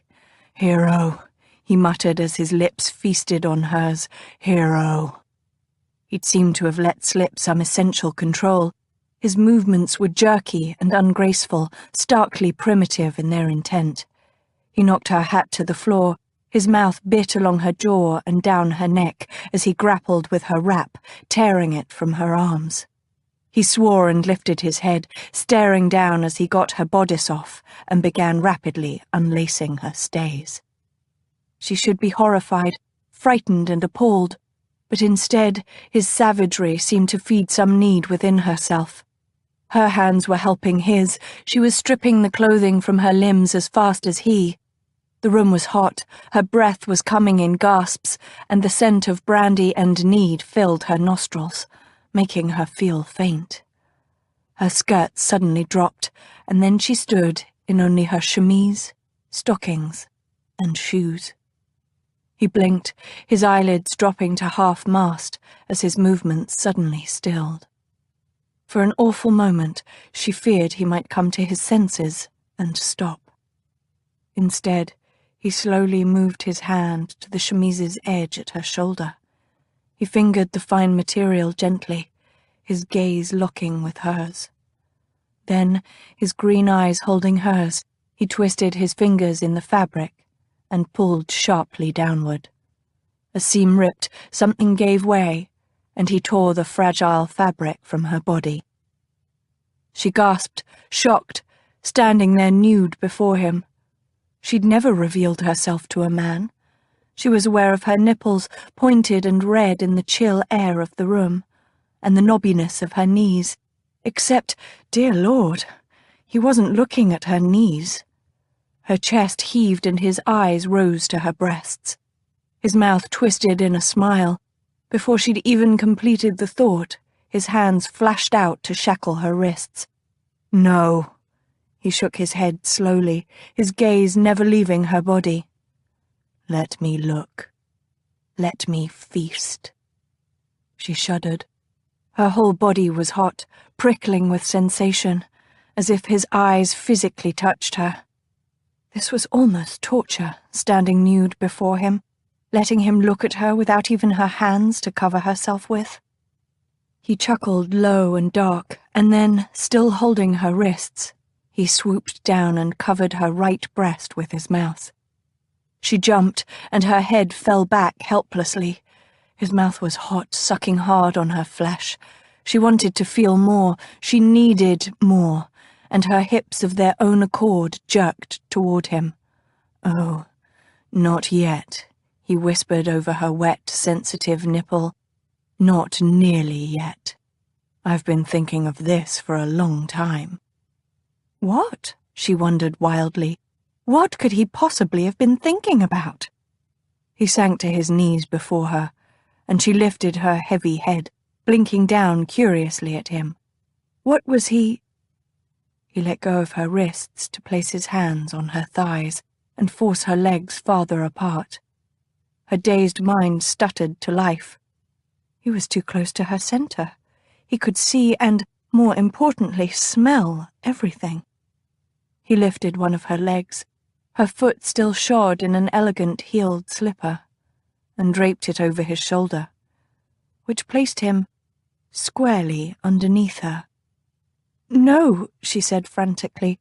"I don't—" He looked up at her, and his pale green eyes seemed to glow. "Yes. Hold on to the back of the settee, and whatever you do, don't let go." And then, before she could move or think, he dipped his head forward and licked across her folds. She gasped and grabbed wildly for the settee behind her. She'd heard whispers of this, but in no way was she prepared for it. He was kissing, no, worse, licking her intimate flesh. It was the most extraordinary thing she'd ever experienced in all her life. His tongue was hot and faintly raspy, stroking firmly over and over, burrowing deeper until he did indeed find what he'd called her bud. She puffed out air and bit her lip, her eyes squeezed tight. She mustn't scream, mustn't make a sound, but, dear Lord, it was hard not to. He was licking delicately, exquisitely, over and over again. She felt him pull apart her folds with his thumbs, and then he set his mouth directly over her center. And sucked. She gasped, the sound loud in the room. It was almost painful, it was so sweet. She felt tremors rock her legs, and for the life of her she couldn't help it. She peeked. His dark, shorn head was between her thighs, his thick lashes shuttered over his eyes as he ministered to her. One brown hand was splayed on her pale hip, the difference in their skin tones in shocking contrast. He was so big, so masculine, and he was servicing her. This must be wrong, must surely be a sin, for it felt too good. His eyes suddenly flashed open, and he was looking up at her, green eyes intent as he kissed her between her thighs, in that place no one but she had ever touched. The sight was too much. An implosion started at her center, sending out sparkling waves. She bit her lip and shut her eyes, unable to hold his gaze while suffering this final, intimate pleasure. It was shameful. It was wonderful. She shuddered and quaked beneath the shattering release. And she did it all in front of him. She thought he would draw away, but he continued with tiny, intimate kisses, making the aftershocks go on and on, until her legs trembled, and she feared she would fall. Then he was surging up her, catching her about her waist and setting her on the settee. He threw her clothes on top of her, and before she could wonder what he was about, he lifted her high against his chest. She clutched at his shoulders as he strode to the library door, and she realized what he meant to do. "You can't." "Watch me," he replied. She feared servants, but no one was about as he ran across the short hallway and up the stairs. He strode down an upper hall and shouldered open a door at the far end. She just had time to see a full bath, a few crumpled towels, and a huge bed with atrocious flaming orange drapes, and then she was bouncing on the bed. Griffin flung her clothes rather cavalierly to the floor, stripped off her slippers, and then stood, looking down at her. She held her breath, wondering what he expected of her. She'd never done this, hadn't planned it, and was in no way prepared. She started to prop herself on one elbow, but he slowly shook his head. "Stay there." He raised his hands over his shoulders, grasping the back of his shirt. "Stay still." He drew his shirt off over his head and doffed his breeches. She'd seen naked males before, statues, pale and entirely denuded of hair. A few living boys or even young men, their shirts removed for labor. She'd never seen this man nude, though. He was brown all over. What she'd taken for skin tanned by the sun was instead naturally olive-toned. His shoulders were wide and square, and in contrast to those unliving statues, there was hair upon his body, sprinkles of it, dark and curling, from one brown nipple to the other, a bare patch between chest and belly, and then a gradually widening line of dark hair, from his navel to the bush about his genitals. The hair there was thick and black, and his penis rose ruddy and dark from it, a strange, foreign, male thing. She looked, and felt herself clench internally at the sight, the wonder of being free to inspect his nude body. She'd held that part of him in her hands, but she'd never seen it. It rose almost vertical to his belly, but stood away from his body. Thick veins twined about its length, leading to a fleshy cap, swollen past his foreskin. It gleamed faintly in the candlelight, reddish-purple and reddy. It was the most magnificent thing she'd ever seen in her life, and the most frightening. "Do you like it?" he asked, grasping himself. She watched, mesmerized, as he pulled the skin down the shaft and then up again, cupping the head in his palm. Her eyes rose to his, and she could only speak the truth. "Yes." A corner of his mouth kicked up, though he looked far from amused. "Good. I've heard of virgins running, screaming from the sight." She bit her lip at the word virgin. "You are, aren't you?" he said in a voice that in any other man she might think gentle. "A virgin." She nodded. A virgin. She was about to lose her virginity. This was wrong. This was a sin. This was— "Don't think," he ordered. He stepped forward to place a knee on the bed, making it dip beneath his weight. "Don't think. Don't wonder. Don't worry. Only feel." He lowered himself, his hands on either side of her head, his body suddenly heating hers. "Feel me." And she did. He pressed his legs between hers, widening her thighs until there was a place for his hips, and settled himself on her. She could feel the rough hair of his legs sliding along hers, the hard slab of his belly, and above all, the hot iron rod lying across her mound. She looked up at him as he lowered his head toward hers, murmuring, "Feel me." His lips were gentle but not soft. He inserted his tongue into her mouth, and she knew now how to suckle upon it, how to tilt her head so that their mouths fitted together perfectly. His hands were in her hair, pulling pins out, burrowing beneath the tresses to palm her scalp, and she realized suddenly that she could explore as well. She lifted her hands along his sides, stroking, touching his warm skin. His back was smooth, a little damp now from his bath or perhaps the heat they made between them. She skated up and felt the muscles of his shoulders move beneath her palms.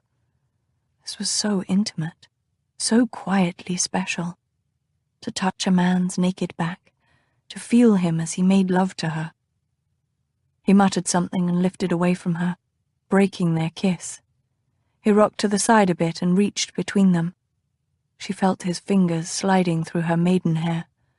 Then he was pushing his penis against her folds, swirling the head in her wetness, pressing against her apex. She watched his face, seeing the grim set of his mouth, the slight furrow between his brows. Sweat shined on his forehead, and it occurred to her that though he'd no doubt done this innumerable times before, he was taking this time very seriously. That gave her comfort. Then he shifted and looked up, and at the same time she felt the tip of his cock at her entrance. She gripped his shoulders in sudden doubt. He ducked his head, catching her eyes. "Don't think. Just feel." And he flexed his hips. She expected pain, but there was only a strange sort of pinch. She panted, waiting for more, pain or pleasure, she wasn't sure. He slid a little way out, and then farther in. Her lips parted as she realized that he was not fully sheathed in her. "Relax," he whispered against the corner of her mouth. He withdrew and shoved again, this time only a little more inside. The pinch had lessened, but the stretching, the pressure was still there. Not a painful sensation, but not entirely pleasant either. He shifted then and brought her legs up, wrapping them about his waist. Suddenly there seemed to be more room. He slid partly out, his penis rubbing against her, and then shoved forcefully, his hip bones meeting hers. She looked up at him, so full of his flesh. Was this all there was? He seemed to understand the question in her eyes. He lay against her, his upper half braced away from her on straight arms. He smiled again, this time rather grimly, and grunted, "Feel." Then he slid against her, his penis slowly pistoning out and into her. She gasped. He did it again, his eyes watching hers, and swiveled his hips, grinding down on her. "Oh!" With her hips tilted up, his body was hitting that spot exactly, each pull of his cock adding somehow to the exquisite sensation. "Feel, my heart," he whispered, and she saw that his eyes were glistening. Before she could speak, he dipped his head to tongue her nipple. She arched helplessly underneath him, his strong body guided and pleasured hers, his hips moving relentlessly, grinding down on that one special spot. It began again, a glistening heat between her legs, growing and spreading outward until she quaked and clutched at his shoulders. There was something else here as well. It was a terrible sorrow, a welling joy, as if all the emotion she'd ever held in check or pushed away was suddenly rising to the surface. She couldn't control her face, couldn't control her body.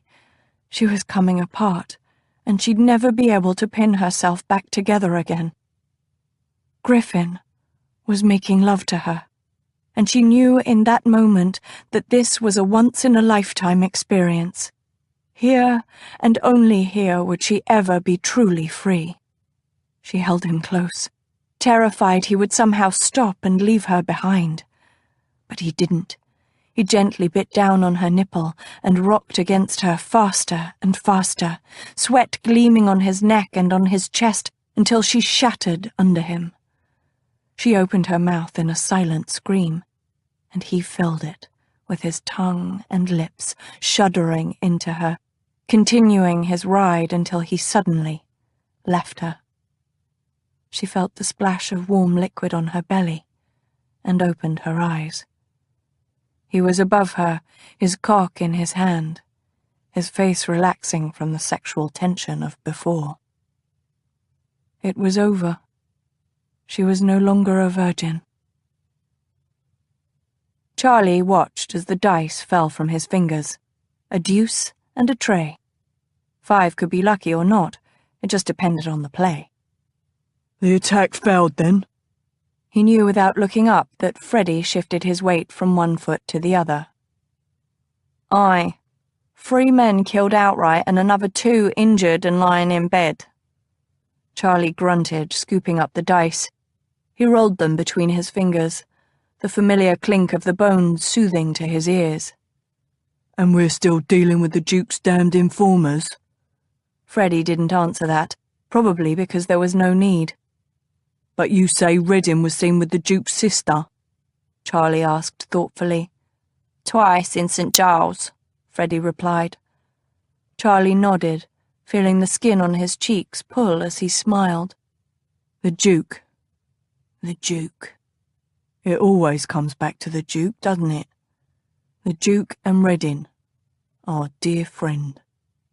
Freddie licked his lips nervously. A thump and a feverish murmur came from overhead. Charlie glanced up as if he could see the woman lying above. How is she today? Freddie shrugged. The nurse says she took some broth this morn. Charlie looked down without comment and threw the dice. They tumbled to the edge of the table. A tray again, and a cater. 4. Lucky 7. Perhaps it's time we use the Duke's informers to our own end. Perhaps it's time His Grace learns what Reddin really does in St. Giles. Chapter 11. That night, Queen Ravenhair again called her suitors to her throne room and asked them what their answers were. Prince Westmoon snapped his fingers. Instantly a groom led a prancing black stallion into the throne room. Westmoon bowed low. "This horse is the strongest thing in your kingdom, your majesty." Prince East Sun waved a hand, and a huge warrior marched into the throne room, his chest armoured in silver, his sword sheathed in a golden scabbard. "This man is the strongest thing in your kingdom, your majesty." Finally, Prince Northwind presented a snowy bullock with gilded horns. "This bullock is the strongest thing in your kingdom, your majesty."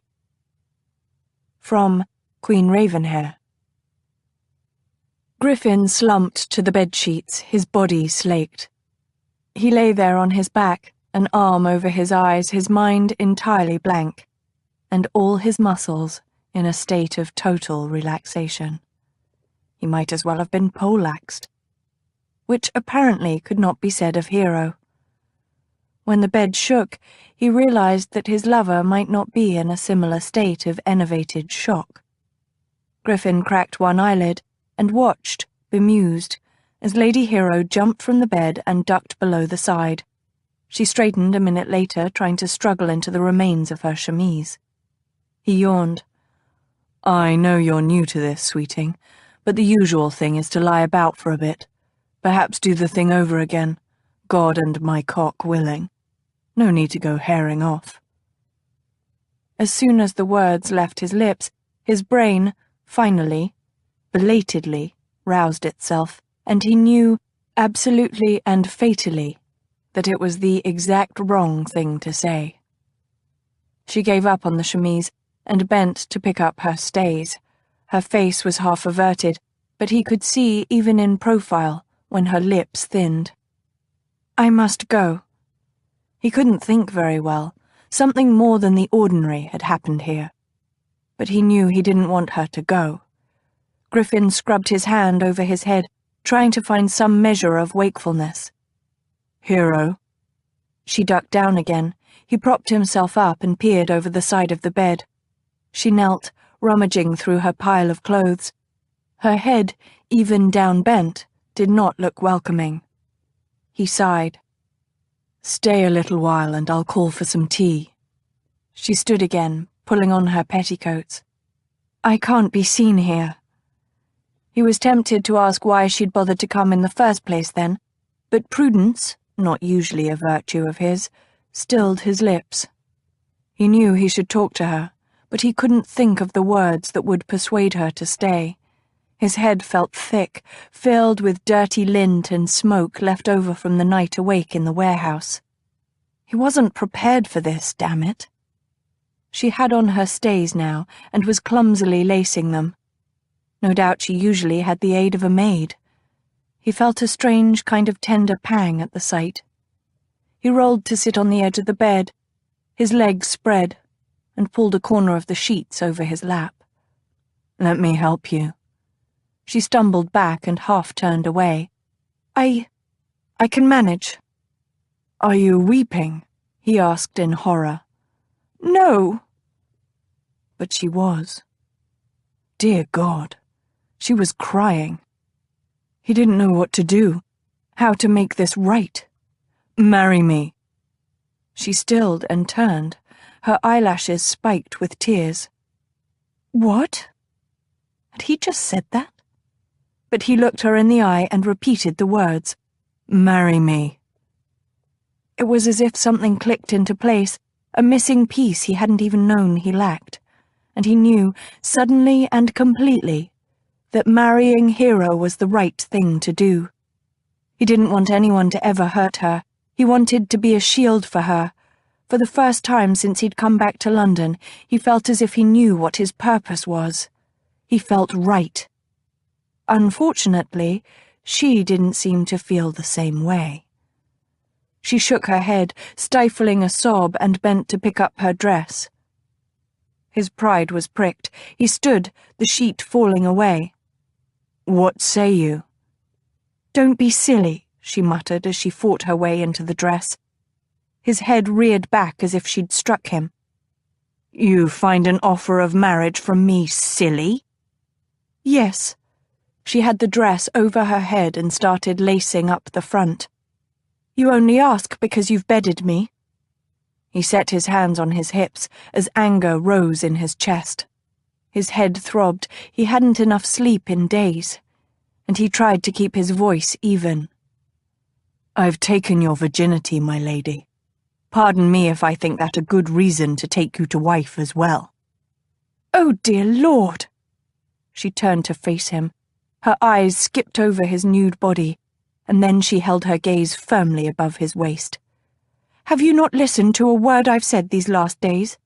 Marriage is a contract, a bargain between families, a pact for the future, solemnly thought out and sincerely entered into. It isn't something one just jumps into on a whim." He shook his head. "This isn't a whim." "Then why didn't you ask me before you bedded me?" He stared at her, tempted to answer that he'd been thinking with the smaller of his two heads before he'd bedded her, thank you very much. But she was already continuing, her voice horribly gentle. "You and I have no similar goals or intentions. You told me less than a fortnight ago that you never intended to marry. You're offering out of guilt or misplaced gallantry, neither of which is a solid foundation for a marriage. I've made a terrible mistake." Her voice wobbled, making his heart constrict. "But calling off my marriage to Mandeville would simply compound it." He gaped at her. When had she thought all of this out? He could refute all of her points given a night's sound sleep, but one stuck out in particular. "You're not going to marry Thomas." She arched her eyebrows. "Is that why you bedded me?" "No," he roared. "Good," she said. "Perfectly reasonable. Perfectly perfect. My arrangement with Thomas is between him and me. It has nothing to do with you." "I beg to differ," he said, the words sounding stupidly pompous even to his own ears, standing there naked, arguing with the woman he'd ignobly deflowered. "I'm Thomas's brother, and the man you just fucked." She flinched. "I hate that word. Please don't use it around me any more." "Damn it, Hero." "I need to leave now," she said politely, and did just that. For a moment he stared, incredulous and stunned at the closed door. What had happened? What had he done? His eyes dropped to the white sheets on the bed, and he saw a small smear of blood there. The sight tore at his heart. Griffin swore and slammed his fist into the bedpost, splitting his knuckles. Deedle came in the room, looking around brightly. "I passed a lady in the hallway, my lord, in quite the hurry. Right pretty, though. Didn't think you was up for it, if you know what I mean, after last night." Griffin groaned and dropped back to the bed, his aching head in his hands. "Shut up, Deedle." The day was bright and sunny, even in St. Giles, and Silence Hollingbrooke smiled as she made her way through the morning market. "Mamoo!" Mary Darling cried from her perch on Silence's hip, and stretched out plump baby hands toward a pile of shiny red apples. Silence laughed and stopped. "How much?" she asked the bonneted apple seller. William had once praised her apple pie, long ago, when they'd first been married. The woman winked, the wrinkles in her tanned face deepening. "For you and such a bonny lass, only 3p a half dozen." Normally, Silence would bargain the seller down, but the apples did look good and the price was fair. "I'll take a dozen." She handed over the coins and called Mary Evening over with the marketing basket she held. She watched as the seller carefully picked out and filled the basket for her. The apples would make a nice pie or two for the children. She continued on her way through the stalls. Besides Mary Evening, she had Mary Compassion and Mary Red Ribbon to carry her purchases, and the girls trailed her like obedient ducklings. They'd already purchased onions, turnips, and a nice lump of fresh butter, and Silence was making for a stall with a pretty display of beetroots when a shout made her glance to the right. A small gang of boys was there, a common sight in St. Giles and indeed all of London. These boys were intent on some type of dicing game on the ground, and one boy had obviously won or lost. He jumped up and down and was immediately cuffed by another lad. In a moment, both boys were rolling in the dust, no one paying much attention to them, other than to walk around the scuffle. Then, as she was idly watching, she saw someone, beyond the boys. A graceful male figure, inky black curls brushing broad shoulders, the hint of wide, cynical lips. It couldn't be. She dodged to the side, trying to get a better look. He'd turned away, and there were other people, other stalls between them. She couldn't be sure, but if she could just get a good glimpse. "Where are we going, Mum?" Mary Evening panted. Silence looked around and realized that the girls were running to keep up with her swift steps. She turned back, searching the place where she'd last seen that too familiar face. But he was gone. Perhaps she'd imagined him. Perhaps she'd mistaken another man with long hair worn undressed about his shoulders. Mary Darling fretted and reached for an apple in Mary Evening's basket. Silence picked one out with fingers that trembled and gave it to the baby. She'd not seen him since that one awful night. Surely she must be mistaken. But she knew she wasn't. She'd caught a glimpse of charming Mickey O'Connor, the most notorious river pirate in London. "It's time we were home," she told the children. She'd turned, hurrying away from the market. Perhaps it was merely a coincidence that charming Mickey should be in the market at the same time as she. He did live in St. Giles, as she had good reason to know. Except she really couldn't see Mr. O'Connor doing his own marketing. Her steps quickened until she was nearly trotting. Her heart was beating in triple time. So fast and light she thought she might faint. Mustn't show fear before the wolf. She half laughed, but the sound was more a sob. Mickey wasn't anything like a wild, savage wolf, at least on the surface. The one time she'd seen him, he'd been dressed in velvet and lace, every finger of his hands adorned with jeweled rings. He'd been elegant and suave. But underneath, dear God, underneath, he'd been exactly like a ravenous wolf. Silence was panting by the time they made the home. Her fingers were clumsy with the key, and she nearly dropped it twice before getting it in the door. With a last nervous look over her shoulder, she pushed the girls inside the home and slammed the door shut behind her. Quickly she flung down the bar. "Are you all right, Mum?" Mary Evening asked anxiously. "Yes." Silence placed a hand over her breast, trying to calm her breathing. Mary Darling munched messily on her apple, unconcerned. At least she hadn't alarmed the baby. She smiled. "Yes, quite. But I'm dying for a cup of tea, aren't you?" "Yes, Mum," was the general consensus. So she marched back to the kitchen with her charges, feeling marginally better. That feeling stopped, though, when she saw Winter standing in the kitchen, his face grave. Winter never came home before his luncheon at 1 of the clock. She frowned. "What are you doing home at this hour?" Winter looked at the eldest girl. "Mary Evening, please set the marketing on the table and take the other girls with you upstairs. I believe Nell has just made some tea for the children there." The girls obediently trailed from the kitchen. Silence looked at Winter, her chest squeezing. "Winter?"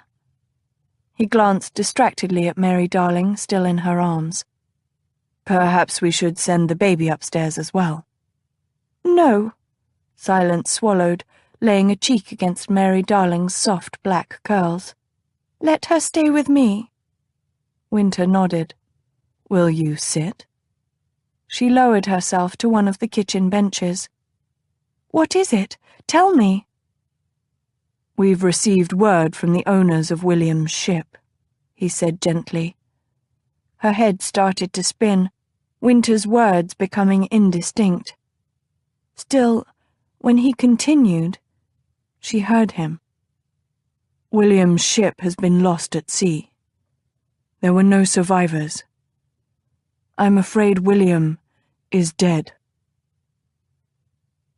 "You seem tired, my dear," Cousin Batilda observed that night as she and Hero rocked in the carriage. "Perhaps you shouldn't have sat with Phoebe all afternoon." They were on their way to a ball. Hero frowned for a moment, thinking. Oh yes, the Widdicombe's ball. She might find a lady tonight interested in helping the home if only she put her mind to it. Funny how she'd had trouble concentrating all day. "My dear?" Cousin Batilda prompted. "Phoebe didn't tire me." Hero smoothed her brow. "I have a slight headache." "Shall I tell the driver to turn around?" "No," Hero said too sharply, then inhaled. "No, it's quite all right, cousin." "Well, I can't think it's all right when you use that tone," Cousin Batilda said, her feathers all ruffled. Hero stifled a sigh and made herself smile calmly. "Truly, I'm sorry to have snapped at you." "Very well, then," the other lady replied. "It's rather late to turn about now, anyway. We're nearly there. Although I do feel bad about leaving poor Phoebe abed at home. Has Maximus talked to you about her yet?" "No, not yet." "He must make a decision soon, I think." Cousin Batilda had lines of worry about her eyes. "Thank the Lord the physician said her arm will heal. It would be terrible if she were crippled as well as—" Batilda's voice died away, as if she couldn't quite make herself say the word. Hero sighed and turned to gaze out the window, though there was nothing to see in the dark. How strange she felt, as if she'd become disconnected from her body and the events around her. She should be thinking deeply at this moment, coming to decisions and making things right somehow. Instead, she found it hard to concentrate on anything at all. Anything but thoughts of Griffin and how it had felt to accept him into her body this morning. She could almost smell his skin, hot and salty, feel the hair on his chest rasping against her bare nipples, see his eyes watching her always. "I do hope Lord Griffin isn't at the ball tonight," Cousin Batilda said, making her start. Fortunately, her cousin didn't seem to notice Hero's wild glance. "Bad enough that Phoebe seems entirely charmed by him," Cousin Batilda huffed. "I cannot believe you invited that man to luncheon." "Phoebe doesn't know the particulars of his reputation," Hero replied, attempting to move the conversation away from herself. "Naturally not," Batilda was shocked at the mere notion. "A precious innocent girl like her having knowledge of the extent of Lord Griffin's scandalous ways. The very thought." "He has his good points as well," Hero said before she could stop herself. "He's funny and an interesting conversationalist, and he can be very kind." "Funny and kind do not excuse a man's rakishness." "He will soon be part of the family," Hero replied, and felt like weeping. "Humph," was all Cousin Batilda had to say to that. Her obvious indignation made Hero smile faintly. "Mignon likes him, remember?" The little dog raised her head at her name. She was curled up beside Batilda on the carriage seat. Cousin Batilda stared severely at her pet. "She usually has better taste, I must say." Mignon decided their conversation was uninteresting, since the topic didn't involve doggy tidbits. She yawned and laid her head back down again. "Ah, here we are," Cousin Bathilda said as the carriage rolled to a stop. She gathered Mignon in her arms and preceded Hero down the steps. Outside, the Widdicombe townhouse was ablaze with torches. Liveried footmen bowed and ushered them up the steps and inside. "I see Helena made an extra effort this year," Cousin Bathilda whispered loudly in Hero's ear. "And well she should, after last season's debacle." Hero was still trying to remember the debacle in question when they came upon the receiving line. "Bathilda!" A very thin lady with silvery grey hair leaned forward and almost touched her cheek to Cousin Bathilda's. "How wonderful to see you again. And you brought your darling dog," she observed with pursed lips as Mignon rumbled at her. "Helena!" Cousin Bathilda put a soothing hand on Mignon's head. "You remember my dear relative, Lady Hero Batten?" "My lady." Hero dipped into a curtsy. "Engaged to the Marquis of Mandeville, yes?" Lady Widdicombe peered at her with faint approval. "A very good match, my dear. Congratulations." "Thank you, my lady," Hero murmured. She felt a suffocating weight, as if a large boulder sat upon her chest. How scandalized everyone here would be if they knew what she truly was beneath her facade. She'd lost her perfection. She'd lost her place. For a wild moment she had the urge to simply turn and flee from the ballroom. "There's Mandeville now!" Cousin Bathilda exclaimed. Hero glanced up and saw her fiancé, looking the same as ever. He was quite elegant tonight in deep brown velvet, over-embroidered in gold and red. He made a leg at the sight of her. "Miss Picklewood, Lady Hero. You are the fairest damsel here tonight, I vow." "My lord." She wondered what he would say if she asked him what feature he found so especially beautiful about her. Was it her eyes? Her neck? Her breasts? But then he'd never seen her bare breasts. Only one man had, and it wasn't her fiancé. She looked away, biting her lip as guilt battered against her. "I hope your dear sister is better?" Mandeville asked gravely. "As well as can be expected, my lord," Cousin Bathilda answered. "The doctor has prescribed bed rest, but he thinks the arm will knit." "I am so glad." "I see my good friend Mrs. Hughes over there," Cousin Bathilda said. "If you young people will excuse me." "Of course," Mandeville murmured. He held out his arm to Hero without really looking at her.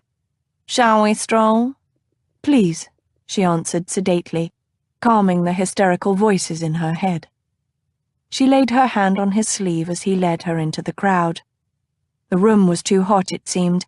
Lady Helena had chosen to decorate the ballroom with hundreds of roses, and the scent of wilting flowers was almost overwhelming. She nodded her head and murmured inanities to passing people until she thought she might scream. Her world had tumbled off balance, and she didn't know how to right it again.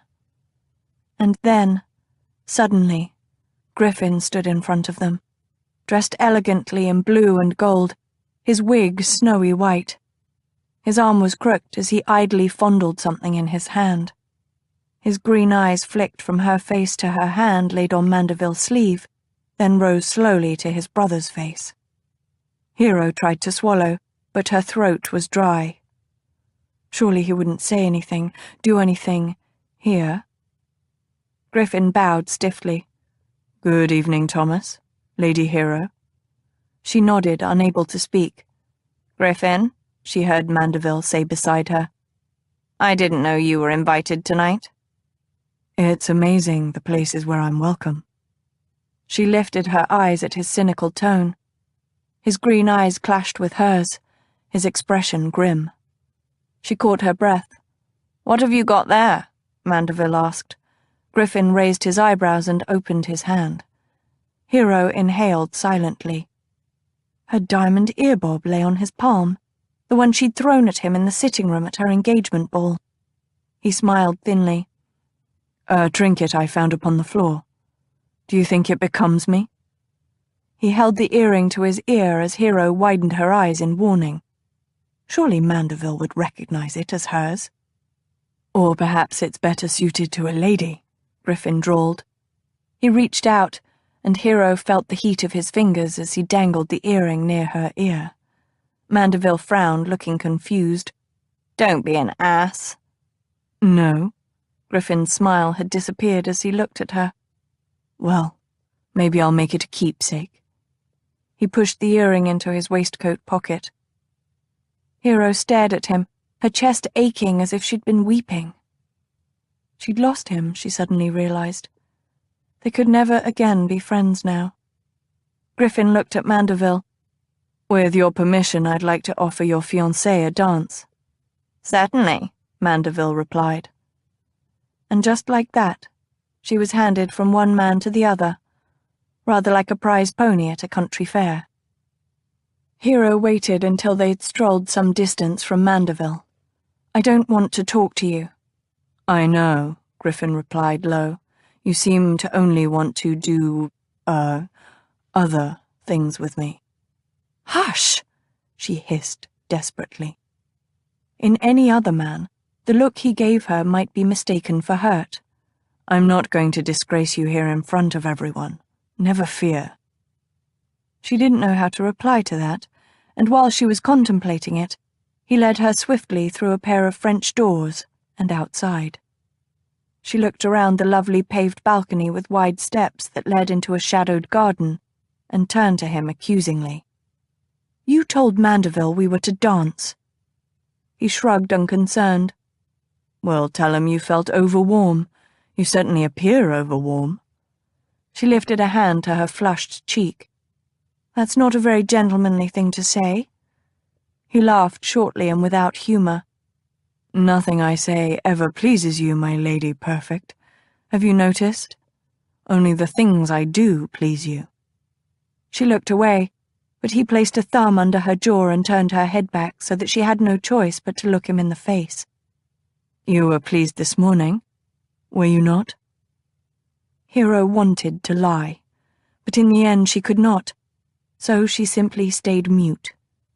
He grimaced and let his hand drop with a gesture of disgust. "You won't admit it, but I know you were. I felt you as you came apart in my arms, as your sweet cunny clenched about my cock." She shivered, remembering the feel of him too. "Please." He stared at her hard, and then drew her down the steps and into the shadows of the garden, pulling her along until they were out of earshot of the ballroom doors. He turned and placed his hands on her upper arms. "We must discuss it, even if you want to forget it forever." "That's just it," she whispered, emboldened by the dark. "I don't want to forget." "Hero," he said low, and her name sounded like a prayer on his lips. He bent over her, there in the dark garden, and she felt the brush of his lips over hers. They were whisper-soft, like the kiss of a knight for a maiden he held in high esteem. Did he think of her that way, even now that she'd proven herself unvirtuous?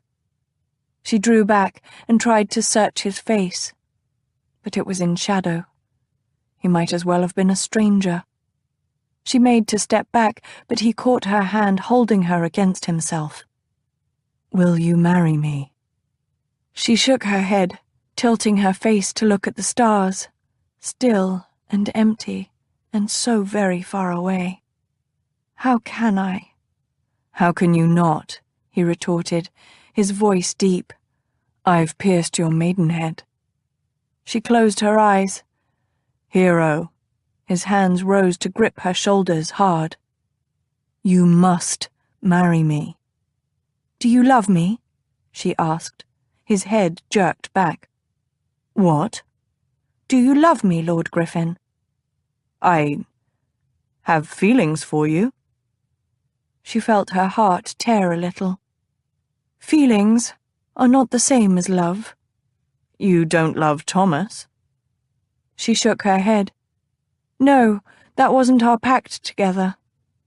Then for God's sake, why demand it of me? He growled low and urgent.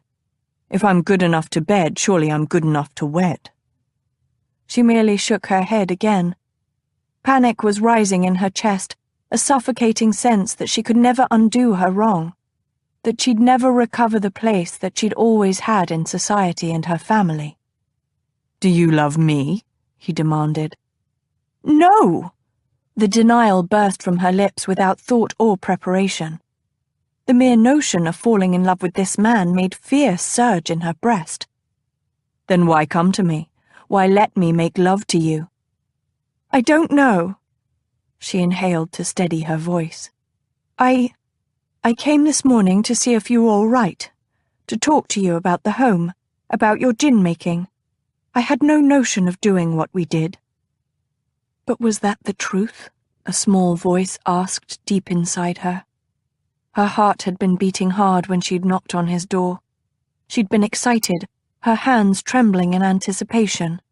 Maybe without knowing it herself, she'd gone there to submit to him, to find out once and for all if she was more than the facade of a duke's daughter.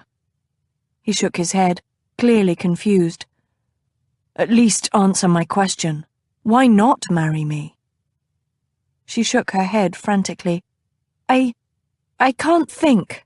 You don't understand the magnitude of this decision. If I marry you, my life will never be the same again. Maximus will hate me. He may repudiate me, keep me from the family." "For God's sake." For a moment she could tell he was struggling to keep his voice low.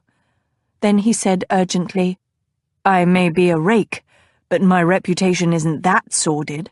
I doubt your brother will be happy with our match, but to cast you out—" "He hates gin-making," she whispered back fiercely.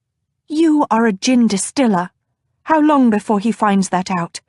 You have no idea of the depths of his hatred for gin and gin-makers. What he will do to you, and me, when he does find out." He shoved her away suddenly, as if he didn't trust his hands on her. "Have you ever thought of the alternative? If you go through with this marriage with Thomas, we'll be knotted together for the rest of our lives with this between us." "I know," she cried. "Dear God, don't you think I've known that from the moment I rose from your bed this morning?" He backed from her vehemence as if stunned, and in that moment she did what she'd never done in her entire life. She turned and ran. Chapter 12. Queen Ravenhair eyed the stallion, the warrior, and the bullock for some time, but in the end she merely nodded and thanked her suitors for their answers. She dined in state with the princes, but though they had much to talk and argue about, the Queen was nearly silent throughout the meal. She was relieved when at last she retired to her rooms. Once there, Queen Ravenhair hurried to the balcony. There, already waiting, was the little brown bird, and about his neck was an acorn on a string. From Queen Ravenhair. Griffin stalked back into the ballroom, trying to look civilized, as if he wasn't actually hunting Hero down. Which was a lie, of course, because he was most definitely hunting her. He paused just inside the French doors, glancing casually about, and caught a glimpse of red curls to his right.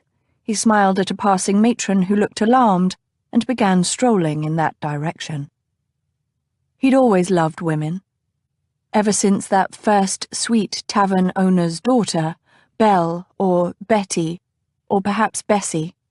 She'd had wide blue eyes and tits with freckles on them, and she'd shown him infinite pleasure at the age of nearly 16. He'd never had any particular problem attracting women, both low and quite high. They seemed to be drawn by his smile and his ease. One of his lovers had called him charming, and maybe he was. All he knew was that he took care of them for the short period they were with him, and when they inevitably left, either with a laugh or a quiet tear, he smiled and kissed them and sent them on their way. He didn't moon over them, he didn't lie awake thinking about them, and he never, ever, ever went chasing after them like some pie-faced simpleton. And yet here he was stalking through a crowded ballroom, his brother and her cousin in attendance. Well, that only made the hunt more interesting, didn't it? She was skittering around the edge of the crowd. She looked over her shoulder, and he stopped, half turned away from her, to greet an elderly gentleman he'd never met. The old man arched his eyebrows, confused but pleased, and Griffin leaned a little closer to hear his reply. She fell for the ruse, silly, silly chit, and darted down a hallway. He straightened and turned from the old man, moving with purpose now. One glance showed that Thomas was clear across the room, with a gentleman Griffin vaguely recognized as a member of the House of Lords. Griffin made sure no one was paying him any particular attention, and ducked into the hallway. The hall was lit, but the candelabra were few and far between. This wasn't one of the main thoroughfares where the ladies went to mend their appearance. He tutted. She couldn't have chosen a better place for his purposes had she acted under his own instructions. Statuary lined the hall, eerily lifelike in the candlelight. The first room was on his left, the door ajar. He glanced inside and saw two shapes moving in the darkened room. His mouth curved in a cynical smile. She hadn't gone to ground there. The next sitting room was empty. He carefully searched it while keeping an eye on the door so she wouldn't double back past him. The moment he entered the third room, however, he knew. Might have been the faint scent of a woman, or perhaps he heard a low gasp, or perhaps he simply knew on a level below his senses and skin, a level as deep as his soul. She was here. He closed the door behind him, enclosing them both in near darkness. A single candle flickered, abandoned on a side table. Griffin glanced about the room. It seemed to be a small library or retiring room. A trio of chairs was by the fireplace on the far side, facing away from the door.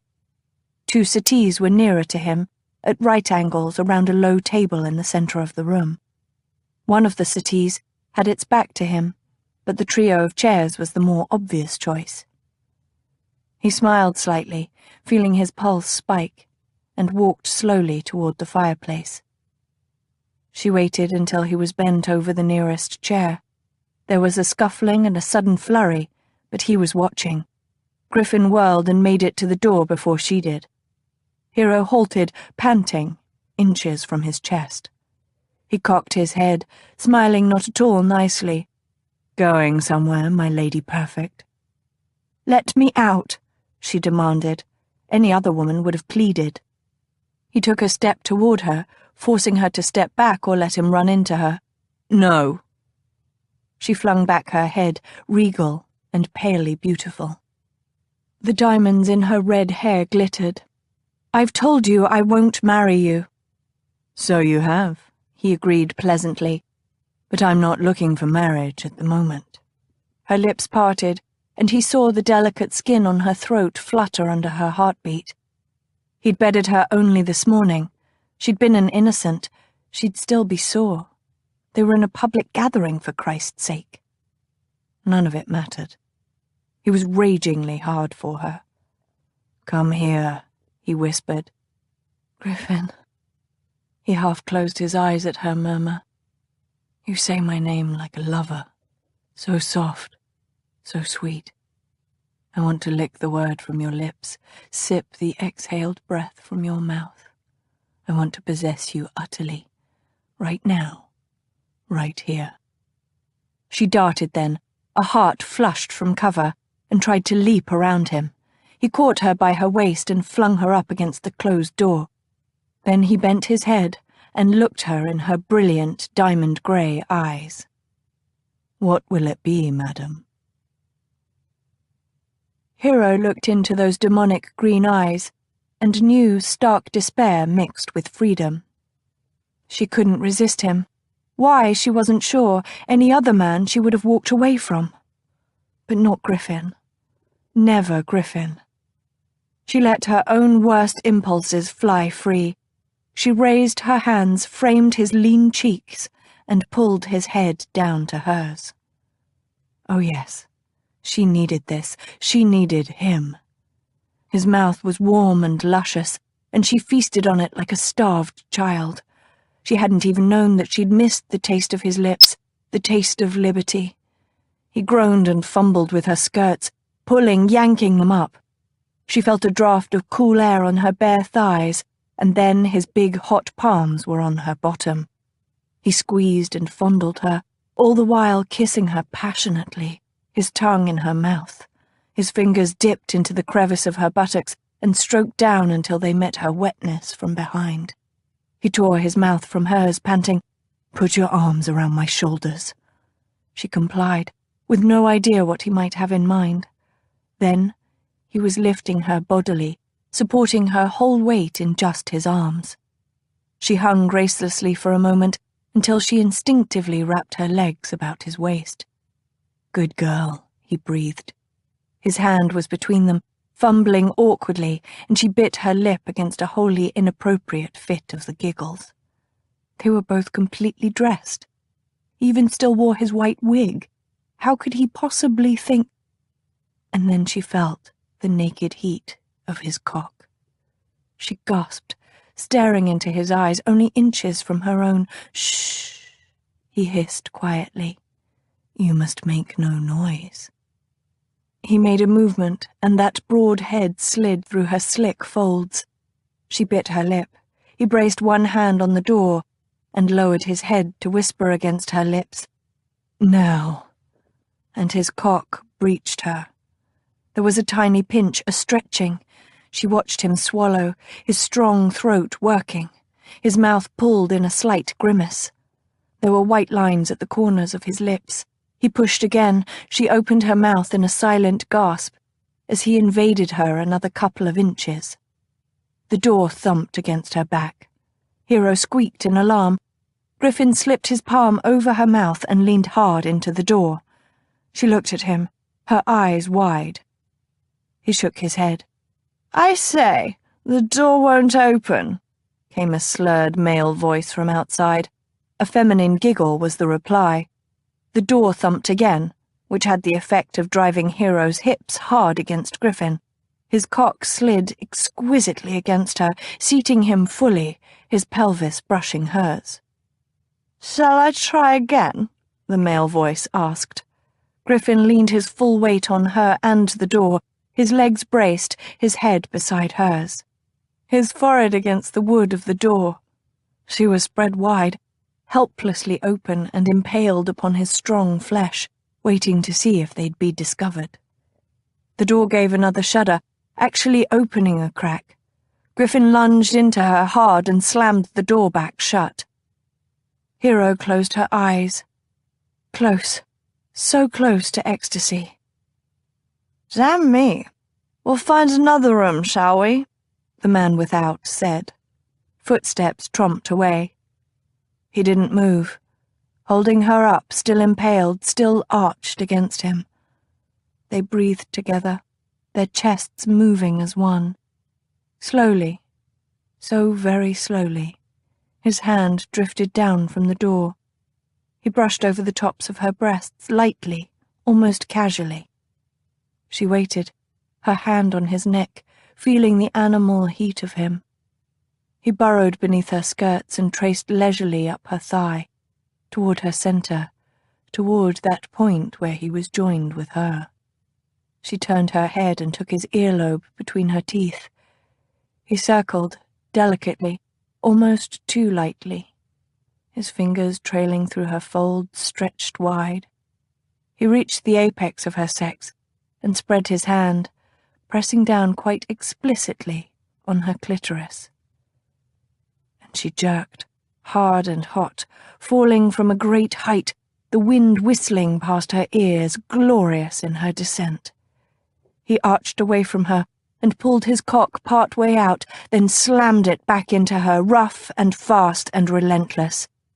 He thrust in and out in short, jerky, controlled movements, never so hard as to rattle the door, never so soft as to let her down from her fall from on high. She wanted to scream, wanted to shout aloud with joy. This rapid energy was too much, was not enough. She wanted him to continue forever. She bit gently, precisely on his earlobe, and his mechanical rhythm stuttered. He jerked, arched, jerked again, and then thrust one last time, holding himself deep within her. She felt heat flood her insides. His breath was loud and harsh in her ear, and she amused herself by licking his earlobe. Then, moving slowly, he unwrapped her legs from his waist and set them on the floor.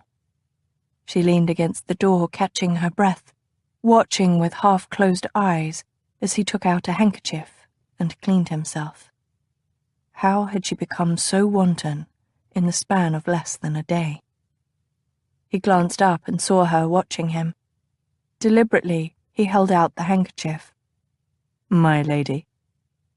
She should have felt shame or even degradation, but instead it seemed a curiously intimate gesture.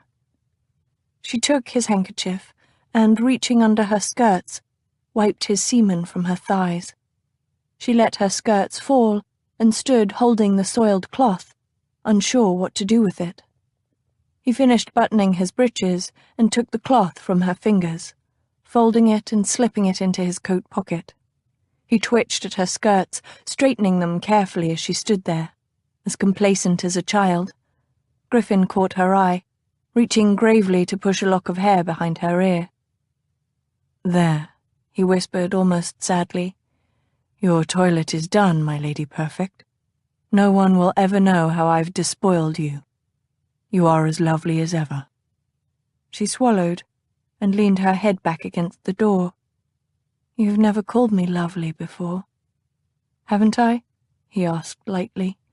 He turned away, glancing about the room, presumably to make sure there was no evidence left behind. He looked back at her, his wide mouth curled at the corner. "Perhaps I never found the need with Thomas constantly praising your beauty." "He does it by rote," she said. "Do you?" "No," he murmured, and touched her hair lightly. "Nothing I do with you is ever rote." Her heart gave a pang then. What was he telling her? She inhaled to say something, what she wasn't sure, but his hand fell, and he stepped back, executing a graceful bow. His face wore a polite mask when he said, "The usual thing in these instances is for the lady to leave first. I'll wait an appropriate amount of time before following you so that we are not seen together." "Oh," she said, feeling suddenly naive. "Of course." Hero smoothed her skirts one last time and peeked out the door. The dim hallway was deserted. She looked over her shoulder at Griffin, feeling as if she should say something, wanting to say something. He cocked an amused eyebrow at her. Well, she could play the sophisticate too. She inhaled and sailed forth, moving without hurry. She was new to this type of subterfuge, but it seemed sensible to appear unruffled. She walked to the end of the hall, took another breath, and slipped into the ballroom. She was just congratulating herself on having succeeded in avoiding detection when her brother's voice spoke beside her. "There you are, Hero." She didn't quite jump, but she may have squeaked before she turned to face Maximus. His dark, heavy brows drew together. "Something the matter?" "No." She made herself unclench her fingers as she inhaled and smiled brightly. "No, of course not. I didn't realize you were attending tonight." His lips pressed together in an expression that wasn't quite a grimace as he scanned the room. "I need to discuss an urgent matter with Mandeville. Have you seen him?" She nodded. "I talked to him earlier." "How is Phoebe?" She blinked and glanced at her brother. His razor-sharp eyes were suddenly focused on her. "Better. Will you come to see her again? She asks after you." "Yes, tomorrow afternoon, I think. I will have to tell her when I see her." Hero inhaled, closing her eyes. "Then you've come to a decision?" "I have. She cannot have a season." "She's been dreaming of one, you know that." Her heart was aching. "Would you have her make a fall at a dance?" he asked gently. Can you imagine her humiliation? I will not let her endanger either her pride or her person. We'll keep her safe with us, with her family. How will she make a match? Hero bit her lip. Surely you don't mean for her to remain a spinster all her life? Maximus shrugged one shoulder impatiently. She is only 17. When the time is right, I can introduce a select number of gentlemen to her. Never fear, I will take care of her. Hero nodded. Of course he would. Maximus always took care of those around him, and perhaps he was right. A season might prove too stressful for Phoebe with her failing eyesight. Still, it would be a terrible blow to Phoebe. She'd been so excited at the prospect of her season. You've made the correct decision, Hero murmured, glancing down at her hands. Maximus brought his eagle-eyed gaze back to her. Are you sure you're all right? Naturally. She smiled at him rather wistfully. It would be so nice if she could talk to him about her troubles, about Griffin and the strange tangled relationship they had, her doubts about the coming marriage to Mandeville, and whether it would even take place. There was so much she'd like to share with him, her elder brother. She'd lost Papa and Mama too young to really miss them overmuch, but at times like these, she longed for them. To have someone who truly cared about her. But she'd never had that kind of rapport with Maximus. Perhaps it was because of her own reserved personality, or because he was so much older than she and shouldered so many duties as the Duke of Wakefield. Or maybe it was simply never meant to be. Whatever the case, she realized now that she didn't really know her brother, not at least in the deeper sense. She didn't know what he feared, if indeed he feared anything. If he'd ever loved, or ever cried, or if, late at night, he ever suffered any self-doubt. Of course, he didn't really know her either, did he? Maximus surprised her by taking her hand. I care for you and your welfare. You know that, don't you? She nodded silently, feeling guilt mixed with pain at his words. If you ever need me, Hero, you have merely to ask, he said. He squeezed her fingers and then tucked them into the crook of his elbow. Come, I see Mandeville in the far corner. I'm sure he'd be much pleased to see his fiancée. She agreed because she could hardly do otherwise, but she searched the ballroom as they crossed to Mandeville. She couldn't see Griffin. Perhaps he'd already gone in to dinner. What is the urgent matter you wish to discuss with Mandeville? She asked idly. It's his brother. Hero stopped, causing Maximus to halt as well. What about Redding? Maximus frowned down at her. He's distilling gin in St. Giles. I will have to arrest him. The blow was so sudden, so sharp, that for a moment she didn't feel the pain. No! I'm sorry, my dear, Maximus began. I know he's Mandeville's brother. She clutched his arm with shaking fingers. You cannot arrest Griffin, you simply cannot. Maximus's eyes narrowed sharply. Griffin? This was it. She'd betrayed herself. She was going to lose Maximus, lose her family and friends. Carefully, Hero took her hands from her brother's sleeve and clasped them primly in front of herself. She must remember that they stood in a crowded ballroom. For me, Maximus, she whispered, her lips barely moving. Promise me you won't touch him. Around them the crowd talked and laughed and even shouted, but Maximus was as still as a graven image, and just as silent. Hero closed her eyes and prayed. Finally he spoke. Whatever Redding is to you, it must stop immediately. Her eyes flew open. His face was pale and set, his lips bloodless. She opened her mouth to speak. His hand rose sharp and commanding between them. Wait. I will not move against him for your sake, but in return you will promise me that you will quit him. Hero, he distills gin.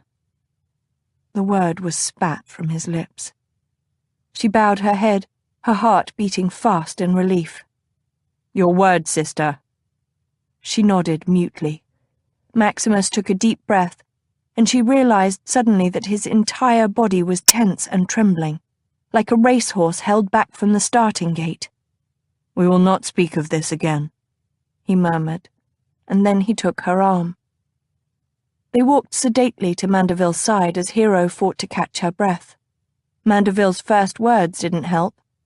"Wakefield, my dear." The Marquis bowed to them both, then frowned.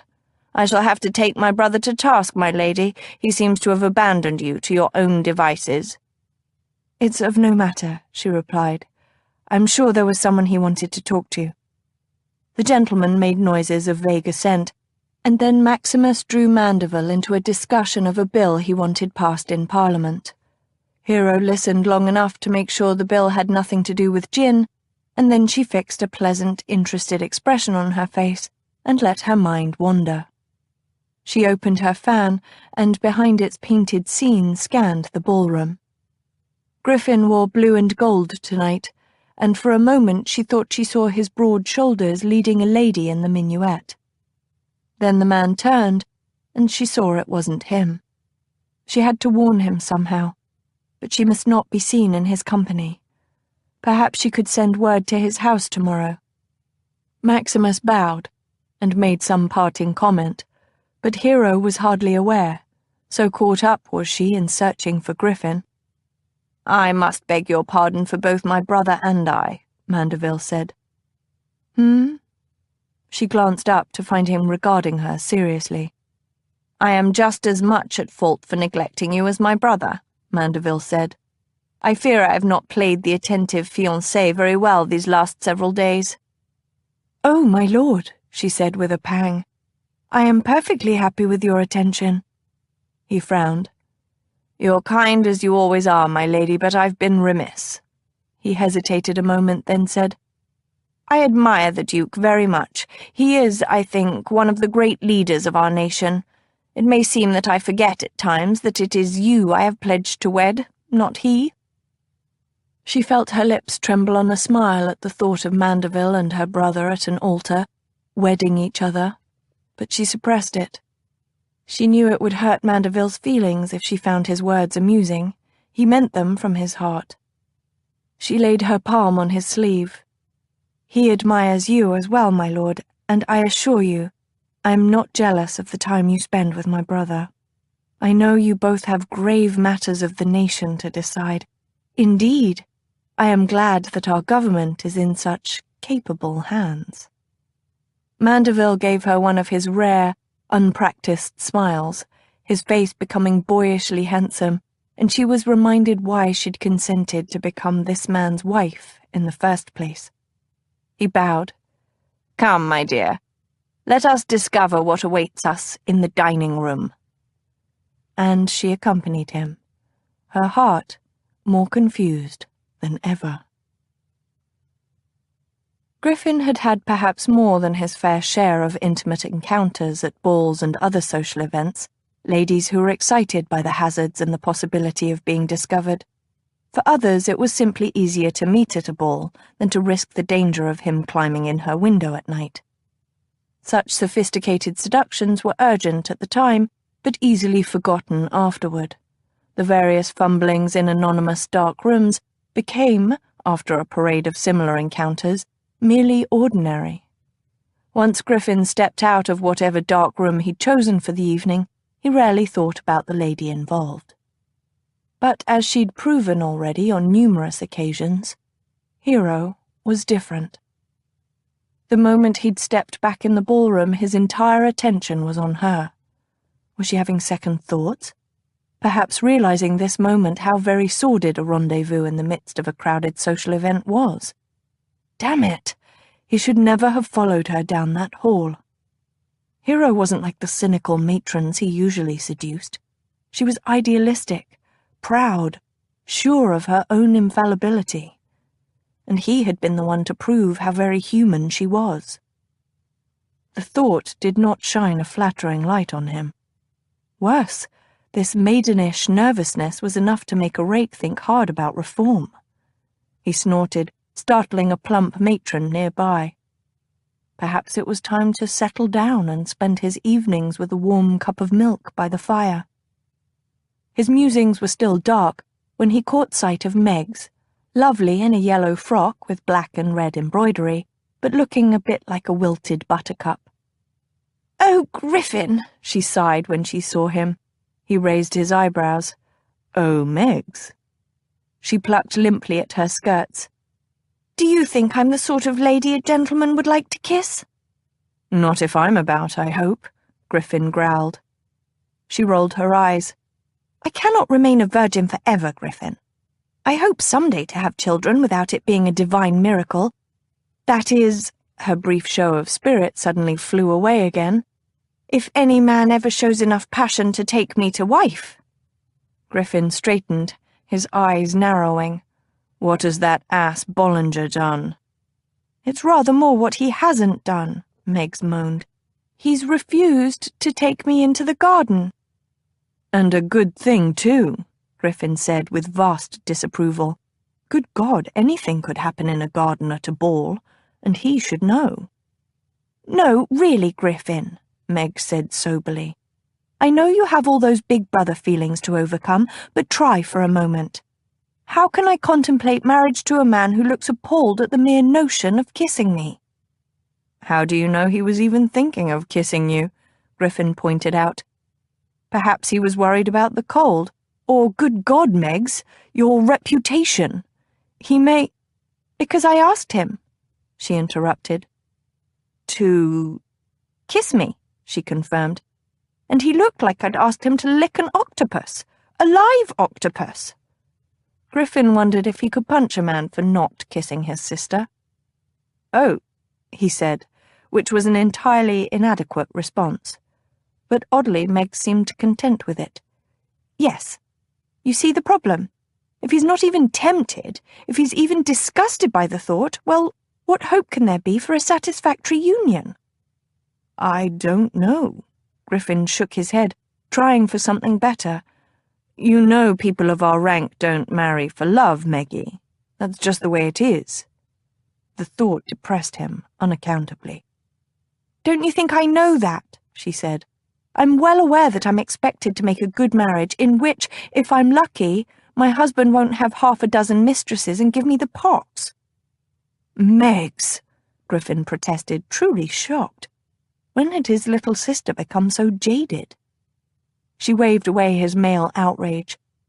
"But I can at least find some kind of friendship, don't you think? A common understanding? A desire to do more in the bedchamber than produce an heir?" "Of course," he soothed. He knew he should be remonstrating her over her shocking language, but he just hadn't the stamina for such hypocrisy at the moment. "We'll find you a good husband, Megs." She sighed.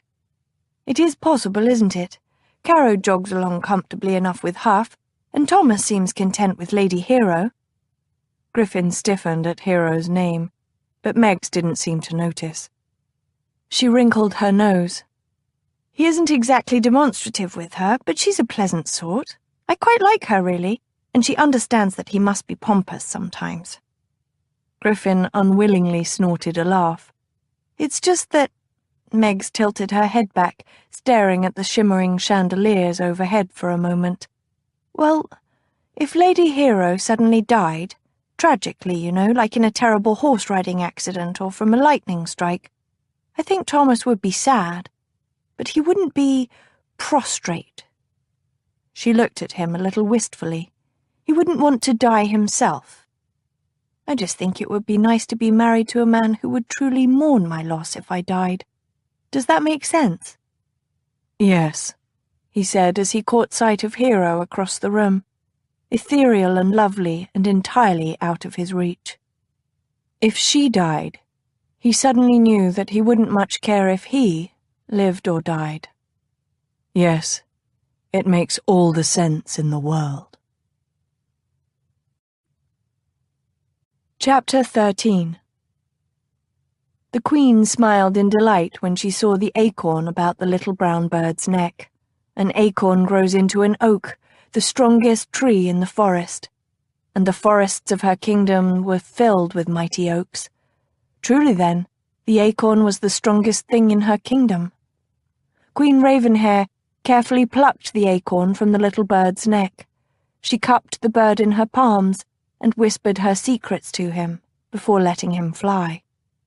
Then she leaned over her balcony, searching the castle grounds. But all was silent and dark. Only a single light flickered in the stables. From Queen Ravenhair. "We lost another un," Nick said as Griffin entered the warehouse early that morning. Griffin sighed and unpacked the pistols he'd brought with him onto a wooden barrel. The men were working, but there wasn't the usual laughter and loud talk. The still was eerily quiet. "Run away or caught by the vicar's men?" he asked. Nick shrugged. "Don't know. He just disappeared." Griffin nodded and sat to begin loading the pistols. He'd bought them used, but he'd made sure they all worked well enough. "And word is, the informers picked up 3 more gin sellers today," Nick said. Griffin looked up. "You're just a font of good news." Nick grinned nastily. "Between the vicar and the informers, I'm feeling a bit like a doxy with 2 sailors, one taking her from in front and the other going at it from behind." Griffin winced at the graphic image. "Thank you for that thought." "It's just the way I sees it, my lord," Nick said cheerfully.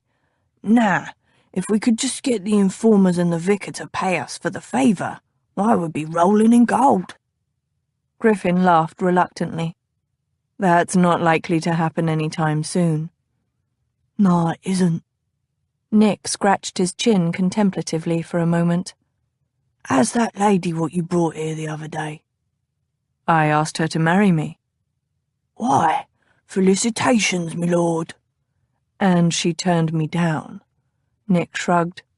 "The ladies need time to think some matters over, like." Griffin grimaced and set down the pistol he'd just loaded. "It's more than giving her time to think. She doesn't see me as fit husband material. And then there's the small matter of her still being engaged to my brother." "Any woman who'd pick your brother over you is soft in the head, if you don't mind me saying so, my lord." Griffin smiled wryly. "Have you given any more thought as to what you might do if we lose the still?" Nick asked. Griffin shrugged, staring at the pistols. "My granddad was a shepherd," Nick said, gazing into the blackened rafters of the warehouse. "Grew up around sheep. Dumbest creatures in the world, mind you, so me da said. But easy, and the living's not bad." Griffin contemplated that odd information for a moment, and why it might have been offered. "You want to tend sheep?" "Nah," Nick sounded offended. "But wool, there's money to be made in that." "How so?" "You get some sheep up north, see? You've said before that the land's bad for crops. What's no good for grain is often fine enough for animals to graze." "That's true enough," Griffin said slowly. He was surprised that Nick seemed to have put some thought into the matter. Nick's raspy voice was eager. "You send the wool to London, and it's spun and woven. I still know some weavers, used to be friends of me da. Might start a shop. I could oversee the operation here." "You want to become a weaver?" "It's an honest trade," Nick said with dignity and a hint of hurt. "One that make us both money, too." Griffin frowned. Who would spin the wool? Nick's big shoulders moved in a shrug. "Children or women can spin." Huh. There was a growing demand for woolen cloth in London, both for export and to clothe its population. And as for children to spin the wool, there might be a ready source nearby. Nick slapped his knee. "Forgot to tell ya. The chandler shop on the corner makes a fine dish of jellied eels. Had some just yesterday. Right tasty they are. Half a tick and I'll have you a bowl." Nick whirled and was off out of the warehouse before Griffin could finish demurring to the offer. Griffin sighed. Nick had a particular fondness for jellied eels, which he didn't share. But then, between the vicar and Hero, the prospect of having to consume a full bowl of jellied eels was the least of his worries. Griffin strolled out of the warehouse to wait for his disgusting breakfast. The sky above the courtyard wall was turning a pearly grey as the sun began to rise. Nick was already thinking ahead to what they might do instead of distilled gin, and if there was one thing that Griffin had always trusted, it was Nick's head for business. If Nick thought they could make money off of sheep, well then... The shot was loud in the still morning air. Griffin ran to the gate, and only as he flung it open did he realize that he was unarmed. If this was a trap to draw him out... But no. The narrow alley outside the warehouse was deserted. Griffin frowned. "Nick! Where are you, Nick?" He nearly turned back, but then he heard the groan. He found Nick slumped inside a doorway, only feet from the warehouse entrance. Griffin swore and bent over his friend. Blood and jellied eels were splashed upon the cobblestones. Nick was trying to stand, but something was wrong with the big man's legs. "Spilled me eels," Nick wheezed. "Buggers spilled me jellied eels." "Forget about your damned eels," Griffin growled. "Where are you hit?" Nick looked up, and the sun suddenly rose, lighting every ugly cranny in his face. His eyes were sliding to the side, his mouth lax. Griffin inhaled, and then found he couldn't breathe properly. "Best eels in St. Giles," Nick whispered. "God damn you, Nick Barnes," Griffin hissed. "Don't you die." He grabbed Nick's arm and bent, hauling the other man's weight over his shoulder, staggering as he stood. Nick was solid muscle and heavy as a horse. Griffin made it back through the gate to the warehouse and locked it before setting Nick down on the cold, damp cobblestones of the courtyard. "Get some cloths," he roared to the guards. The blood was everywhere, soaking into Nick's breeches, splattering Griffin's jacket. Griffin turned back to Nick, holding his head in his hands. "Nick!" Nick opened his eyes and smiled sweetly up at him. "They were a-waiting for me. Vicar's men. Fucking jellied eels." Nick's eyes closed, and no matter how Griffin swore at him, they did not open again. Hero knocked for the second time at the Home for Unfortunate Infants and Foundling Children that afternoon. She stood back and glanced at the upper-story windows, puzzled. Every one was shuttered. "Perhaps no one's here, m'lady," George the footman offered. Hero frowned. "Someone is always about. It's a home for children, after all." She sighed and glanced up the street nervously. She still half expected Griffin to discover that she'd journeyed into St. Giles without his escort. He'd seemed to have an uncanny ability to know when she was planning to go into St. Giles. Yet today, there'd been no sign of him. The door opened, and Hero turned in relief, but her smile soon faltered when she saw the grave little figure in the doorway. "Why, merry evening. Whatever is the matter?" The child ducked her head, opening the door wider to let her in. Hero instructed George to wait by the door. She crossed the threshold and was immediately struck by how silent the house was. Instead of letting her into the sitting room, Merry Evening led her back to the kitchen. The child darted out of the room, leaving her alone. Hero looked around. A kettle was simmering on the fireplace, and clean dishes were stacked to dry on a sideboard, the obvious debris from luncheon. She wandered to a cabinet and opened a door curiously, finding tea, flour, sugar, and salt.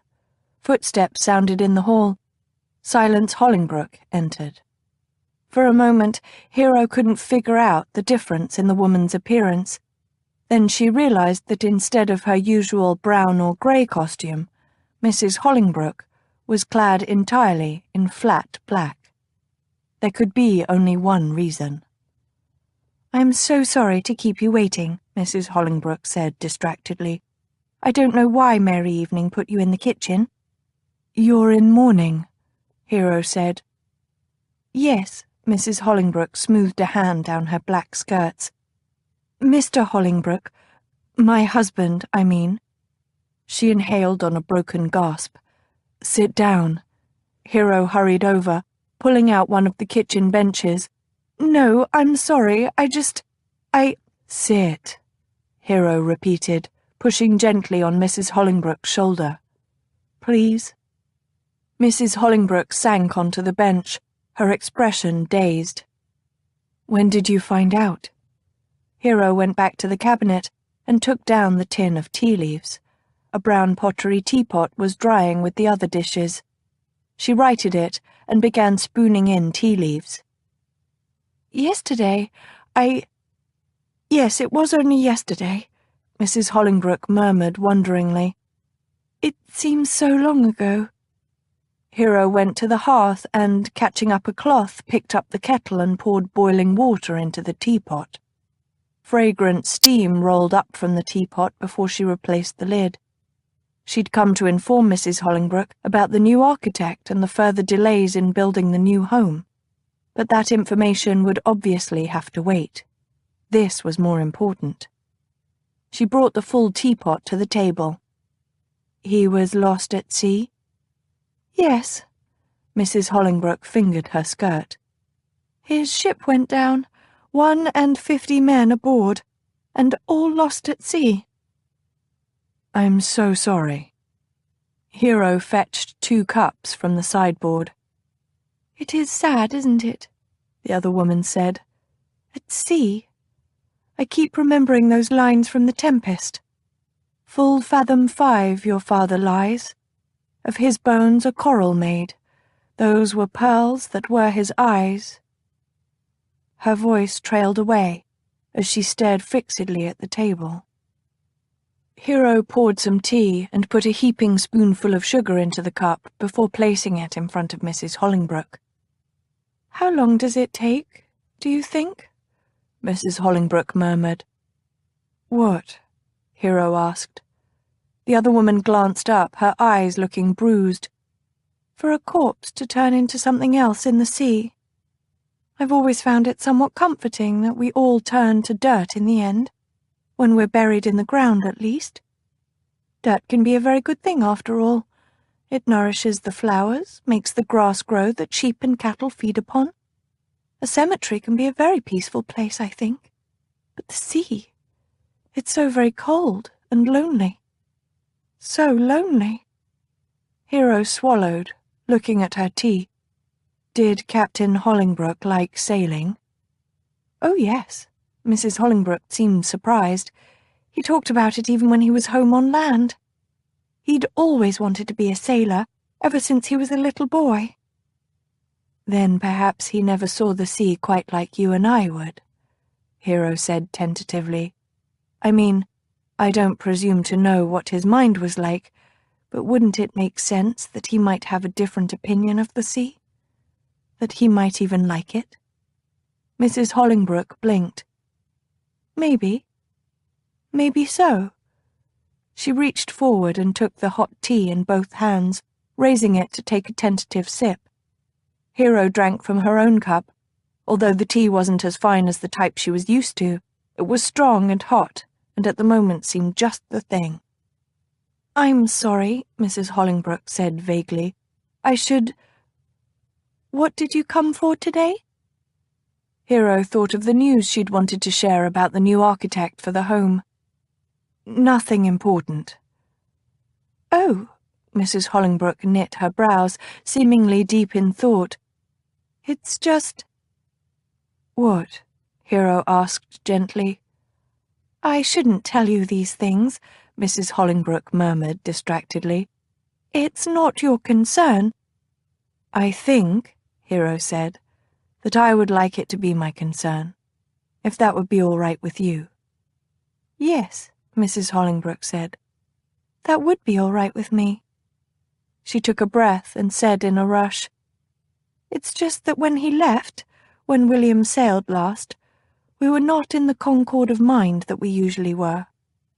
Hero looked down at her tea, remembering the rumours that had swirled last winter about this woman. There were those who had been quite eager to tell her then that it was well known that Mrs. Hollingbrooke had sold her virtue to a man called Mickey O'Connor. At the time, she'd decided to disregard the rumours. She trusted both Temperance and Winter Makepeace, and if they had confidence that their sister was fit to run a foundling home, then she was content with their opinion. Hero had dealt directly with Mrs. Hollingbrooke all summer and fall, and in that time she had found no reason to doubt her. She didn't know the truth of the rumours, whether they were groundless or if Mrs. Hollingbrooke had somehow compromised herself. But she no longer had quite the moral authority to judge other women on their failings, did she? And even if she had, Hero would still feel, at a soul-deep level, that Mrs. Hollingbrooke was a good woman, a woman deserving of the epithet virtuous. But whether the rumours were true didn't really matter at this moment. Trust could be broken over falsehoods as easily as lies. "I'm sorry," she said, because she didn't know what else to say. Mrs. Hollingbrooke didn't seem to need an eloquent speech. "I wish I could have but one more chance to speak to him, to tell him—" Her voice faded away, and she shook her head before drawing in a shaky breath. "I just wish we had not parted on such unfriendly terms." Hero hesitantly reached out a hand toward the other woman. She didn't know her well. They were of different classes. But grief was universal. Mrs. Hollingbrooke clutched her hand convulsively. "It's selfish, I know, but I keep thinking it's over now." "What is?" Hero asked gently. Mrs. Hollingbrooke shook her head again, and tears suddenly ran down her cheeks. "My life. Everything I thought I'd have. This was my love. This was my marriage. William and I were happy once. I'm explaining it badly." She closed her eyes. "Love, happiness, isn't so very common, really. Some people never find it in all their lives. I had it. And now it's gone." She opened her eyes, staring without hope. "I don't think love like that comes twice in a lifetime. It's over. I have to go on without it now." Hero looked down, tears misting her own eyes. Love isn't so very common. She'd known that in an intellectual sort of way, but here was someone who'd had it and then lost it. She had a sudden, near-panicked urge to see Griffin. She had to warn him that Maximus knew of his distillery. She had to touch his hand, to assure herself that he was whole and alive. She had to hear him breathe. Was this love, this longing, or was it a sly facsimile? "Pardon me," Mrs. Hollingbrooke said, wiping at her tears. "I'm not usually so maudlin." "Don't apologize," Hero said firmly. "You have suffered a great shock. It would be strange if you were not melancholy." Mrs. Hollingbrooke nodded wearily. Hero stayed a few minutes longer, drinking the tea in companionable silence. But her urge to see Griffin, to feel for herself that he was alive and well, was still strong. She soon excused herself and walked rapidly to the door. On the tedious carriage ride back to the better parts of the West End, she couldn't stop herself from dwelling on the most grotesque thoughts. Griffin dragged before a magistrate, condemned and humiliated, and the most horrifying of all, his limp body swinging from a hangman's knot. By the time she mounted the step to his townhouse, she was near hysterical with her own morbid imaginings. The door was pulled open by Griffin himself. He didn't seem to employ very many servants. He scowled down at her, the stubble thick on his jaw, his shirt open at the throat, and his bare head tousled. Deep shadows circled his eyes. "What are you doing here?" he growled. Her relief at seeing him well, albeit surly, brought contrary irritation to her chest. "Will you let me in?" He shrugged and stepped back, his grudging movement ungracious. She entered anyway, following when he turned his back and led the way into his library. She took a moment to look about. Last time she'd come here, their argument had flared so fast and intense she hadn't had time to notice his house. Now she saw that his library was expensively, if carelessly, appointed. An exquisite painted globe of the world was draped with a waistcoat.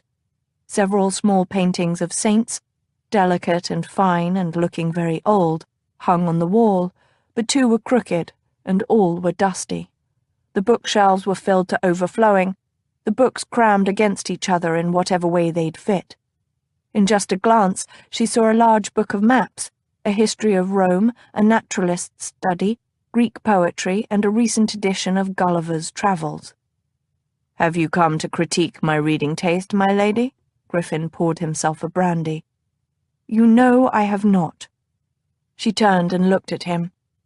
"I've begun the Thucydides, though I'm afraid I'm very slow. My Greek is rusty." "Do you like it?" "Yes," she said simply, because it was true.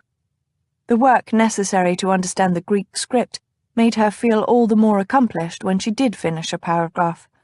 She waited for a reply from him. But he shrugged and tossed back the brandy. "Why have you come?" "To warn you about my brother." She removed a stack of books from one end of a settee and sat, since he made no move to offer. "He knows that you're distilling gin in St. Giles." He stared at her. "That's it?" She frowned, her irritation increasing. Didn't he care about his own safety? "Isn't that enough? You must give up your still at once before Maximus sends soldiers to arrest you." He studied the amber liquid in his glass. "No." She felt wild frustration rising within her breast. Maximus may have given his word that he wouldn't act against Griffin, but as long as Griffin had his still, he was in danger. Why ever not? You're more than a man who is good at making money, Griffin. So much more. You're caring and funny and noble. Can't you see that—" He looked up at her, and she caught her breath, cutting off her words. His green eyes shone as if with tears. "What is it?" she whispered. "Nick is dead," he said. "Nick Barnes. He started the still with me. You may not remember him. He was with me when you saw the still. The big man with the scarred face." "I remember." She remembered that they had seemed to be friends despite the difference in their station. She looked at him. "What happened?" "Nick went out this morning to get jellied eels." Griffin made an odd face, half grimace, half smile. "He loved jellied eels. The vicar's men shot him, and I found him." His voice trailed away as he shook his head. She rose and crossed to him, unable to stay so far away when he was in pain. "I'm sorry." She took his face between her palms.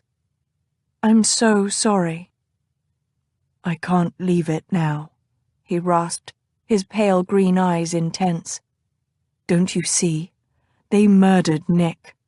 I can't let them get away with it." She bit her lip. "But your life is in danger." "And what is it to you?" Her mouth dropped open.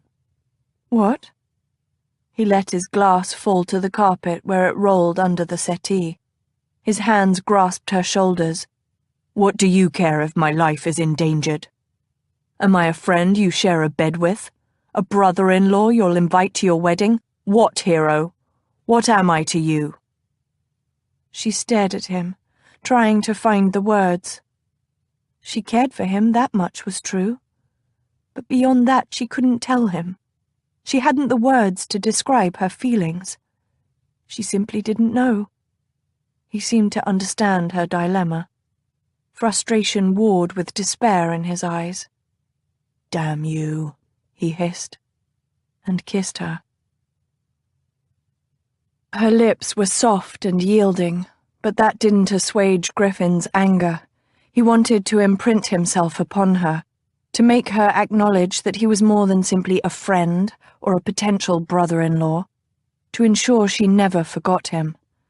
He wanted to engrave himself upon her very bones. His grief and anger over Nick's death seemed to twist and transform until all he felt was a raw ache for Hero. Right here, right now. He arched her over his arm, cruelly putting her off balance as he ravished her mouth. He could feel the clutch of her fingers in his back, but she wasn't struggling. She made no effort to escape him or his savage plundering of her mouth. That placated the beast within him a little. He pulled back and looked into her diamond eyes. They were dazed, blurred with sensuous need. He picked her up, ignoring her squeak, and bore her from the library like a rapacious Viking marauder. Deedle had just entered the hallway. The valet's mouth dropped open as his master passed. Griffin shot him a glare, ensuring there would be no unasked-for comments. Then he was mounting the stairs with Hero in his arms. She buried her face against his chest. "Oh, Lord, he saw us." "And he won't say a damned thing if he wants to keep his position," Griffin growled. He strode down the upper corridor and carried her into his bedroom, kicking the door closed behind him. He flung her down on the bed and immediately began prowling up her supine form. She looked at him with sleepily erotic eyes and whispered, "But he'll know what we're doing in here." "Good." He straddled her, caging her with his body. "Were it up to me, all of London would know what we do here." Her eyes widened at his words, and he expected protestations. Instead, she reached up and ran her palms over his head. "Griffin," she said, low and a little sadly. "Oh, Griffin." The sadness made his chest hurt, but he wouldn't have been deterred even if she had argued. Not now, not this time. A great urgency was building inside of him, a need to complete this with her before it was too late. He tore at the laces to her bodice like a ravening beast. She didn't try to stop him, but simply lay beneath him and smoothed her hands over his short hair, as if to soothe him. He got her bodice open and threw it aside, impatient. Her stays seemed to resist him willfully, he who had never had trouble removing the clothing of any woman. "Let me," she murmured, and gently set aside his shaking hands. She unlaced her stays, and he filled his hands with her warm flesh. He made himself calm, touching her as delicately as he was able to in this state. "All of it," he ordered. "Take off all of it." She raised her eyebrows but complied, slowly working herself out of the miles of expensive fabric, while he went quietly insane. When at last she'd kicked off her shoes and reached for her ribbon garters, he reared up. "Leave them." He examined her, like a connoisseur with a particularly fine piece of artwork. Her body was slight, her breasts high and delicate, her hips slim, and her moonlight skin seemed to glow in his dim bedroom. The tuft of hair at the apex of her thighs was a gleaming red beacon. His cock was hard and throbbing, but it wasn't lust he felt looking at her, naked and vulnerable beneath him. It was a strange kind of possessiveness, a need to keep her close, to defend and honor her. She could be hurt in so many ways, this proud woman, and the thought of each was like the cut of a knife, so that in the end his very soul seemed to be awash in blood. Couldn't she see his blood? Couldn't she keep him from hurt in return? He looked at her, wanting, hating, needing. She had a trio of faint freckles on her left shoulder, and he bent to lick them. Her hands clutched at his head. "Griffin." "Hero," he murmured mockingly. He bit gently at the juncture of her shoulder and her neck. "Do you like that?" Yes," she whispered, and he was filled suddenly with a kind of melancholy yearning. "What else do you like?" he asked. "I want to touch you." He drew back and looked at her. She lay quietly, watching him with those serious diamond eyes. He was used to being the one who led the seduction. He did things to his lovers. They rarely reciprocated. Possibly it was a need to be in control, or simply the dominant male animal asserting itself. In any case, He was unused to handing over the reins of lovemaking. "Please," she said. Reluctantly, he moved aside, ready to catch her should she jump up and try to escape. But she rose and knelt beside him, looking at him curiously. He still wore his breeches and shirt. She touched his throat with a single finger, trailing it down to where his shirt parted on his chest. "Take this off, please." He shifted enough to tear the shirt off over his head. "Now your breeches." He kicked them and his small clothes off and lay back down, naked. She sat on her knees for a moment, her head tilted curiously as she simply looked at his body. He itched to move, to grab her and roll her under him, but he took a breath and let her have her moment of silent examination. Then she placed both hands on his chest, her fingers tightening a little, kneading the muscle above his nipples, her eyes half closed. "I didn't know men had such hair upon their bodies," she said quietly.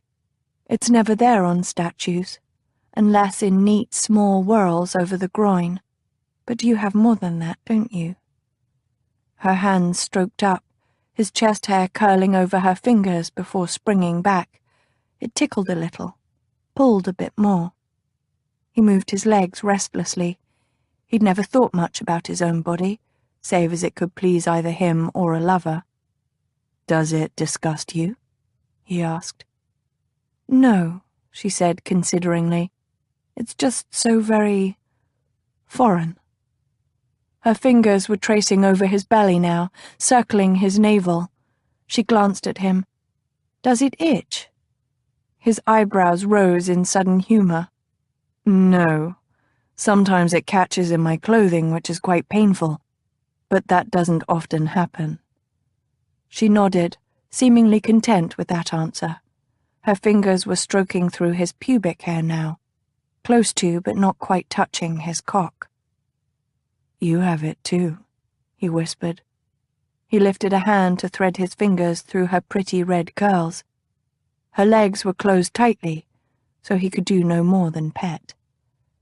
She looked down, watching his hand in her maidenhair as if fascinated by the sight. "It's strange, isn't it? We wear so many clothes laced, buckled, and tied up tight, and yet underneath we are like—" She spread her fingers, catching the base of his cock in the crook of her thumb and forefinger. "This." She looked up, meeting his gaze, her own solemn.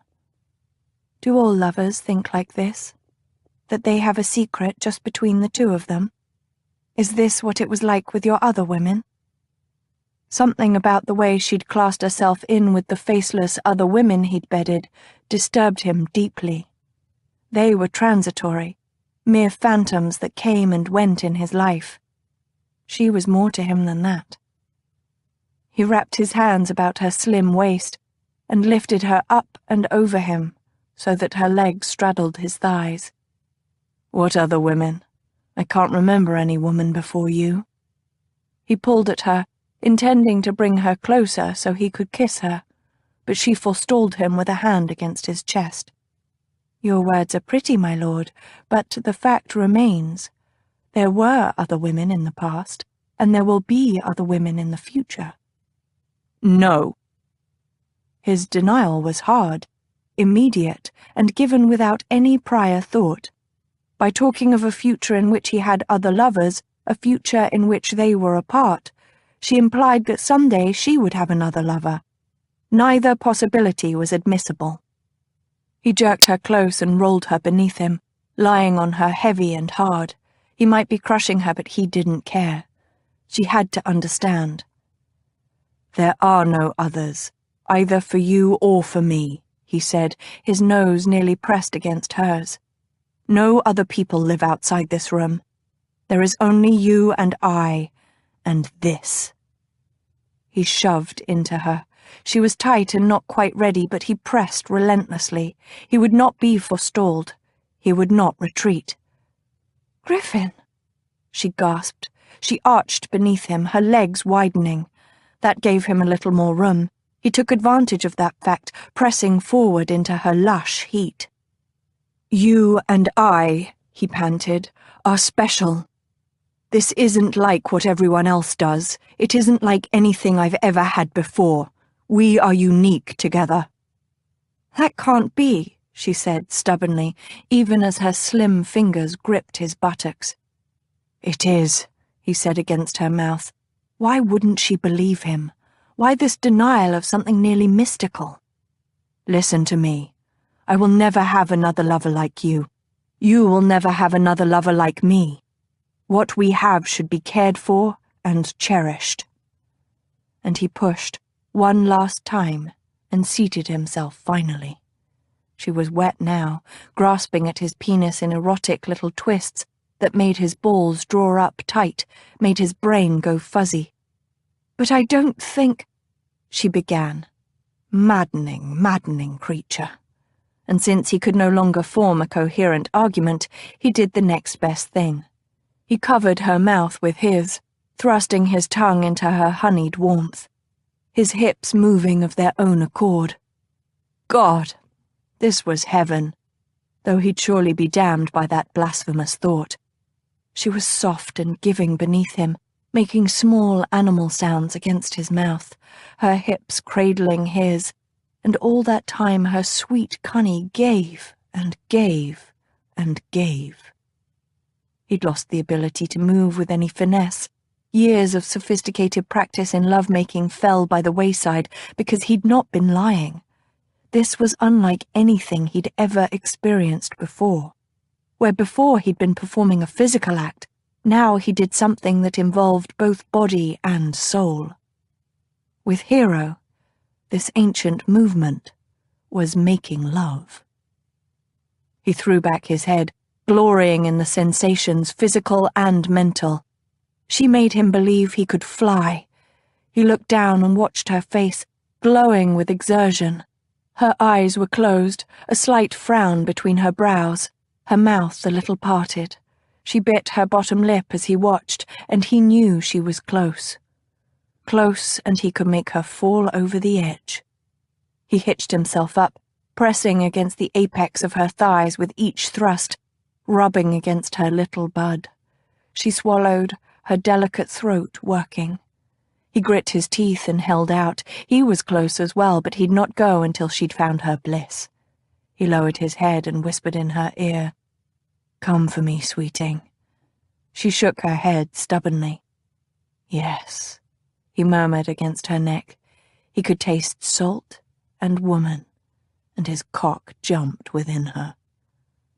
She moaned, "Let me feel your honey." He licked down over her breast. "Come for me." She arched, her legs moving restlessly. "Come, my love," he murmured against her nipple, and then sucked that tender bit of flesh into his mouth. He drew it between his teeth and bit carefully, gently. And she came apart in his arms, her cunny squeezing so exquisitely about his cock, he let go of her nipple and arched back. He shouted his agony, holding himself deep within her as he jerked and jerked again in almost painful bliss. She was his, he was hers, and at this moment in time, their world was complete. Hero stared at the canopy over Griffin's bed and traced circles on his broad back. He'd collapsed on top of her after their lovemaking and showed no signs of moving. Her legs were splayed wide beneath him, his penis still lodged within her. It was not a graceful pose, but at the moment she didn't care. She held him tenderly in her arms, this big, strong man. This man who shouted at her and carried her off, twice now, to his bedroom to have his wicked way with her. He was stubborn and rude, and made his living making gin.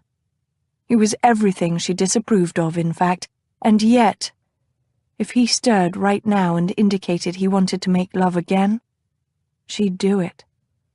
And what's more, she had no doubt that she'd enjoy it. Was this love? Silly question. She was too mature to mistake physical lust for love, but still, the question whispered in her brain. If she felt nothing for him, surely she wouldn't have this near-constant longing to be with him.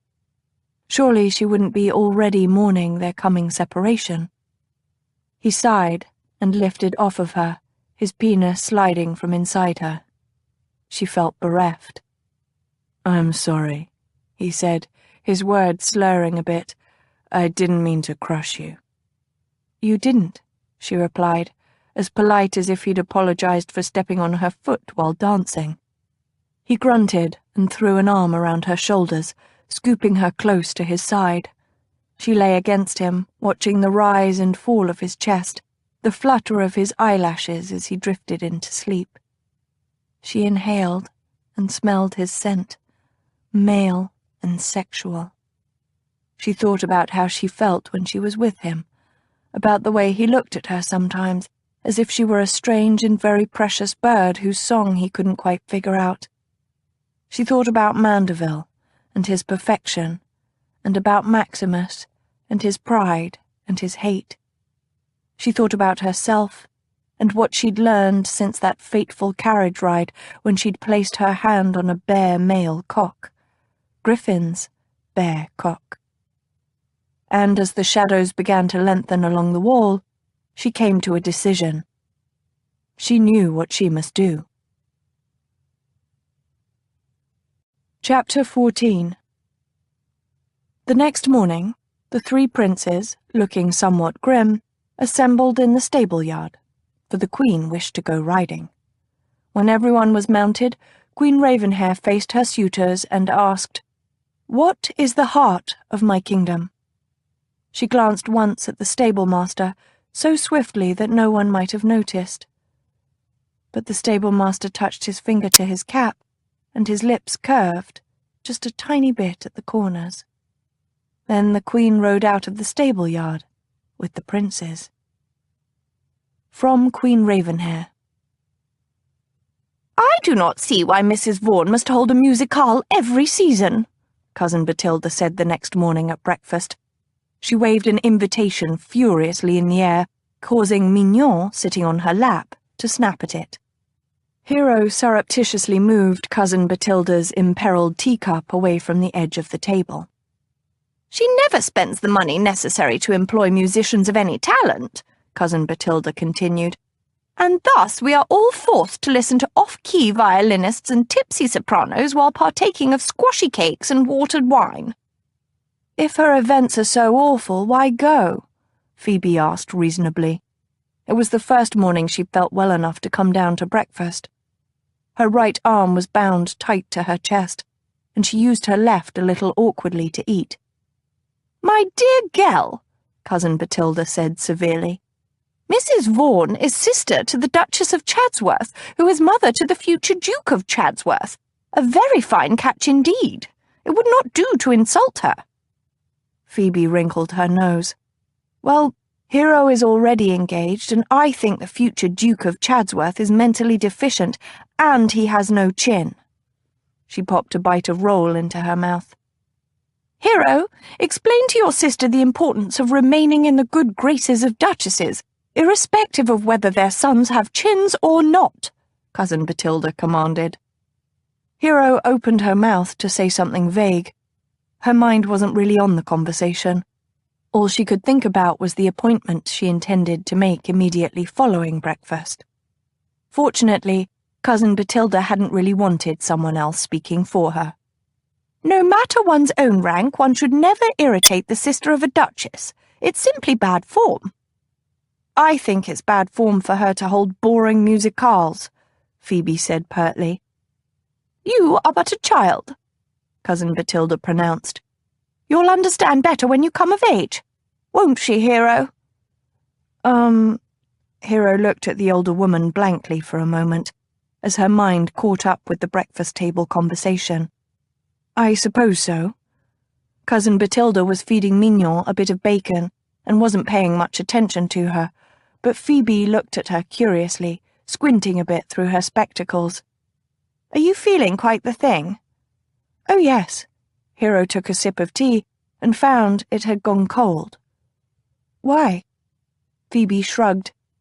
"You seem distracted." "Wedding nerves," Cousin Batilda said. "I've seen it before.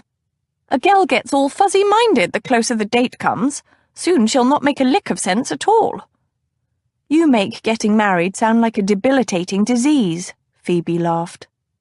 "For some it is," Cousin Batilda said darkly. "Now, finish up your breakfast. Maximus said he'll be calling on you this morning." Batilda gave Hero a significant glance, and Hero realized that Maximus must be coming to tell Phoebe the bad news about her season, or lack thereof. On that ominous note, Hero excused herself and called for a carriage to be brought round. She couldn't bear to sit at the table any longer, listening to Cousin Batilda talk about her marriage, and she was worried about Phoebe. Poor Cousin Batilda was going to be so upset when she heard what Hero was about to do. The thought wasn't pleasant, and it brought with it the realization of all the other people she was about to disappoint. Dear Lord, her family might never forgive her. But her plan was the right thing to do, even if it was not the easiest. So she held her head high as she stepped down from the carriage outside Mandeville House. The hour was unfashionably, indeed scandalously early, and she hadn't brought a chaperone. The butler lifted his eyebrow faintly when she requested to see Mandeville, but he showed her into the sitting room readily enough. Hero paced to the mantel and stared sightlessly at some Mandeville ancestor's portrait. What she planned to do would infuriate Maximus, nullify their bargain, and put Griffin in danger. After talking to Thomas, she would have to go to Maximus and throw herself on his mercy. Perhaps if she promised to... Thomas opened the door. He crossed to her immediately, his handsome features worried. "What is it, my dear? Has something happened?" Now that he was before her, tall and imposing, Hero found she had trouble putting together the words. She cleared her throat and looked about the room. A group of chairs sat together in one corner. "I need to talk to you. Will you be seated?" He blinked and she fought down nervous laughter. No doubt he was rarely, if ever, told to take a seat in his own home. Or anywhere else, for that matter. He was a marquis. What she was about to do suddenly made her quail. Before she could change her mind, she hurried to the chairs and sat down. Mandeville followed more slowly, frowning now. Hero waited until he sat across from her, and then just said it. "I cannot marry you." He shook his head, his expression clearing. "My dear, such bridal nerves are common, even for a woman as level-headed as you. Don't worry that—" "No," she said, causing him to abruptly close his mouth. "I'm not suffering from nerves or any kind of womanly hysteria. I simply cannot marry you." She bit her lip as he stared at her. "I am sorry," she offered belatedly, conscious that she was making a hash of this. He stiffened at her apology, possibly realizing for the first time that she was serious. "Perhaps if you explain to me the problem, I can help." Oh, Lord, if only he weren't so reasonable. She looked down at her hands. "I've simply come to the understanding that we won't do together." "Is it something I've done?" "No." She looked up quickly, leaning forward earnestly. "You're everything a lady could hope for in a husband. This has nothing to do with you. It's me, I'm afraid. I just can't marry you." He shook his head. "The marriage contracts have been drawn up and our engagement announced. It's too late to change your mind, my dear. You protest otherwise, but I believe this is simply a case of bridal anxiety. Perhaps if you go home and rest, spend the day abed with some tea. I do feel I'm not a virgin any longer, Thomas." His head reared back as if she'd struck him. "My dear." "I can't with good conscience marry you," she said softly. "It would not be fair to you." For a moment he simply stared at her, and she thought he'd realized that this was final. Then he spoke. I cannot pretend joy at this news, he began ponderously, but it isn't as earth-shattering as all that. I will, of course, want to wait long enough to make sure any offspring is mine, but— Dear God, but she wanted to scream. I lay with your brother, Thomas. He stared at her, his face slowly going red. She stood. I've compromised myself and sacrificed both my virtue and, perhaps more importantly, my self-worth. I'm sorry, Thomas. You do not deserve this. If I'd— One moment she was babbling, and he was staring at her, stony-faced. In the next he was towering over her, his expression red and awful and completely terrifying. She had only a second of fear, and then he struck her full in the face. Griffin mounted the steps of Mandeville House, his mind in a weary fog. Was this what grief was? A mind-numbing fatigue? It seemed so to him. He'd spent the night burying Nick. He'd paid for a coffin and burial clothes, a plot and headstone, and he watched all alone as Nick had been lowered into that cold grave. Then Griffin had returned to his still and begun making arrangements to destroy the vicar. Just a few more days, and everything would be in place to bring down the vicar and avenge Nick. Just a few more days, and then he could rest. But in the meantime, he had other duties to attend to. This morning he was to escort Mater to the shops to pick out a settee or sideboard or some other frippery. Why she had to do her shopping so blasted early in the morning, he wasn't sure, but she'd been quite adamant about the time. He nodded to the butler as he entered. "Where's my brother?" "The Marquis is in the crimson sitting room," the butler intoned. Griffin began striding in that direction. "I'll just show myself in." "He has a guest, my lord." Griffin turned, still backing toward the sitting room. "Who?" "My Lady Hero." Griffin paused. Hero had been very quiet yesterday as she'd left him. He'd hoped that her silence meant she was rethinking marriage to him, but surely she wouldn't say anything to Thomas without— A shout came from the sitting room. Griffin pivoted and ran toward the sound. A crash came, and then another shout. He flung open the door as the shout coalesced into a single screamed word. "Whore!"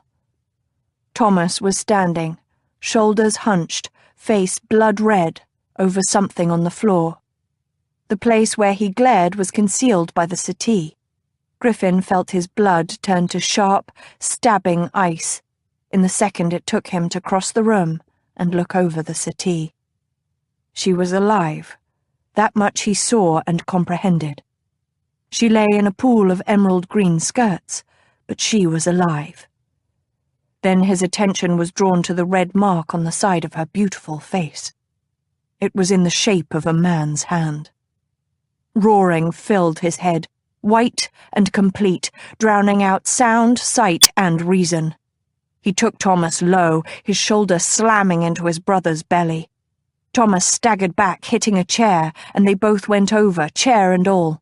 Thomas swung a fist, and Griffin took it on the shoulder, not even feeling the blow, not feeling anything but murderous rage. He lowered his head and beat, fists balled, teeth clenched, the roaring in his ears loud and total. He saw only Thomas's bloody face, his brother's mouth moving, saying something, perhaps bleeding, and Griffin's heart swelled with gleeful rage. He'd touched her. He'd hurt her, and for that he deserved to walk upon crippled legs. Someone pounded on his back, but he didn't pay attention, not until Hero shouted in his ear, "Griffin, stop!" He became aware, slowly it seemed, of people in the room, of an ache in his shoulder and, strangely, his jaw. He glanced up and saw Mater's face. She was crying. His arms fell to his side, and he stared at her, his chest heaving. "Oh, Griffin," she said, and he wanted to weep as well, to howl his shame and sorrow. He looked down and saw Thomas, lying between his knees, trying to staunch the blood flowing from his nose with one hand. Over his hand, his brother's blue eyes glittered with rage and an answering shame. "Griffin," Hero said, her hand on his shoulder as light as a bird's, and finally he turned to look at her. Tears sparkled in her eyes, and one side of her face was reddened and beginning to swell. The sight enraged him all over again, but this time he didn't glance at his brother. Instead, he reached for her face, his hands bloody and trembling. He cradled her with his bruised hands. "Are you all right?" "No," she said. "No." "I'm sorry," he said. "I am so sorry." He rose and tried to take her into his arms, to somehow try and make right this bloody, awful mess, but she shook her head, backing away. "Don't." "Hero," he pleaded, and his vision blurred. "Please." "No." Her hand rose, delicate and pale, to halt him. "No, I can't. Just don't." And she turned and fled the room. Griffin looked around. The butler, a footman, and several maids were standing about, gawking while his mother's frail shoulders shook. "Get out, the lot of you," he barked to the servants. They fled silently. He took Mater into his arms, feeling the fragile bones of her shoulder blades. "I'm so sorry. I'm a beast." "I don't understand," she said. "What has happened?" "Griffin seduced my fiancée," Thomas said indistinctly through swelling lips. He still lay on the floor. He couldn't keep his hands off her any more than he could keep his hands off poor Anne. "Griffin?" Mater looked at him, her eyes bewildered, and it nearly broke his heart. "Shut up, Thomas," he growled. "How dare you?" Griffin turned his head slowly and glared at his brother silently, his upper lip lifting in a threat so primal, even Thomas understood. "You'll not talk of this. You'll not insinuate, you'll not even speak her name. Do you understand?" Thomas shut his mouth. "Not a word, or I'll finish what I began." Mater laid a protesting hand on his shoulder, but this was too important, even if it distressed her further. Griffin held Thomas's gaze until his elder brother nodded and looked away. "Good," Griffin said. "Come, Mater, let's have some tea and I'll try to explain." And he led her from the room, leaving Thomas on his arse on the floor. "I cannot pretend joy over your actions," Cousin Batilda said to Hero an hour later, "but I think you have been quite punished enough for whatever transgressions you may have committed." She gently replaced the wet cloth on Hero's swollen cheek. Hero closed her eyes, not wanting to see the anxious worry in Cousin Batilda's eyes. She lay in her own bed now, hiding from the turmoil outside her room. The entire side of her face throbbed where Thomas had struck her. Mignon was beside her, the little dog's nose against her good cheek, as if to give comfort. Sudden tears flooded Hero's eyes. "I don't deserve your care." "Nonsense," Cousin Batilda said, with some of her former vigour. "The Marquis had no right to strike you. The very idea of hitting a lady. It's very lucky he didn't break your cheekbone. Really, it's for the best that you shan't marry the man after all, if he has such violent impulses." "He was provoked," Hero said dryly. The memory of Thomas's enraged face as he stood over her made her shiver. And then when Griffin had entered with such force, the sight of the brothers locked in mortal combat seemed like a terrible dream. She'd actually worried that Griffin would not be stopped until he killed his brother. How had things come to this? "We'll have to make it a small wedding, of course," Cousin Batilda said now. Hero blinked. "But I'm not marrying Mandeville." Cousin Batilda patted her shoulder. "No, dear, Redding, and as soon as possible before any gossip gets out. Hero closed her eyes in weariness. Did she want to marry Griffin? Would Maximus even let her? But thoughts of her brother brought a realization. Oh dear Lord, I forgot Maximus. Hero sat upright, the wet cloth sliding from her face. She looked at Cousin Batilda in panic. Does he know yet? Cousin Batilda blinked, looking taken aback. I certainly haven't told him, but you know how he is. Yes, I do, Hero said, climbing from the bed. What are you doing? He'll have found out by now, you know he will, Hero muttered as she searched for her slippers. I don't know if it's by informants or gossip or plain alchemy, but he finds out everything sooner or later, and considering the scandalous nature of this news. She trailed off as she bent to look under the bed. There her slippers were. My dear, far be it for me to stop you seeking solace from your brother, but wouldn't it be better to wait a while until he has had time to properly, digest the news? And what do you think he'll do then? Hero demanded as she shoved her feet into the slippers. Her hair must be a mess. She rushed to the mirror to look. Do you mean... Cousin Batilda gasped. Hero turned and saw from the blanched expression on the other woman's face that at last she'd realized the peril. Without her marriage to Thomas to stop him, Maximus would attack Griffin, or worse. She nodded and gave her hair a distracted pat. It would simply have to do. She didn't have the time to wait for it to be dressed again. He'll want to do something, perhaps even something violent, and frankly I've had enough male violence for today. She dashed out of the room and down the stairs, then had to pause in the front hall while a carriage was called. Wait for me, dear, Cousin Batilda panted behind her. She held Mignon in her arms like a shield. He's bound to be in a terrible mood, Hero said. You needn't accompany me. Cousin Batilda lifted her chin. I've taken care of all of you since your parents' death. I'll not let you face him without me. Besides, she added a bit more prosaically, it may take 2 females to calm him.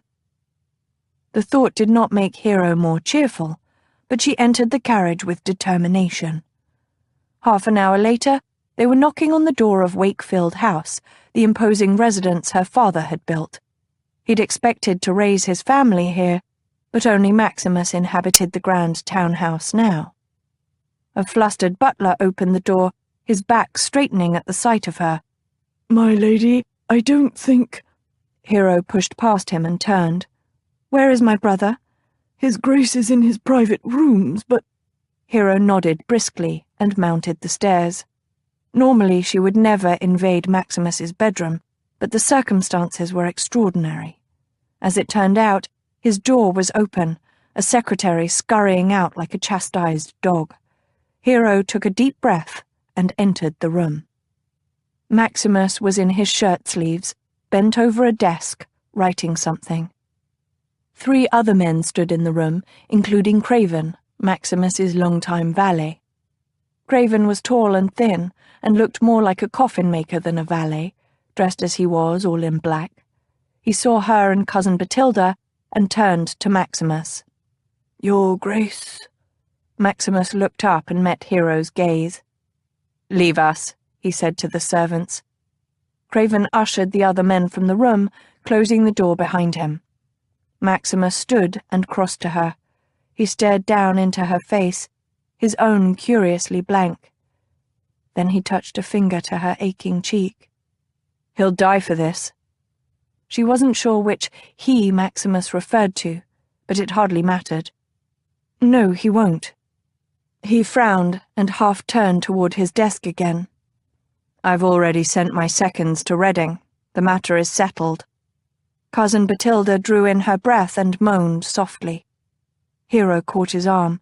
Then call them back. He raised his eyebrows. Maximus was a duke after all. No one talked to him thusly, not even she. But this was life or death. I don't want a duel, she told him, holding his eyes firmly. I don't want any more violence, and I certainly don't want a death. It does not concern you. It most certainly does, she said. I am the one responsible for Mandeville's rage. I am the one who chose to give away my virtue and cause this problem." He shook his head. "Hero, no. Listen," she said low. "I am ashamed of what I've done, but I will not let shame make me hide from the consequences. Call back your seconds, Maximus. Don't fight a duel that will ruin you on my behalf. I don't think I could bear to live with that." He gazed at her silently for a moment, then crossed to the door and cracked it open. Craven must still have been waiting outside, because Maximus held a murmured conversation before closing the door again and coming back to her. "I do this for you," he said, "only for you, and I do not promise that I will not pursue a duel at a later date if I feel this matter is not adequately settled." Hero swallowed. It was a great concession, even if it was only a partial one. "Thank you." "Thank God!" Cousin Batilda pronounced, and plopped into a chair. Maximus nodded and crossed to the desk. "Now, we must settle how soon you can marry Mandeville. I've no doubt the servants will have started gossiping over this morning's affair already." Alarm climbed Hero's spine. "Maximus?" He frowned down at the papers on his desk. "No doubt he's upset about your liaison with his brother, but I think he will come around when he has a chance to think. The marriage settlement was very much to his liking, after all." "Maximus?" she repeated a little desperately. Her brother looked up, frowning. Hero lifted her chin. "I'm not marrying Mandeville." "Do you want me to arrest Lord Reading?" She swallowed. "No." He looked at her a moment, and then glanced down again at his papers, as if her feelings hardly mattered. "Then you'll marry the Marquis of Mandeville." His flat tone sent a chill down her spine. She knew that voice. It was the voice of the Duke of Wakefield. And the Duke of Wakefield did not change his course, once set. Chapter 15. That night, the Queen summoned her suitors to her throne room to hear what their answers might be. Prince Westmoon came forward and unfurled a magnificent flag at her feet. On it was the emblem of her kingdom, along with an embroidered castle. "This castle," he said, "is the heart of your kingdom, Your Majesty." Next, Prince Northwind unveiled a silver compass, cleverly inlaid with mother-of-pearl and coral. "The harbour, Your Majesty, that is the heart of your kingdom." Finally, Prince East Sun laid before her a sparkling crystal globe that held a miniature town at its centre. "The city is the heart of your kingdom, Your Majesty." From Queen Ravenhair. The Duke of Wakefield was not an easy man with whom to procure an audience. Griffin had spent half the afternoon cooling his heels in first one sitting room and then another at Wakefield House. Presumably, he was moving closer to the great man, but at the rate he was going, it would be well past Christmas before he got there. Which was why he was striding down a long and formidably elegant hallway in search of his Grace's study. He had no doubt that the man didn't want to see the seducer of his sister, and a gin distiller to boot, but that was just too bad. His and Hero's future depended on this meeting. He passed a small library and yet another sitting room. How many did one man need? Before coming to a closed door on the right. Griffin opened it without knocking. Considering that he had a huge mansion with an overabundance of rooms, the Duke of Wakefield had chosen a relatively small space for his study. The room must be nearly at the back of the house, an odd situation for the master. The study's walls and ceiling were covered in dark wood, intricately carved as if from some medieval monastery. Beneath his feet was a carpet richly embroidered in amber, ruby, and emerald. At one end, taking up nearly the entire width of the room, was a huge, rather ugly desk, also carved from dark wood. Behind the desk was the Duke, scowling at him. Griffin made a leg. "Your Grace, I hope I am not disturbing you." One ducal eyebrow slowly rose at this bit of blatant lying. "What do you want, Redding?" "Your sister." Wakefield's eyes narrowed dangerously. "According to her, you've already had her." "I have. No use trying to pretend innocence. And that is why I desire her hand in marriage now." Wakefield leaned back in his chair. "If you think I'm letting my sister be seduced into a trumped-up marriage with a fortune hunter—" "I'm not a fortune hunter." Griffin flexed his fist, still sore from his brother's jaw. Losing his temper now would not serve his cause well. "I have enough money of my own." The Duke's upper lip curled ever so slightly. "Think you that I haven't made inquiries about you and your business?" Griffin stiffened. "You're a profligate rake," Wakefield said. "You enjoy the affections of numerous ladies, the majority married. You have only a small inheritance yourself, but your brother, for some reason, sees fit to let you manage both it and the Mandeville lands. Add to that the fact that you are distilling gin illegally in St. Giles, and it's not a very nice picture, is it?" Griffin looked the other man in the eye. "I don't gamble or drink to excess. I have increased what you term a small inheritance fourfold since I got it, and confidently intend to continue to build it. I may be known for my affairs of the heart, but I fully plan to be faithful to your sister when she marries me." Wakefield smiled cynically. "Few men of our class refrain from keeping a mistress once married, and yet you expect me to take you on your word alone that you will not?" "Yes." "And what of your still? Will you give it up for my sister?" Griffin thought of Nick, covered in jellied eels and his own life's blood. "No, not yet anyway." The Duke watched him silently for what seemed like a full minute. Griffin could feel a bead of sweat trickle down the small of his back. The urge to say something was nearly overwhelming, but he knew he'd laid his case before the man as strongly as possible. Speaking now in the face of the intimidating stare would only show weakness. Finally, Wakefield spoke. "It doesn't matter anyway. This entire discussion is moot. I've already informed Hero that she will be marrying your brother on Sunday, and if you haven't given up your still by then, no doubt I will be visiting you with my soldiers very soon thereafter." He picked up a piece of paper from his desk. The interview was obviously over. Today was Wednesday. Sunday was only 4 days away. Griffin took one step toward the big desk and swiped his arm across the entire top. Pens, papers, books, a small marble bust and a gold inkwell all crashed to the floor. Griffin leaned across the desk, his arms braced on the now clear top, and stared into Wakefield's outraged eyes. "We seem to be under a confusion of communication. I did not come here to ask for your sister's hand. I came to tell you I will marry Hero with or without your permission, Your Grace.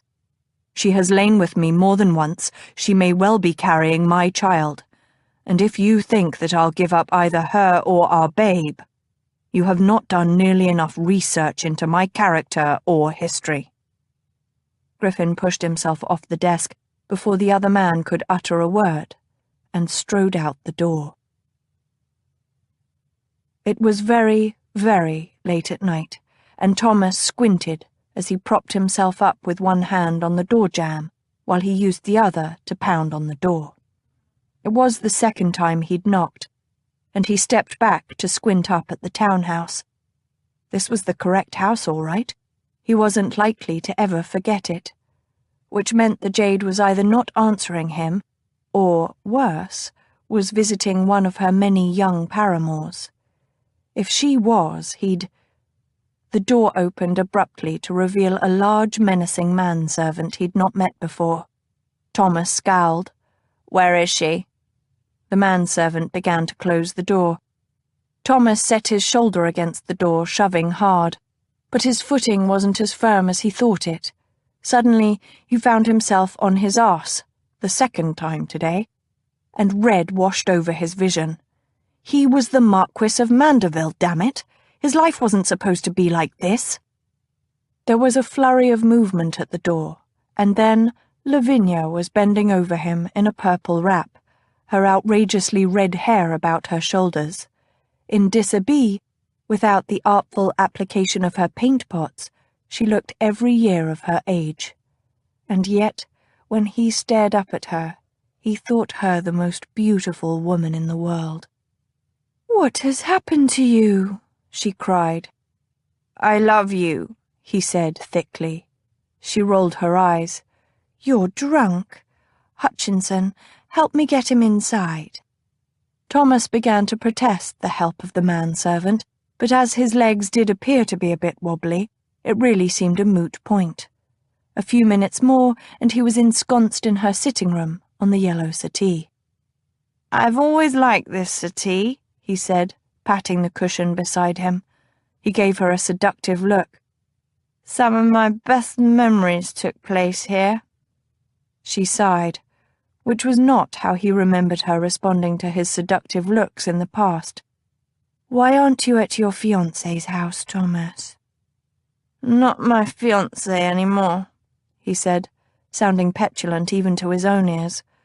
Her delicate eyebrows rose. "I thought you'd signed the marriage papers." "She fucked Griffin." Lavinia merely looked at him, her arms folded beneath her magnificent bosom. He shook his head irritably, glancing about the room.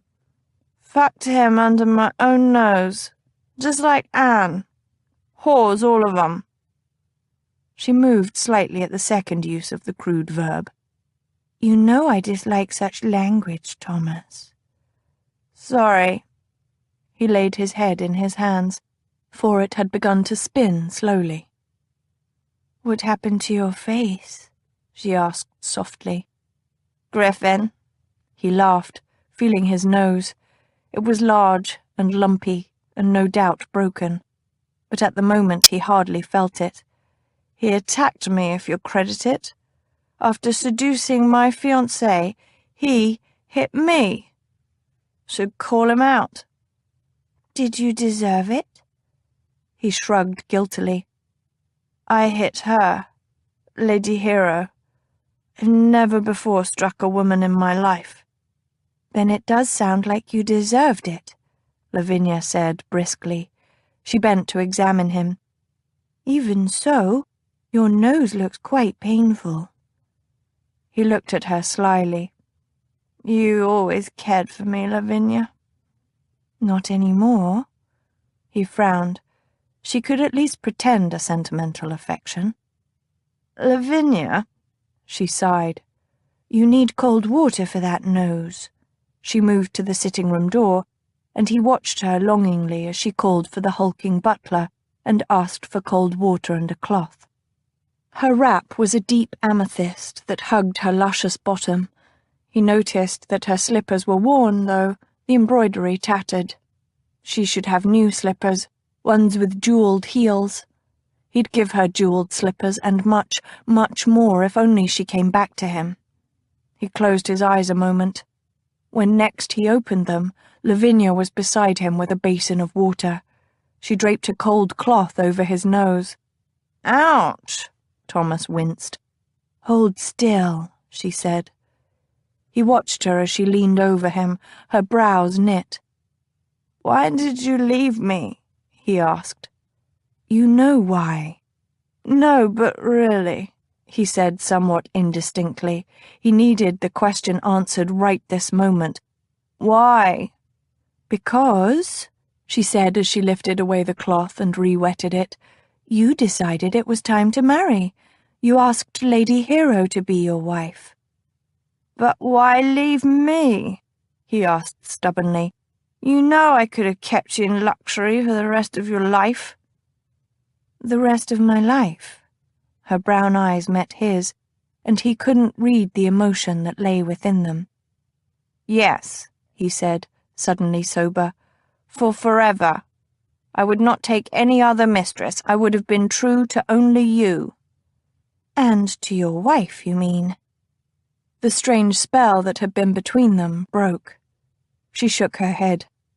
I'd not take well to being a kept woman, I'm afraid, Thomas. I can't marry you, damn you, he snarled.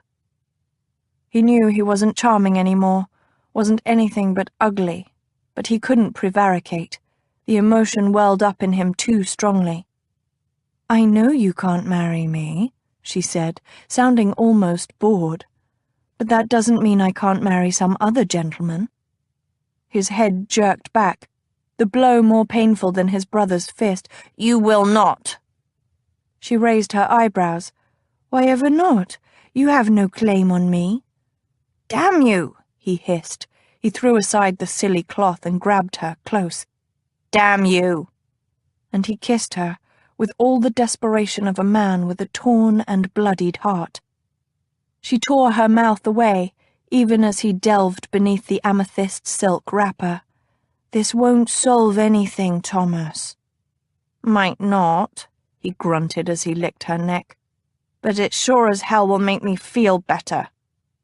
Oh, Thomas, she sighed, and since that didn't sound like a rejection of any sort, he went ahead and did what he'd been wanting to do for months now. Make love to Lavinia. Griffin was dozing in one of his brother's chairs when the front door of Mandeville House opened and closed. He jerked awake, rubbing at his face groggily. He'd tried Thomas's house the night before, after seeing the Duke of Wakefield, but Thomas had been out. When it was clear that his brother wasn't returning home any time soon, Griffin had decamped to St. Giles. This morning he'd come directly to Thomas's house to catch his brother before he left for the day. Except Thomas, that most staid of bachelors, appeared to have spent the night out. Curious.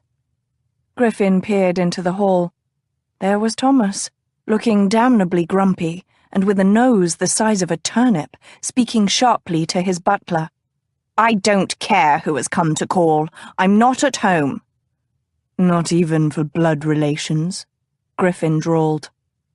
Thomas swung violently in his direction, and then winced, and lifted a hand to his head, as if it ached. Especially not to bloody blood relations. He turned toward the stairs in dismissal. Griffin was beside him in a couple of strides. That's just too damn bad, brother mine. You and I are overdue for a heart-to-heart. Damn you, Thomas started. No, Griffin leaned into his brother's face. Not unless you want me hanging out your dirty laundry here and now and within earshot of the servants. Thomas eyed him sourly for a moment, then jerked his head toward the stairs and began climbing without a word. Since this was a better reception than Griffin had hoped for, he followed. They ended up in a study on one of the upper floors. Griffin prowled around the room, while Thomas crossed to a crystal decanter and splashed amber liquid into a glass. Griffin raised his eyebrows. Bit early in the day, isn't it? Not for me, Thomas replied moodily. Griffin grunted as he studied a medieval etching on the wall. This was Father's study, wasn't it? Thomas looked up as if surprised. Yes. Don't you recognize it? Griffin shrugged. I didn't come in here much. Father used to call me in every Sunday evening, Thomas mused, before I went away to school. Then when I was home, we'd retire here after dinner. What did you do? Griffin asked. Talk, Thomas shrugged. He'd ask me about my studies, have me recite my Latin lesson when I was younger, discuss politics when I was older. Griffin nodded. He was preparing you to be the Marquis. I suppose he was. Thomas looked at him. Didn't he do the same with you? No, I wasn't invited, Griffin said without heat. Thomas stared at him a moment as if baffled, then looked down at his glass. What do you want with me, Griffin? I want you to decline to marry Hero.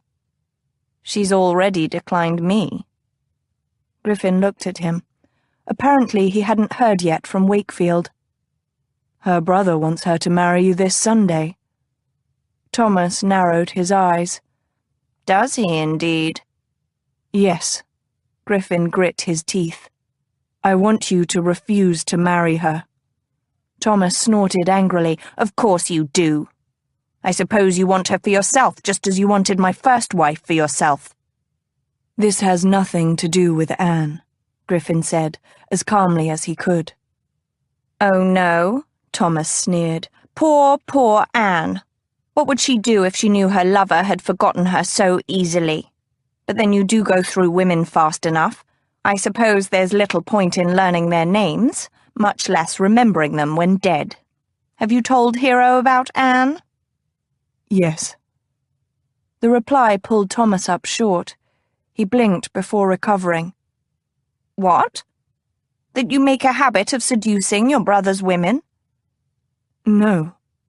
I told her that I'd never touched Anne. Griffin met his brother's somewhat bloodshot eyes grimly. Thomas barked a laugh. You lie. No, I do not. Griffin couldn't stop the heat entering his tone. God, he'd lived with this slander for years. I never made love to Anne, never seduced her, never had any intention of seducing her. If she told you otherwise, she lied. Anne told me on her deathbed you were her lover. Thomas banged his glass down on the side table. She told me the baby was yours. She said you'd been lovers for months, that you'd started seducing her before we'd even wed. And I told you at her funeral that she lied. Do you really expect me to believe a known rake over my wife? I expect you to believe your brother. Griffin's shout echoed about the room.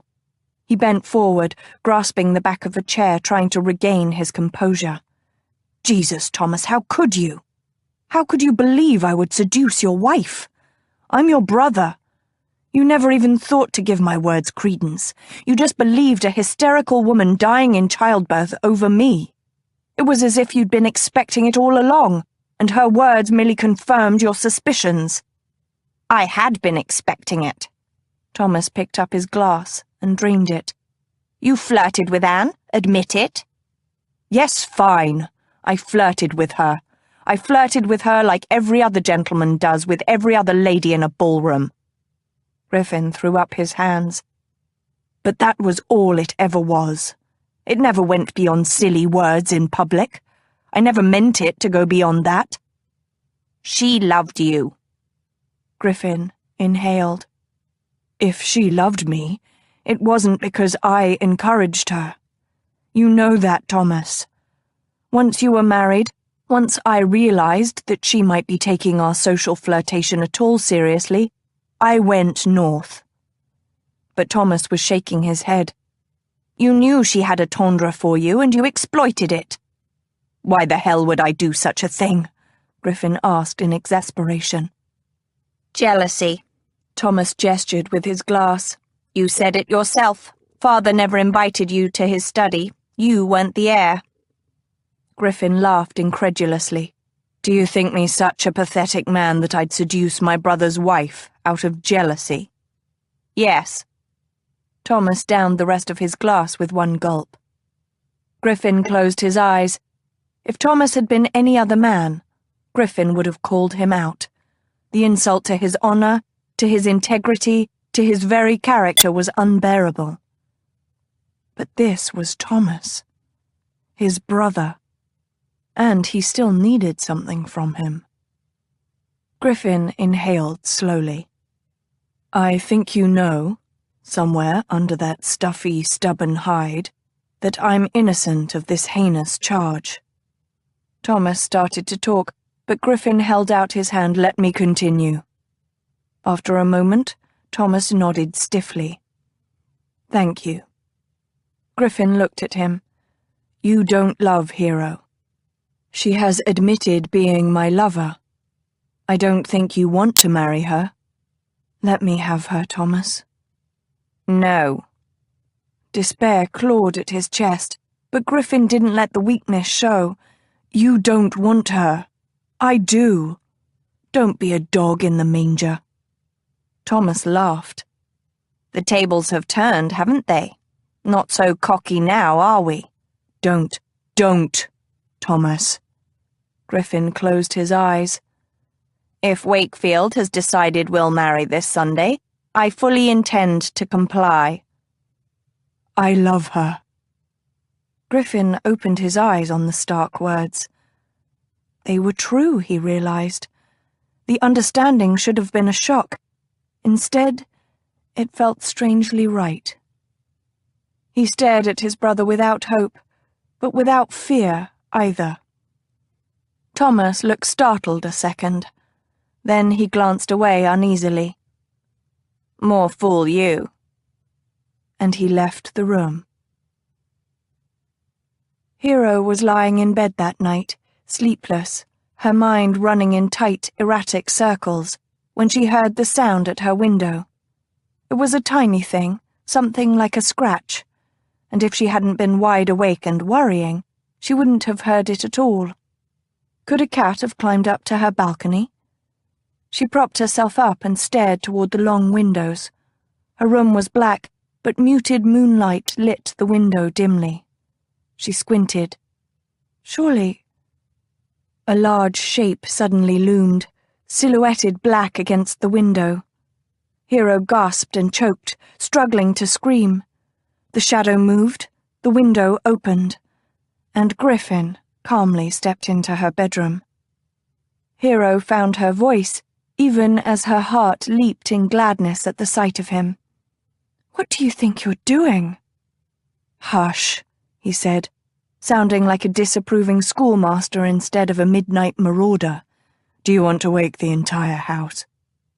"I'm most definitely contemplating it," she replied, though he no doubt knew as well as she that she lied.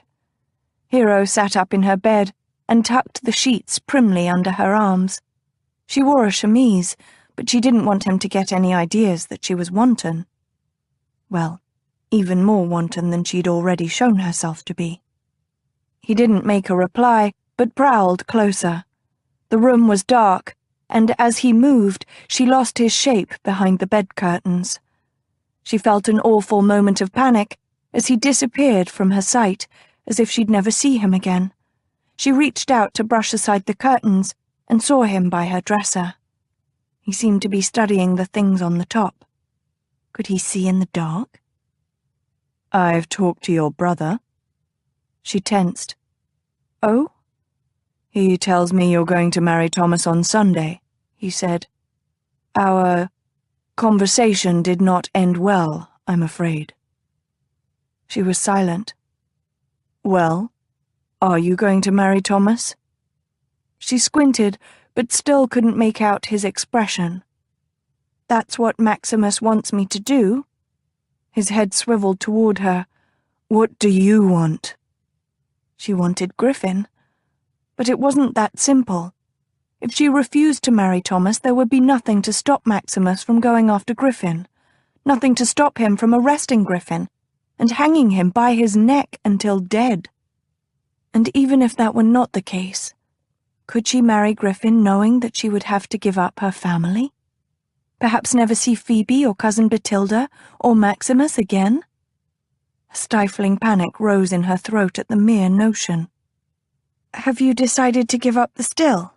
she asked softly, desperately. "I can't." His voice was hard. "Nick died defending it. I can't just walk away from him." "Then I'll have to marry Thomas," she said, feeling helpless. She let the curtain fall, deliberately cutting herself off from him. "Perhaps it's for the best." "You don't mean that." His voice was low and gritty and sounded nearer. "Why can't I?" she asked wearily. Her heart had ached for days now, for so long that she didn't notice it anymore. It was simply there, a constant pulse of sorrow. "I can't marry you. We're nothing alike." "True," he whispered, and it sounded like he was close beside her, the breath of his words separated from her only by the gauze of her bed curtains. "We are nothing alike, you and I. You're more similar to Thomas, staid, cautious in your decisions, careful of your actions. You make me sound a terrible bore."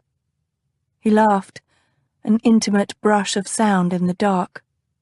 "I said you are similar to Thomas, not alike. I'd never find you boring." "How kind." She touched the curtain with a fingertip, pressing gently until she felt the plane of his cheek through the gauzy fabric.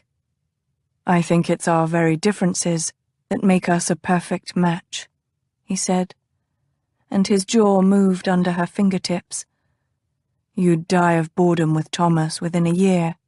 If I found a lady with a temper similar to mine, we'd tear each other apart within months. You and I, though, we're like bread and butter." She snorted. "That's romantic." "Hush," he said, his voice quivering with laughter, but also with an undertone of gravity. She cradled his jaw as he said, "Bread and butter. The bread provides stability for the butter gives taste to the bread. Together they're perfect." Her eyebrows drew together. "I'm the bread, aren't I?" "Sometimes." His voice was a thread of rumbled sound, low and ominous. She could feel his words as they drifted over her palm. "And sometimes I'm the bread, and you're the butter. But we go together. You understand that, don't you?" She wanted to say yes. She wanted to agree to marry him and turn a deaf ear to all the dissenting voices in her head. "I don't know." "Hero," he whispered, and she traced the movement of his lips through the curtain as he spoke. "I've never felt this way about any other woman. I don't think I ever will again. Don't you see? This is a once-in-a-lifetime event. If you let it slip through your fingers, we'll both be lost. Forever." His words made her shudder. Lost forever? She couldn't bear the thought of him lost. Impulsively, she leaned forward and set her lips against his through the curtain, feeling his heat, feeling his presence. But he drew his head back. "Do you understand how much you mean to me? What we are together?" She shook her head. "Don't you see how much you're asking of me? To leap into an abyss on just your words? I can't see how—" "Then let me show you." The bed curtains were shoved aside and he was in bed with her. He pulled the curtains closed, and suddenly her bed was small, intimate, and dark. They were enclosed in their own tiny world. Just the two of them, outside of time and space. He drew the covers from her grasp, and she let him without even token protest. The fabric made a shushing sound as it slid down her legs, and she swallowed, her body beginning to throb with want for him. She knew him now, knew what he could do to her, what he could make her feel. His hands touched her ankles, encircling them, warm and firm. "Hero." His voice was gritty, deep, and threaded with intense emotion. She felt his hands smooth up her calves, his touch almost too tender here in the dark. He was only a shadow, so she closed her eyes and concentrated on his fingertips, trailing over her thighs, trying to forget that this would surely be their last time together. He traced swirls on her skin, and when her breath hitched, it sounded loud in her ears. He reached the tops of her thighs, and she moved her legs restlessly, but his touch left her as he drew her chemise off over her head. She lay nude, her skin prickling with the chill of the night air. Then his fingertips descended again, lightly skimming circles on her sides, almost tickling. Her skin seemed to tune itself to him, coming alive with tingling sensation. She reached for him impatiently. "Griffin." "Hush," he whispered. "Just let me show you." His fingers trailed from her sides to her belly, meeting over her navel. She sucked in a breath, unable to keep completely still under his touch. He breathed a laugh and scraped his nails lightly up to just under her breasts. Her nipples were tightly drawn already, pricking with anticipated pleasure. He traced the tender curve of the underside of her breast, tickling, faintly scratching, and she had to squeeze her thighs together to contain her own excitement. When his mouth descended on one trembling nipple, hot and wide open, she jumped.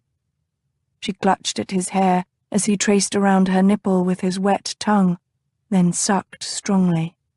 He was pinching at her other nipple, nearly painfully, his entire mouth over her breast, devouring her flesh in erotic hunger. "Griffin," she sobbed.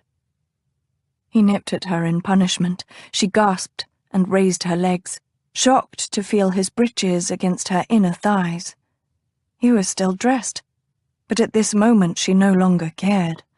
She raised her hips and ground desperately against him. She found him hard and big inside the fabric of his breeches, and she widened her thighs still farther to press her aching flesh against him. But he dropped his weight on her, pinning her open and vulnerable beneath him. "Not yet," he murmured, and moved his mouth to her other nipple.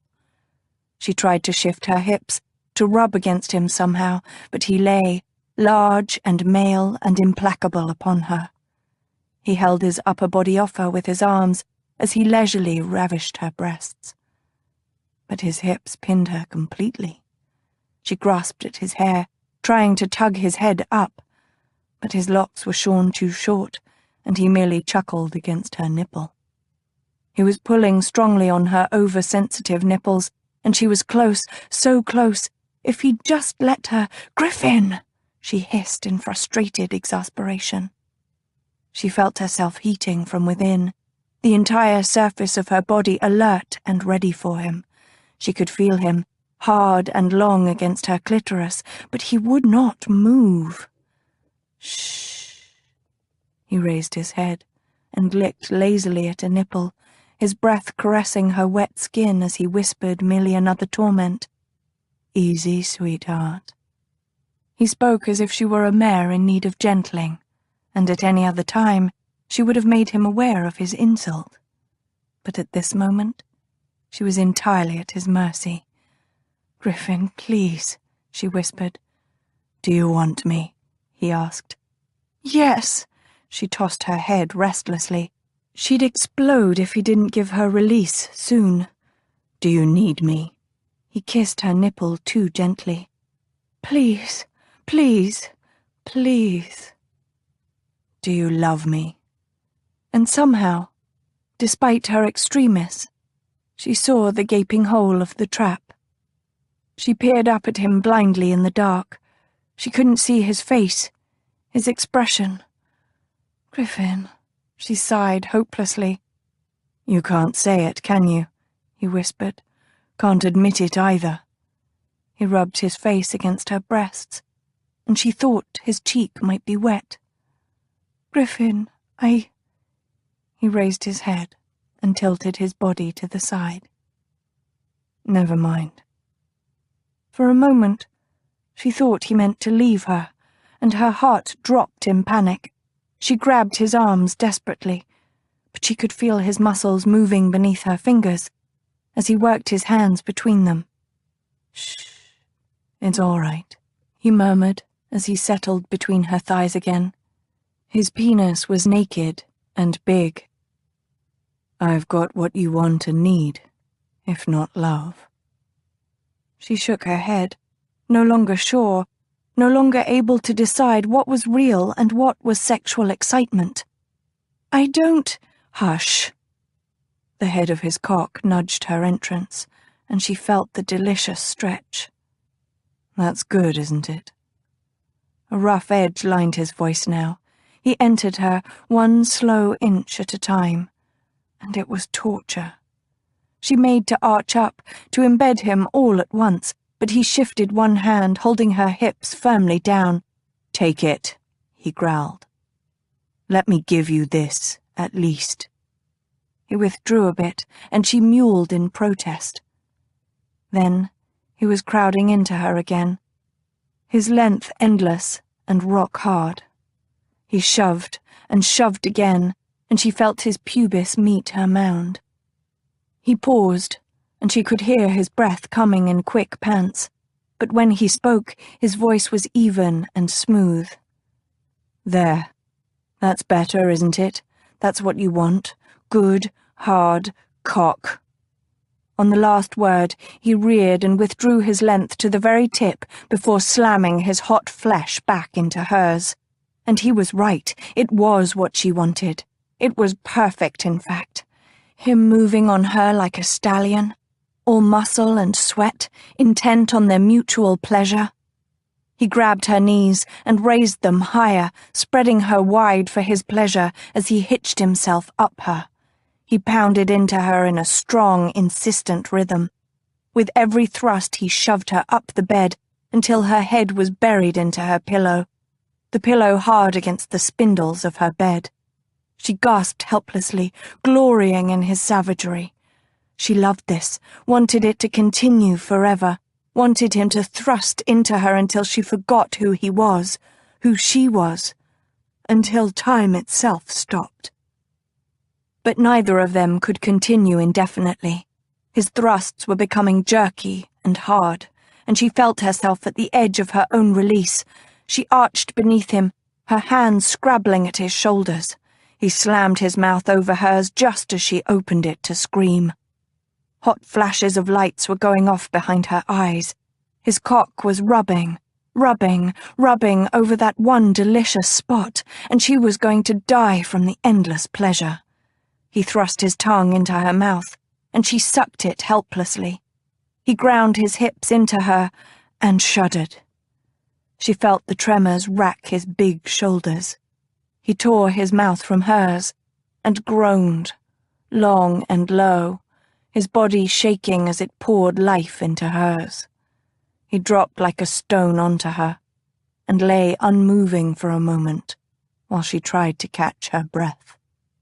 Finally, he turned his head toward her face and brushed a kiss over her cheek. "I love you, and I believe with all my heart that you love me as well. Why can't you say it, hero?" Chapter 16. Queen Ravenhair looked at the answers to her question and nodded in acknowledgement. "I shall see you on the morrow, gentlemen." But as she rose to leave the throne room, Prince Eastsun spoke. "What is your decision, Your Majesty?" She looked and saw that all three princes were staring at her rather sternly. "Yes, which of us have you chosen?" Prince Northwind demanded.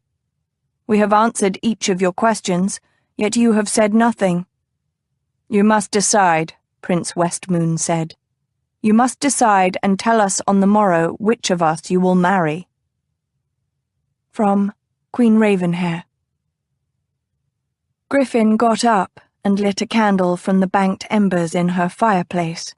He walked back to the bed, arrogantly nude, the candlelight shining on his smooth stomach. He set the single candle on her bedside and climbed in beside her again, large and male and demanding. "Well, why can't you say it?" Hero looked at Griffin and felt her heart begin to crumble. "Does it matter so much? 3 little words?" "You know it does." But she shook her head. "I can't. You want me to give up my family, all that I know, and you won't even give up your awful still. Can't you see that what you're asking is impossible?" She expected anger and harsh words. Instead, he merely closed his eyes as if too weary to keep them open. "I need but a little time with the still. After I take down the vicar, after how long, Griffin?" Her voice rasped in her throat. "Days? Weeks? Years? I cannot wait that long. Maximus and your brother will not let me." He opened his eyes, and his gaze was hard now. "So it comes down to this. You will choose marriage to my brother over marriage to me? Yes. How can you do this to me, to us? She bit her lip, trying to find the words. I've spent my life obeying the rules set before me by society and my brother. Maximus has decided that Thomas is the better man for me. You accuse me of not giving up my still for you, he said quietly. But I think you are the greater coward. You will not give up your brother's approval for me. Perhaps you're right, she answered. I cannot go against Maximus now. I cannot. He has the power to ban me from my family. Besides, he's made the right choice. Thomas is reliable. He's safe. And I'm not? No. The word dropped between them like a leaden weight. Hero felt tears fill her eyes, though she wasn't sure for what she mourned. The bed shook, and suddenly Griffin was atop her, his weight pressing her into the mattress, his breath hot and angry against her cheek. He might be safe, but do you love him, Hero? No, she sobbed. Does he make you blush with anger, and then with want? He kicked apart her legs, settling hot and heavy between them. Does he know how sensitive your nipples are? That you can come just by me sucking them? God, no. Does he watch you like I do? Does he know that your eyes turn to diamonds when you're aroused?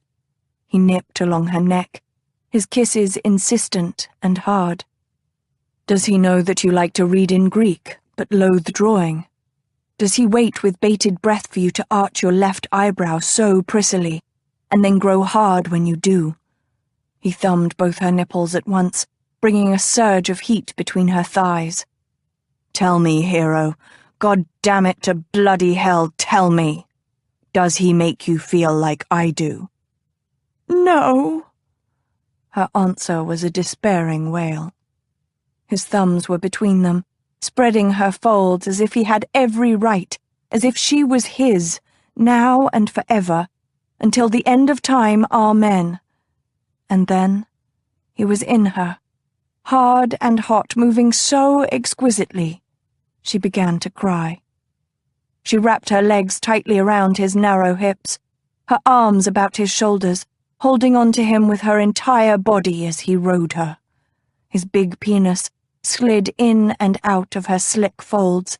She was already sensitive from their previous lovemaking. She was gasping, hardly able to keep up, his pace rough and fast. It was too much. She couldn't hold herself together anymore. She wanted to push him away, to flee this room and him and his too strong lovemaking. He wasn't giving her time to yield to him, to hide or assimilate his angry urgency. He was simply pushing her to experience what they shared, what they made, here and now. He bent and caught her mouth, kissing her possessively, even as his cock worked in and out of her. She moaned, opening her mouth, accepting the invasion of his tongue, tasting her own tears on his lips. "Hero," he murmured. "Hero, hero, hero." He punctuated each utterance of her name with a hard thrust of his hips, as if to brand her as his. Sweat was dripping from his body, his breath was coming in hard gasps, and the bed was quaking. She shook her head against the pillow, in denial of him or their lovemaking or of her own urges. She was no longer sure. But he pursued her, catching her head between his hands, holding her and making her look at him as he thrust himself into her body. "Do you love me, Hero?" His pale green eyes were full of torment. "Do you love me like I love you?" And she cracked apart upon his words, a stream of liquid heat pouring forth from her center. She trembled beneath him, trying to tear her gaze from his, as her passion exploded within her, as rivers of sweet pleasure spread through her thighs and belly, as her heart fractured and reformed. But he wouldn't let her look away. He held her gaze as his own eyes half closed, and the muscles of his face, neck, and chest tightened. She watched helplessly as he convulsed above her, his big, strong shoulders gleaming with sweat. He thrust into her once, twice, 3 times more, and held himself there, tight against her, their bodies locked, as he orgasmed. His eyes pled silently with hers, defiant and proud. Her vision blurred. He slumped onto her, his chest heaving. Hero closed her eyes, running her hands over his slick shoulders. She wanted to imprint this memory on her mind, the musk of their lovemaking, the weight of him on her, the sound of his harsh breaths in her ear.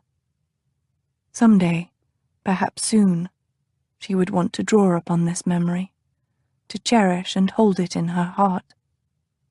He suddenly rolled off her, and her hands clutched after him. But he wasn't leaving her bed, not yet at least. He gathered her close, nestling her bottom into his groin, surrounding her back with his wide shoulders. He brushed the hair from her nape and kissed her there. "Sleep," he said. And so she did. The day was grey, but then every day seemed grey now, Silence thought as she gazed out the grubby kitchen window. "Mamoo!" Mary Darling cried, clutching fretfully at the front of Silence's dress with grubby hands. "Mamoo!"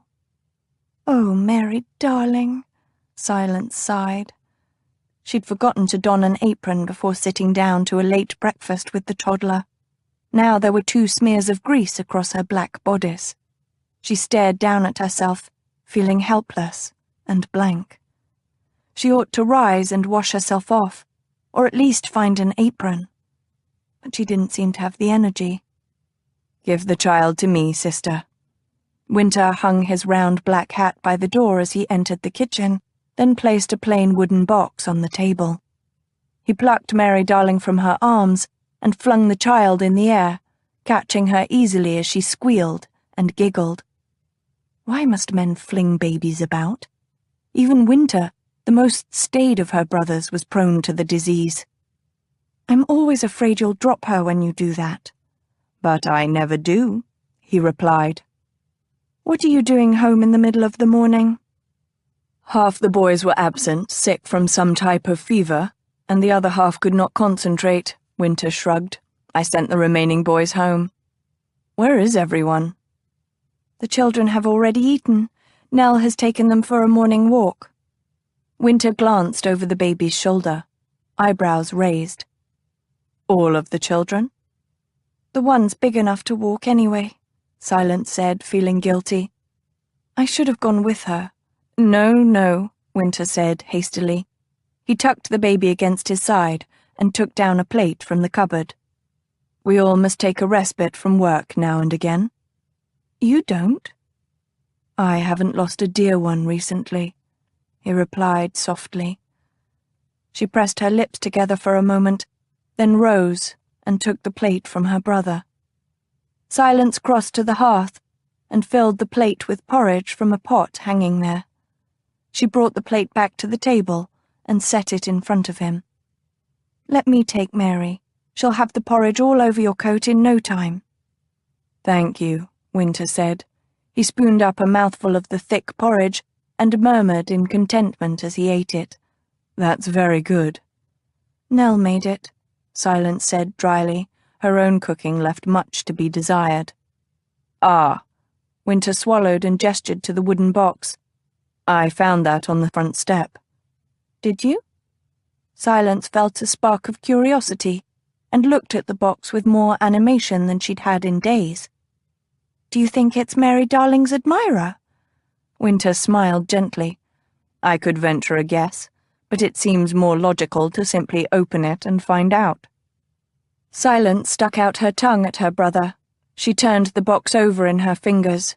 It was no bigger than the size of her palm. As she examined the box, she realized that although it was very plain, without marking or paint, the box was finely worked. It shone with beeswax. She frowned uneasily. The box was much dearer than Mary's other gifts. Mary Darling grabbed for the box, held so temptingly in front of her. "Not yet, sweetie," Silence said. "We need to see what's inside first." She laid the box on the table, opened the lid, and gasped. "What is it?" Winter half rose to look. Silence turned the box so that he could see the strand of pearls coiled inside. He was quiet a moment. Then he lifted the necklace with his long, elegant fingers. He held the pearls up, watching as they gleamed in the light. "This is a very expensive present for a child." "It's not for Mary Darling," Silence whispered. She held up the scrap of paper that had lain under the pearls. 2 words were written upon it. Silence, Hollingbrooke. When Hero woke, she knew even before she opened her eyes that Griffin was no longer with her. She lay unmoving, eyes shut, as if to put off the inevitable realization that he was gone. The bed was cold. He'd been gone a long time. She curled her fingers into fists and was startled to feel something in her right hand. She opened her eyes to see and brought her hand closer to her face. It was late morning, the light shining from her window bright and strong. The thing in her hand was her diamond earring. Hero traced the bauble with one fingertip. The diamond earring Griffin had picked up after she'd thrown it at him, so long ago now. She looked at it, and tears filled her eyes as she understood the message. He wasn't coming back. It was late morning by the time Griffin climbed the steps to his townhouse. His legs felt leaden, his chest heavy and clogged. "Where have you been?" He raised his head at the familiar voice. Mater stood on his step, wrapped in a velvet cape. He stopped and said stupidly, "What are you doing here? Has something happened?" "Has something happened?" she repeated incredulously. "Yes, something happened. You beat Thomas, say you've seduced his fiancée, and then you both virtually disappear. I want to know what is going on and how you'll resolve this horrible difference between you. It's worse now than before you came back to London. What has happened to our family?" He stared at her, this strong little woman, and saw her shoulders sag. She'd withstood Pater's death, withstood debt and scandal, and now she was near defeat because of him. His mouth tasted of ashes. Add his mother's disillusionment to his sins. He glanced around and realized they were in a public place. One of his neighbors was peering at them avidly from behind her curtains. Griffin took Mater's arm. "Come inside, dearest." She looked up at him uncertainly, and in the morning sunshine, the lines about her eyes were clear. "Griffin?" "Come inside," he repeated. He led her into his library, and realized his mistake immediately when he glanced to the spot beside the settee where he'd made love to Hero. He swore under his breath, but where else was he to put her? Half the rooms were in sheets because he didn't bother using them. "What is it?" she asked, touching his arm worriedly. "It's nothing," he said, and strode to the door to bellow for a servant. A full minute elapsed before a blousy maid scurried into view. "Bring some hot tea and cakes," she curtsied. "Haven't any cakes, me lord?" Griffin grimaced. "Bread, then, or whatever else cook can find." He closed the door and turned back to the room, running his hands over his head. He wasn't wearing a wig, hadn't shaved in days, and his house and staff were wretched. Well, the last hardly mattered any more. Once he'd dealt with the vicar, he'd let the lease lapse and remove himself and Deedle to the north. Deedle hated it there, but Griffin would be damned if he'd stay in the same city as Thomas and Hero. "Griffin?" Mater said softly. Damn it. Mater had never cared to rusticate. He'd be leaving her behind as well. unless she decided to take up residence in a city nearer the Mandeville estate. But that still wasn't London. Nothing was the same as London. "Griffin!" His mother crossed the room and took his hands. "You must tell me what you're thinking." He smiled wearily. "It's not so very dramatic as all that, Mater. I'm making plans to leave London." "But why?" He closed his eyes. "I can't live here with Thomas. And her." "Lady Hero, you mean?" She half laughed, and he opened his eyes to see her staring at him in exasperation. "Are we not to speak her name now?" "That would be rather hard for Thomas," he said wryly. She blinked. "He's not." He nodded. "They will be married Sunday." He dropped her hands and crossed to pour himself a healthy glassful of brandy. "But I thought—" "That I'd marry her?" he asked, his back still turned to her. "Apparently not." "Why not?" He shrugged. "Does it matter? Anyway, Thomas will have his revenge for my seduction of Anne." "Don't be silly." She made a dismissive sound. "I never believed you'd seduced Anne." He turned, vaguely surprised, and rather grateful. "No. Everyone else did." "I'm your mother, Griffin." She placed her hands on her hips and looked at him with exasperation.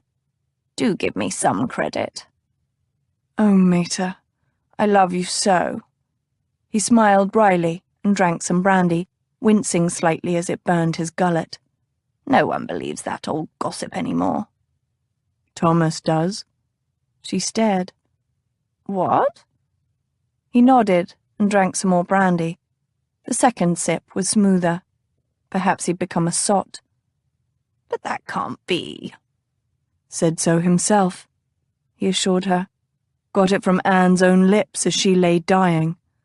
"That girl always was a ninny, God rest her soul," Mater muttered. "Did you tell him point blank that you didn't do it?" "Yes, and he point blank did not believe me.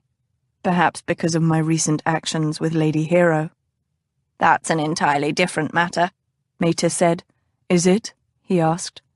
"To Thomas, I doubt it is." "Anne was his wife. Lady Hero is only affianced to him. Besides—" She trailed off, biting her lip. Griffin narrowed his eyes at her suspiciously. "Besides what?" She waved an irritable hand. "It's not my secret to divulge." "Mater." "Don't growl at me." She locked gazes with him for a moment, then looked away. "He can be so foolish sometimes." "Tell me." "It's none of your business, Griffin." "If it involves Hero, it is. I love her." Her face softened immediately. "Oh, do you?" "Yes, unfortunately," he said. "Now tell me." "It's just that Thomas took up with a rather risque lady last season, a Mrs. Tate. He tried to hide it from me, of course, but I saw nonetheless. He couldn't keep his eyes off her when he'd see her at a ball or some other such place." "Thomas has a mistress." "Damn it, I knew it. He was following her at Heart's Folly." "Rather more than a mistress, I think, although perhaps he doesn't know it himself," she said somewhat obscurely. Griffin's anger was building. How dare Thomas marry Hero already encumbered by a mistress? "Has he broken it off?" "That's just it," Mater replied. "I thought he had when he proposed to Lady Hero, but now I think he's seeing Mrs. Tate again." "To punish Hero," Griffin growled. "No, I don't think so. I think he's formed a tundra for the woman." Mater shook her head sadly. "I love Thomas dearly. He is my firstborn son. But he can be so very bone-headed. He should let Lady Hero go." "Ah," Griffin tossed back the rest of the brandy. "But I'm afraid that doesn't matter to me in any case." "What do you mean?" "She doesn't love me." He tried to smile, and failed. "She won't marry me." Mater frowned ferociously. She might say she doesn't want to marry you, but I don't for a moment believe she doesn't love you.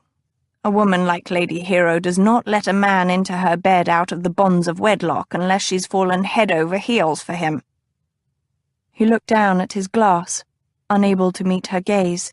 He suddenly found it hard to speak. She's hiding it well, if she does love me. If only we had more time, his mother burst out. I'm sure she'd come to her senses if Thomas would just wait to marry her. It's Wakefield who is pushing the marriage. Griffin shook his head. And in any case, I truly don't think she'll be changing her mind. I have business to finish here, and then I'll be leaving for Lancashire. But you can't leave, Mater cried. Don't you see? If you just give her time— I can't stay and watch her marry Thomas, he hissed, the pain surfacing despite his efforts to keep it submerged. He glanced at her, and then away again at the pity in her eyes. I simply can't. Griffin. No. He cut the air with the blade of his hand. Just listen. I'll finish my business, and then I'm moving north permanently. I'll either transfer my business north somehow, or have my agents act for me in London. I'm not coming back. She watched him silently, but tears swam in her eyes. He could see them clearly. It was more than he could bear. She doesn't love me. I have to accept that fact and go on. He picked up the decanter and a glass and strode to the door. He paused there, his back to her. I'm sorry, he said, and then he fled to his rooms. If he was lucky, he'd be insensibly drunk in an hour. Chapter 17. The Queen returned to her rooms that night with a heavy heart. Her suitors were right. She must make a decision and choose the perfect man to wed, but the thought filled her with sorrow. She went to her balcony and saw that the little brown bird was already perched there. Queen Ravenhair picked up the bird and found about his neck a string with a tiny mirror tied to the end. She untangled the mirror and held it up, and of course saw herself reflected in its surface. And then she knew the message. She was the heart of her kingdom.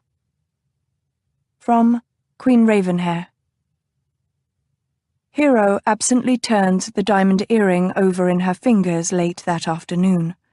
She had retired to the sitting room with a pot of tea, now cooling on the low table in front of her.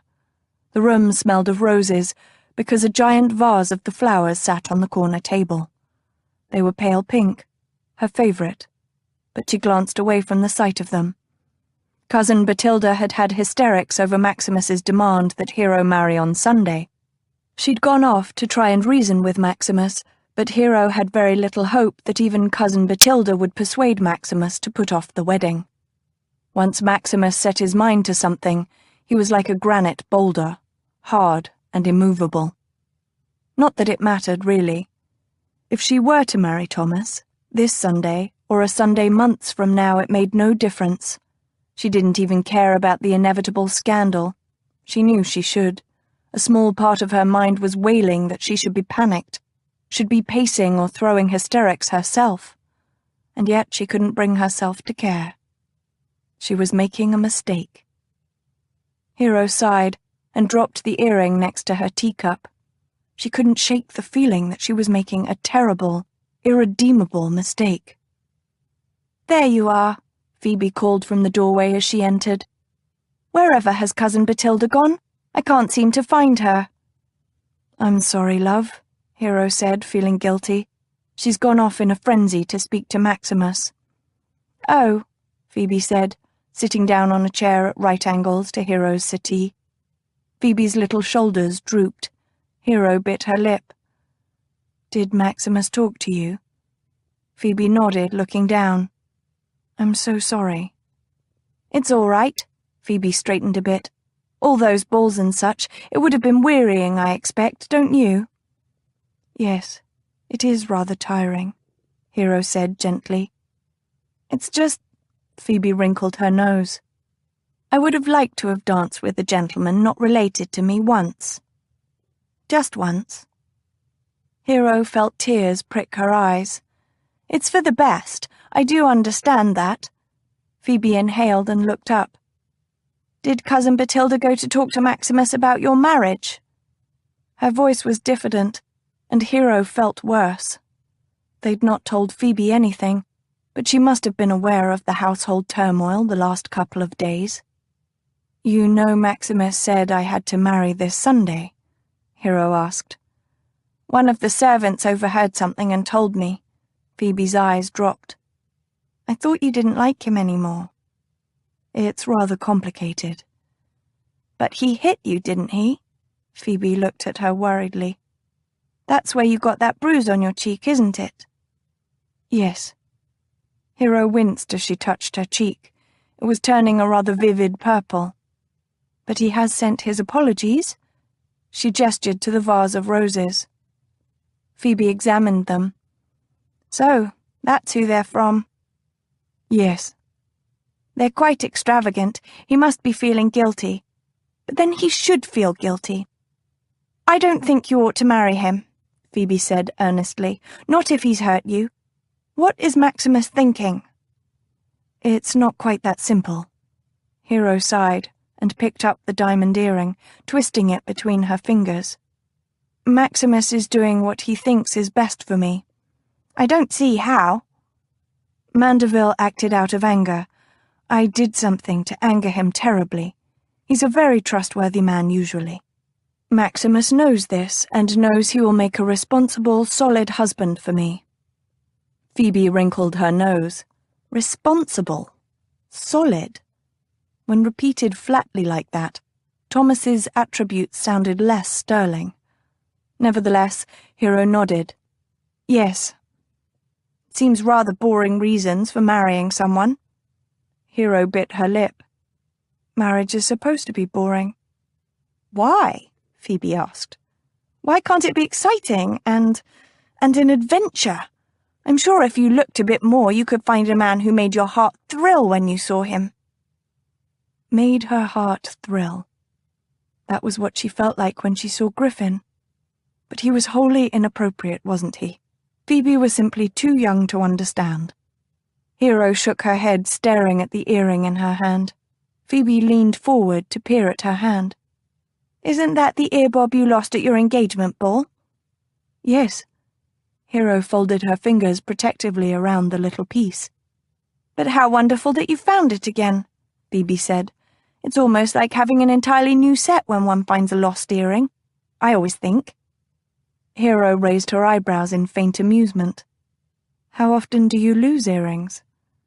Quite often, I'm afraid, Phoebe said. They just seem to... Your brother is as stubborn as a mule, Cousin Batilda cried as she entered the sitting room. Mignon barked as if to emphasize the pronouncement. He wouldn't move the date? Hero asked. Not only would he not move the date, but he also wouldn't even discuss the matter. Cousin Batilda plopped onto the settee beside Hero, earning a growly grumble from Mignon. Then he had the temerity to tell me that he had business to conduct and that our interview was over. Can you imagine? Where that man became so rude, I haven't the faintest. Your mother was the height of civility, my dears, a true lady, even without the title, and I certainly never led him to believe that such conduct to his elders was a matter of course. Cousin Batilda was busy twitching her skirts in her agitation, and the constant movement was apparently too much for Mignon. The little spaniel got up from her lap and delicately stepped onto Hero's lap, where she settled with a long-suffering sigh. Hero stroked Mignon's silky ears. Would you like some tea, cousin? Tea would be quite the thing, Cousin Batilda said. But this pot has gone cold, no doubt. Phoebe, will you be a dear and call for another? Yes, Cousin Batilda. Phoebe obediently rose. Batilda cast a glance at the girl as she crossed to the door. How much does she know of the matter, do you think? Probably everything, Hero said wearily. The servants can't help but overhear, and they gossip, you know. Wretched gossip, Cousin Bathilda humphed. Phoebe returned, and Bathilda smoothed her face. Thank you, my dear. I'm glad to know that I instilled some manners in you girls, at least. I don't think anyone could make Maximus do something he didn't want to do, manners or not, Phoebe said cheerfully. He's the Duke, after all. Sometimes it's hard to imagine him as anything else, but he must have been a baby with pap on his face once upon a time. She frowned uncertainly. He was, wasn't he? Of course, Bathilda said. He was an adorable baby, although very grave even when in leading strings. Your mother used to laugh at his solemn face. Did she? Phoebe leaned forward. She was always interested in discussions of their parents. Since she'd only been an infant when they died, she had no memories of them. Oh, yes, Cousin Bathilda said, though your father chided her for it. He said such solemnity in a boy would make a good duke in a man, and he was right. Maximus is a magnificent duke, even if he is stubborn as a mule. The maids entered with new tea things, and there was silence a moment as they cleared the old tea away and set out the new. Hero thanked them, and they curtsied and quietly left the room. This looks nice and hot, Cousin Bathilda said, as she sat forward to pour. Phoebe, would you like a dish? Hero? Hero shook her head, and Cousin Bathilda assembled a dish of tea for Phoebe, and one for herself. Cousin Bathilda sat back with her dish, inhaling the steam. Ah, this is restorative. I can't think why your brother must torment me so, my dears. Perhaps his business was very important, Phoebe offered, as she sipped her own tea. Cousin Bathilda snorted delicately.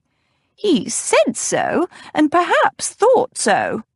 But I don't see how arresting some illicit gin-maker in the worst part of St. Giles can be all that important, no matter what he says or thinks.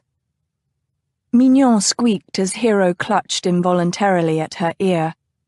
Maximus was after a gin-maker in St. Giles? Today? Griffin had said just last night that he'd argued with Maximus. If Maximus saw Griffin as a threat to her marriage to Thomas, he might consider it a deed well done to get Griffin out of the way. Hero shivered, as fear raced up her spine. Her brother could be very ruthless, but surely, he wouldn't move against Griffin when she was about to marry Thomas. Hadn't he promised her? But no, he hadn't actually put the promise into words. He'd simply asked if she wanted Griffin arrested. The implication had been that he would have Griffin arrested if she didn't marry Thomas. But after that, Griffin had argued with Maximus. Had Maximus decided to eliminate the threat that Griffin posed to her marriage to Thomas? Cousin Bathilda glanced at her. Something the matter, my dear? I was just wondering when Maximus plans to arrest this gin distiller. Hero dug her fingers into Mignon's soft fur, and Mignon licked her hand. At this very moment, Cousin Bathilda replied, causing Hero's heart to nearly stop. Well, soon in any case. He was muttering something about taking soldiers and finding his informant as he escorted me to his door. Hero leaned forward urgently. Then he hasn't done it yet. There's still time. Cousin Bathilda looked startled and slowly lowered her teacup. Why, yes, I suppose so, dear. Why ever do you ask? I've remembered an appointment, Hero said, standing and unceremoniously dumping Mignon to the floor. The little dog squawked and retreated under the settee. Is the carriage still in front? I don't know, Cousin Bathilda called behind Hero as she rushed to the door. Hero, what is this about? But Hero was already in the outer hallway, making for the stairs. She hadn't time to explain to either Bathilda or Phoebe. She hadn't time to find help. She had to go to St. Giles and warn Griffin before her brother threw him in jail. On a hanging charge. Thomas was surprised to see a coach outside Lavinia's house when he climbed down from his carriage late that afternoon. He frowned, a vague worry beginning to niggle at the back of his mind as he knocked at her door. The imposing butler answered and scowled down at him. Thomas didn't bother with any niceties. He brushed past the man, noticing crates and baskets piled against the walls of the hall. "Where is she?" "Mrs. Tate is in her rooms," the man said sourly, and he dropped the "my lord," Thomas noted. Thomas ran up the stairs without another word. Damn the man, anyway. He was but a mere servant. Thomas was determined to have a word with Lavinia about her staff, but when he reached her rooms, he stopped dead instead. Every drawer was opened in her bureau, and her wardrobe was flung wide. Dresses, petticoats, stockings, shoes, chemises, and other female odds and ends were strewn on every available surface. And in the midst of all this chaos, Lavinia was directing two maids as they packed the clothes into boxes. "What are you about?" he asked sharply. She looked up at his voice, and her face went completely blank. Something in the vicinity of his heart constricted. "Lavinia?" "Martha, Maisie, please help the footman in the downstairs sitting rooms," Lavinia said. The maids bobbed curtsies and left the room, shooting him curious looks. He didn't care what was going through their pea brains. "What are you doing?" She lifted her chin. "I'm packing to leave, of course." She wore a simple grey dress today, not at all her usual style, and against her bright wine-red hair it gave her a severe look. He had a savage urge to tear it from her body. "I thought—" He had to stop and swallow, past a sudden swelling in his throat. He had a wrenching, horrifying notion that he might weep. "I thought you would stay with me." "Because I let you bed me?" "Yes, damn you." She sighed. "But I told you already that I will not be your mistress while you are married to another woman.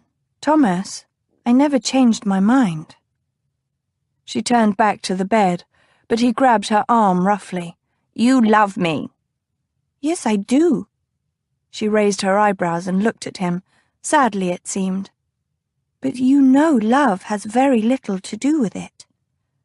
"Damn you," he whispered. And because he was in despair, he took her mouth. She let him. She stood silent and complacent, made no move to struggle as he ground her lips beneath his. She tasted of mint and tea, and he groaned, growing erect. She'd always done this to him, since the very first time he'd seen her, laughing at some other man in a ballroom.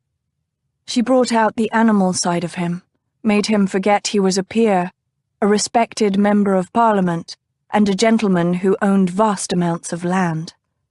She made him into a man, only a man, and in the past he'd hated her for it, reminding him that beneath the ermine robes he was merely blood and bone, like any other wretch who scrabbled for a living in London.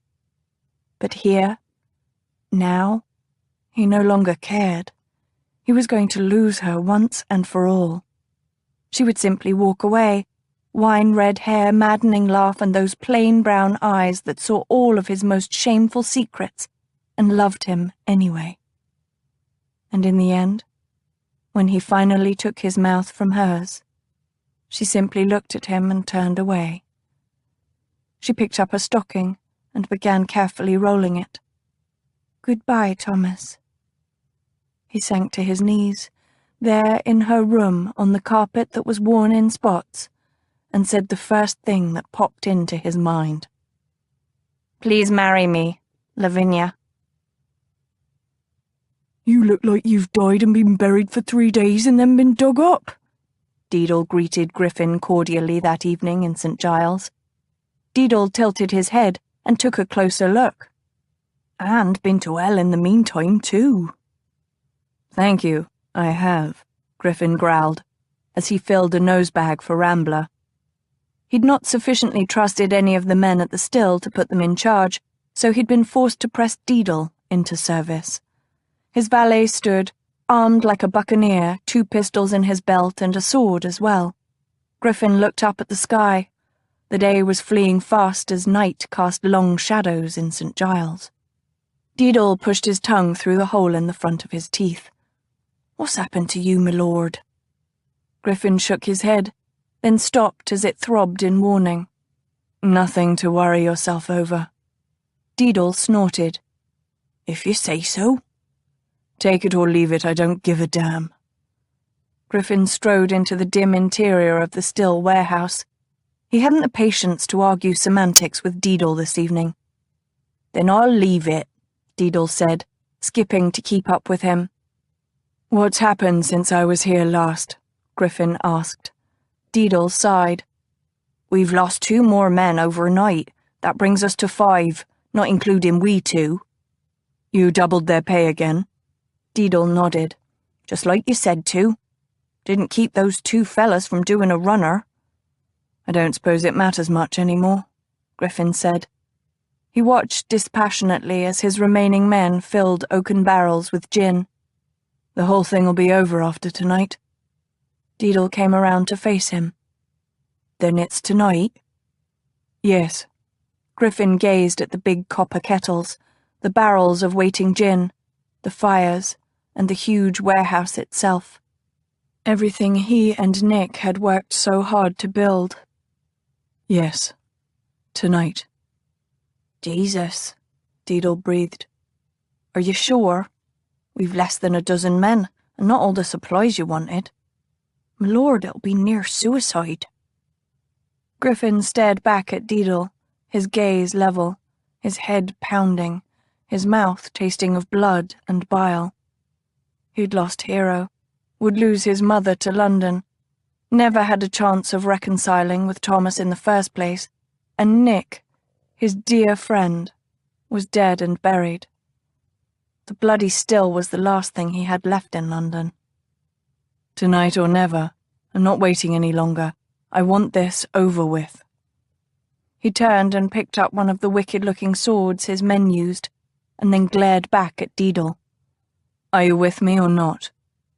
Deedle swallowed and gripped his pistol. "Aye, my lord, I am." Chapter 18. Tears filled Queen Ravenhair's eyes at the simplicity and beauty of the tiny mirror's message. She held the bird in the hollow of her palms. "What shall I do?" she whispered into the downy feathers. "Who shall I take as husband?" She let the bird go, and he flew away, but instead of disappearing for the night as usual, it was back again within minutes.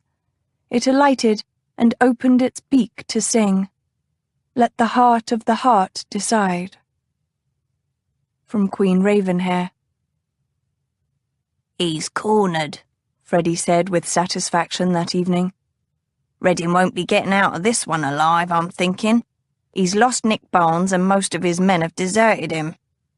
Charlie nodded, listening with one ear to the click of the dice in his fingers and with the other for any sound overhead. "Our informant has told Wakefield where Reddin still is." "Told him, and is leading him to Reddin still as we speak," Freddie said. So great was his glee that he almost looked Charlie full in the face. Almost, but not quite. Charlie spilled the dice to the table. 2 aces. Deuce.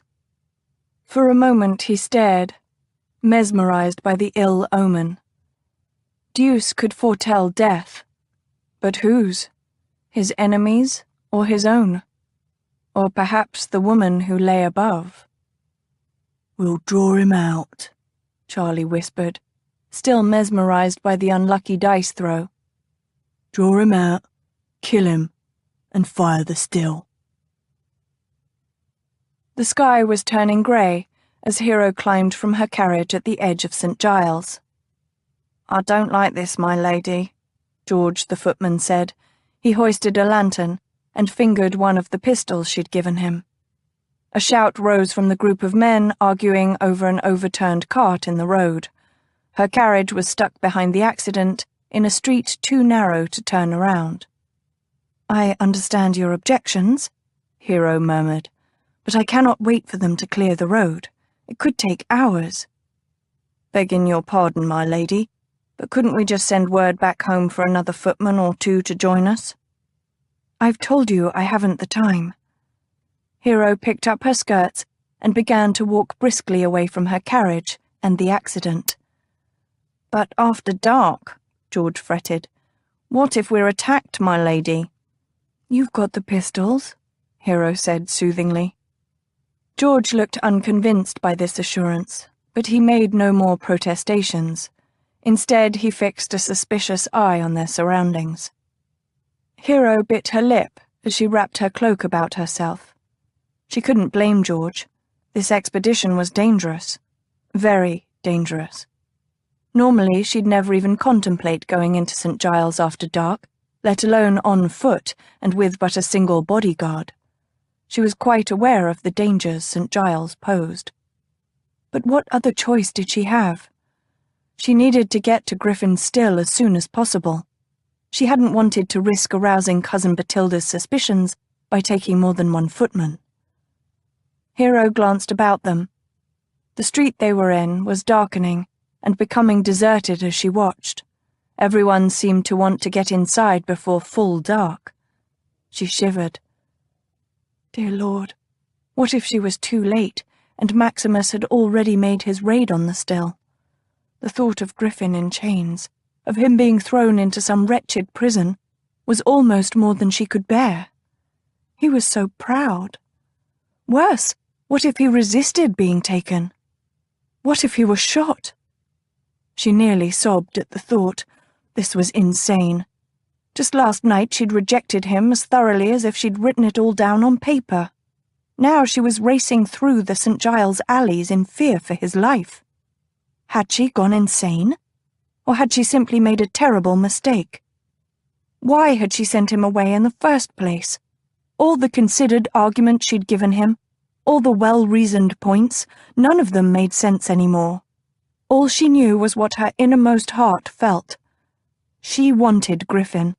Despite his wild ways, despite his shady past, despite the fact that her brother was about to arrest him for distilling gin. She wanted Griffin. She'd die if anything happened to him, and she very much feared that her life would be a long, grey, boring test of endurance without him in it. She wanted him. She needed him. And yes, she loved him. She'd admit it now that it might be too late. She loved him. And that was all that mattered. This is barmy, Deedle hissed under his breath. Griffin glanced back at him over his shoulder. Night had fallen, and the alley behind the warehouse Still was swallowed by shadows.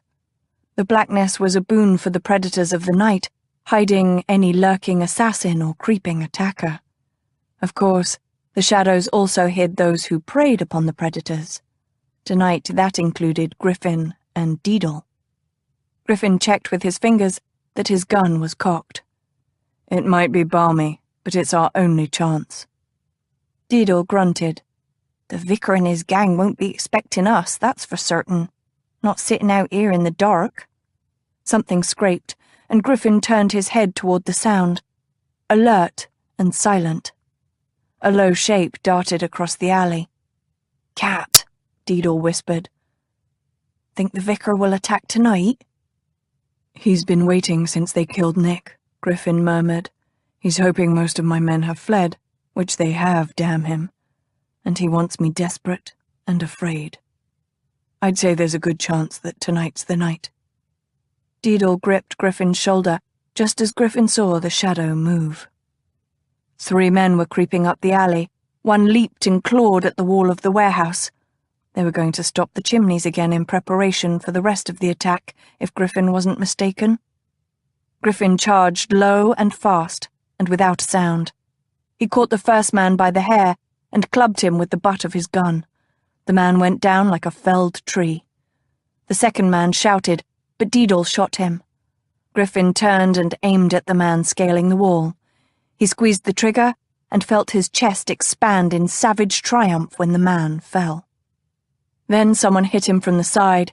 His pistol flew from his hand as he was thrown violently against the wall.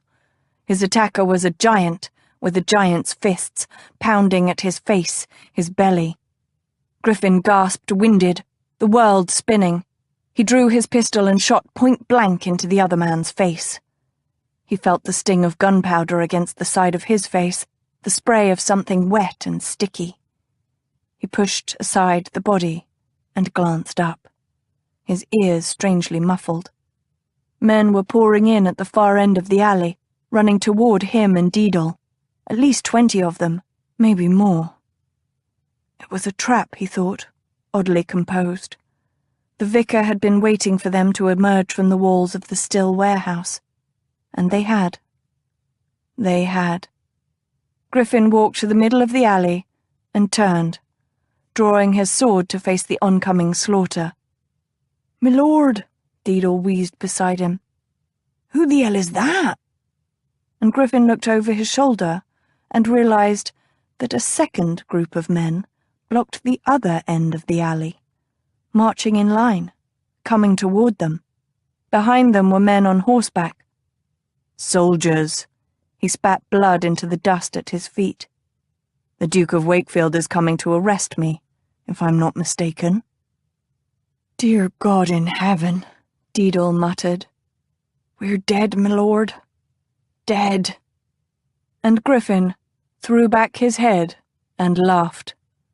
The sound echoed off the filthy brick walls that enclosed the alley he was about to die in. Silence hurried home, through the darkened streets of St. Giles.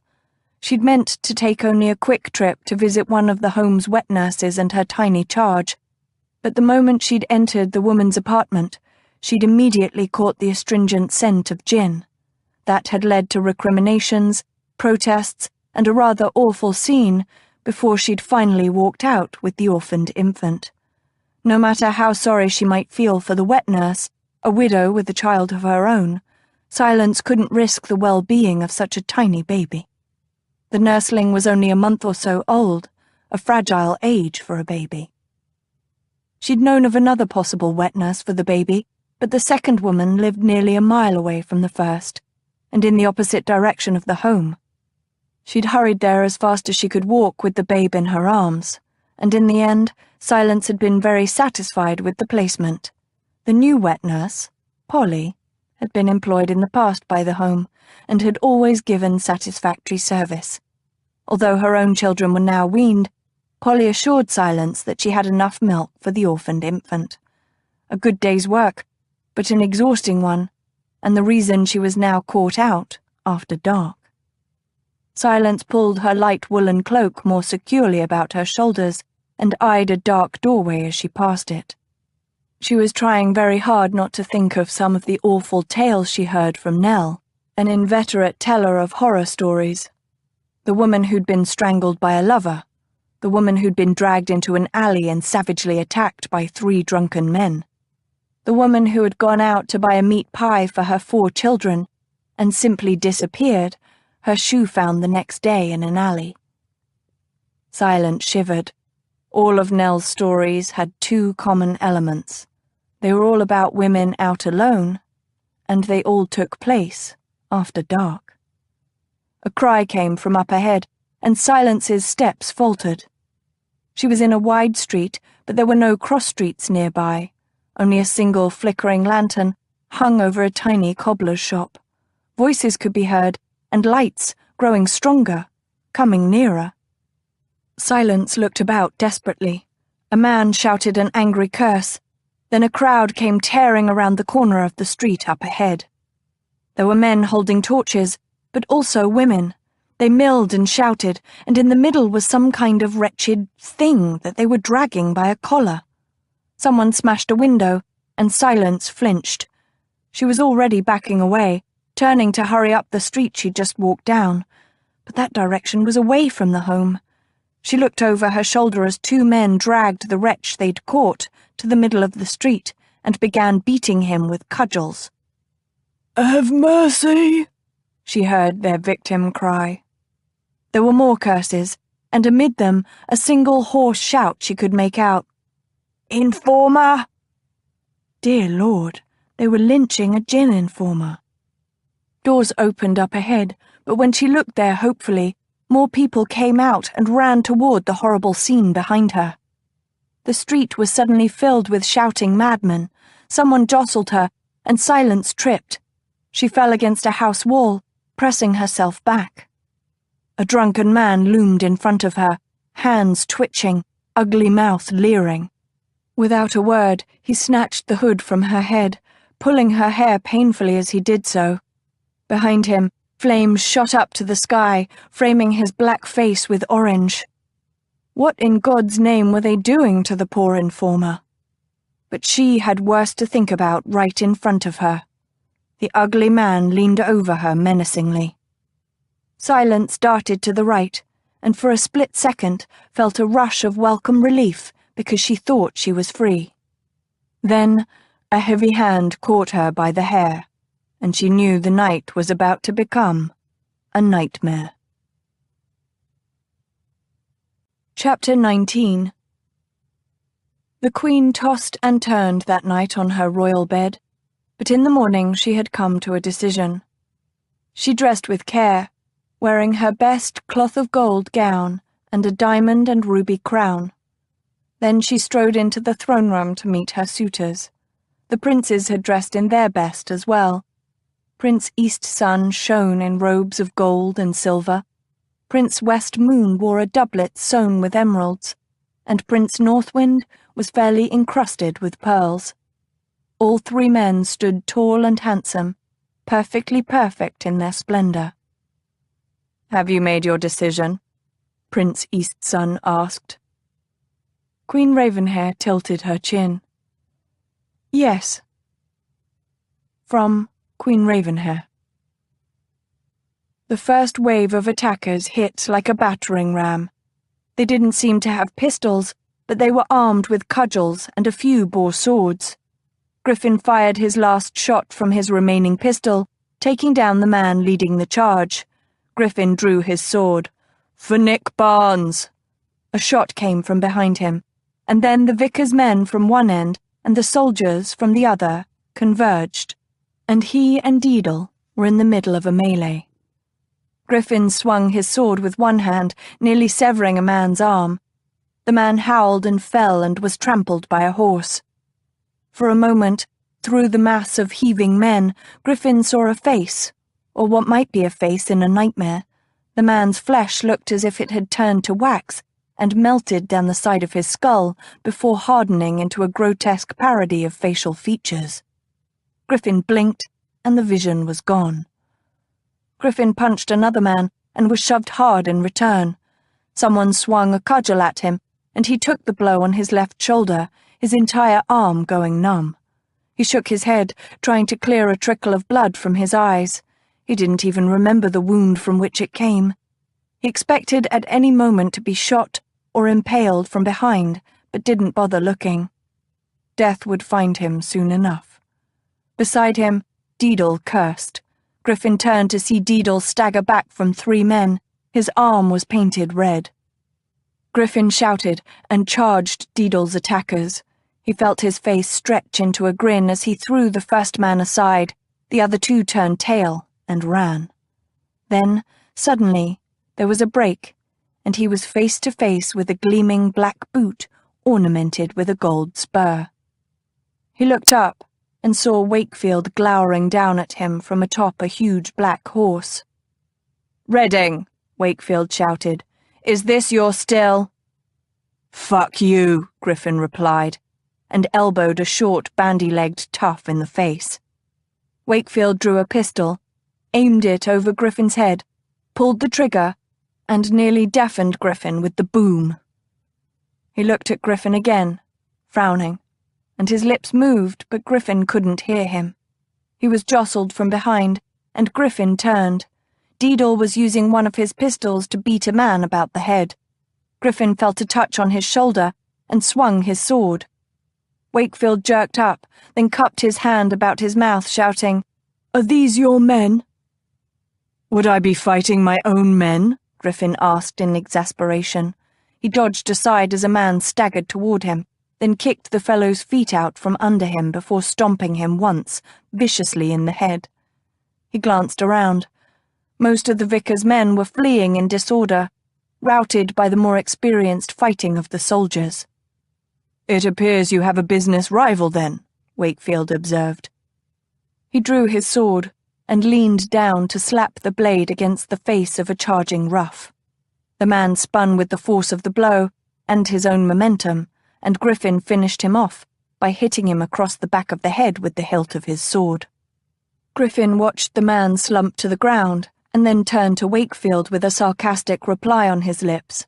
But he saw a movement beyond Wakefield's giant horse, and Griffin's shoulders tensed in horror instead. There, at the mouth of the alley, Hero was picking her way delicately toward the fight, the footman beside her, armed only with a lantern and a wavering drawn pistol.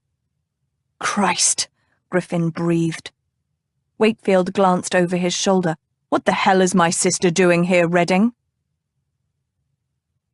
Thomas had never knelt to anyone. He was aware as he looked up at Lavinia how humble the position was, but that was appropriate. He was a petitioner for her hand. Indeed, he was desperate for her hand. If Lavinia left him, he'd have nothing. If she asked him, he'd crawl to her on hands and knees. Had she any idea the strait she'd left him in?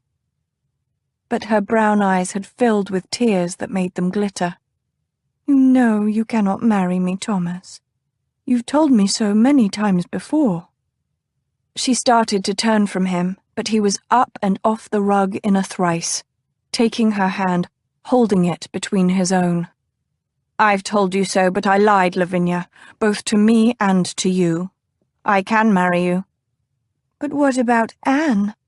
What about your fears of betrayal?" He felt ignoble panic rise in his chest. "They don't matter." "Yes," she took a deep breath. "Yes, they do. Anne horribly betrayed you, and you haven't trusted a woman since. I can't live with the constant fear that I'll do something that you'll misinterpret." "No." He closed his eyes, trying to control himself so he could make this important plea. "I was a cad. I admit it, to ever doubt you. You never strayed from me when we were together. You weren't the one who found someone else. I was." "But—" "No, hear me out." He squeezed her hand. "I know I am the problem. Griffin told me that he'd never seduced Anne, yet I refused to give him the satisfaction of believing him. Please, please, Lavinia, trust me. Let me prove I can change." She was shaking her head, trying ineffectually to wipe at the tears. "What of Parliament, or the succession of the Marquisate?" "Don't you see?" He shook his head, searching for the words. He who was known for his eloquence on the floor of the House of Lords. "None of that matters. Without you, I am a shadow of a man, a mere wisp. Parliament, even the Marquisate, can survive without me, but I cannot survive without you." She made a sort of gasping sound. "I love you, Lavinia," he said, desperate now. "I don't think that's ever going to change because I've tried to stop and I can't. I love you, and I want to marry you. Will you marry me?"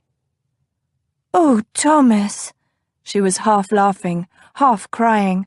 Her eyes were red, her cheeks blotchy, and strangely, she was the most beautiful woman he'd ever seen. "Yes, I'll marry you." Hero started running the moment she saw Griffin beside Maximus on his horse. They were lit by flickering torches and in the midst of a desperate battle, but all she could see were the two men. Dear God, was her brother about to kill her lover? "My lady!" George shouted, and blocked a blow from a man with a large stick. "My lady, please!" Griffin ducked around Maximus's horse. He shoved aside a man in his way, stabbed another with his sword, and punched and then kicked a third. In all of this, he never took his eyes from Hero. Even in the dimly lit alley, his pale green eyes seemed to glow with a savage light. He reached her just as George gave a shout and fired his pistol. Hero flinched, and turned to see a man falling, bloody, at George's feet. Then her shoulders were grabbed and she was swung around. Griffin glared down at her. He'd lost his wig and was bleeding from a cut on his forehead. Blackened blood was drying on the right side of his face, his right eye gleaming in the midst of the gore like a demon. She almost fainted from the relief of seeing him alive and whole. Thank God she'd arrived in time. Thank God she'd not have to spend the rest of her life mourning him. Thank God! Griffin opened his mouth. "What the hell are you doing here, you bloody stupid woman?" She blinked and stiffened. "I just spent the last hour travelling across London to get to you." "I told you never to go into St. Giles alone." He shook her. "I had George," he snorted. "George? One man? And after dark, have you completely lost your senses?" She thrust up her chin. "I was coming to rescue you. You cad." Tears of humiliation and hurt were flooding her eyes. She shoved away from him and turned to flee. He muttered a completely inappropriate curse and grabbed her from behind. He swung her around, and then his mouth was on hers, hot and angry, and oh, so alive. She was glad, so very glad, that he was well, even if he'd just been awful to her, that she opened her lips beneath his and wrapped her arms as tightly as she could around his neck. Sight and sound and place disappeared until it was just the two of them, alone in their own world. Her heart was beating loud in her ears. She could smell gunpowder and sweat on him, and the sharp, acrid scents made him more real, more alive. She could taste her own tears on his lips, tears of joy. "Hero," he groaned. "Griffin," she sighed. "Jesus," someone muttered in disgust nearby. Griffin raised his head, but didn't take his emerald eyes from hers. "Go away, Wakefield." Hero's eyes widened, and she glanced wildly around until she saw her brother, still seated on his black horse, staring disapprovingly down at them.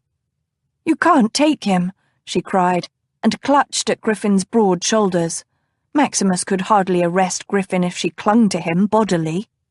"He's not going to arrest me," Griffin said, arrogant as always. "Not if you marry me."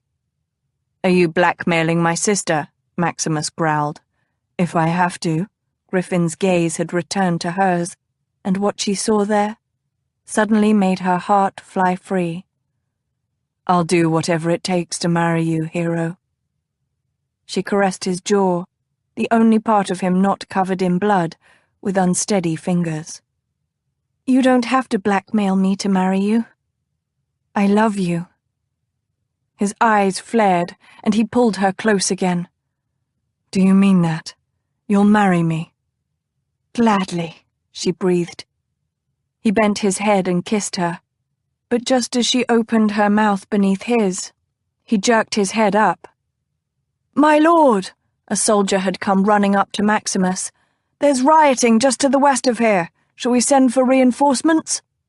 Hero looked at Griffin in horror. "That's where the home is." He nodded. "Right." He glanced about and bellowed. "Deedle!" Griffin's valet appeared, his hair on end, one arm bloodied, but he was standing upright. "Aye, my lord." "Have the vicar's men taken the bait?" Griffin asked cryptically. Maximus frowned. "What's this?" Deedle grinned from ear to ear. "His men are in, and ours are out, my lord." "Then do it." Deedle nodded. He placed 2 fingers between his lips and blew a shrill, piercing whistle. Griffin turned to Maximus. "I suggest you call your men to you." Maximus raised his eyebrows, suspiciously, but shouted, "To me!" At once the remaining soldiers started for him. "Taking a while, isn't it?"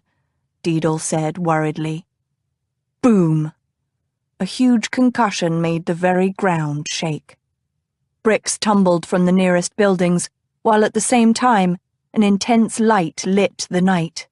The smell of smoke filled the air. Hero grabbed for Griffin. What was that?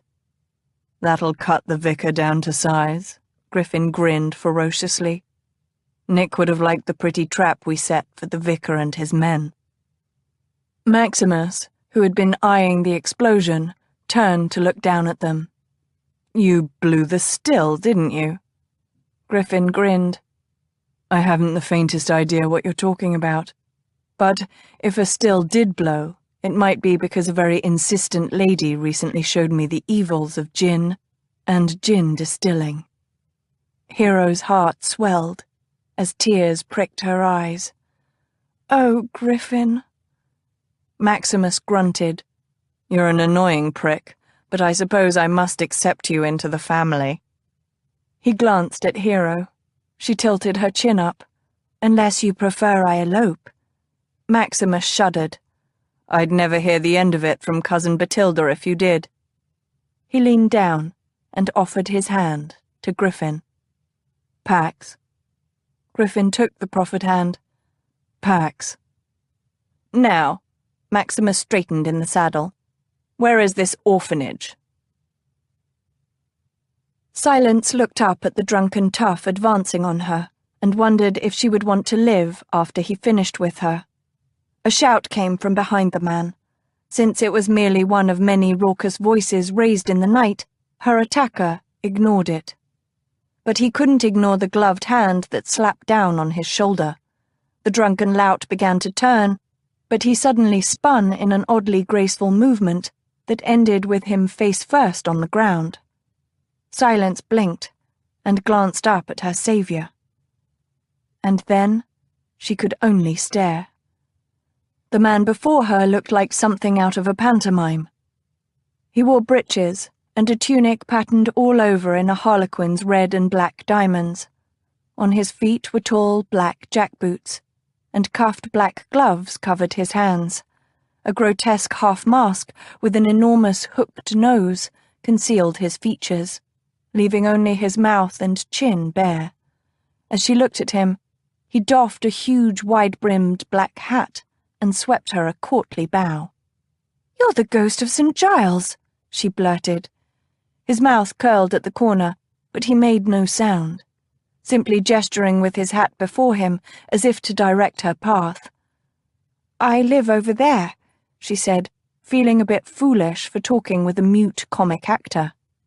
His mouth tightened, and again he bowed, and most definitely directed her in the opposite way from the home. "I suppose I can trust you?" she said.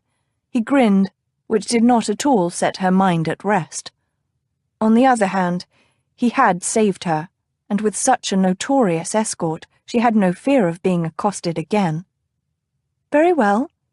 She lifted her skirts, and then stopped as she saw someone beyond him. There, on the other side of the street, was Mickey O'Connor. He stood facing her, hands on hips, a slight frown between his beautiful brows, making no attempt to conceal himself from her. But then why would he have any reason to hide from her? He nodded, acknowledging he knew she'd seen him, and she looked away, her breath trembling in her throat. That was when she realized that the ghost had tightened his fist on the hilt of his sword. "No, don't," she said, laying a hand on his arm. He looked at her, his head cocked to the side in inquiry. Silence didn't know if she was worried for him or for Mr. O'Connor. She only knew she'd seen enough bloodshed for the night. "Please?" He nodded once and removed his hand from the hilt of his sword. Silence couldn't help it. She looked again across the street. Mr. O'Connor's black gaze bored into her. He didn't look at all happy. She deliberately turned away. "This way, did you say?" The ghost nodded, and they set off. For the first couple of minutes, as Silence picked her way over the cobblestones, she felt Mr. O'Connor's gaze on her back. She refused to turn around, to acknowledge him in any way. And after a bit, she no longer felt the sensation. She let out a breath and concentrated on her surroundings. The ghost walked with an almost soundless tread, light and athletic. His head was up, and he seemed almost to scent the wind. Twice he stopped and turned down a different street, as if to avoid the mob. Once he took her arm and urged her into a run, just before she heard shouts from behind them. Oddly, though he never spoke and she couldn't see most of his face, she never felt afraid of him. When at last they came within sight of the temporary home, Silence stopped short. There was a crowd of people outside the home's doors, but she could see in the light of the lanterns they held that they were soldiers. "Whatever are soldiers doing here?" she asked. Obviously she didn't expect an answer, but when she turned, she was surprised to find herself alone. She glanced quickly up the street, but there was no sign of the ghost. The ghost had disappeared as abruptly as he'd appeared. "Men are so maddening," Silence muttered to herself and started for the home. "Mrs. Hollinbrook!" Nell appeared at the home's door and ran toward her. "Oh, ma'am, we were that worried for you. 3 informers have been murdered tonight or so, they say. There was rioting in the streets, and Mr. Makepeace has been beside himself. I've never seen him in such a state before." "Where is Winter?" Silence asked distractedly. "Is that Lady Hero?" "Yes, ma'am," Nell said, "and the Duke of Wakefield himself. You can't credit the excitement there's been." Silence squinted. It looked very much as if... "Is Lady Hero kissing Lord Griffin?" Nell nodded. "She's engaged to him." "But I thought she was engaged to his brother, the Marquis of Mandeville," Silence said, feeling very confused. Nell shrugged. "Not by the looks of it." And indeed, Lady Hero seemed quite affectionate with Lord Griffin. Silence was still trying to puzzle the matter out when Winter suddenly appeared, hatless and panting. "Thank God!" He wrapped her in a bear hug, an extraordinary demonstration of affection for Winter. "We feared the worst." "I'm sorry," Silence gasped. "I had to move the baby to a new wet nurse, and by the time I was done, it was already dark." Winter stepped back and closed his eyes. "Well, no more. I don't think I could survive another night like this one. From now on, we only go out in pairs." Silence nodded. "You're right. If it hadn't been for the ghost of St. Giles..." He turned suddenly and pierced her with a stare. "What?" She blinked, taken aback. "The ghost of St. Giles. I saw him. He was the one who escorted me home safely." No need to go into how he'd found her. Winter was already anxious about her well-being without telling him how close she'd come to rape, and worse. Winter lifted his head, glancing about the dark street. "He was here?" "Yes," Silence said slowly. "He brought me here, and then disappeared. Why do you ask?" Winter shrugged. "The ghost always seems to be about when I'm not. I'd like to catch a glimpse of this phantom apparition someday." "He isn't a phantom, that I can assure you," Silence said. "He was as real as you and I." Winter grunted. "Well, in any case, we don't have the time to speculate about the ghost at the moment. Our illustrious visitors require our attention." "Lady Hero said she had something to speak to you about," Nell said. "I just remembered." "What is it?" Silence asked. Nell knit her brows. "Something about spinning. I can't think what, but she did seem most insistent." "Spinning?" Silence couldn't think how spinning might concern Lady Hero, but then the aristocracy was a breed apart at times. "We'd best go see." Chapter 20.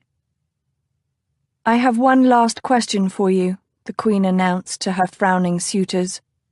"What is in my heart?" Well, her question was not met with joy by the 3 princes. Prince Eastsun frowned and for a moment simply opened and closed his handsome mouth before admitting defeat and bowing from the room.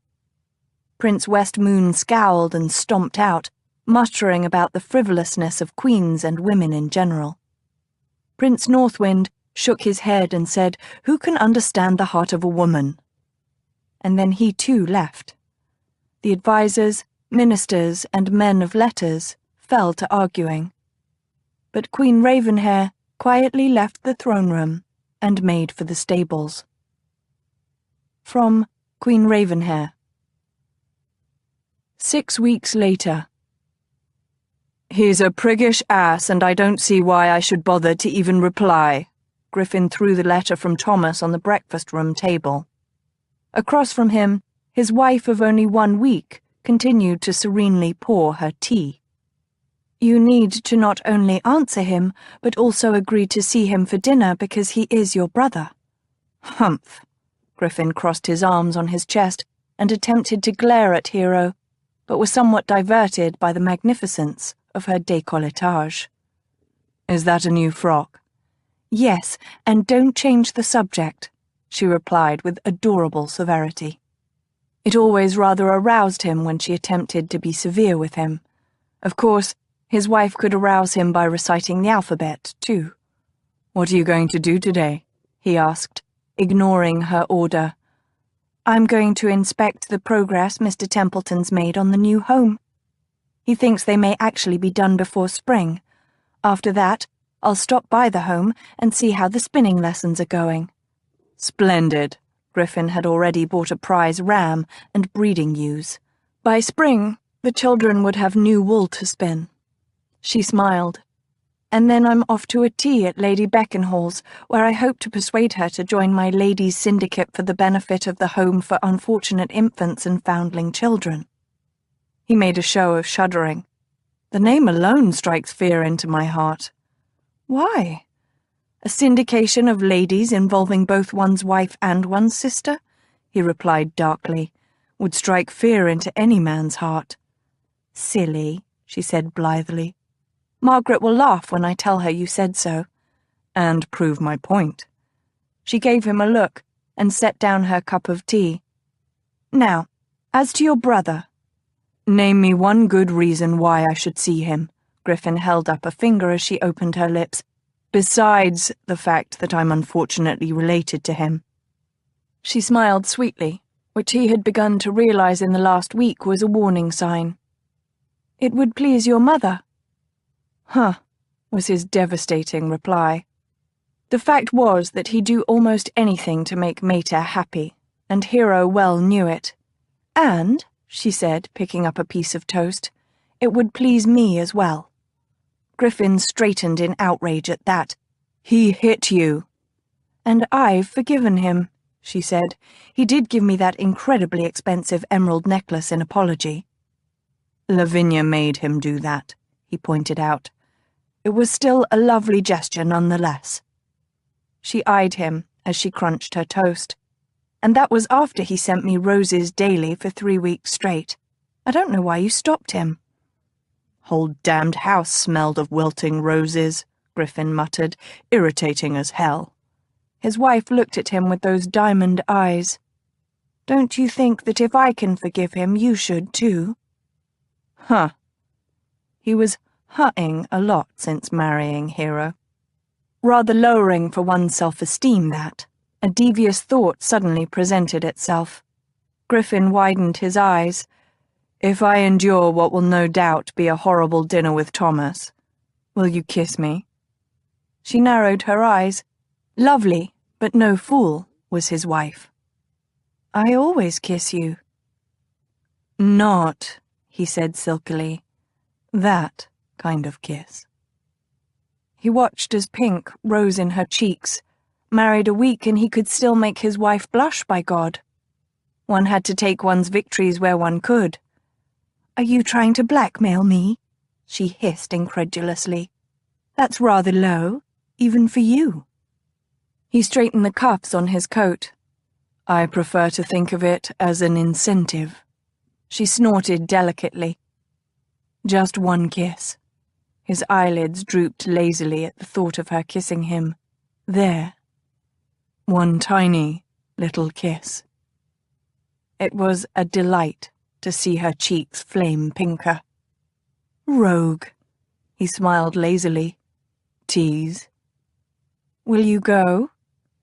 Will you kiss me?"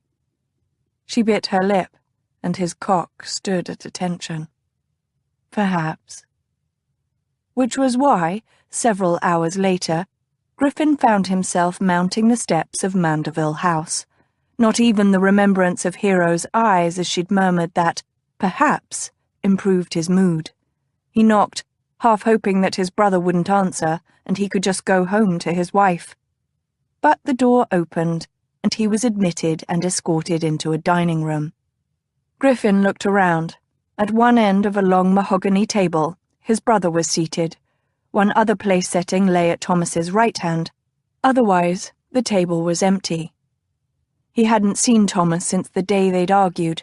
In the intervening weeks, they'd both married, and Thomas, in an interesting role reversal, had endured something of a miniature scandal for marrying the notorious Mrs. Tate.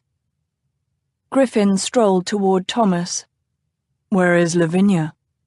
Thomas, who had stood on his entrance, picked up his glass of wine and took a deep drink, eyeing Griffin sourly over the rim. "She said it would be best if we dined alone." Griffin dropped into his chair. "Hero wouldn't come either." Thomas's gaze lowered. "I'm truly sorry for hurting her." "As well you should be," Griffin growled. He looked away. "She says she's forgiven you." Thomas sighed. "I'm glad." Griffin stared at his glass for a bit. If he drank it down, he might keep drinking, and on the whole he'd rather be sober when he returned home to Hero and her kiss. Thomas cleared his throat. "Lavinia says, I must tell you, that I believe you." It took a moment for Griffin to work out that complicated comment. Then he straightened in his chair. "You do?" Thomas nodded, sipping his wine. Griffin slammed his palm down on the table. All the dishes jumped, and a fork fell off the edge. "Then why the hell didn't you say so earlier?" Thomas scowled. "She always liked you." "Anne?" Griffin asked incredulously. Thomas nodded. "So? You were the one she married?" "But if I hadn't had the title—" "But you did have the title," Griffin near roared. Of all the stupid, soft-brained— Thomas slammed his own hand down. A glass crashed to the floor. "You don't understand. You've never understood. I might have the title and father's affections, but you have mother's and everyone else's." Griffin blinked. "You were jealous of me?" Thomas looked away, a muscle ticking in his jaw. And it was suddenly too much for Griffin. He shouted with laughter, holding his belly doubled over the table. "It's not that funny," Thomas said when Griffin paused to take a breath. "It bloody well is," Griffin assured him. "You've barely talked to me for over 3 years, and all because you were jealous. Jesus, Thomas, you're richer, older, and scads more handsome than me. What more do you want?" Thomas shrugged. "She always liked you better." Griffin sobered. "Who? Anne or Meta?" "Both." Thomas stared moodily into his glass. "When Father died, I thought I'd be the one in charge. I was the Marquis, after all. But then we realized Father's debts, and she called you home from Cambridge." "I do have the better head for business." Thomas nodded stiffly. "You do. You did. Even though you were only 20, and 2 years younger than I, you immediately set to improving our finances." "Would you prefer I'd let us all go to debtor's prison?" Griffin asked dryly. "No." Thomas raised his face and looked him frankly in the eye. "I'd prefer that I were the one who could save Mother from financial ruin." Griffin stared at him for a moment and thought about what it must have cost Thomas to admit that he wasn't good at something. He leaned forward and poured his brother some more wine. Every time you've ever made a speech in Parliament, Mater has written all about it to me, pages and pages of details, the points you made and the reaction of the Lords. Thomas's mouth dropped open. Truly? Griffin nodded. Truly. Haven't you ever noticed her in the ladies' gallery? No. Thomas shook his head, looking a little dazed. I had no idea. Well, now you do. Griffin set the bottle down and leaned back in the chair. Besides, what good would 2 financial geniuses in the family do? The opening of the bedroom door woke Hero that night. She yawned and stretched indolently as Griffin set down the candle he carried and took off his wig. It was sadly unsophisticated, but they decided they preferred to share a room and a bed at night. So upon their marriage, she'd moved into his bedroom and was in the process of redecorating the sitting room on one side into a dressing room for her.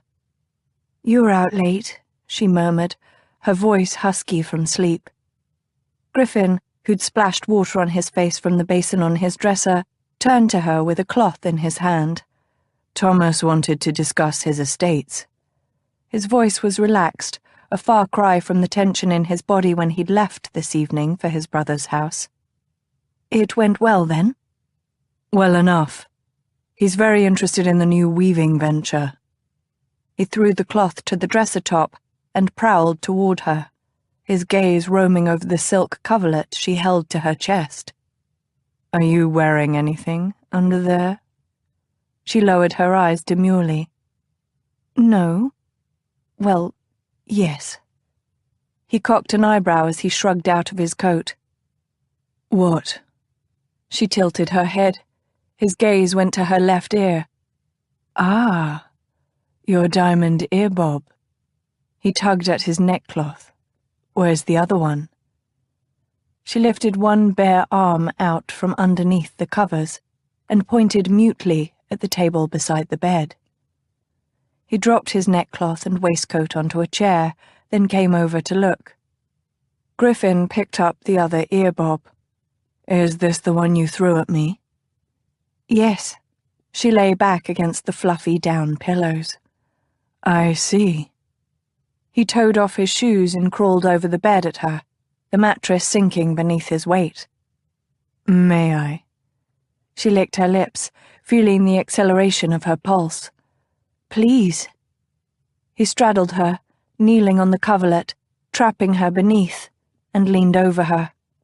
Gently, he took her earlobe in his warm fingers, and she felt him insert the fine gold wire into her ear. She shivered. He cocked his head, examining his handiwork. Beautiful. They are my favorite, she said. His eyes moved to hers, amused, aroused, and dangerously possessive. I wasn't referring to the earring. She arched her brows innocently. Weren't you? No. He bent and licked her throat. Goosebumps rose over her skin, making her nipples come almost painfully erect. I think I first fell in love with you when you threw that ear bob at me, he whispered against her skin. How could you? She gasped. She wanted to take her arms out from underneath the covers, but his weight on the sheets prevented her. You were making love to another woman. Not making love, he contradicted her choice of words. I never made love until I met you. And besides, it doesn't matter. I forgot her the moment I saw you. She laughed, though her lips trembled. Do you expect me to believe such balderdash? Oh, yes, he murmured, tugging the sheet lower on her bosom. Believe me and love me in return. He raised his head, and she met his gaze, suddenly serious. I do love you. A corner of his mouth quirked up.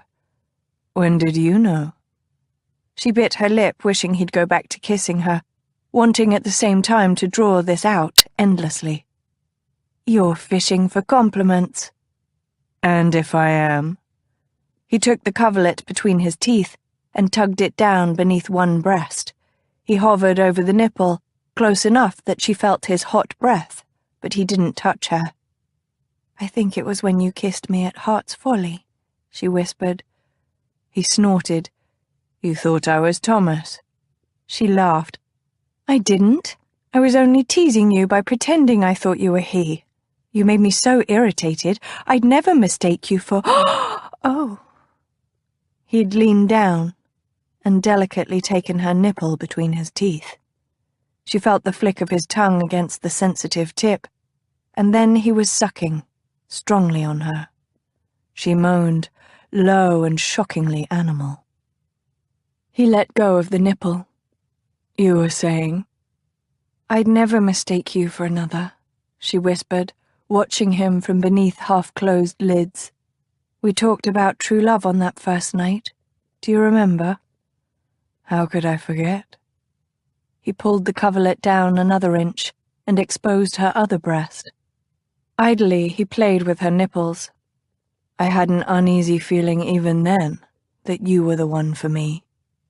She swallowed, having trouble forming words with his hands working so exquisitely on her. "You are my true love, Griffin, now and forever.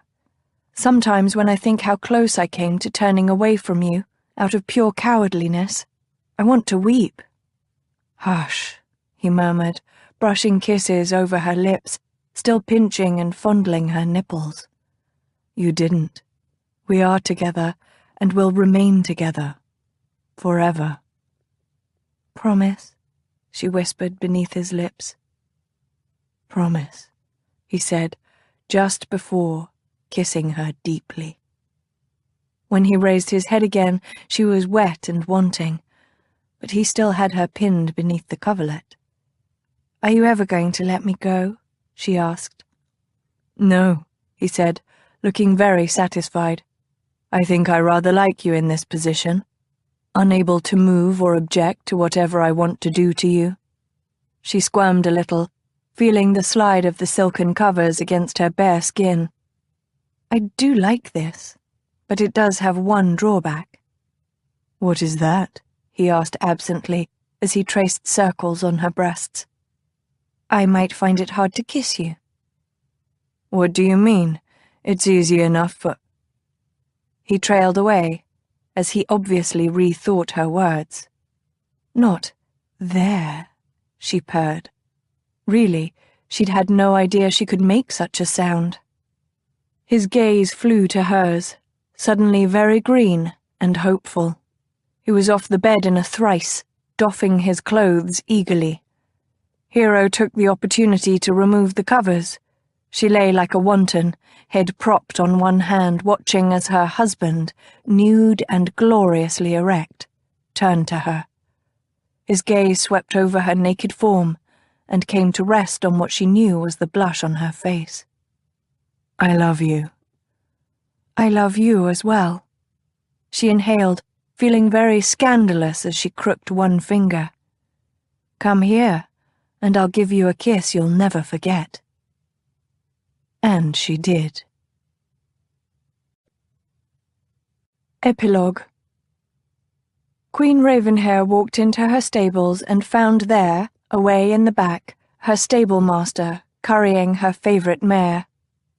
"My suitors have all fled, Ian," she said to the man. The stable-master looked faintly surprised. "You know my name, Your Majesty." "Oh, yes," she said, drawing nearer. "I wonder if you might answer me a question." "I'll do my best," said he. "What is in my heart?" The stable-master threw down the curry brush and turned to face the Queen. He looked at her gravely, with warm brown eyes. "Love, Your Majesty. Your heart is filled with love." She raised a haughty eyebrow. "Indeed? And will you tell me what is in your heart, Ian?" He stepped closer and took her dainty white hands in his own big, calloused ones. "Love, Your Majesty. Love for you." "Then I think you ought to call me Ravenhair, hadn't you?" she murmured as she kissed him. He threw back his head and laughed. I am far from perfect, my darling Ravenhair, but I would be the happiest man in the world if you would take me as your husband.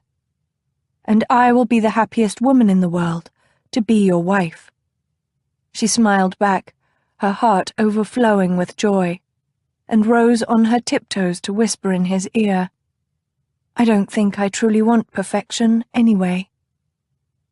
From Queen Ravenhair. Mamoo! Mary Darling giggled as she knocked over the tin cups Silence had carefully helped her stack on the kitchen floor.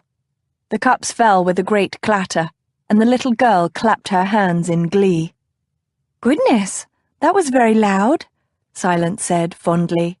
The baby bounced on her bottom. Ma! Ma!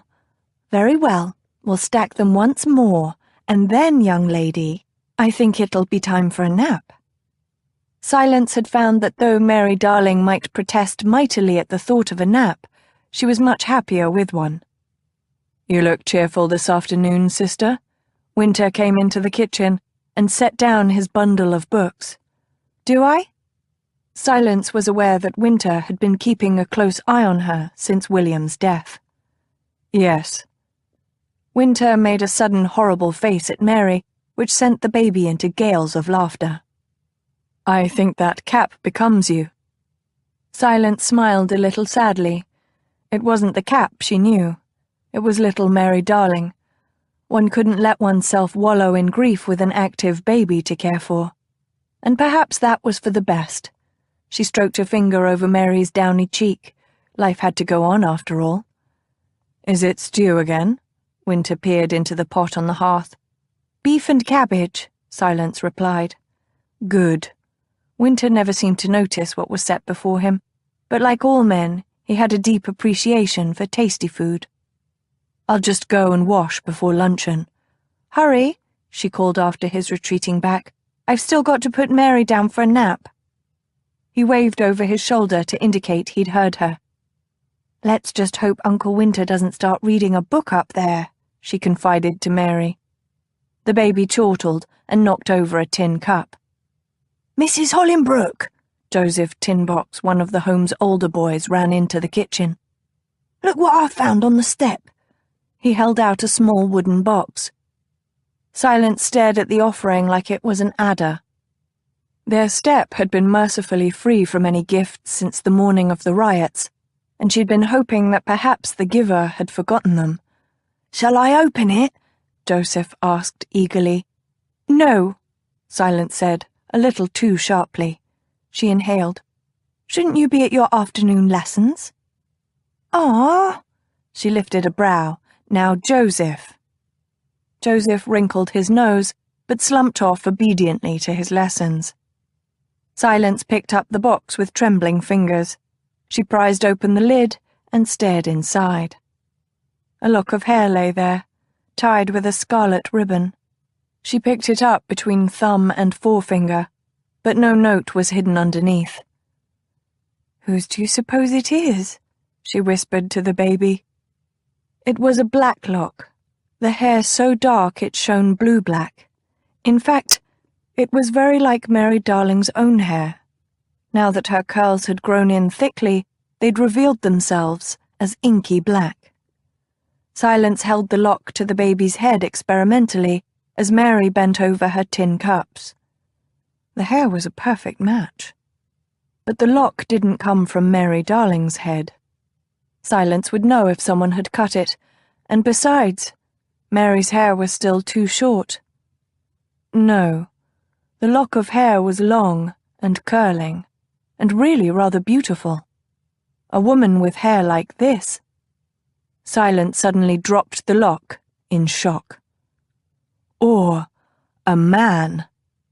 She knew of one man who had long, curling, inky black hair. She gazed in horror at the baby playing before her. The baby she'd nursed and played with and sung to like she was her very own for the last 7 months. The baby she'd given her heart to. Mary's hair matched charming Mickey's hair. Exactly.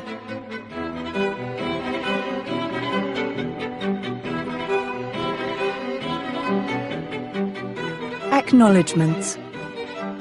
Thank you to my marvellous editor, Amy Pierpont, and to my perceptive copy editor, Carrie Andrews.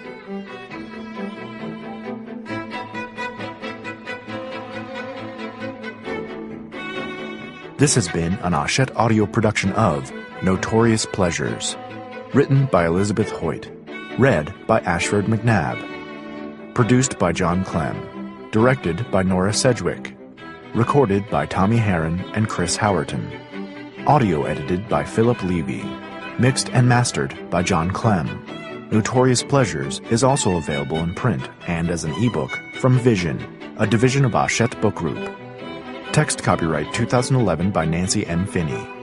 Audio production copyright and published 2011 by Hachette Audio. All rights reserved. Except as permitted under the U.S. Copyright Act of 1976. No part of this production may be reproduced, distributed, or transmitted in any form or by any means, or stored in a database or retrieval system without the prior written permission of the publisher. This audiobook is a work of fiction. Names, characters, places, and incidents are either the product of the author's imagination or are used fictitiously, and any resemblance to actual persons, living or dead, events or locales is entirely coincidental.